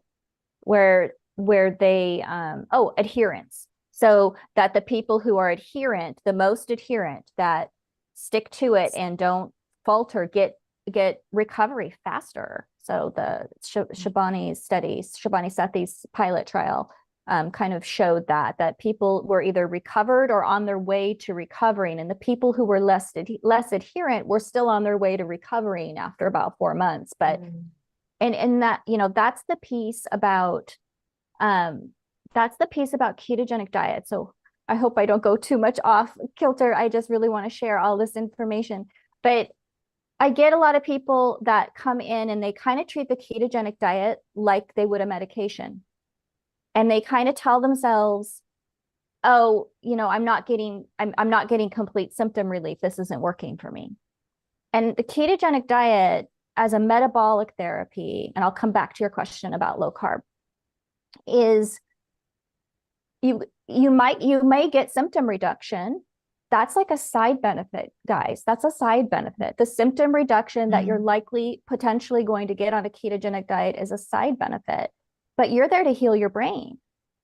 So when we use this for epilepsy, the average amount of time it takes for people to experience seizure control is 3.2 months. So that means it takes some people longer. It takes them 4 months, but some people can start having reductions in just a few weeks, right? Almost magically. So there's this continuum. And there's a lot of people who have psychiatric symptoms that try a low carb diet and they haven't gone to see someone to get they haven't started tracking, you know, they don't have that guidance yet to figure out how to get those ketone levels into potentially therapeutic ranges. They don't have someone helping them make the lifestyle and behavioral changes they need for adherence, right? And they do it for a couple months and they're like, maybe I feel better, maybe I don't. I'm going to go back to what I usually do. And they really haven't given it a fair shake, particularly if they are looking at it through the lens like this is supposed to work like a medication and my symptoms are supposed to go away immediately. When people use it for epilepsy, they still have seizures for those first few months. But over time, what they see is that the frequency and the intensity of the seizures get better and better and better until seizure control occurs. I see that. It looks just like that when you use ketogenic diets for mental health. Most of my work, and as you guys train professionals to help people with this over there, I will say most of your work is going to be helping people understand that this is not like a medication with symptom control, that this is healing their brain. Like we have to give this time to see if this is going to heal your brain and if this is going to be life-changing for you and if this is going to make you feel better. So really a lot of it is psychology and psychotherapists, psychologists. I'm not sure what you call yours over there. Probably psychologists, yes. Therapists, counselors, yes. they have a very important role to play in this, in giving the emotional support and helping people manage expectations appropriately so that they can do this long enough to give this a fair shot and change their mindset about what this is supposed to look like. So yeah, I think I answered your question. Yes. Oh, carnivore, Right. carnivore. Yeah. Yeah. Sometimes I'll pull out carnivore if they're not getting a good, a good response to a ketogenic diet. And I think there might be some other kind of dietary difficulty going on with plant foods, but I'm not averse to carnivore. And you can do carnivore from a very high fat standpoint and get ketones up just fine. Fine. So the general perception in India, and probably there also, that ketogenic diet, the word itself appears to be a very dangerous diet. So now down here we think that it's a very dangerous diet. Your kidney is going to get damaged. You'll have heart attack. You'll have brain stroke. All kind of misconceptions are here. So do you face the same thing there when you mention ketogenic diet for mental health? It's hard because all, the people I hang out with or the people who seek me out are clearly open to it because they're looking at it for a treatment. And I get to hang out with all the great researchers and the clinicians who know that it's absolutely not dangerous in any way. So I don't know. I'd have to get out of my bubble a little bit more to kind of, talk to people on the street and see what they think. I think over here, they believe that it's mostly a weight loss diet. I think over here, there's lots of people who think all that fat is super bad for you. And you're, great, you could do the keto diet, but you're going to die of heart disease later, right? So I think that's kind of the general idea, but that's just, really too bad that they believe that. And that is obviously not what the science says. So because I get to hang out with a lot of really smart researchers, they, and neuroscientists, and they tell me that ketones, the production of ketones appear to stabilize the brain. And they tell me that as we age, our ability to use glucose efficiently in the brain goes down and neural network stability goes down. And ketones have a stabilizing effect on neural networks. And they also appear to have stabilizing effects in other organ systems, which I'm sure all of your speakers have spoken about over the last couple of days. So, and so there's always the question, is it the ketones? Is it the improvement in the mitochondrial functioning that ketones provide? But we do know that there's some combination of pleiotropic effects. Pleiotropic just simply meaning that there's beneficial effects to several different systems working together. And some researchers are beginning to suggest that chronic disease is driven because of a lack of periods of ketosis for stabilization. So those people listening that are afraid of ketones, I want you to understand that if your fasting insulin is not too high, if you don't have too much hyperinsulinemia, then after dinner and you begin to fast, you start to make ketones, and your brain really looks forward to that time. So while you're afraid of it, your brain is quite anxious for you to have some ketones.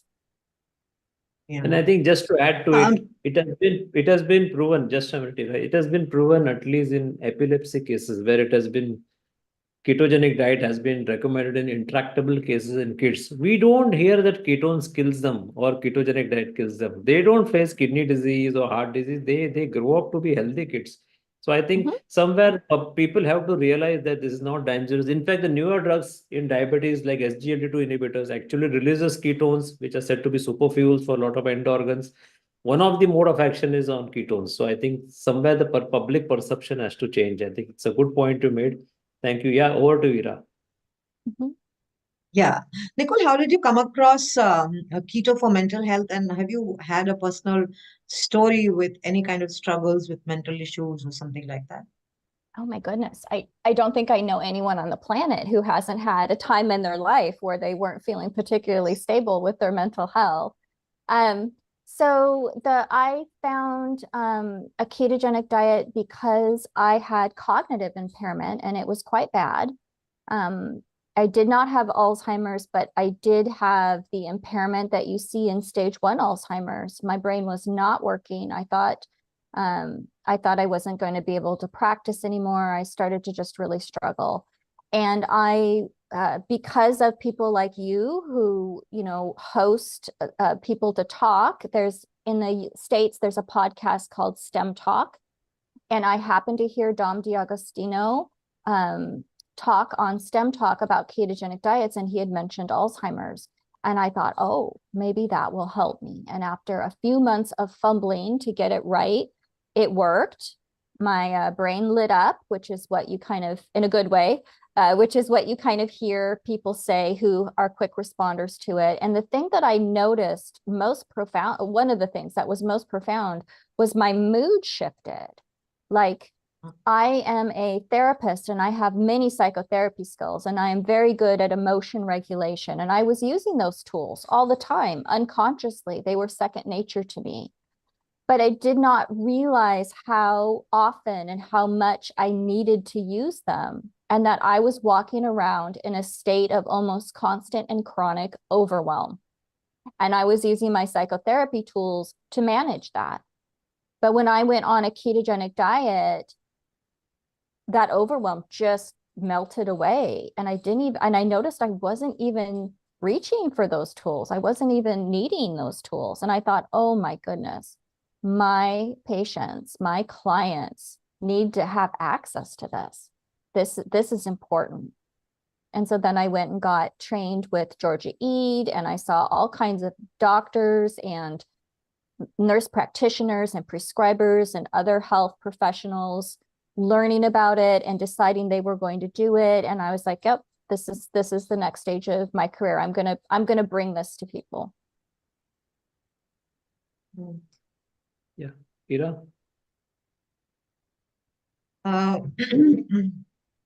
Nicole, first of all, thank you for sharing that bit, from your life. Really grateful. Tell us some success stories that you've had with KMH. Yeah, so I'm in the process of working to publish a case report on the use of the ketogenic diet with treatment-resistant bipolar. So this individual was treatment resistant since adolescent, and when I met her, she was using a treatment. I don't know if it's available over there, but it is here. It's called ketamine infusions or ketamine treatments. Okay. In order to get just like 1 or 2 days of relief a week, and then those depressive symptoms, very crushing and debilitating, would just come back. And she did the ketogenic diet and started to respond. And she just stopped going to her ketamine treatments, and she's doing wonderfully. And that's been life-changing for her. Like, everything opens up for people when they get this stuff actually treated in an effective manner. I also have worked with a 17-year-old with schizoaffective disorder who was quite severe and highly suicidal. She came to me with her parents right out of hospitalization and decided she wanted to try this treatment, and she's in remission. Cold, hard, unbelievable remission. And she's going to be going to college this year. And there was no way her parents could safely send her to college. And her parents and siblings are just over the moon and happy and relieved that she's doing well. And she's in the process of very slowly and carefully titrating off her medications with her prescriber. And yeah, she's just doing really great. I can't wait to kind of write that one up, because I'm going to do a quantitative and a qualitative kind of assessment of the event, of the experience of the family having someone going through KMT. Yeah. So can we say that now ketogenic diet for mental health is evidence-based according to how mainstream things, in the sense, is it recommended by the mental health associations or the psychiatric associations, or is it still at the infancy stage and very select people are using it? So it's not standard of care yet, but I truly believe right down to my toes that is inevitable, that it will become an evidence-based treatment that is offered to people in the very beginning as a potential option. So I believe that will eventually happen because the families desperately want this and need this. So is it evidence-based? I think so. So we understand, this has been studied for a really long time in epilepsy, and we understand many of the underlying mechanisms that by which it's great for brains. I don't think there's any intervention that we have that has the effects that ketogenic diets have on brain health. We do not have a pill that does what this metabolic treatment does. So I think there's lots of good evidence, excellent evidence coming out of neuroscience about ketogenic diets. That sounds like an evidence-based to me, doesn't it, to you guys?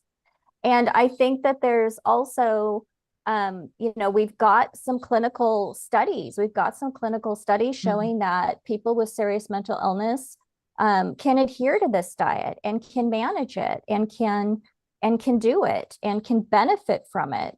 We've had the pilot trials, right? So we have a pilot trial in bipolar, and we have another pilot trial that just came out from Stanford that is bipolar and schizophrenia. And I just did a tweet about this. And at the time I did the tweet, there was 10 RCTs because Shabani's study hadn't dropped yet. But there are 9 randomized controlled trials going on right now all over the world looking at this. And people just don't fund randomized controlled trials unless the studies are really, really good. The evidence base under them is significant enough. Now, this is kind of a sore point for me, because I think that those who rely only on randomized controlled trials to make treatment decisions, I think I'm going to be provocative here. I'm going to say, I think they need to examine their ethics around withholding care when we do have something with a nice, strong evidence base that is just not an RCT, because people are suffering terribly and even dying, right? So to completely disregard the existing evidence base that is there and ignore what we already know before offering this treatment, I think that is super disrespectful to the patients and the families who are suffering. But that's just kind of how I feel about it. So is it evidence-based? In my opinion, absolutely. I know general perception is so evidence-based means it has to come from somewhere. The association has to approve. There has to be a lot of studies. And of course, as you just mentioned, there are quite a lot of RCTs, and the recent Stanford study is also making quite a big impact. And I think as we have more of the studies coming in, it's going to certainly make a big impact. And we look for better treatment options other than the drugs available. Yeah, Ira. So I just wanted to ask, Nicole, what is the role of a counselor in this? Yeah, so I have a training that I offer that I feel really strongly about.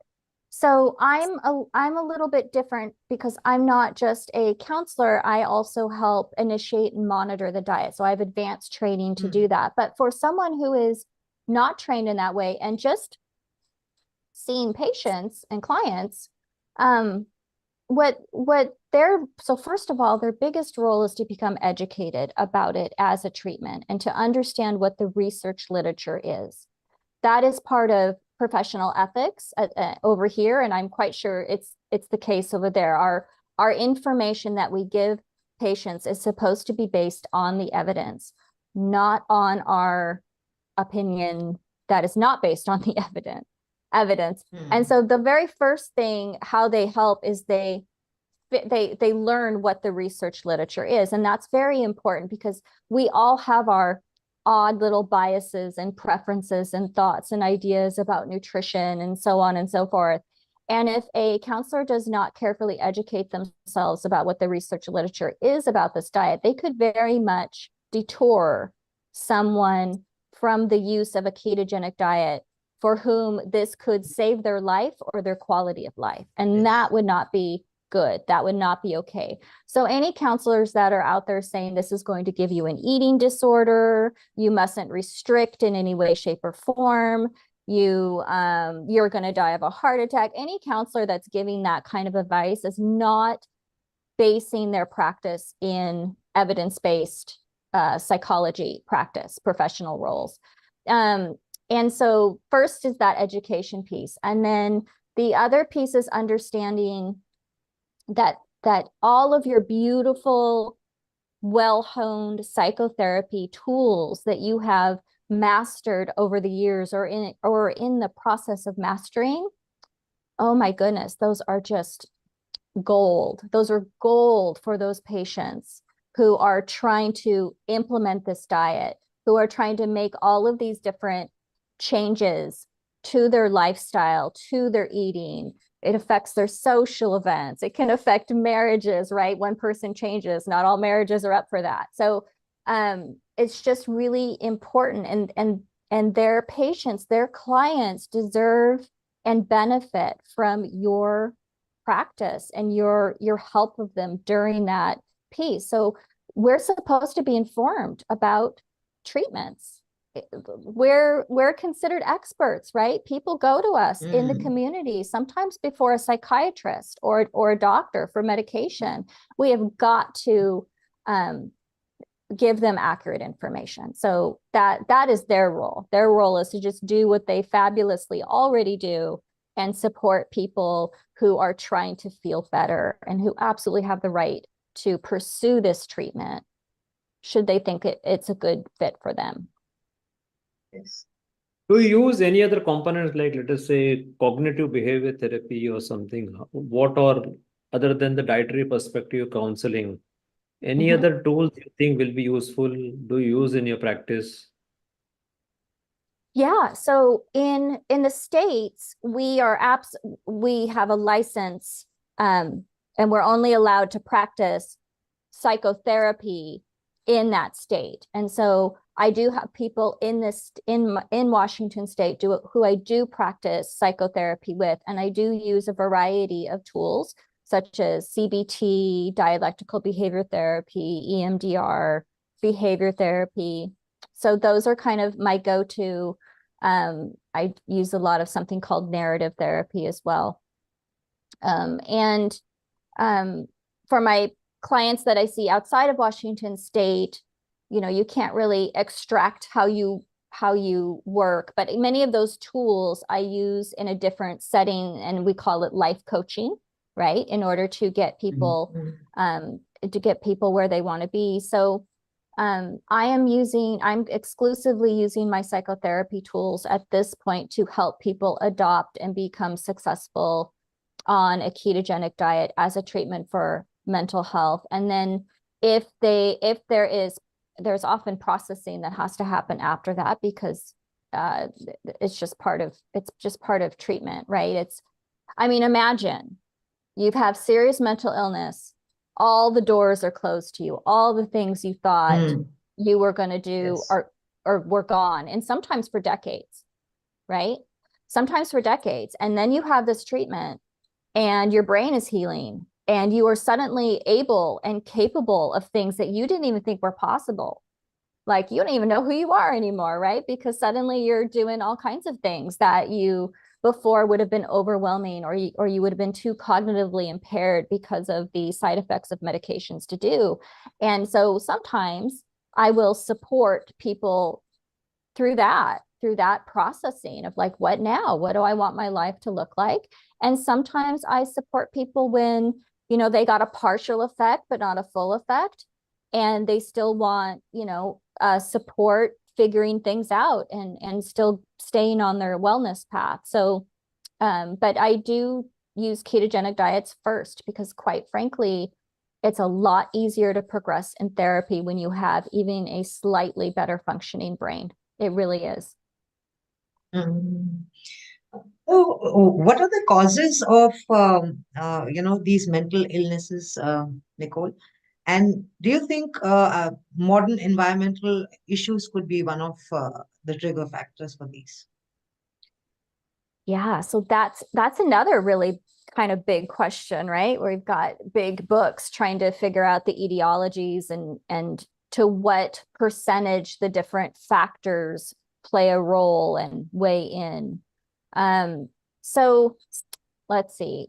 So yes, so I am of the belief that nutrition should have always been the first line treatment for any kind of mental health issue.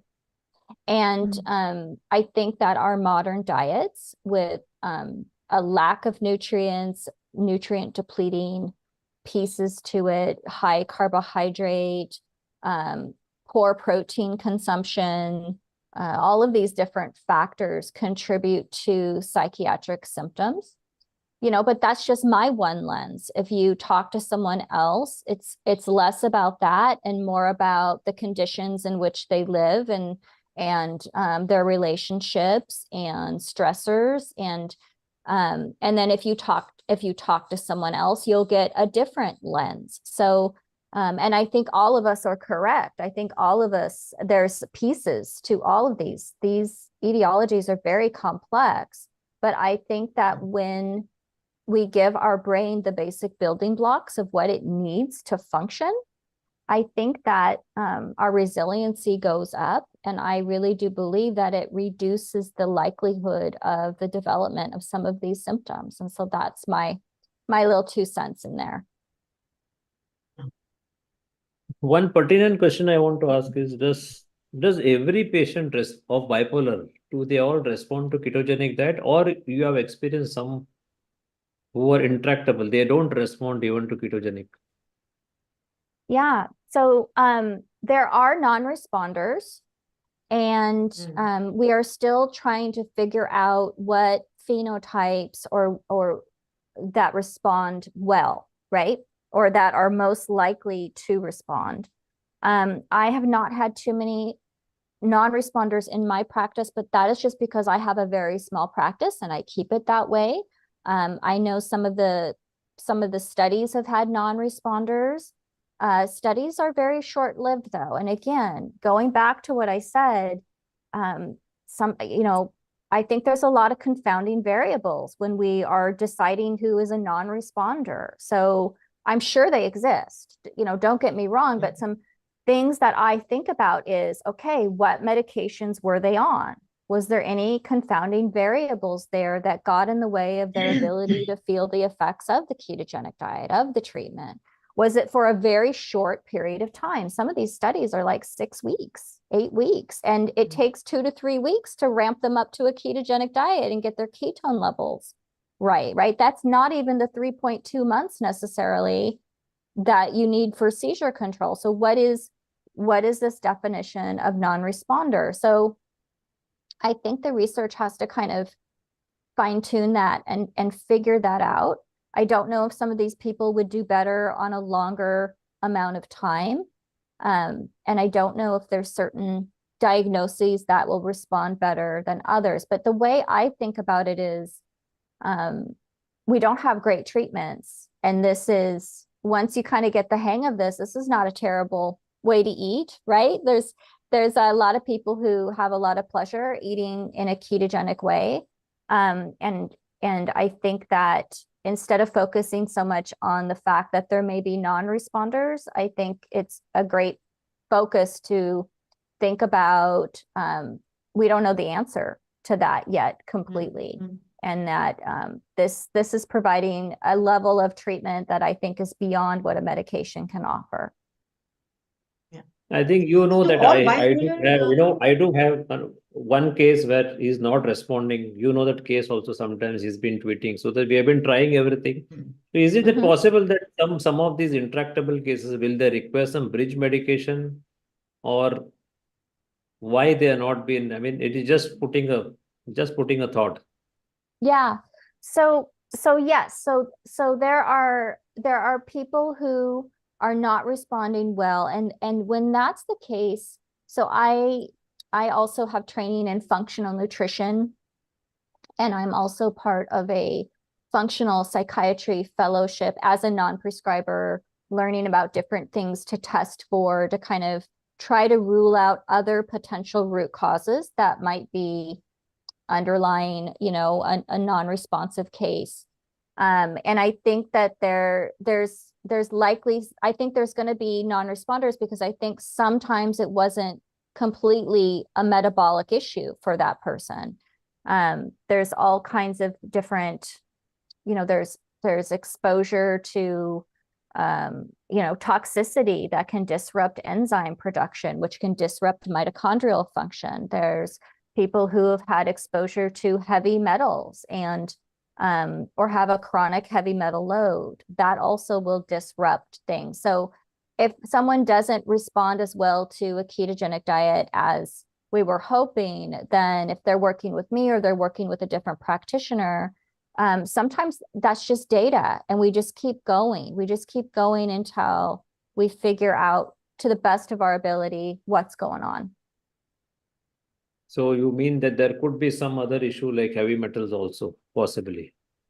Yeah, there can, yeah, you know, there's, so in functional medicine, and I'm not a functional medical practitioner, I'm a functional nutritionist, but, you know, I will send people off to a functional medicine person to evaluate for things like mold exposure, you know, heavy metals. You know, there's all kinds of different things. There's, over here in the States, there's tick infection. So people can have that sort of thing. And all of those things I just mentioned can manifest themselves as psychiatric symptoms.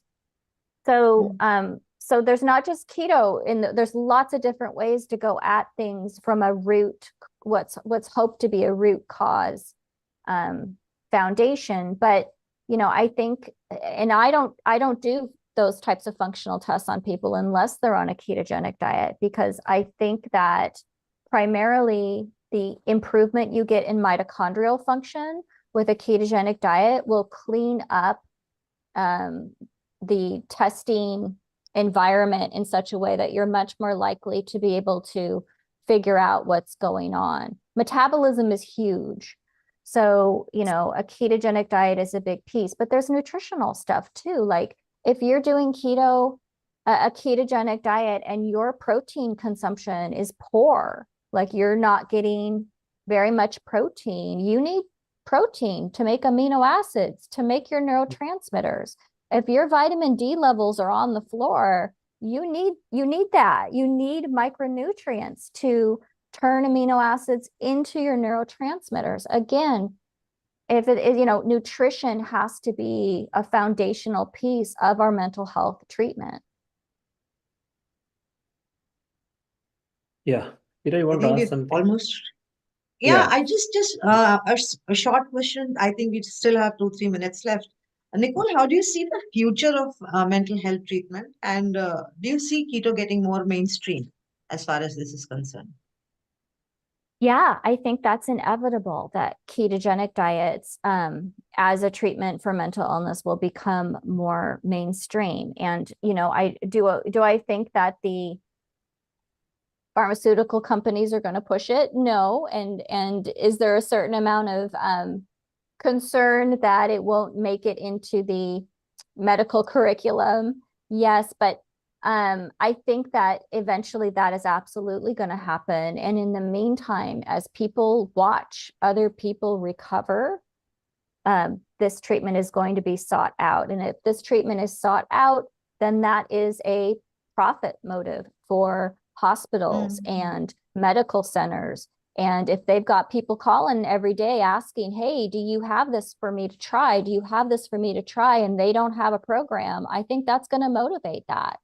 So I'm very hopeful. And I really think we need to keep our focus on what we want to see happen, and do a little something every day on our parts to make that happen, as opposed to put all of our energy into talking about and discussing all of the barriers, because that is just not a good use of our energy. Keep the eye on the prize, people. Keep the eye on the prize. Thanks, Nicole. I think getting a viewpoint from a counselor was very important for us. You are a non-prescribing management team for the mental health.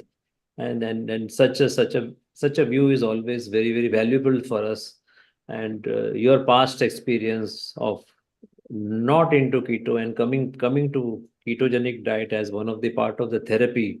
So this really provides very important perspective for us, and it sets in a hope for India also, that though we don't have a single metabolic psychiatrist in India as of now, as far as I know, not a single one.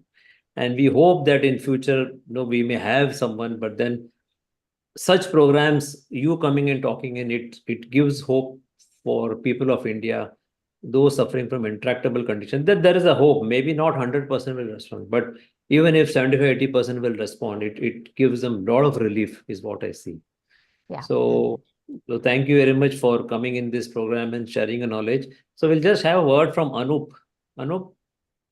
Anup is the co-organizer, so both of us have been organizing. So just get in Anup in the spotlight. Yeah, thank you, Nicole. Thank you for accepting the invite and coming and speaking to us. And as Shashi said, we do hope that after this session, maybe just one doctor understands what's going on and tries to implement in some way or the other ketogenic diet for mental disorders. So thanks a lot. Thanks once again. Thank you, Nicole. Thank you. Thank you. Thank you for coming, Nicole. Thank you. So please get Dr. Shabnam and Priyanka in the spotlight.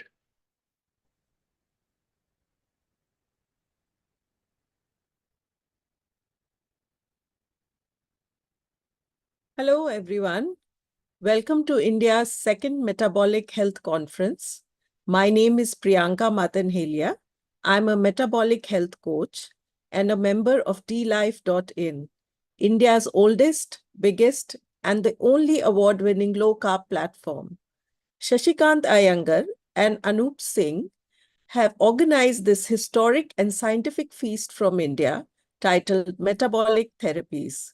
Let's meet our very special guest for this session, Dr. Shabnam Dascar. Dr. Kar is a consultant in functional and metabolic medicine. She works as a director of medical education at Better Medical Center, Calgary, Canada. She's a fellow of American Academy of Anti-Aging Medicine, a brain health coach. She's also a certified tiny habits coach. She has worked as an obstetrician gynecologist in Mumbai, India, for more than 20 years before her transition to functional medicine. She's also an advisor to health tech companies.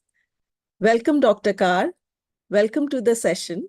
Could you tell us a little bit about your journey into metabolic health practice from a practicing OBGY to a functional medicine expert? Thank you, Priyanka. That was a very wonderful welcome. Thank you, everybody. And Shashi and Anup, thank you for inviting me as a guest. It's my honor and privilege to be here. So I live in Alberta in Canada, but I'm originally from India, Mumbai, actually the very city where this program is being hosted. So I was an OBGY more than 10 years ago, delivering babies, doing surgeries, taking care of women with PCOS. But it's a long journey, so I'm going to cut it short. I was introduced to bioidentical hormones when I listened to a doctor from the US who spoke at an event. And I thought, I'm an OBGY. I don't know anything about bioidenticals, and I've not heard of these things at all. So anyway, over the course of the journey, I got a fellowship from the American Academy of Anti-Aging Medicine. And then I realized this is a much better way to practice medicine. In that time, we moved to Canada, and I realized I like practicing medicine this way a whole lot better than what I was doing before, which was essentially recommending, medicines or surgery. In OBGY, we didn't have a whole lot of prescription medications. And I took care of a lot of women with PCOS back then. But what I know today about PCOS is a whole lot more than what I knew then. And my topic today, PCOS and mental health. Back then, 10, 12 years ago, I had no idea women with PCOS had so much of mental health challenges. So as you know, Priyanka, we talked about this before. Yes. women with PCOS have more anxiety, more depression, more mood issues. And even if I knew back then, all I would have done is send them to my colleague, psychiatrist colleague across the corridor, and he would have put Right. them on some medications. Now, Nicole, who was speaking just before me, I was just nodding my head in the background. It's not like I am anti-medication. I am trained in medicine, but not everybody needs a prescription medication for mental health challenges as the first line. So over the years, of course, my transition has been from prescription medications, surgeries to functional medicine looks at the whole patient. And in our view now, and it's not just functional medicine, and Nicole talked about it too, we look at mental health challenges as problems of brain health. So brain health and mental health are intimately connected. So yes, it has been a major paradigm change in my thinking. And if many of you listening to this, you're thinking, oh my God, this is what my doctor needs to know. Yeah, for sure. But change is not easy. It is hard. It takes time. And this is a completely different way of thinking more than anything else. Right. So, yeah, and in fact, actually, as you mentioned, PCOS and mental health, that is our topic for today. And, in the last few days, as you must have seen in the news, PCOS has received a lot of attention in the media. In fact, because, there was a young woman who topped the UP board exams and she was trolled for her physical appearance, for her facial hair. So I think it's, today, even today, like you are saying, you are a doctor, so you still knew about the condition. But I think general public, they're still not aware that PCOS is a medical condition. And, all these facial hair is not a matter of grooming, for which she was being trolled. So I think if you could explain a little bit about what is PCOS and how it can be understood in young women, how it can be diagnosed, it would be very useful. Yeah, you brought up something very important, Priyanka. And when you posted that on LinkedIn, I felt really sad. So what Priyanka is talking about is this young woman. She is a class 10 topper. So she must be 15 or 16 years old, who has excessive upper lip hair. And she was trolled because obviously people don't understand. And the other thing is, mental health challenges. Obviously, why do women with PCOS have more mental health challenges? Something we need to think about, because there are two kinds of problems here. One is biological, which I will talk about, insulin resistance and brain glucose metabolism. But the other part, which in India and not just in India, anywhere in the world, in India, it's really huge, is the social cultural aspect. It's like when I moved to Canada, for the first time in my life, I heard about, people talking about people first language. So instead of saying, look at that girl with a mustache, because a mustache is something associated with men.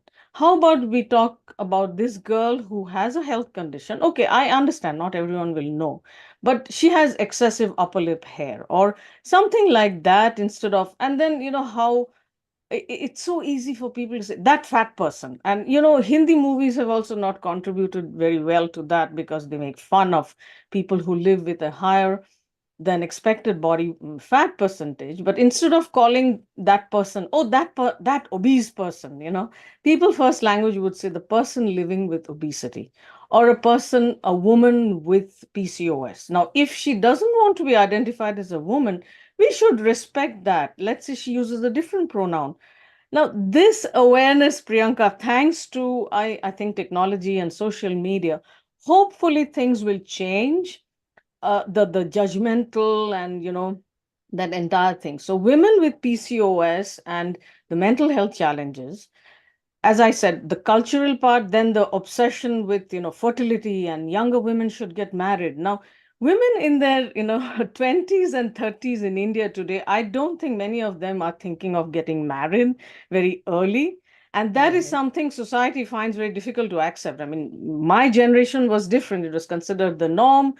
That causes a lot of problem for these women because at home the conversation is constantly like, when are you going to get married? And when are you going to, when they get married, it's like, when are you going to have children? Maybe that's not the thing. So Priyanka, to talk about the diagnosis of PCOS, I'm just going to share my screen. And why I want this to be highlighted is I find many patients, so I do practice in India in the sense that I have a telehealth practice in India. So I live in Canada, but most of my patients are from India. So diagnosis is very important because what happens is a lot of women self-diagnose PCOS. And that is kind of, I mean, many people will think, oh, she's just a nitpicking doctor. But the thing is, unless we identify something accurately, we cannot provide the best treatment for them. So when we say that a PCOS diagnosis has to meet two of the following three criteria. So clinical or biochemical hyperandrogenism. Now, I'll just explain. I know in medicine, we love big terms because it makes us sound very clever. So hyperandrogenism meaning excess amounts of androgen hormones. Now, I don't like calling androgen hormones as male hormones because even women without PCOS make hormones like testosterone and DHEA. So one is biochemical, which is evident on blood tests. The other is clinical. So this young girl you mentioned who has hair growth in, excessive hair growth in areas where hair normally doesn't grow, like upper lip and chin and a lot of other areas, or they have acne, or they have, what is called female pattern baldness. So basically overall hair growth is less. They have like wider partings. That is one criteria. The next is evidence of oligo-ovulation. Oligo meaning less. Ovulation is every month a woman's ovary, either the right or the left, an ova comes out, and that moves into the uterus. If she gets pregnant, she won't get a cycle. So this ova coming out is called ovulation. So women with PCOS, many of them don't ovulate regularly, and that is one reason which contributes to fertility problems. The third criteria is polycystic appearing ovarian morphology on ultrasound. And again, of course, we have to rule out the other problems that might be there. Now, polycystic ovary in India, what happens is no one needs a doctor's prescription to go to an ultrasound clinic and get an ultrasound done. So many women have told me, I have polycystic ovaries. I said, okay, on what basis were you diagnosed? Oh, I have polycystic ovaries on ultrasound. That is not the only criteria. So that is important because many women think they have PCOS where they actually don't have. And then there are other women who have PCOS, but don't know it because they're not diagnosed. Now, the fact is the underlying problem in PCOS, because it's a very complex neurohormonal problem. And now, back when I studied medicine a long time ago, back then we did not have so many women with PCOS. Now I think it's 1 in 4 or 1 in 5 women. 1 in 5, yeah. Yeah, that's a very, very high incidence. So obviously our genes did not change in the last 20, 30 years. So what changed? So though we don't know the exact cause, it's not one cause, most chronic diseases don't have a single cause, it's multiple things. Genes are a factor, but it's not a single gene, it's multiple genes. The environment, what has changed? One of the big things that has changed is our food environment, then the amount of toxicities we have, hormone disrupting chemicals. And as Shashi was talking about India being the diabetes capital of the world, so metabolic dysfunction starts much earlier in people of South Asian origin, people from India, Pakistan, Bangladesh. And there is no one single reason. There are multiple reasons. And most of the reasons are not because someone is just lazy and they just eat junk food. It's not a personal shortcoming. So while the underlying problem in PCOS is insulin resistance, now I'm sure a lot of people wonder, why is insulin resistance not included as a diagnostic criteria? And it's not that doctors are idiots, It's that insulin resistance, for it to be tested accurately, requires a very fancy research tool called hyperinsulinemic euglycemic clamp. Now, don't bother about knowing the name. And you can't just go to a lab and say, I want to do that test. So that is the reason. See, whenever any medical society comes up with criteria, it has to be applicable equally all over the world. So yes, insulin resistance is the underlying problem. And in fact, some people describe PCOS as diabetes of the ovaries. So that is sometimes easier to explain, just as fatty liver is diabetes of the liver. Cardiovascular heart disease, stroke can also be called diabetes of the blood vessels. So in the absence of insulin resistance specific testing, what can we, how can we know whether someone has PCOS? So I'm just going to share, these are the numerous reasons. So what are the indicators of insulin resistance? And I'll leave that slide on for a little while because this is not just in women with PCOS. This applies to anyone else looking at metabolic dysfunction as well. One of the commonest ones is belly fat. And Indians, as you probably know, have the problem of being toffee, thin outside, fat inside. They have more metabolically unhealthy fat. So you'll see quite often it's like, it's a man, very often it's a man who's his muscle mass is very low, so his he doesn't want to wear shorts because his legs are very thin, but he has a belly protruding. Now overall you'll say that, oh, this person is not overweight. Yeah, but they have metabolically unhealthy fat. And similarly with women, I've had women tell me, I don't have a weight problem. I said, yeah, you don't. But then, your belly fat is there. You can't ignore that. And easiest to know, because if you don't have a weighing, measuring tape or anything, half of your height should ideally be your waist circumference. And if that is not, regardless of whether you think someone thinks they're fat or not, that is something that needs to be considered. The other thing is fatty liver, as Shashi was talking about just a little while ago. Right. Fatty liver is like an epidemic in India, and it has, most people don't connect their metabolism to fatty liver. So that is again something very concerning. And again, high triglycerides. I mean, it's so common in India. People talk about everything else in the lipid profile, but not the high triglycerides are very concerning. And a lower carbohydrate food, omega-3 fatty acids, those are the important ones. Primary hypertension, again, is very important. So I'm going to stop sharing my screen. So Priyanka, what would you like to know more about? Yeah, so I think it's very clearly that you have established that, PCOS is basically related to impaired metabolism. So it's basically metabolic health that is very, very important. Now, if you could just expand that too, because, mental health, as you said, the other day I met a lady in the park and she was telling me that her daughter has PCOS. And I said, oh, she must be having, I just said in PCOS, people have mood swings. She said, oh, that's why she's going high and low all the time. She's in depression. So I think people don't understand the connection with mental health and PCOS. So if you could just explain that also. Yeah, so like you said, and I mentioned earlier, mental health is brain health.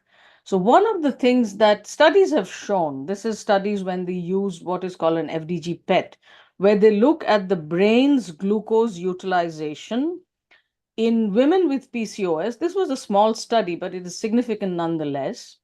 They found that women with PCOS have a lower capacity to utilize glucose in the brain.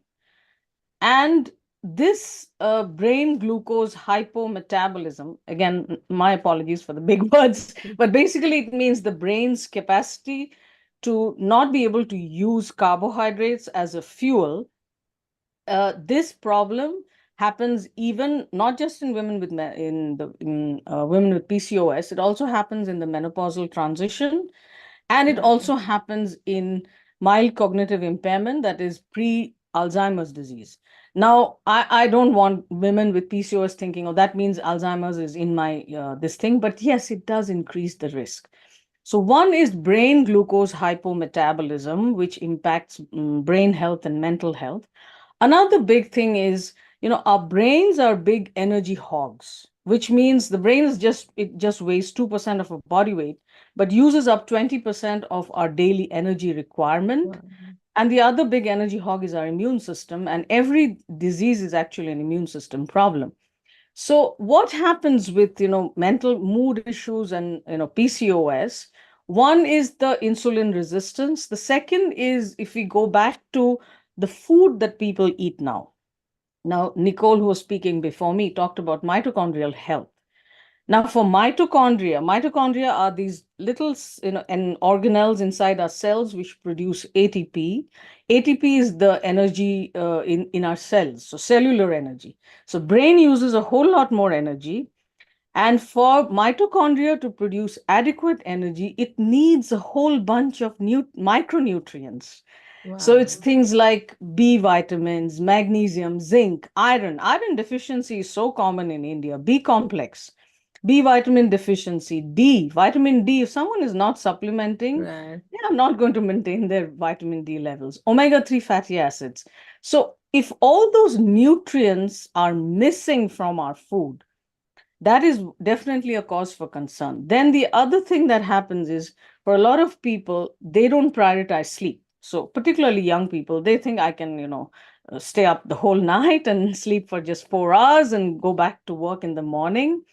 Now, sleeping shorter duration can actually cause conditions like depression. This is in psychiatry, you don't often hear people saying something causes something, So those are the other things. So which are the particular areas which are bothering them? Another big one for mood swings is, as we all know, PCOS is a problem, is a hormonal imbalance problem. So hormones like progesterone, estrogen, testosterone, cortisol, these are also produced locally in the brain. So if a woman with PCOS does not have, let us say she does not have adequate progesterone, that's why she's not cycling every month. So that can cause problems of anxiety as well. So progesterone makes something called allopregnenolone, which is what is called a neurosteroid, basically neuro meaning nerve tissue, and steroid is the chemical structure. So if they don't have adequate, progesterone, or there is an imbalance between the amount of estrogen and the amount of progesterone, that can cause mood issues as well. And high testosterone can do that as well. So it's not just one simple thing, it's multiple things.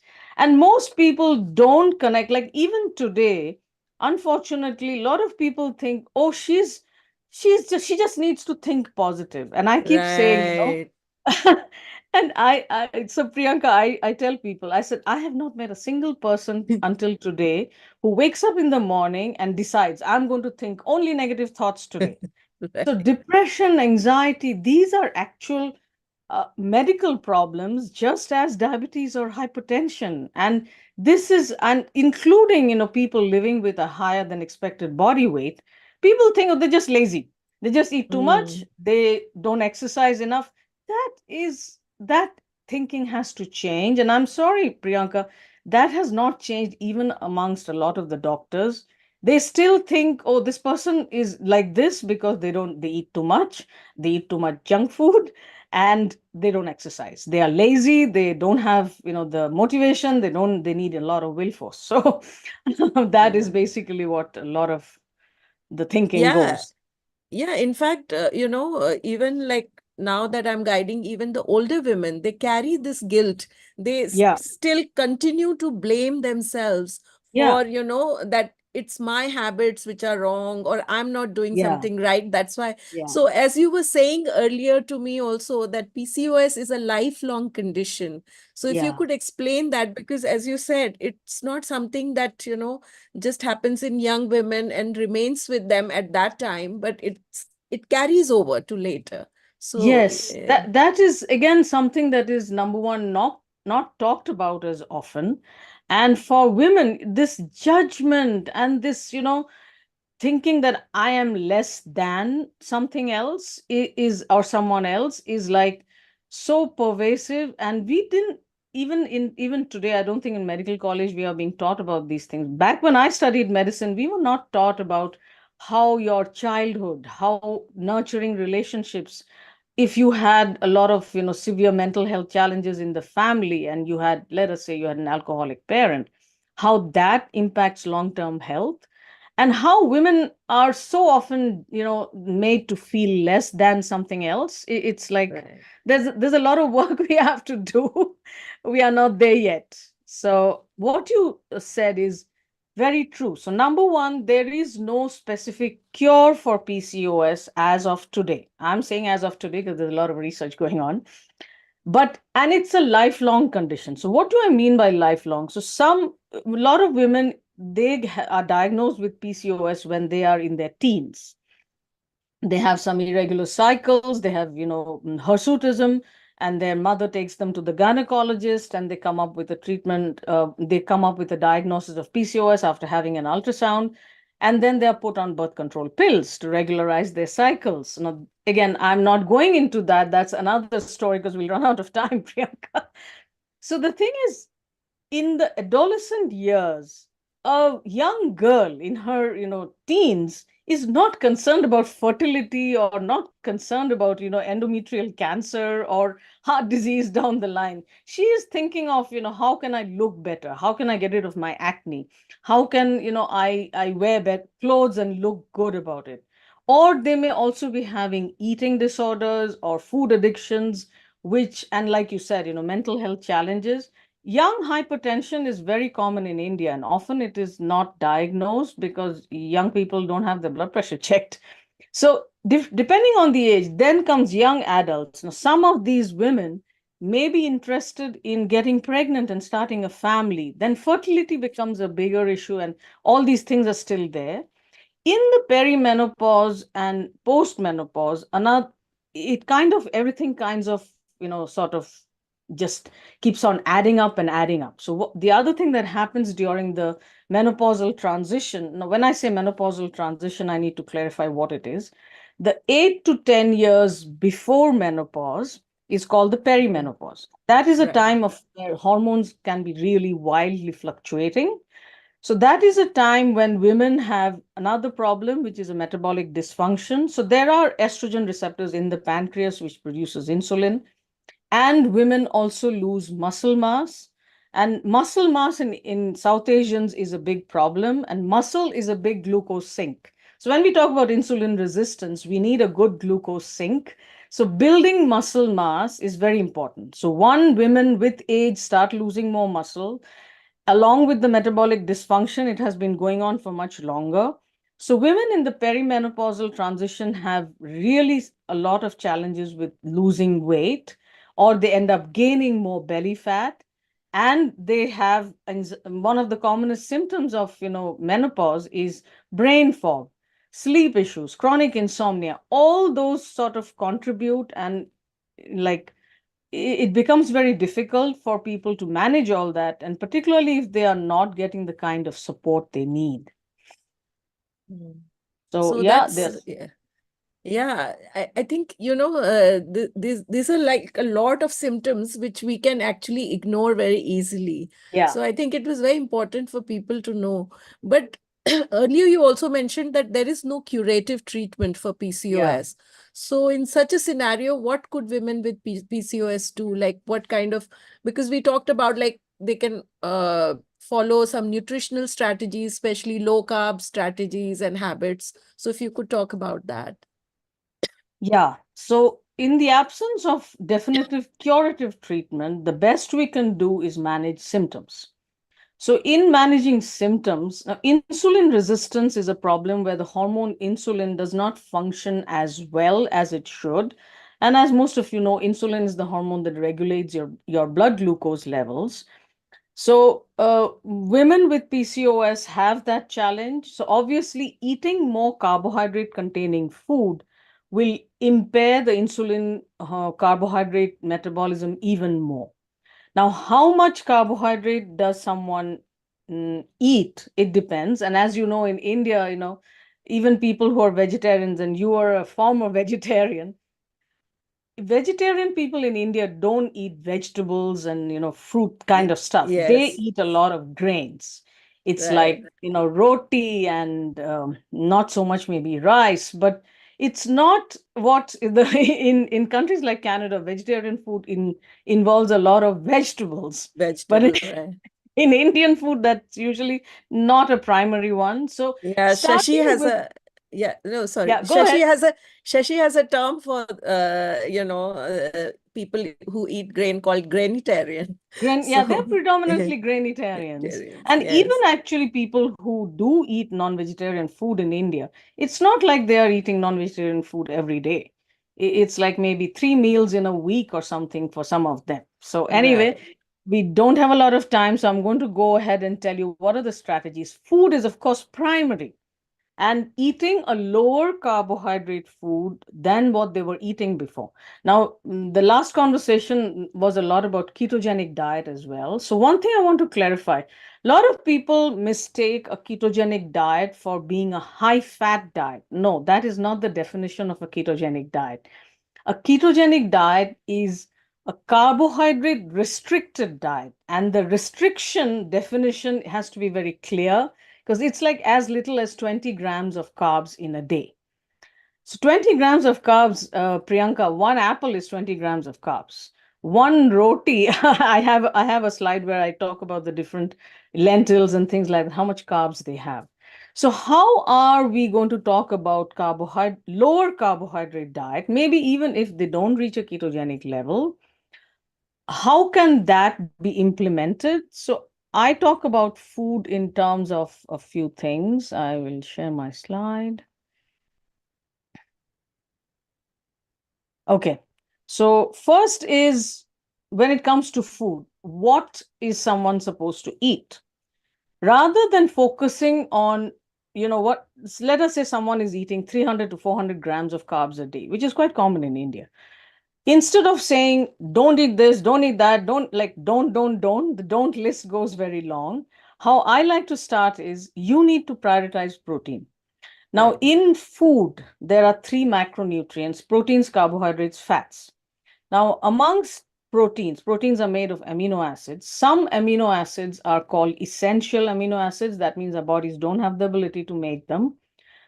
But and there are some fats like omega-3 fatty acids, which are essential fatty acids. Our bodies don't make them. So if our bodies don't make them, obviously they have to come from food and supplements. Third is carbohydrates. There are no essential carbohydrates. We can live with very little carbohydrates. There are small amount of carbohydrates in vegetables. So it's not like you're eating 0 carbs, but you're eating a whole lot less because our bodies have the ability to make carbohydrates. So even the brain can function very well on ketones, which is an alternative fuel. So instead of focusing on what I can't eat, I ask patients, so what is your favorite protein? Now, it depends. If they are vegetarian, then obviously paneer or tofu may not be the, some women in India don't even like tofu. They don't eat tofu. They would definitely need a protein supplement to get adequate protein. If they eat non-vegetarian food, I ask them, which one's your favorite? Like, is it fish, meat, eggs? So first you prioritize protein. Now, when I say adequate protein, this is again, there are so many misconceptions. If you eat too much protein, your kidneys are going to get fired. Not true. Data doesn't support that. So when I say adequate protein requirement varies depending on someone's physical activity level. Someone who's more physically active wants to build more muscles. That person will need more protein, but a very basic level is 1 to 1.2 grams per kg body weight, which means a person weighs 80 kilograms. They need to have 80 grams of protein in a day divided over 2 to 3 meals. That is not easy because the other thing that happens is protein and good fat are very satiating. So they keep hunger away much longer versus high carbohydrates will make a person hungry very soon. And we, in our world, we say they become hangry. So they're hungry and angry at the same time.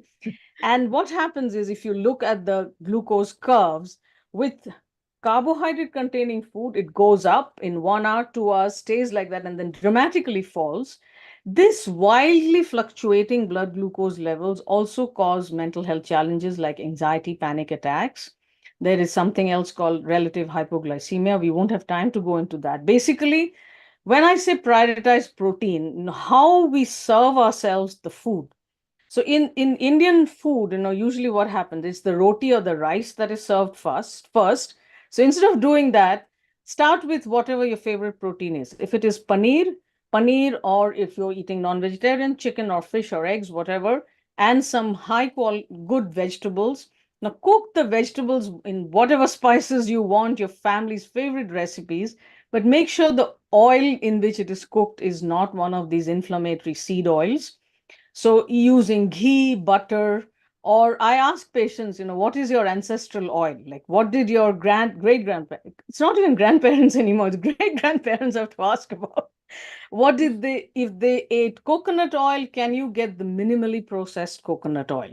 In India, what happens is, even, let's say someone's traditional oil was mustard oil, but getting a less processed mustard oil, like a kachi ghani mustard oil, that would be much better. Ghee and butter is fine. Contrary to what a lot of people are still in the low-fat world, that doesn't help. So what the next thing that I talk about is when. So TRE-IF is time-restricted eating, intermittent fasting, and ETRE is early TRE. TRE is eating in shorter windows of time versus eating throughout the day. Now, people will say, I don't eat throughout the day. I said, no, you actually need to track it. So eating good, nutritious meals 2 to 3 times a day versus eating 3 meals and 3 snacks, as a lot of dietitians used to recommend, even today, some of them recommend for weight loss, that doesn't work as well. But some women, particularly if they have a lot of body fat to lose, they may need intermittent fasting. So intermittent fasting is a fasting interval of 24 hours or longer. Sometimes people have to start 24 hours fast once a day, slowly, gradually increase it to 3 times a day. But I would not recommend anyone do that without supervision, because you need to know how to fast correctly. Just getting into, just doing a deep dive into a long fast without knowing anything about electrolyte balance and all those things, that can be not very pleasant, and particularly someone who's on multiple medications with diabetes and all that. ETRE is eating earlier in the day. So this is when, in India, as you know, Priyanka, people have dinner. I know it's not you, but a lot of people have dinner very late in the evening. Right. So, working out practical strategies. Sorry? So it's really disabled it automatically. But this I would think be the screen, the share screen. Right. Mm-hmm. And then I'll probably okay. see tomorrow. I'm sorry, someone's unmuted. We're getting some background. Yeah, it's fine now. Yeah. Okay.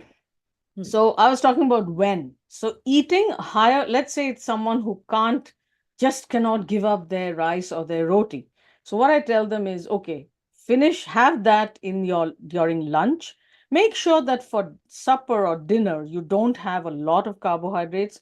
Prioritize your protein. So serve yourself protein first, and there's not a lot of space left for carbohydrates.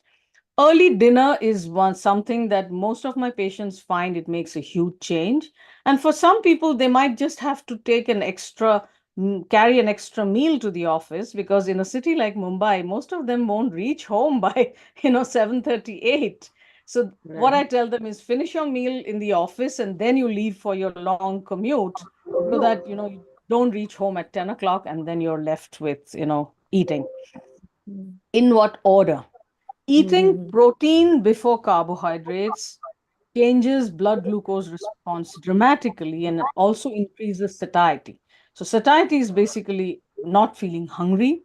So proteins increase satiety dramatically, and that can change the amount of, now though I know I always say calories alone don't count, but automatically when someone starts eating more protein and they practice TRE, the total amount of calories they eat becomes a whole lot less. So protein before carbohydrates, and people can try this out using a continuous glucose monitor. So they use a CGM and they see what happens when they eat protein first, versus there is a reason why restaurants serve bread first, so they want you to order more food. And no naked carbohydrates. I wish there was another term for naked. I studied in a Catholic missionary school, so I don't think I like the term very much. But basically, don't eat carbohydrates by themselves. So what do I mean by that? Let's say there is this wonderful gulab jamun you want to eat after lunch, or your mother has made them. Make sure that you eat, your whatever your favorite protein is, and have that gulab jamun at the end of the meal, rather than, oh, my mother's just made them and they're hot gulab jamuns, I'm going to have that first. So there are many different ways of using these strategies. And Priyanka, how are we doing for time? So we are fine. I just have a couple more questions to what you are talking about. So in terms of, carbohydrate restriction, I think there's one popular perception that carbohydrates are very important for brain functioning. So what is your view on that? Like, because, that is the first pushback that comes from people. Yeah. So our brains, like I said earlier, can work very well on ketones because, see, if you think back to our hunter-gatherer ancestors, they did not live in this world of plenty. Now we have very easy availability of food. 2 clicks on a phone app and you have food delivered right to your door in Mumbai, how long is it? 15 minutes? Yes. Yeah. So it was not like that. So there were Right. times when we had famines and there were times when we had plentiful food supply. So our Mother Nature did not design our bodies where we are going to die because we don't get carbohydrates. Right. So body is naturally tuned to getting used to fasting, and every religion in the world has religious fasting. Now that's another story because Indian religious fasting ends up late at night with a high carbohydrate meal. That is not what I'm talking about. But our bodies are used to the fasting and the feasting. Our genes were not designed to eat all the time, day and night. And like I said, our bodies have the ability to make carbohydrates. And so that is not true. So the brain can function on ketones, number one. The second thing is our bodies have the ability to make carbohydrates. Carbohydrate is not an essential nutrient. That's thanks for clarifying that. Another thing is, as you said, the habits, our habits are the most important, barrier in our the changes that we want to make. So as a tiny habits coach, what would be your 1 or 2 suggestions for people to, how can they manage that? Okay. So in the tiny habits method is a method of behavior change, which comes from the work of Dr. B.J. Fogg, who's the head of behavior design lab at Stanford. And what he found based on his research is he has a few maxims. One of the maxims is help people do what they already want to do. And the second maxim is help people feel successful. So when I say help people do what they already want to do, I have so many patients coming to me, and women with PCOS in India, most of them are living with a higher body fat percentage. And the first thing I asked them, this is now, back then when I was, an OBGYN in Mumbai, there was no conversation about what is it you want. So I asked them now, is weight loss a goal for you? If that is not, let us not talk about weight loss at all. Some of them say no. I said, what bothers you the most? Is it hirsutism? If it is hirsutism, then let us focus on how you can get the best possible strategies. You need to meet a dermatologist, find out what kind of, I'm not a specialist in that. Find out what is right for you, because making a person feel good, what it does is, yes, all of us want to feel good, but it sets them up for doing more difficult things. Because changing food, changing lifestyle, these are big things. They are not, and again, depends on what kind of, are they living alone? Does their mother decide what is cooked? And then I tell them, bring your mother to the consult, because me telling you anything about food is not going to matter, because your mother is going to say, you need to eat roti. Yes, I think that's a challenge, from the Indian perspective. Yeah. I would like to invite Shashi Iyengar and Anup Singh now for, just to thank Dr. Carr. And yes. And I can see Dr. David Diamond. I believe he's your next speaker. Yes. Yeah.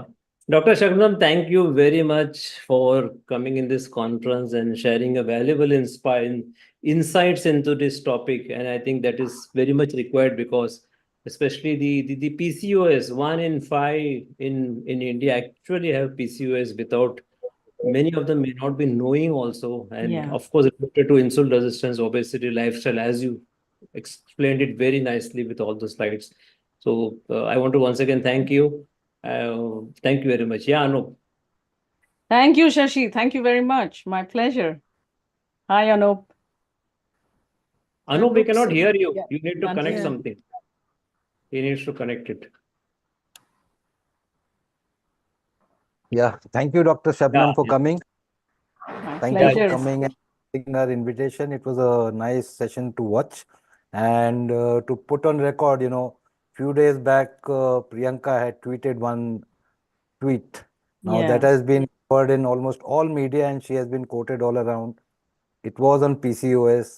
So it's a great coincidence that you are here after that. Thank you. Yes. Thank you, Anup. And Dr. Shabnam, very quickly, if anyone wants to get in touch with you, how could they Okay. do that? So the best way is to reach out to my clinic, and I have something for women with PCOS. So this is 10 important numbers to know, and people can scan the QR code or type the drcarmd.com/PCOS10, and they can download this ebook. And I'm available on, LinkedIn and all the major channels. So I will end there, and maybe I can post the link to this particular download on your YouTube chat. So I will do that. Sure. Sure. Okay. Yeah. Thank you. Thank you. So we managed it right on time. Thank you. Thank you. Thank you. It was Bye. a great session. Thank you so much. Thank you very much. Bye now. Bye. Dr. David, welcome. Oh, thank you. Thank you. Can you hear me and see me okay today? Clearly, very clearly. Wonderful. Very- And Shashi and Anup, thank you so much for inviting me to be involved in your important meeting today. Yeah, thank you. Thank you for coming, accepting our invite. And, let me put on record your 2019 tweet. Thank you for that great tweet, which you had mentioned about dlive.in as being, best for Indians. So over to Shashi now. You Yeah, so certainly I think deserve all the accolades and the tweets. So welcome to all the viewers. So me and Anup, of course, we are hosting this historic and scientific feast for India. Anup is, of course, the originator of DLife, the only oldest, biggest, and the only award-winning low carb platform. So we have a special guest today, Dr. David Diamond. Let me briefly introduce Dr. David Diamond. So he has received his PhD in biology in 1985 from the University of California, Irvine, with a specialization in neuroscience. He recently retired as a career scientist in the Department of Veteran Affairs after almost 30 years of service, and currently a professor in the Department of Psychology, Cognitive, Neural, and Social Science Division at the University of South Florida. Dr. Diamond has been funded by VA, NIH, DOD, NSF, and the pharmaceutical company for his neuroscience research with over 150 publications, reviews, and book chapters. In the recent decade, Dr. Diamond has expanded his research program to address the controversial issue involving the cardiovascular disease and the nutrition, with publication in peer-reviewed medical journals. In recognition of the importance of his work to the global healthcare, he has been invited to present his research at numerous domestic and international nutrition, cardiology, obesity, and diabetes meetings. He has delivered lecture with over 1 million views addressing how the public and healthcare workers has been misinformed about the purported risk of high serum cholesterol and the appearance of a substantial benefit of medications that lower cholesterol. So welcome again, David. David, how would you like to proceed? Would you like to start with slides, or how is it? Well, I always like to use visuals because you can tell people about the data and the findings. But I think when you see the visuals, you see the graphs, and you see actually how we've been deceived about the fears about the cholesterol. It's far more effective. So if I might, I hope it'll work for my PowerPoint. It will work. It will work. You can share screen. It will work. Okay, so let's just share open my the slide, screen. share screen, and it will do. It has been enabled.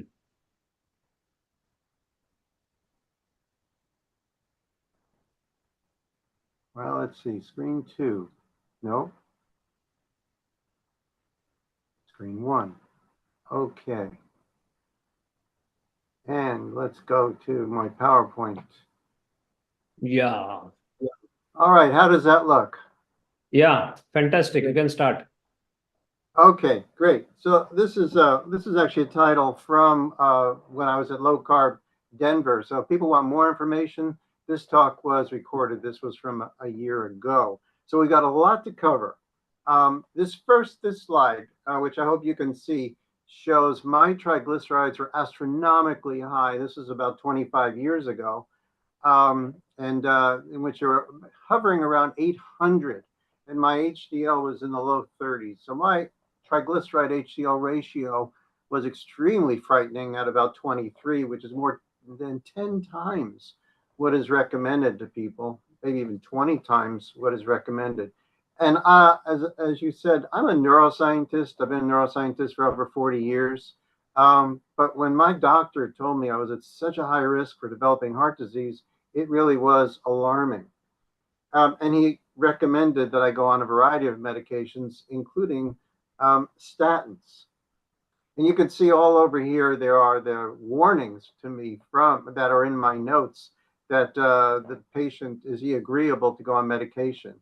And what I decided to do as a scientist was learn for myself.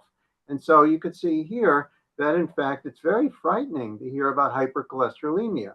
And so in this slide, you've got these cholesterol crystals that actually are in the artery wall. And so you see here is something straight from 1951 in which this high cholesterol is associated with premature mortality.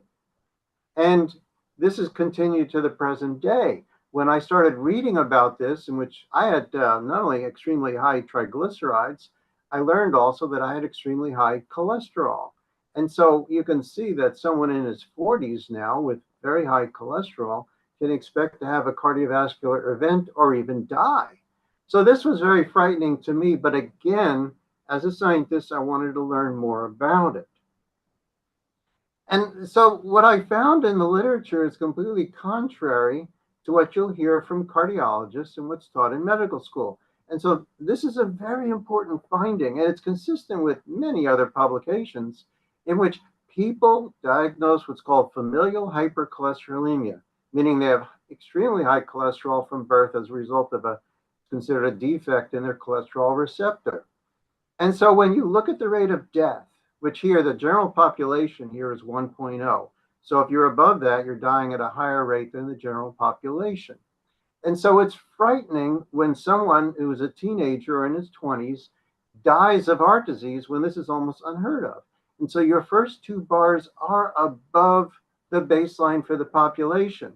But what's important is that this is not statistically significant, that only a subset of the people with extremely high cholesterol die at a higher rate than the general population. And overall, these people are not actually dying at a higher rate than the general population when they are young. And now look at what is happening as they are getting older. These people, supposedly with this lethal disease, are dying at a lower rate than the general population. As you follow those blue bars downward, what that means is that they are dying at a lower rate. And in fact, people with FH, and we're talking about people that have cholesterol in their 300s or beyond, are dying at about half the rate of the general population of people in their 70s. And that was statistically significant. And this is actually consistent with the general literature. So what is happening with the people in their 70s with extremely high cholesterol that are dying at such a low rate?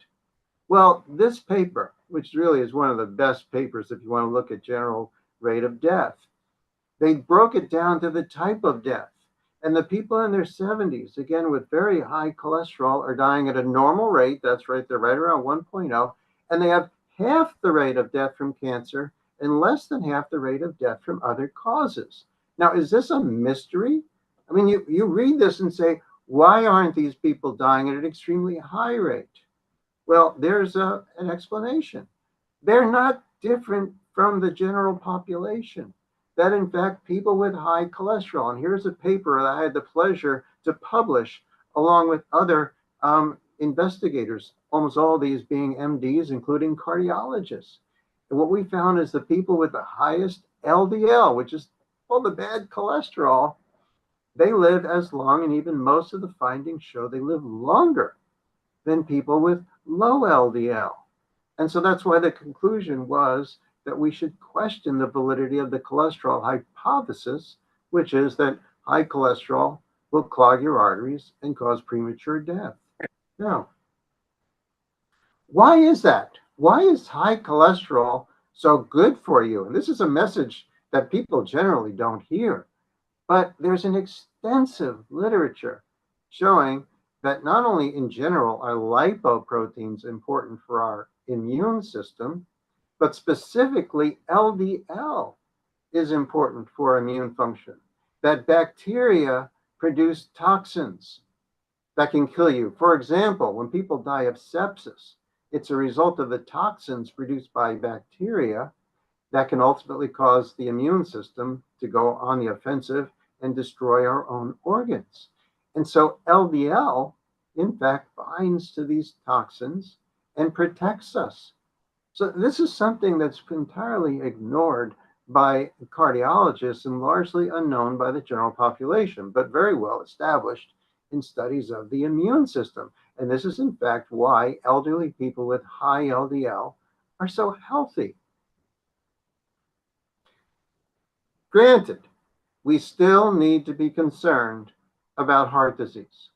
So what about people with high cholesterol?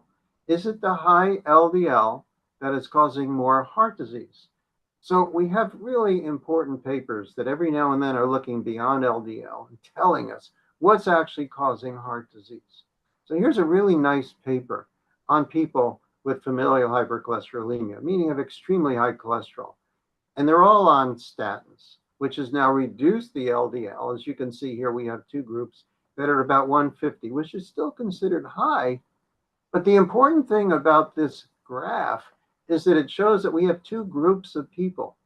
We have in red those people who have no heart disease, and in blue, those people who have heart disease. And we see they have equivalent LDL levels. So what's the difference between those with heart disease and those without? Well, the crucial difference, and this is a measure that's consistent across the literature, is one of the best measures that one can have to predict 10-year rate of cardiovascular events, and that's coronary calcium. So those people that had extremely high coronary calcium, and that's here in blue, you can see well over 200, those are the people that had coronary events. And what else is consistent with high coronary calcium is high blood sugar, high fasting glucose. Those with coronary events had very high fasting glucose. Those with a low incidence of coronary events had much lower fasting glucose in a very good range. And this is consistent across the literature. And so much in which you fellows, you have talked about is the importance of diabetes as a risk for every Western disease, particularly heart disease. So high blood sugar clearly is one of the most important risk factors for heart disease, clearly just blowing away any potential influence of LDL. And in fact, in this study, which we reviewed in a paper we published in British Medical Journal 4 years ago, this is such an important paper because it's got people, and this is correcting for LDL levels, and it's looking at fasting insulin, and it's looking at people's waist size. These are really two of the most important measures that tell you whether or not someone will have heart disease. And so when you look at the general population of people who have low insulin and are not obese, as your reference, that's the 1.0. When you look at people with high LDL cholesterol, but they have low insulin and low waist size, there's no significant increase in the incidence of coronary artery disease. The people who have high insulin, in particular, high insulin and obesity, have over 7 times the rate of heart disease compared to the general population. So this is just one of the studies we reviewed in this paper, which has open access in BMJ from 2020. And again, it emphasizes the importance of blood sugar as a critical influence as to whether or not someone would develop heart disease. So let's take this a step further. Granted, people with FH do have more heart disease than the general population. So let's look at another study that looked further than just looking at LDL. This is a really very nice study published by a group that's very strong statin advocates. And what they've shown here is that you've got people that have extremely high LDL and total cholesterol. So their LDL is almost 300. Their total cholesterol is over 350. And again, you've got two groups. You've got those diagnosed with CHD, which is coronary heart disease, and those without coronary heart disease.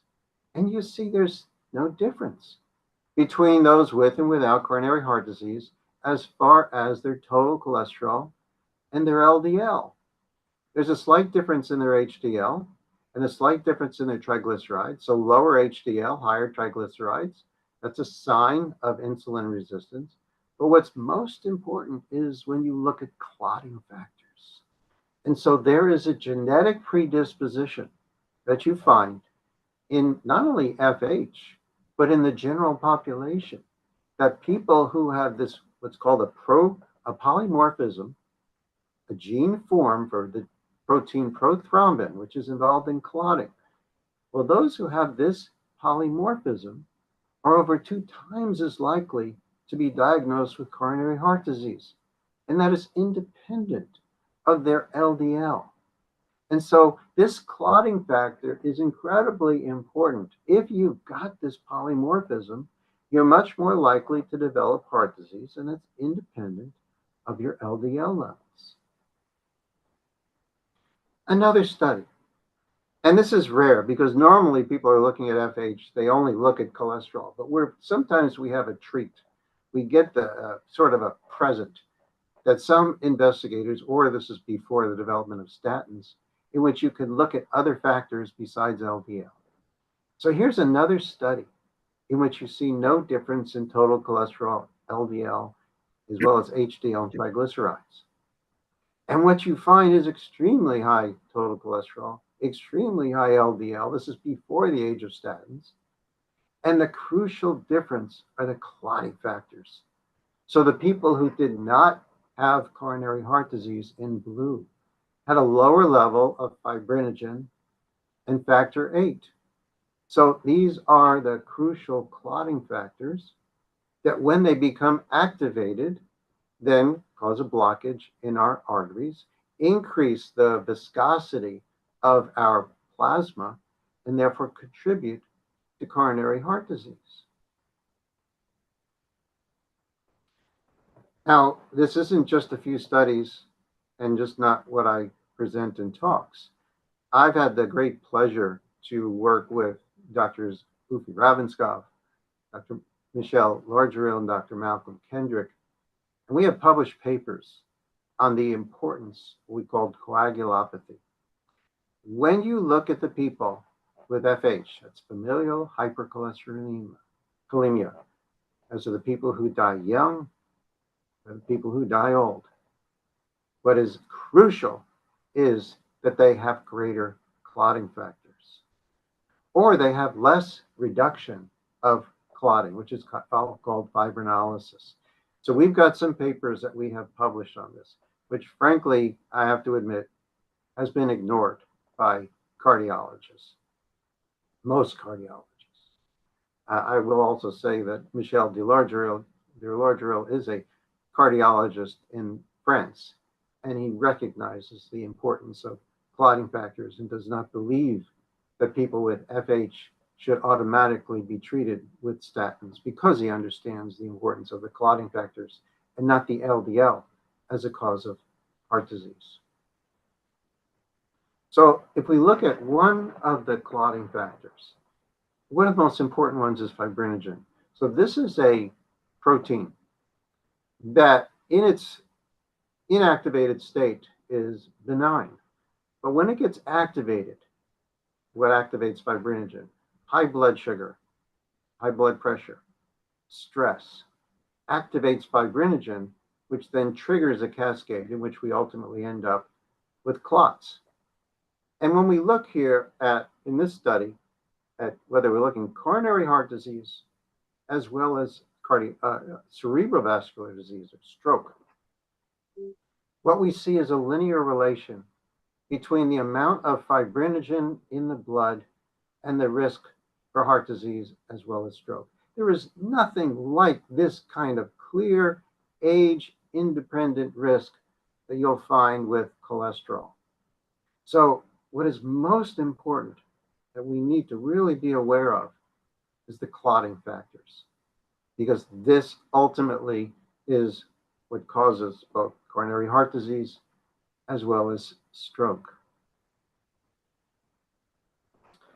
So this is an incredibly important slide because we still need to address, is LDL completely innocent of causing heart disease? And the answer is, well, maybe not. So when the lipoprotein is packaged by the liver, it can be modified depending on someone's metabolism. So in a healthy person with low triglycerides, low blood sugar, high HDL, that person will be producing ultimately an LDL that is really very healthy. That's called the large buoyant LDL, which is not associated with heart disease.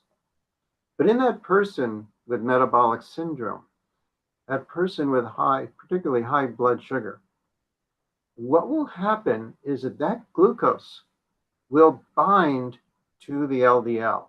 And this is the same thing when you're measuring A1C, HbA1c. What you're measuring is the amount of glucose that is bound to your hemoglobin, which then interferes with its functioning. And the same thing happens with LDL. LDL has glucose bound to it. That's called glycation. You have damage to the LDL particle. It's oxidized, it's glycated, which is called glycoxidation, and that interferes with its functioning.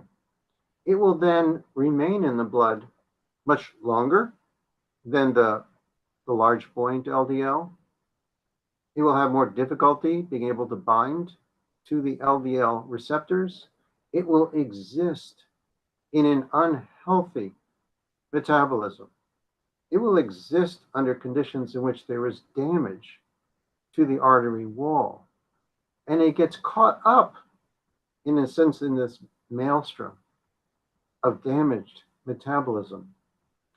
And so it becomes a part of the damage in the artery wall, further triggering an immune response. So you not only have inflammation, you have damage to the artery wall caused by the hypertension and the hyperglycemia. And you then find, in some cases, an association of this form of LDL with heart disease. So I really want to emphasize the small, dense LDL does not exist on its own. It is always found in an individual that has a damaged metabolism, and it potentially now is contributing to the damage. It is, in a sense, like you already have a burning building, and you've got the LDL that is often compared to the firefighters, which is really quite valid to say the LDL is looking to repair the tissue. But in a sense, to take that metaphor a little further, the small, dense LDL is like a firefighter that's coming to fight the fire, but he's brought gasoline with him.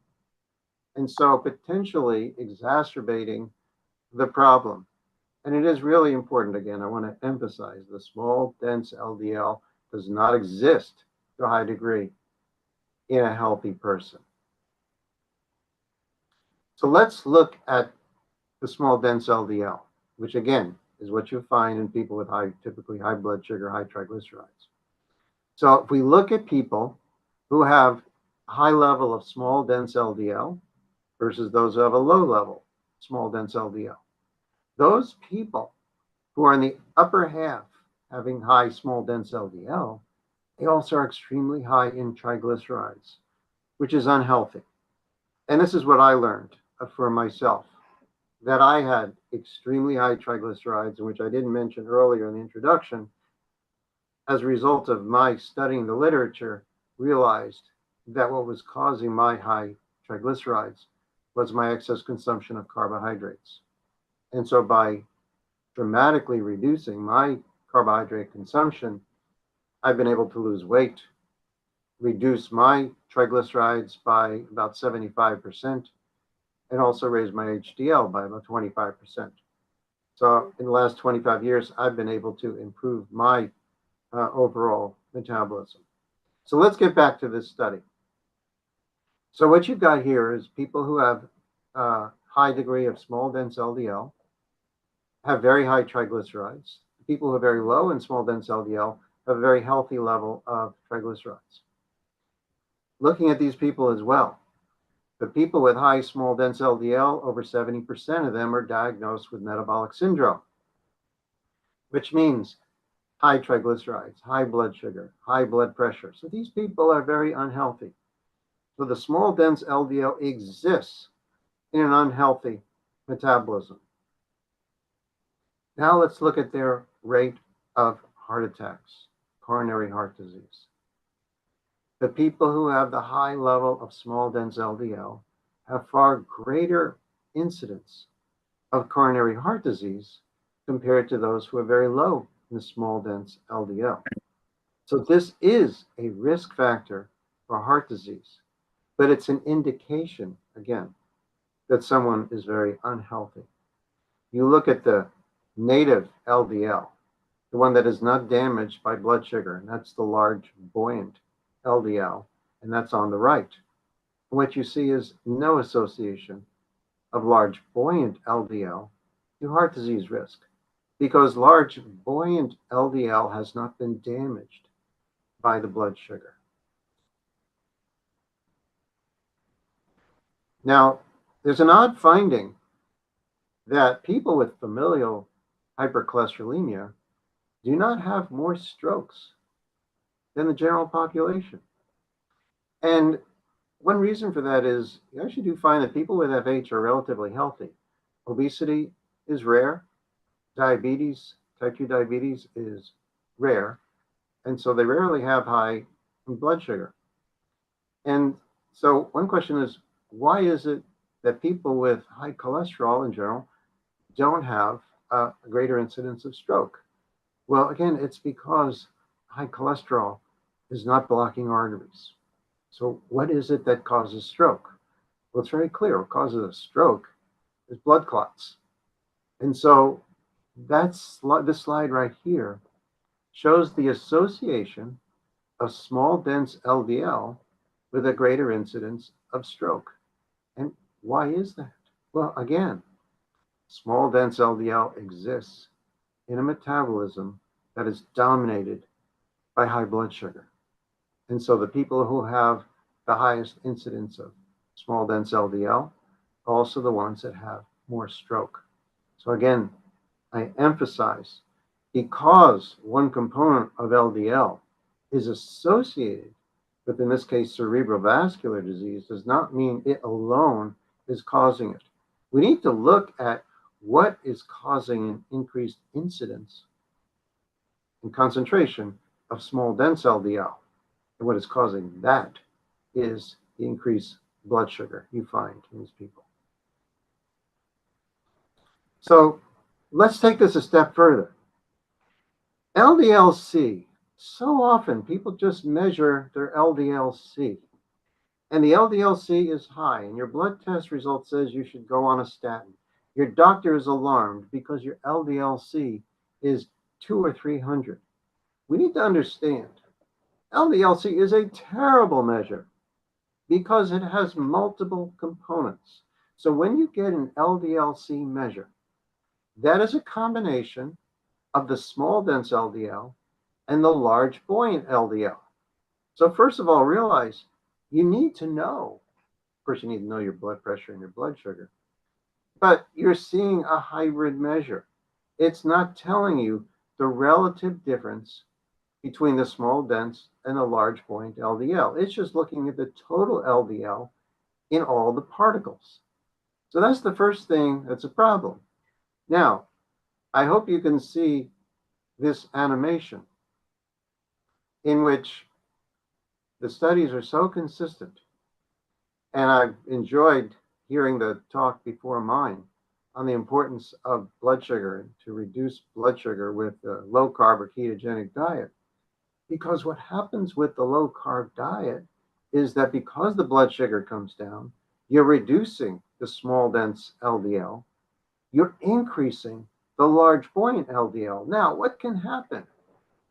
What can happen is that your large buoyant LDL potentially now is transporting a large amount of the fat that's being metabolized.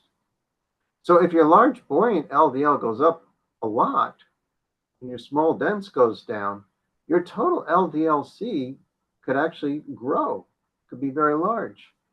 But of course, that doesn't tell you really about your risk. Your risk ultimately gets to, again, blood sugar and the small dense LDL, which has dropped. And we reviewed these findings 4 years ago, working with doctors Blair O'Neill and Jeff Volek.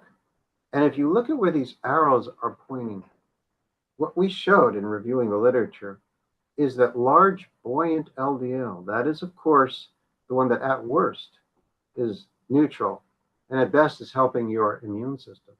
But there's a significant increase in large buoyant concentration in people on the low carb diet, compared especially to the low fat diet.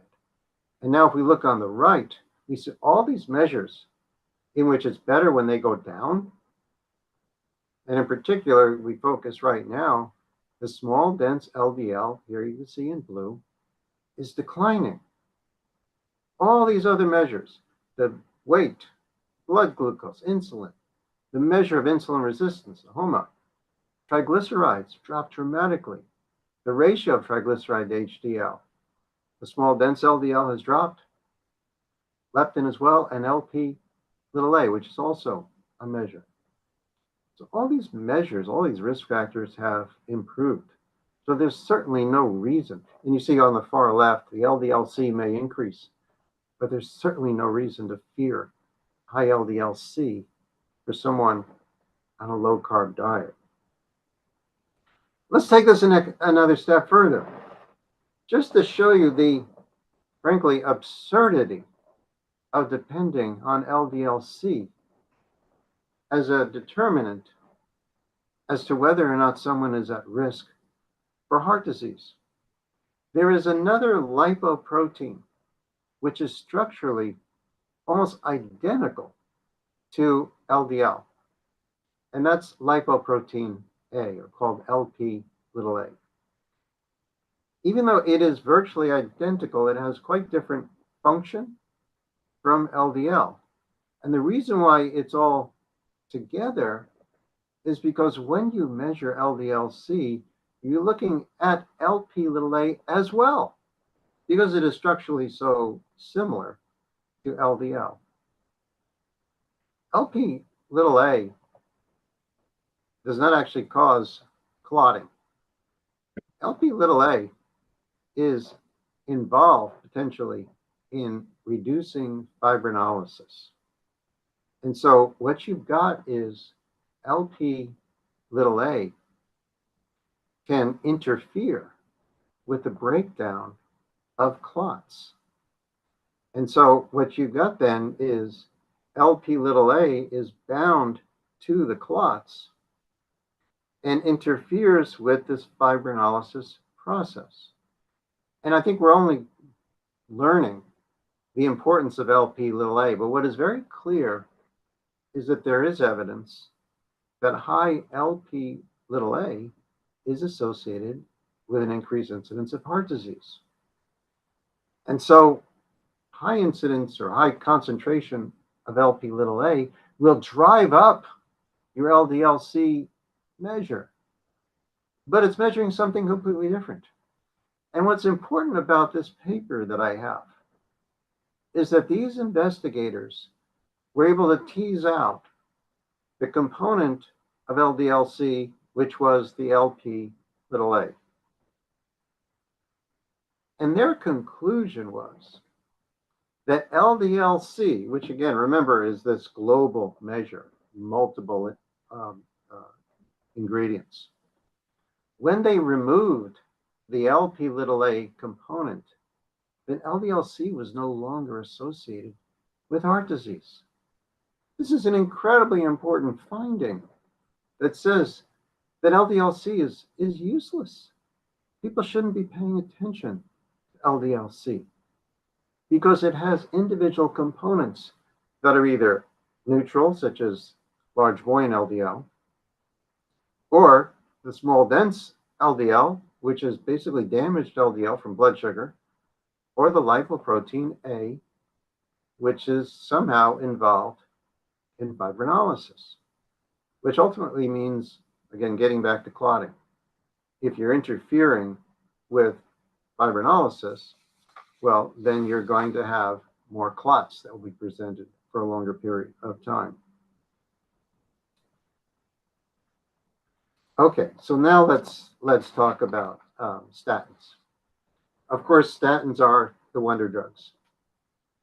This is the go-to drug for anybody that's at risk of heart disease. Even if you don't have high cholesterol, people are recommended to take statins for secondary prevention or if they have diabetes. And here is an ad for Crestor. This is work that actually got Crestor approved by the FDA. Huge benefit of giving patients Crestor. And so this seems to be completely contrary to what I've been talking about, because statins, as a result of blocking HMG-CoA reductase, the enzyme ultimately involved in producing cholesterol, dramatically reduce the incidence of heart attacks, here by 54%. So let's actually look at how this is presented. So this is when I took a CME course to see how this work is presented. So rosuvastatin, the term specifically for Crestor. And you see on this graph, which appears very impressive, is that there is this reduction in the incidence of coronary events with rosuvastatin. So let's look a little further at the raw data. This is what I've been doing with all of the statin trials. Let's look a little further. Okay. So, and I want to show you how is this presented in the medical literature. The numbers are very impressive. Here's the 44% in all events. The largest effect was a 54% reduction in myocardial infarction, meaning 54% reduction in heart attacks. Okay. So let's set that aside and keep that in mind. And let's actually look at what is that 54%, because it seems like half of all people who take a statin will not have a heart attack.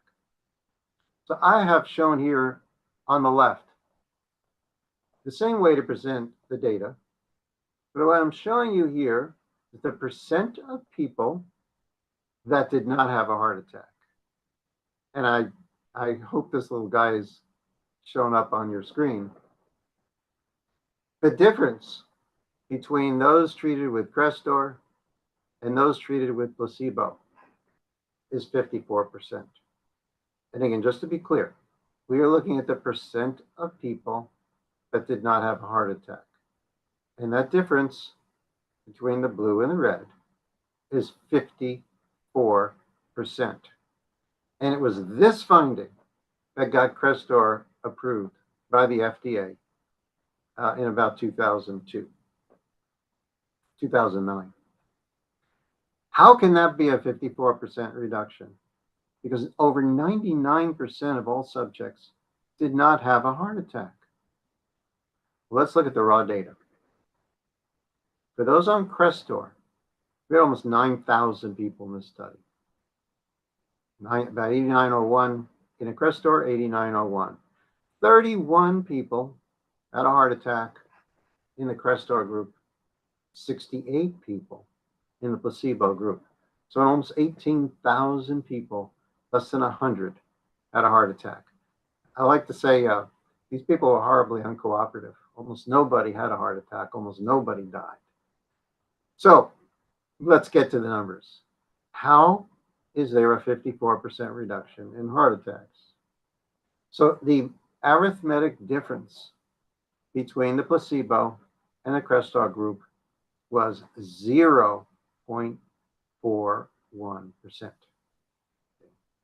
And 0.41% is 54% of 0.76. This is so important. We need to understand how you can take statistics and manipulate it in a way. I mean, why was it Paul Ridker, Dr. Ridker, didn't say the real difference was 0.41, instead is using 54%? This is routinely done, and we have published a paper on this. This has been done for 40 years. This is taking the real difference, which is the absolute risk difference, and amplifying it, which is called the relative risk difference. And it gives you the impression that you're so incredibly safe by taking the statin, when actually statins are incredibly inept, effectively impotent, and really making a substantial difference in the incidence of heart disease. And in fact, based on this study, you'd have to give Crestor to over 200 people, 220 people, to stop one heart attack from occurring in one person. So instead of saying, wow, I've lowered my heart attack risk by 54%, the real finding is I've lowered my risk of a heart attack by 0.41%. Over 99% of the people on Crestor will have no different outcome compared to those on placebo. And this has actually been quantified. And again, it's not just something I present in meetings. We have published on this. Here is a very nice review and meta-analysis published in JAMA, in which the arrows are pointing to the incredibly low benefit of statins. And that's the absolute risk reduction, which is around 1% overall, which can be amplified by relative risk. But this is not what you should be using. You really want to look at the absolute risk reduction. What's the actual chance that I'm not going to have a heart attack? And that's typically 1% or less. And the authors of this study basically were very straightforward, saying benefits are modest. Most participants who took the statins, and this is under ideal conditions, by the way, in typically drug company funded studies, most participants derive no clinical benefit. And why is it there's even a small benefit of statins? Well, this is a paper from over 2 decades ago, and it's been known for over 2 decades that in fact, and like right here underlined in red, that in fact LDL cholesterol levels are weakly associated with cardiovascular events. So what's a real benefit of statins? Non-lipid mechanisms, reducing thrombus formation. What's going on with a thrombus? It's clotting. And so statins can reduce some clots. So again, we get back to clots as the real trigger for producing cardiovascular disease. And ultimately, this is the cause of why it is people have heart disease and cerebrovascular disease. What we want to do is minimize that clotting. So 1%, it's better than nothing. But we have seen adverse effects. And in fact, and I see we're probably getting a little light on time, so perhaps you want me to move along.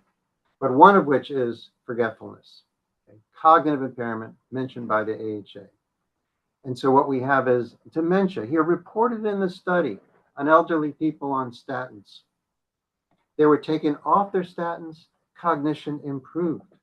They're put back on the statins, once again, diagnosed with dementia. In addition, you see a doubling in the rate of diabetes in people on statins. Multiple studies have shown adverse effects of statins in people: kidney disease, muscle atrophy, reduction in sex steroids. Here are more papers, which I would, if I had more time, I would go into it. We reviewed this in a paper we published a couple of years ago on why statin therapy is not warranted for a person on a low carbohydrate diet. Let me finish by saying, well, what about if you've got low triglycerides and high HDL? So here you've got people with high triglycerides, low HDL. These people are unhealthy. The simvastatin did reduce events in these people who are unhealthy, largely because it's blocking clotting. But now look at the people with low triglycerides and high HDL. These people by themselves, the placebo group, has a low incidence of heart disease. So this is what's crucial. The simvastatin had no benefit in the people that had low triglycerides and high HDL. So therefore, the statins have a benefit only in those who are unwell. Finally, this is what's wrong with the way people think about LDL. This diagram just shows LDL getting into the artery and causing damage. What they're not taking into account is what's called the glycocalyx. This is a protective barrier that we have on our artery wall. And it stops blood cells, it stops clotting, and it stops LDL from getting into the artery. This is an image of the glycocalyx. What you see on the right is the glycocalyx is damaged by high blood sugar. And then you have calcium accumulation, platelets aggregate as a result of the damage from high blood sugar and high blood pressure. And in fact, the people who have damage to their glycocalyx here on the bottom, they are the first to show increased heart disease. And that's the PBR 525. These are the people who have damage to their glycocalyx. These are the people who then develop the heart disease first. So then, in conclusion, we published this paper a couple of years ago, very controversial. We reviewed all the evidence on the benefits of the low carbohydrate diet. The only concern with low carbohydrate diet is it can raise LDL-C. And I've tried to present in this short period of time where you do not need to be concerned about high LDL-C alone. And I have chapters in these books, and there are so many people that I have benefited from. And many of them are have written chapters in these books that I highly recommend to people. And I thank you. Thank you, David. I think that was very interesting, and especially the low carb community is always worried about the rise in cholesterol which we see, or rise in LDL which we see. And I think this gradual, right from the beginning to the conclusion, I think you have made it amply clear that in the light of so many other positive things, that one small rise in LDL, maybe it is rather not at all atherogenic or not at all concerned when we have so many. And amply you have demonstrated that blood sugar seems to be an issue with everything, including the clotting factor of fibrinogen, which I think usually is not talked about or measured also. And I don't even know if any laboratory in India measures fibrinogen. So such is the state. So thank you very much. It's very insightful. Anup. It's a pleasure to share with you. Thank you so much for inviting me again, Chaffee and Anup. I wish you both well. Thank you, Dr. David. Finally, we have had a session with you. Yeah, thanks, Dr. David. And maybe we'll meet again in future events. Probably when little more other data also comes, because I see that there are continuous publications on this cholesterol front, especially in the low carb ketogenic front. So a lot of things are emerging now. So probably we'll be able to discuss much more things which are already happening in this front, maybe in the future events. And we have a paper just about to come out as well in Frontiers on this topic as well. And I look forward to meeting you someday in person. Thank you. Thank you very much. Bye-bye. Bye-bye. So please get Peter and Mandar.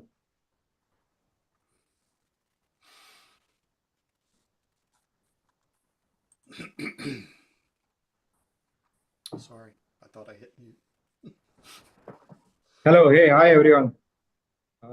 Welcome to India's second Metabolic Health Conference. My name is Mandar Gadre. I am a metabolic health consultant and a member of dlife.in. dlife is India's oldest and the only award-winning platform. Shashi Iyengar and Anup Singh bring to you this quite historic and scientific feast from India. It's titled Metabolic Therapies. And now let's meet our very special guest for this session, Peter Ballested. He's also known as Don Pedro, the sword father of the Ruminati. So it's I'm going to request him to also a little bit explain that. So just a quick intro as we get started. Peter earned his bachelor's and master's at University of Georgia and then his doctorate at the University of Kentucky. He was the forage extension specialist at Oregon State University from 86 to 1992.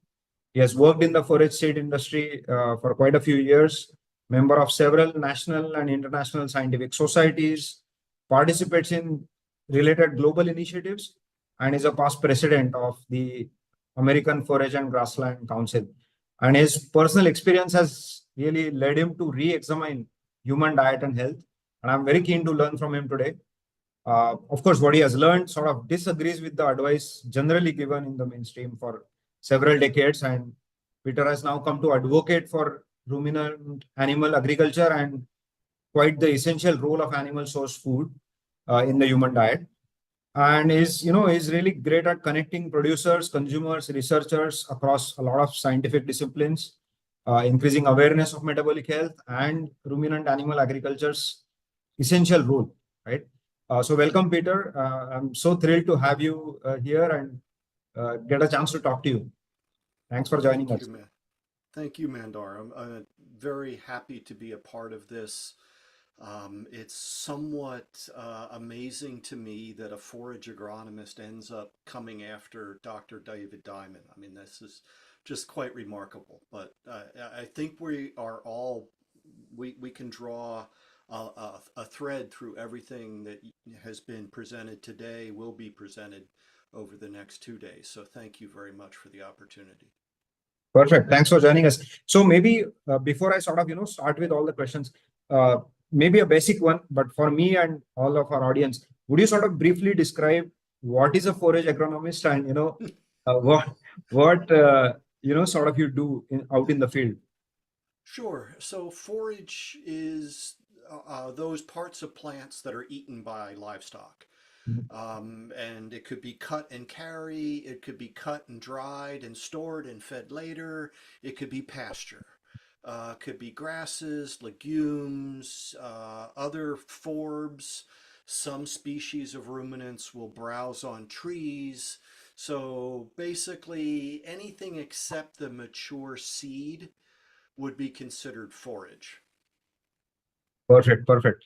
So, so let me sort of start, how did you initially become interested in researching the nutritional importance of the animal source foods and how does it sort of connect with your background as you just explained? Well, so my training included a minor in ruminant nutrition, which meant that I had a lot of animal nutrition training. And then I kind of assumed things about what I was hearing about human nutrition.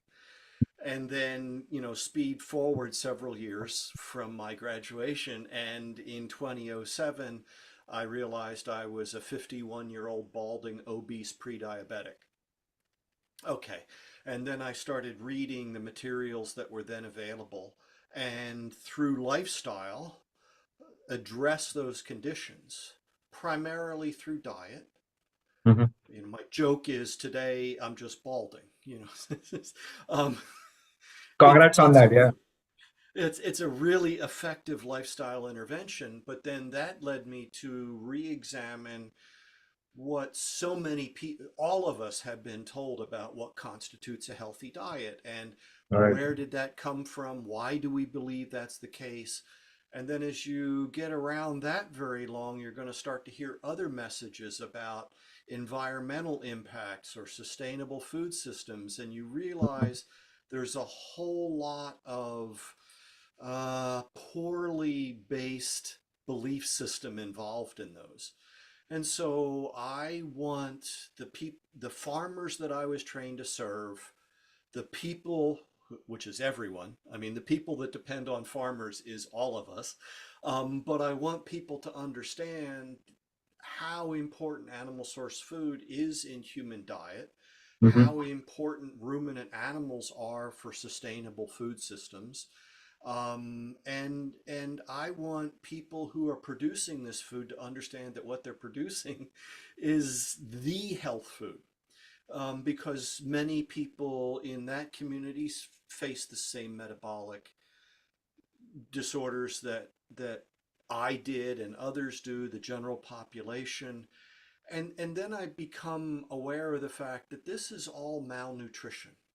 And too many people who are doing good work to try to address improving global nutrition will talk about obesity as if it, and they will use words like overnutrition. They'll, that they're implying that they believe that obesity is the result of overeating or sedentary behavior. You're eating too much, you're not exercising enough. And so then that's kind of in their background as they envision how to address the really pressing needs for improving the quality of humanity's food supply. And I think it's really imperative to get that understood as malnutrition, that all of the metabolic syndrome and all of those conditions are manifestations of malnutrition, every bit as much as the child that has the bloated belly and the skinny arms and legs, which is kwashiorkor, protein malnutrition, protein energy malnutrition. Right. But these things exist across a spectrum. And I think we have really good news. I think we have a clear path forward, but we have to get more people to understand that. Very interesting. So I think we have this paradoxical situation, right? That we are sort of overfed, but also, as you rightly put it, malnourished or, undernourished. So I always find it sort of funny that, in the modern times with abundant supply of food, one would think that, we would be well nourished. But unfortunately, there is a difference between being well nourished and simply being overfed, and which is actually the title of our session today. So if you want to elaborate on maybe that phrase a little more. I mean, you refer to protein once on the undernourished side, but also on the sort of the overfed side. Sure. Well, I've come to understand that there are many oversimplifications in the realm of human nutrition. And I can contrast that with my background in animal nutrition.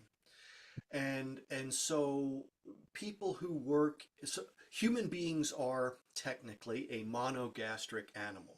We have the one stomach, the acidic stomach. The food that we ingest goes directly to that, and then the digestive process starts there.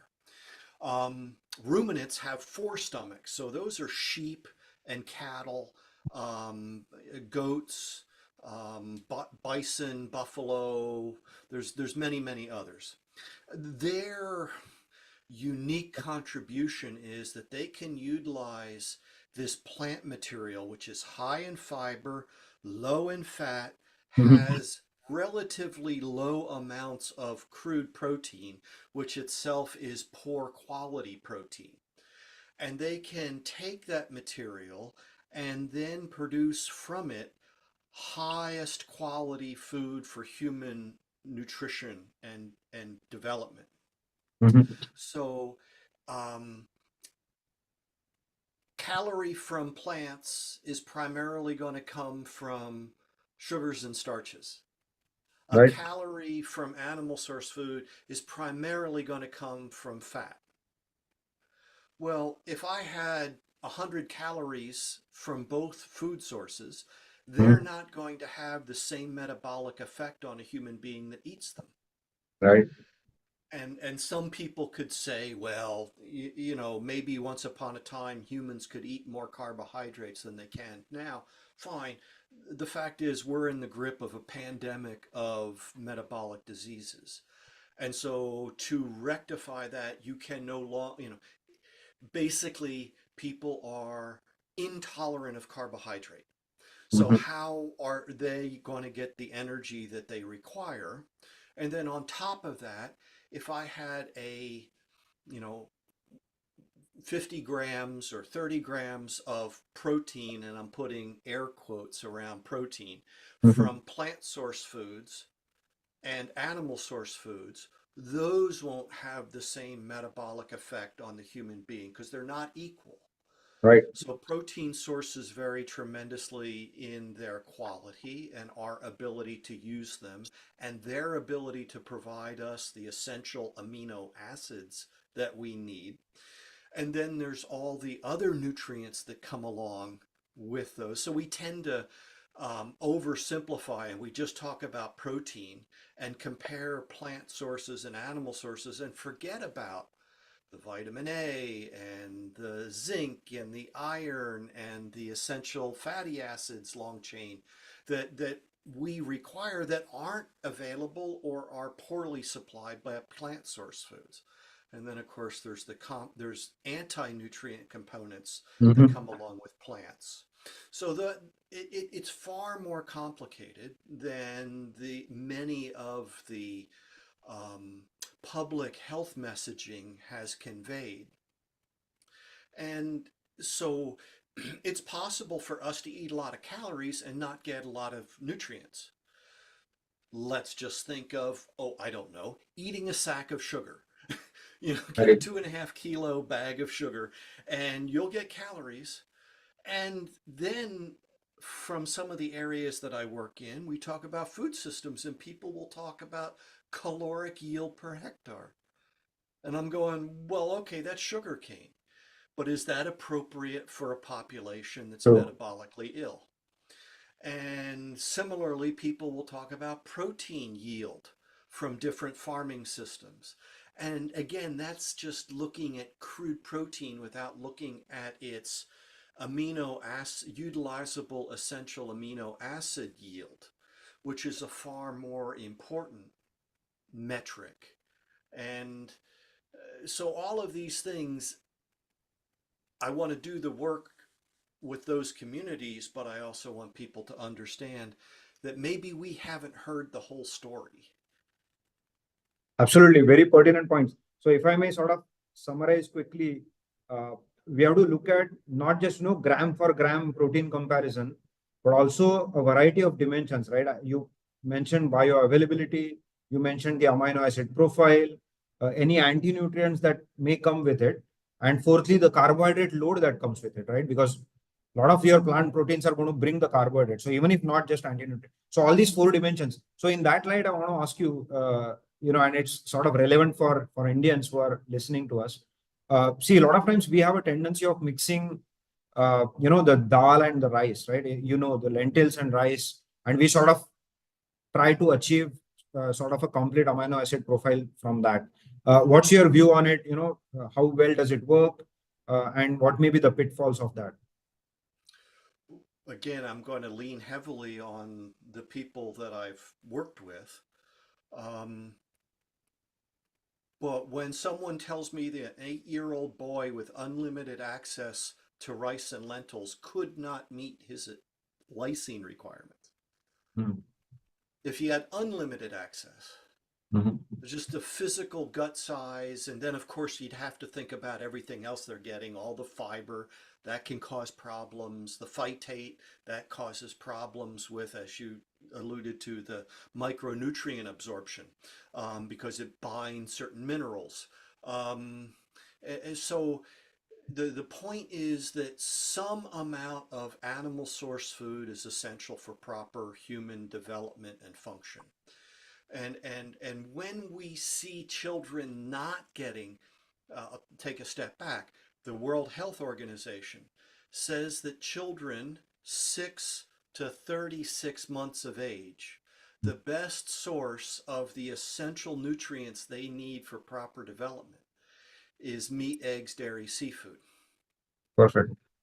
And UNICEF says that 60% of global children in that age range do not get meat, eggs, dairy, seafood in their diet. Wow.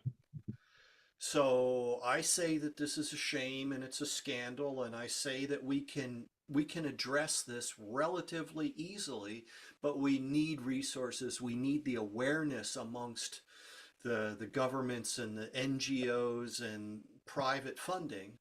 And some of that's taking place. I don't want to act like nothing's going on, but it absolutely confronts some of these other public messaging that's out there. And I'm very sensitive to people's individual choices for any number of reasons.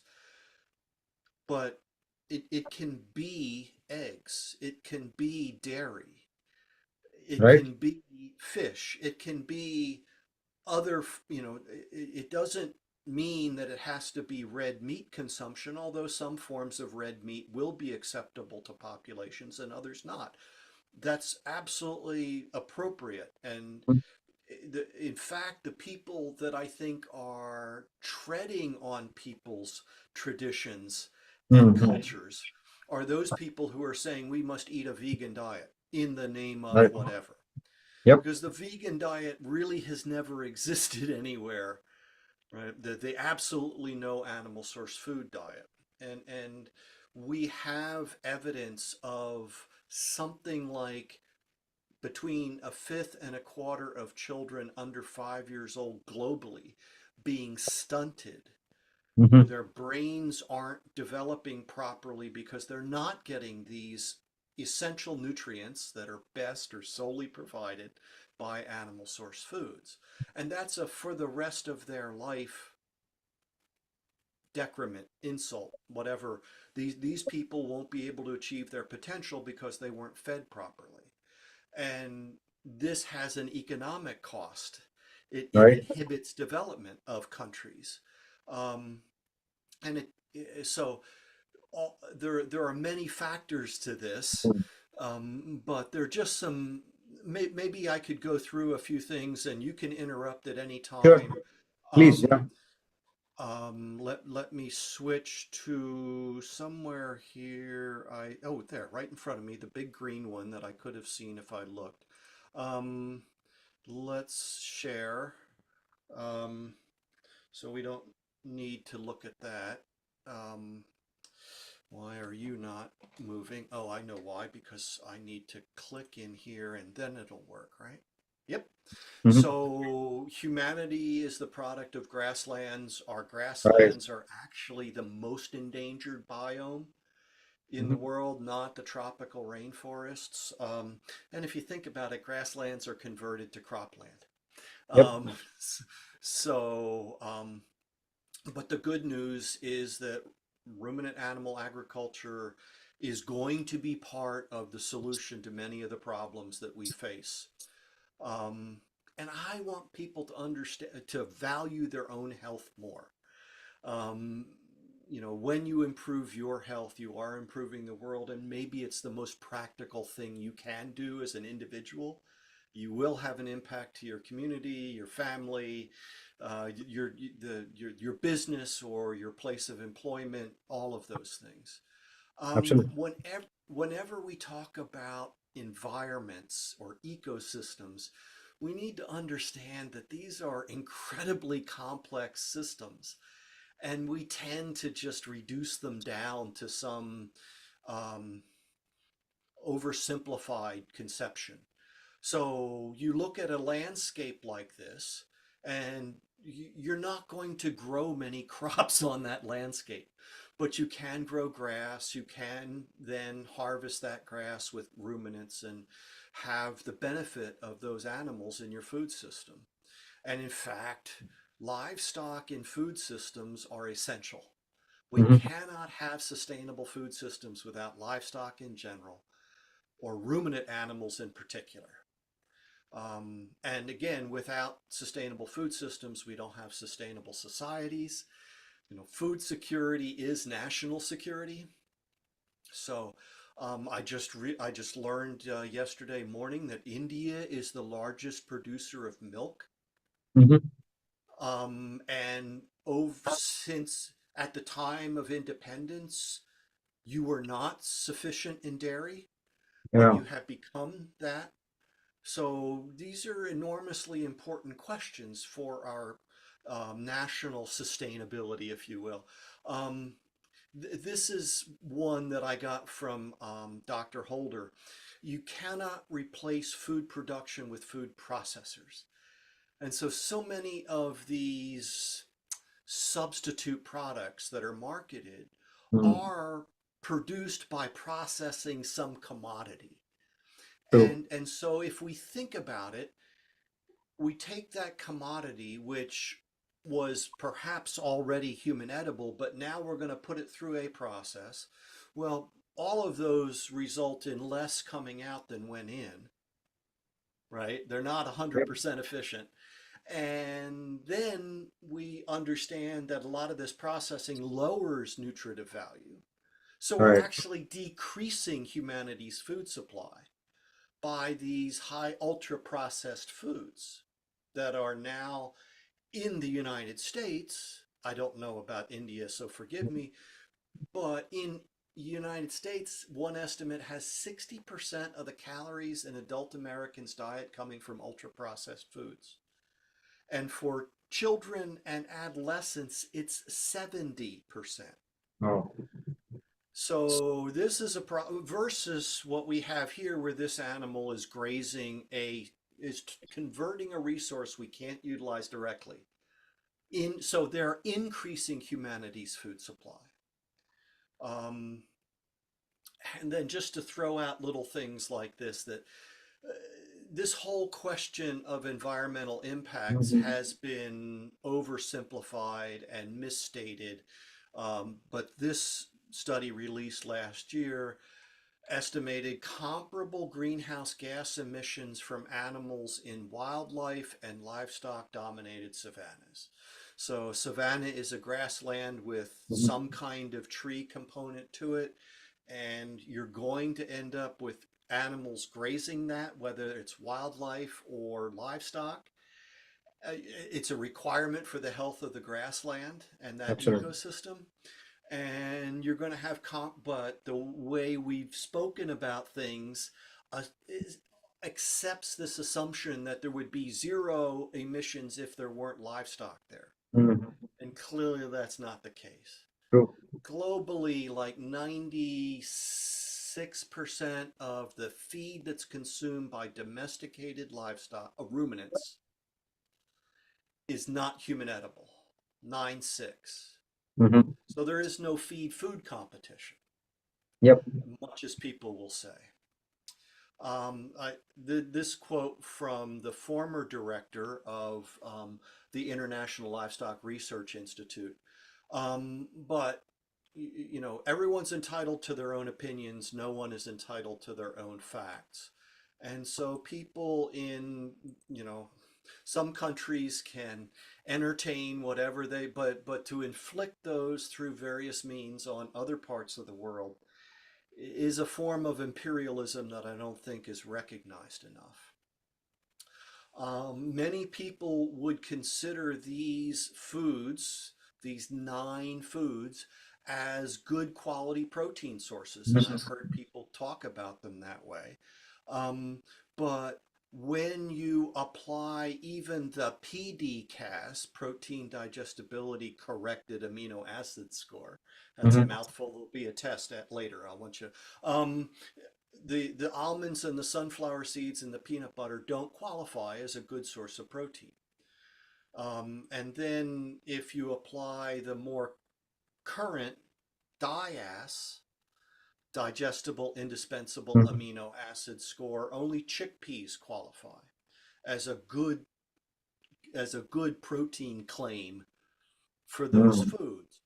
Now, if we added some dairy to that meal, if we added some poultry to that meal, if we added some eggs or fish to that meal, we could easily get that deficiency in the indispensable amino acids corrected, because those foods are much higher and have enough to offset the deficiency.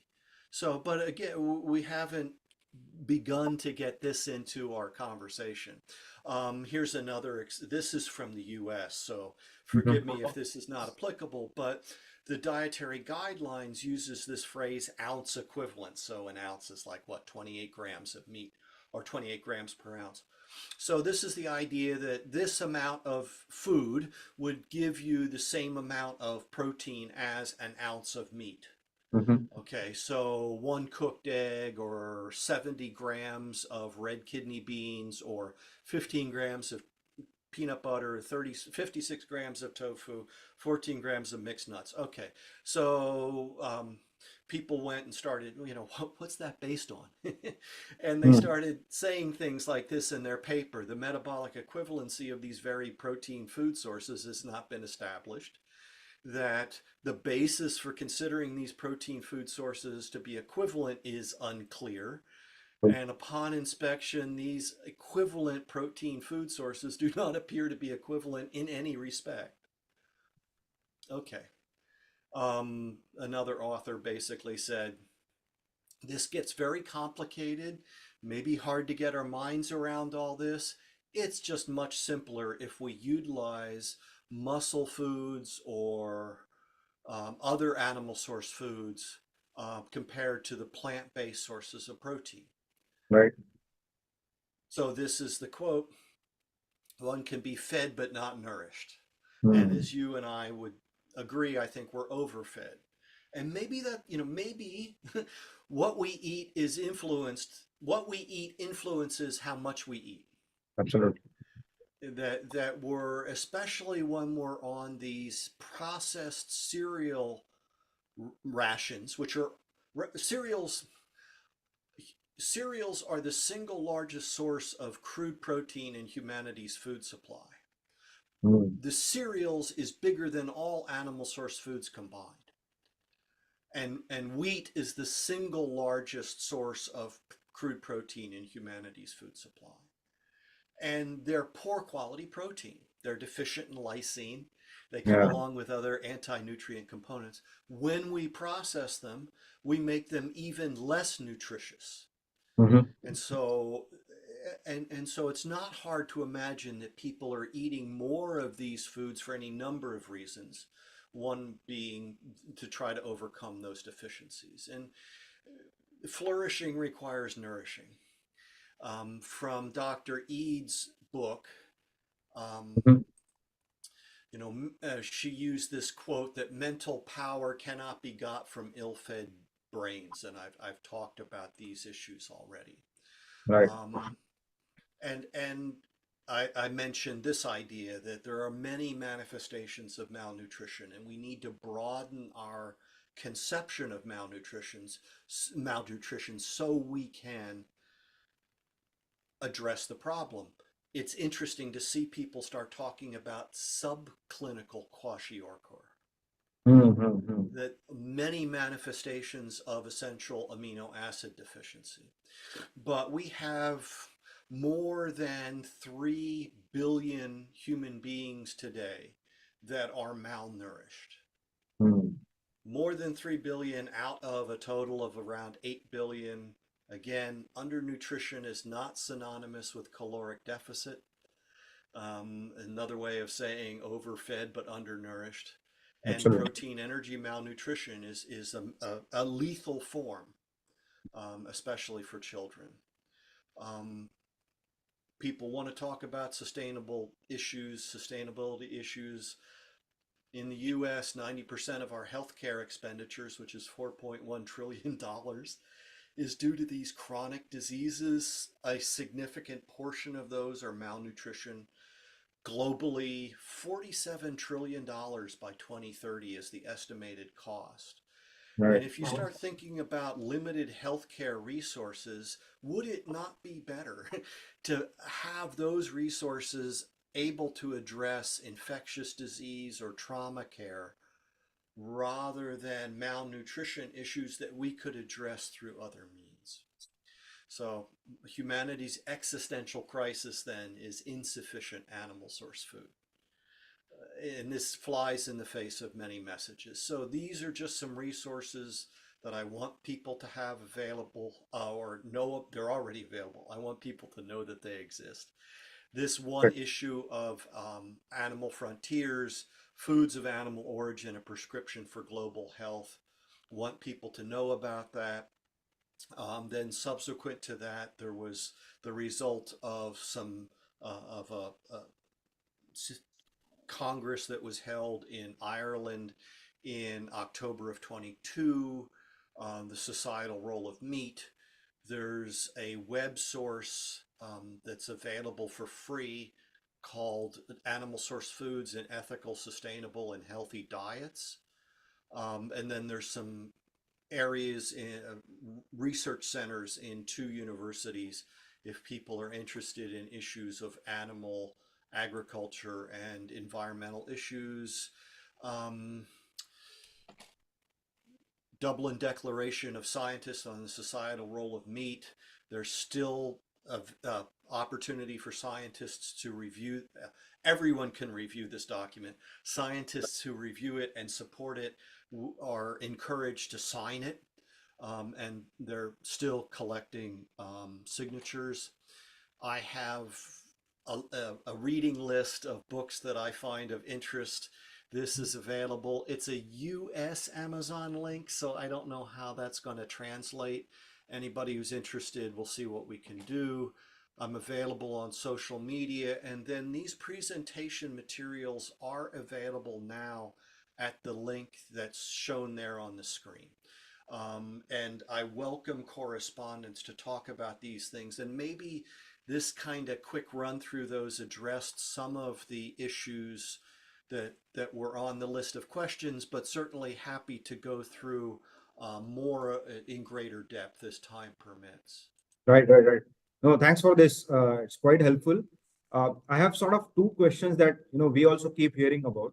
So one is that, people sort of point to bulls and elephants and, gorillas, and, they will say, hey, they are building muscles eating grass.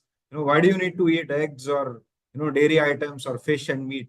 So people don't quite appreciate what is happening in the digestive system of these animals. So maybe your quick take on that, please. Yeah, we do not have the same digestive systems.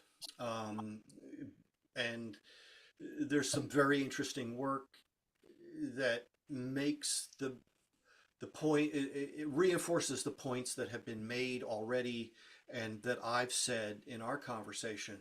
But the point still is that we physically cannot utilize the feed resources that those animals can.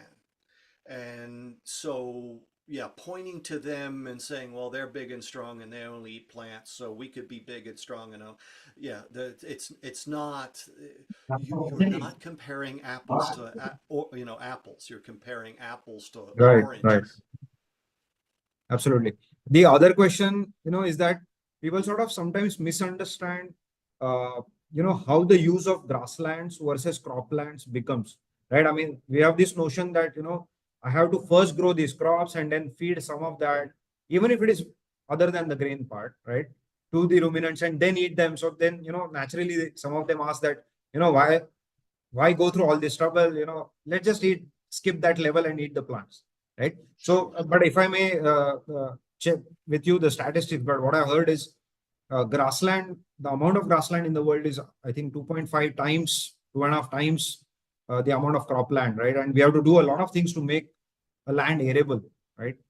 So that argument of those trophic levels doesn't quite hold. So how do you look at it? Well, back to the idea that a calorie is not a calorie, right? So they're looking at the calories saying, well, okay, you're feeding the animal and so you lose some calories in there, and then, but it's not fair to compare calories to calories, number one. Number two, the vast majority of the Earth's surface is not agricultural land. The majority of the agricultural land is not suitable for cultivation.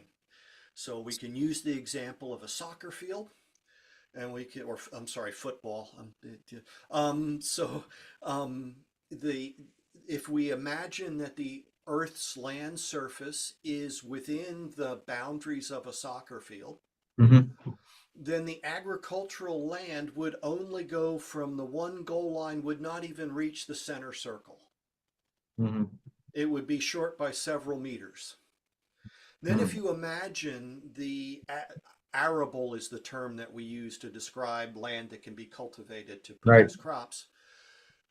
That would only go from the goal line within the penalty area to the penalty spot. Just to visualize the difference. And as a friend of mine said, yeah, and the spot's getting closer and the goalie's getting nervous. Because Yeah. we're losing the arable land, this Yep. most precious resource, through any number of things. Mhm. Then also on top of that, we need to acknowledge that this is buying into the either or, right? You can either have animal agriculture or you can have plant agriculture. No, you cannot have either one without the other. The vast majority of the biomass that agriculture produces is not human edible. Mhm. So if I grow a crop of wheat, over half of that biomass, the above ground portion, is not human edible. One estimate from Europe said that for every kilo of vegan food produced, 4 to 5 kilos of inedible biomass are produced. Mhm. We have a whole lot of almonds produced in the nuts produced in California. And so my line is you can't get milk from almonds, but you can get it from the almond hulls because they feed a lot of those hulls as a byproduct feed to the dairy cattle in California. And then on top of that, there's yet one more misunderstanding, and that is within any 1 year you can have, or crop cycle, you can have livestock on that land and still produce a crop that year or cycle. So for example, a lot of corn is produced in Nebraska, maize. There's a lot of biomass. Again, over half of that biomass isn't human edible. So they harvest the grain, and then you have that fodder left that then cattle will graze on during that fall and early winter period. Further south in the Great Plains, you have a lot of winter wheat grown. And during that winter, early spring period, you'll have cattle grazing that.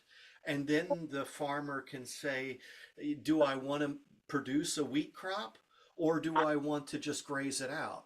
And if they pull the animals off at the right time before that seed head elongates up in the tiller and gets damaged, you could still get a wheat crop from that field. Where I live in Western Oregon, we produce a lot of grass seed. And you'll see sheep grazing those seed fields in the wintertime to maintain, to keep that biomass low so that you get a better seed yield. So now we've got this kind of integration, and then we have research in various parts of the world that's looking at integrating livestock into cropping systems and finding that they get more food produced from the same land area with the same inputs, and then they get benefits to the soil because globally we're seeing still a problem with soil erosion and degradation of those soils.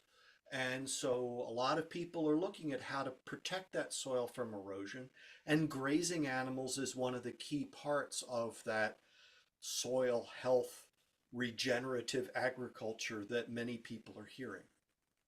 Got it. We have maybe a couple of minutes. So one last question I wanted to ask you was, around micronutrients. So people seem to have an impression that, you sort of need, vegetables and fruits, and somehow these are always clubbed together, which I find a little bit weird. But anyhow, so people think that they need those for certain micronutrients, and you won't be able to get those from, animal source food. So maybe your quick take on that, please.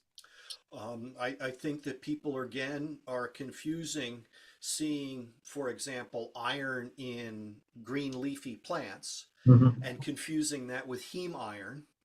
And there's a very big difference between those two in terms of our ability to use them and potential impacts from consuming too much iron from some of these other sources where our bioregulatory systems don't respond to elemental non-heme iron the same way. So vegetables, again, good point. And then we also have a lot of immature seeds that are called a vegetable. So we, all of that. So okay, I think that if people can tolerate them, and people are frequently surprised by how better they feel when they eliminate some foods from their diet that they had been taught were healthy or what have you. So I want people to feel free to follow diets heavier in animal source foods. And I know of many people who are exclusively animal source foods for any number of reasons, and they see improvement in their health.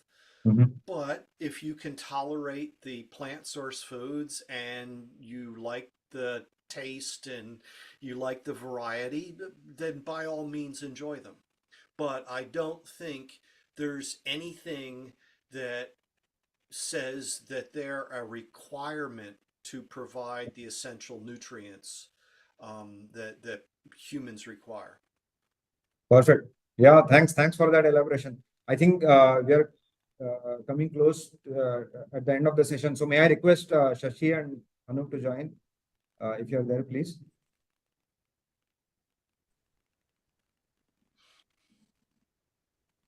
And we can get everybody on the spotlight, please. Yeah. Good night, everyone. It's late for you. Almost reaching. It's already been a long day and it's not even noon here. Arti, Yogita, get me in. Spotlight me. Yes, sir.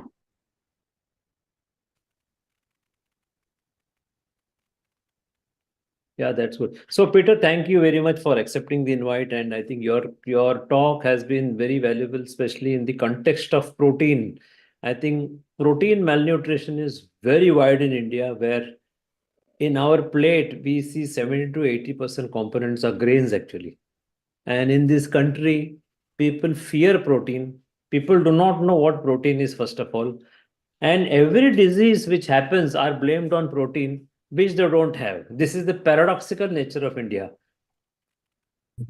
And I think in this context, your topic has been very, very important in making us realize that which kind of proteins are very important for us. And from your agronomist point of view also, it's going to be very useful. Thank you for sharing with us your knowledge, and thank you for spending 45 minutes with us. Thank you. Thank you.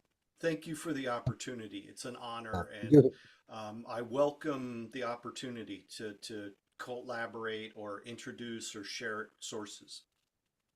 Yeah, we'll surely do it. We'll surely do it. Thank you very much. Thanks, Peter. Have a good day. Get Irasai in.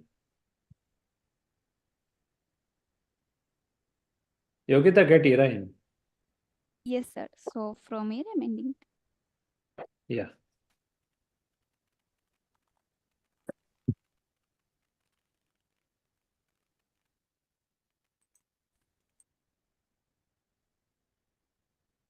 Get Ira in.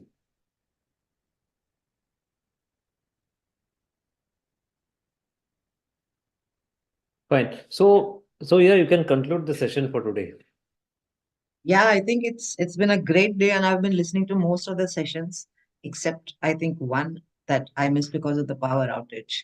But what a day it has been, and fantastic participation from everybody, the team. And I've been getting a lot of good feedback from people who've been watching online.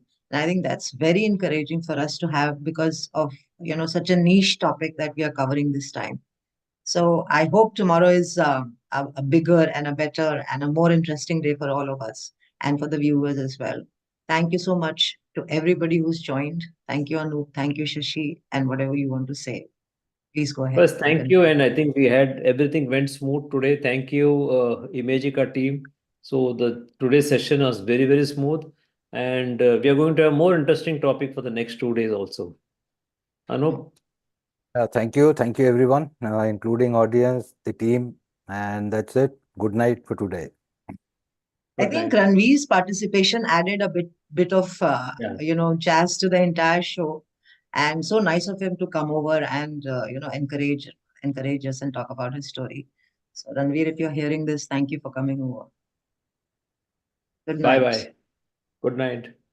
Bye. Bye. You can stop the live stream now. Yes, sir. Yeah. Thank you, Aarti. So I'm putting the end stream today. Yes, sir. Thank you Yeah, so chalo. much, sir and ma'am.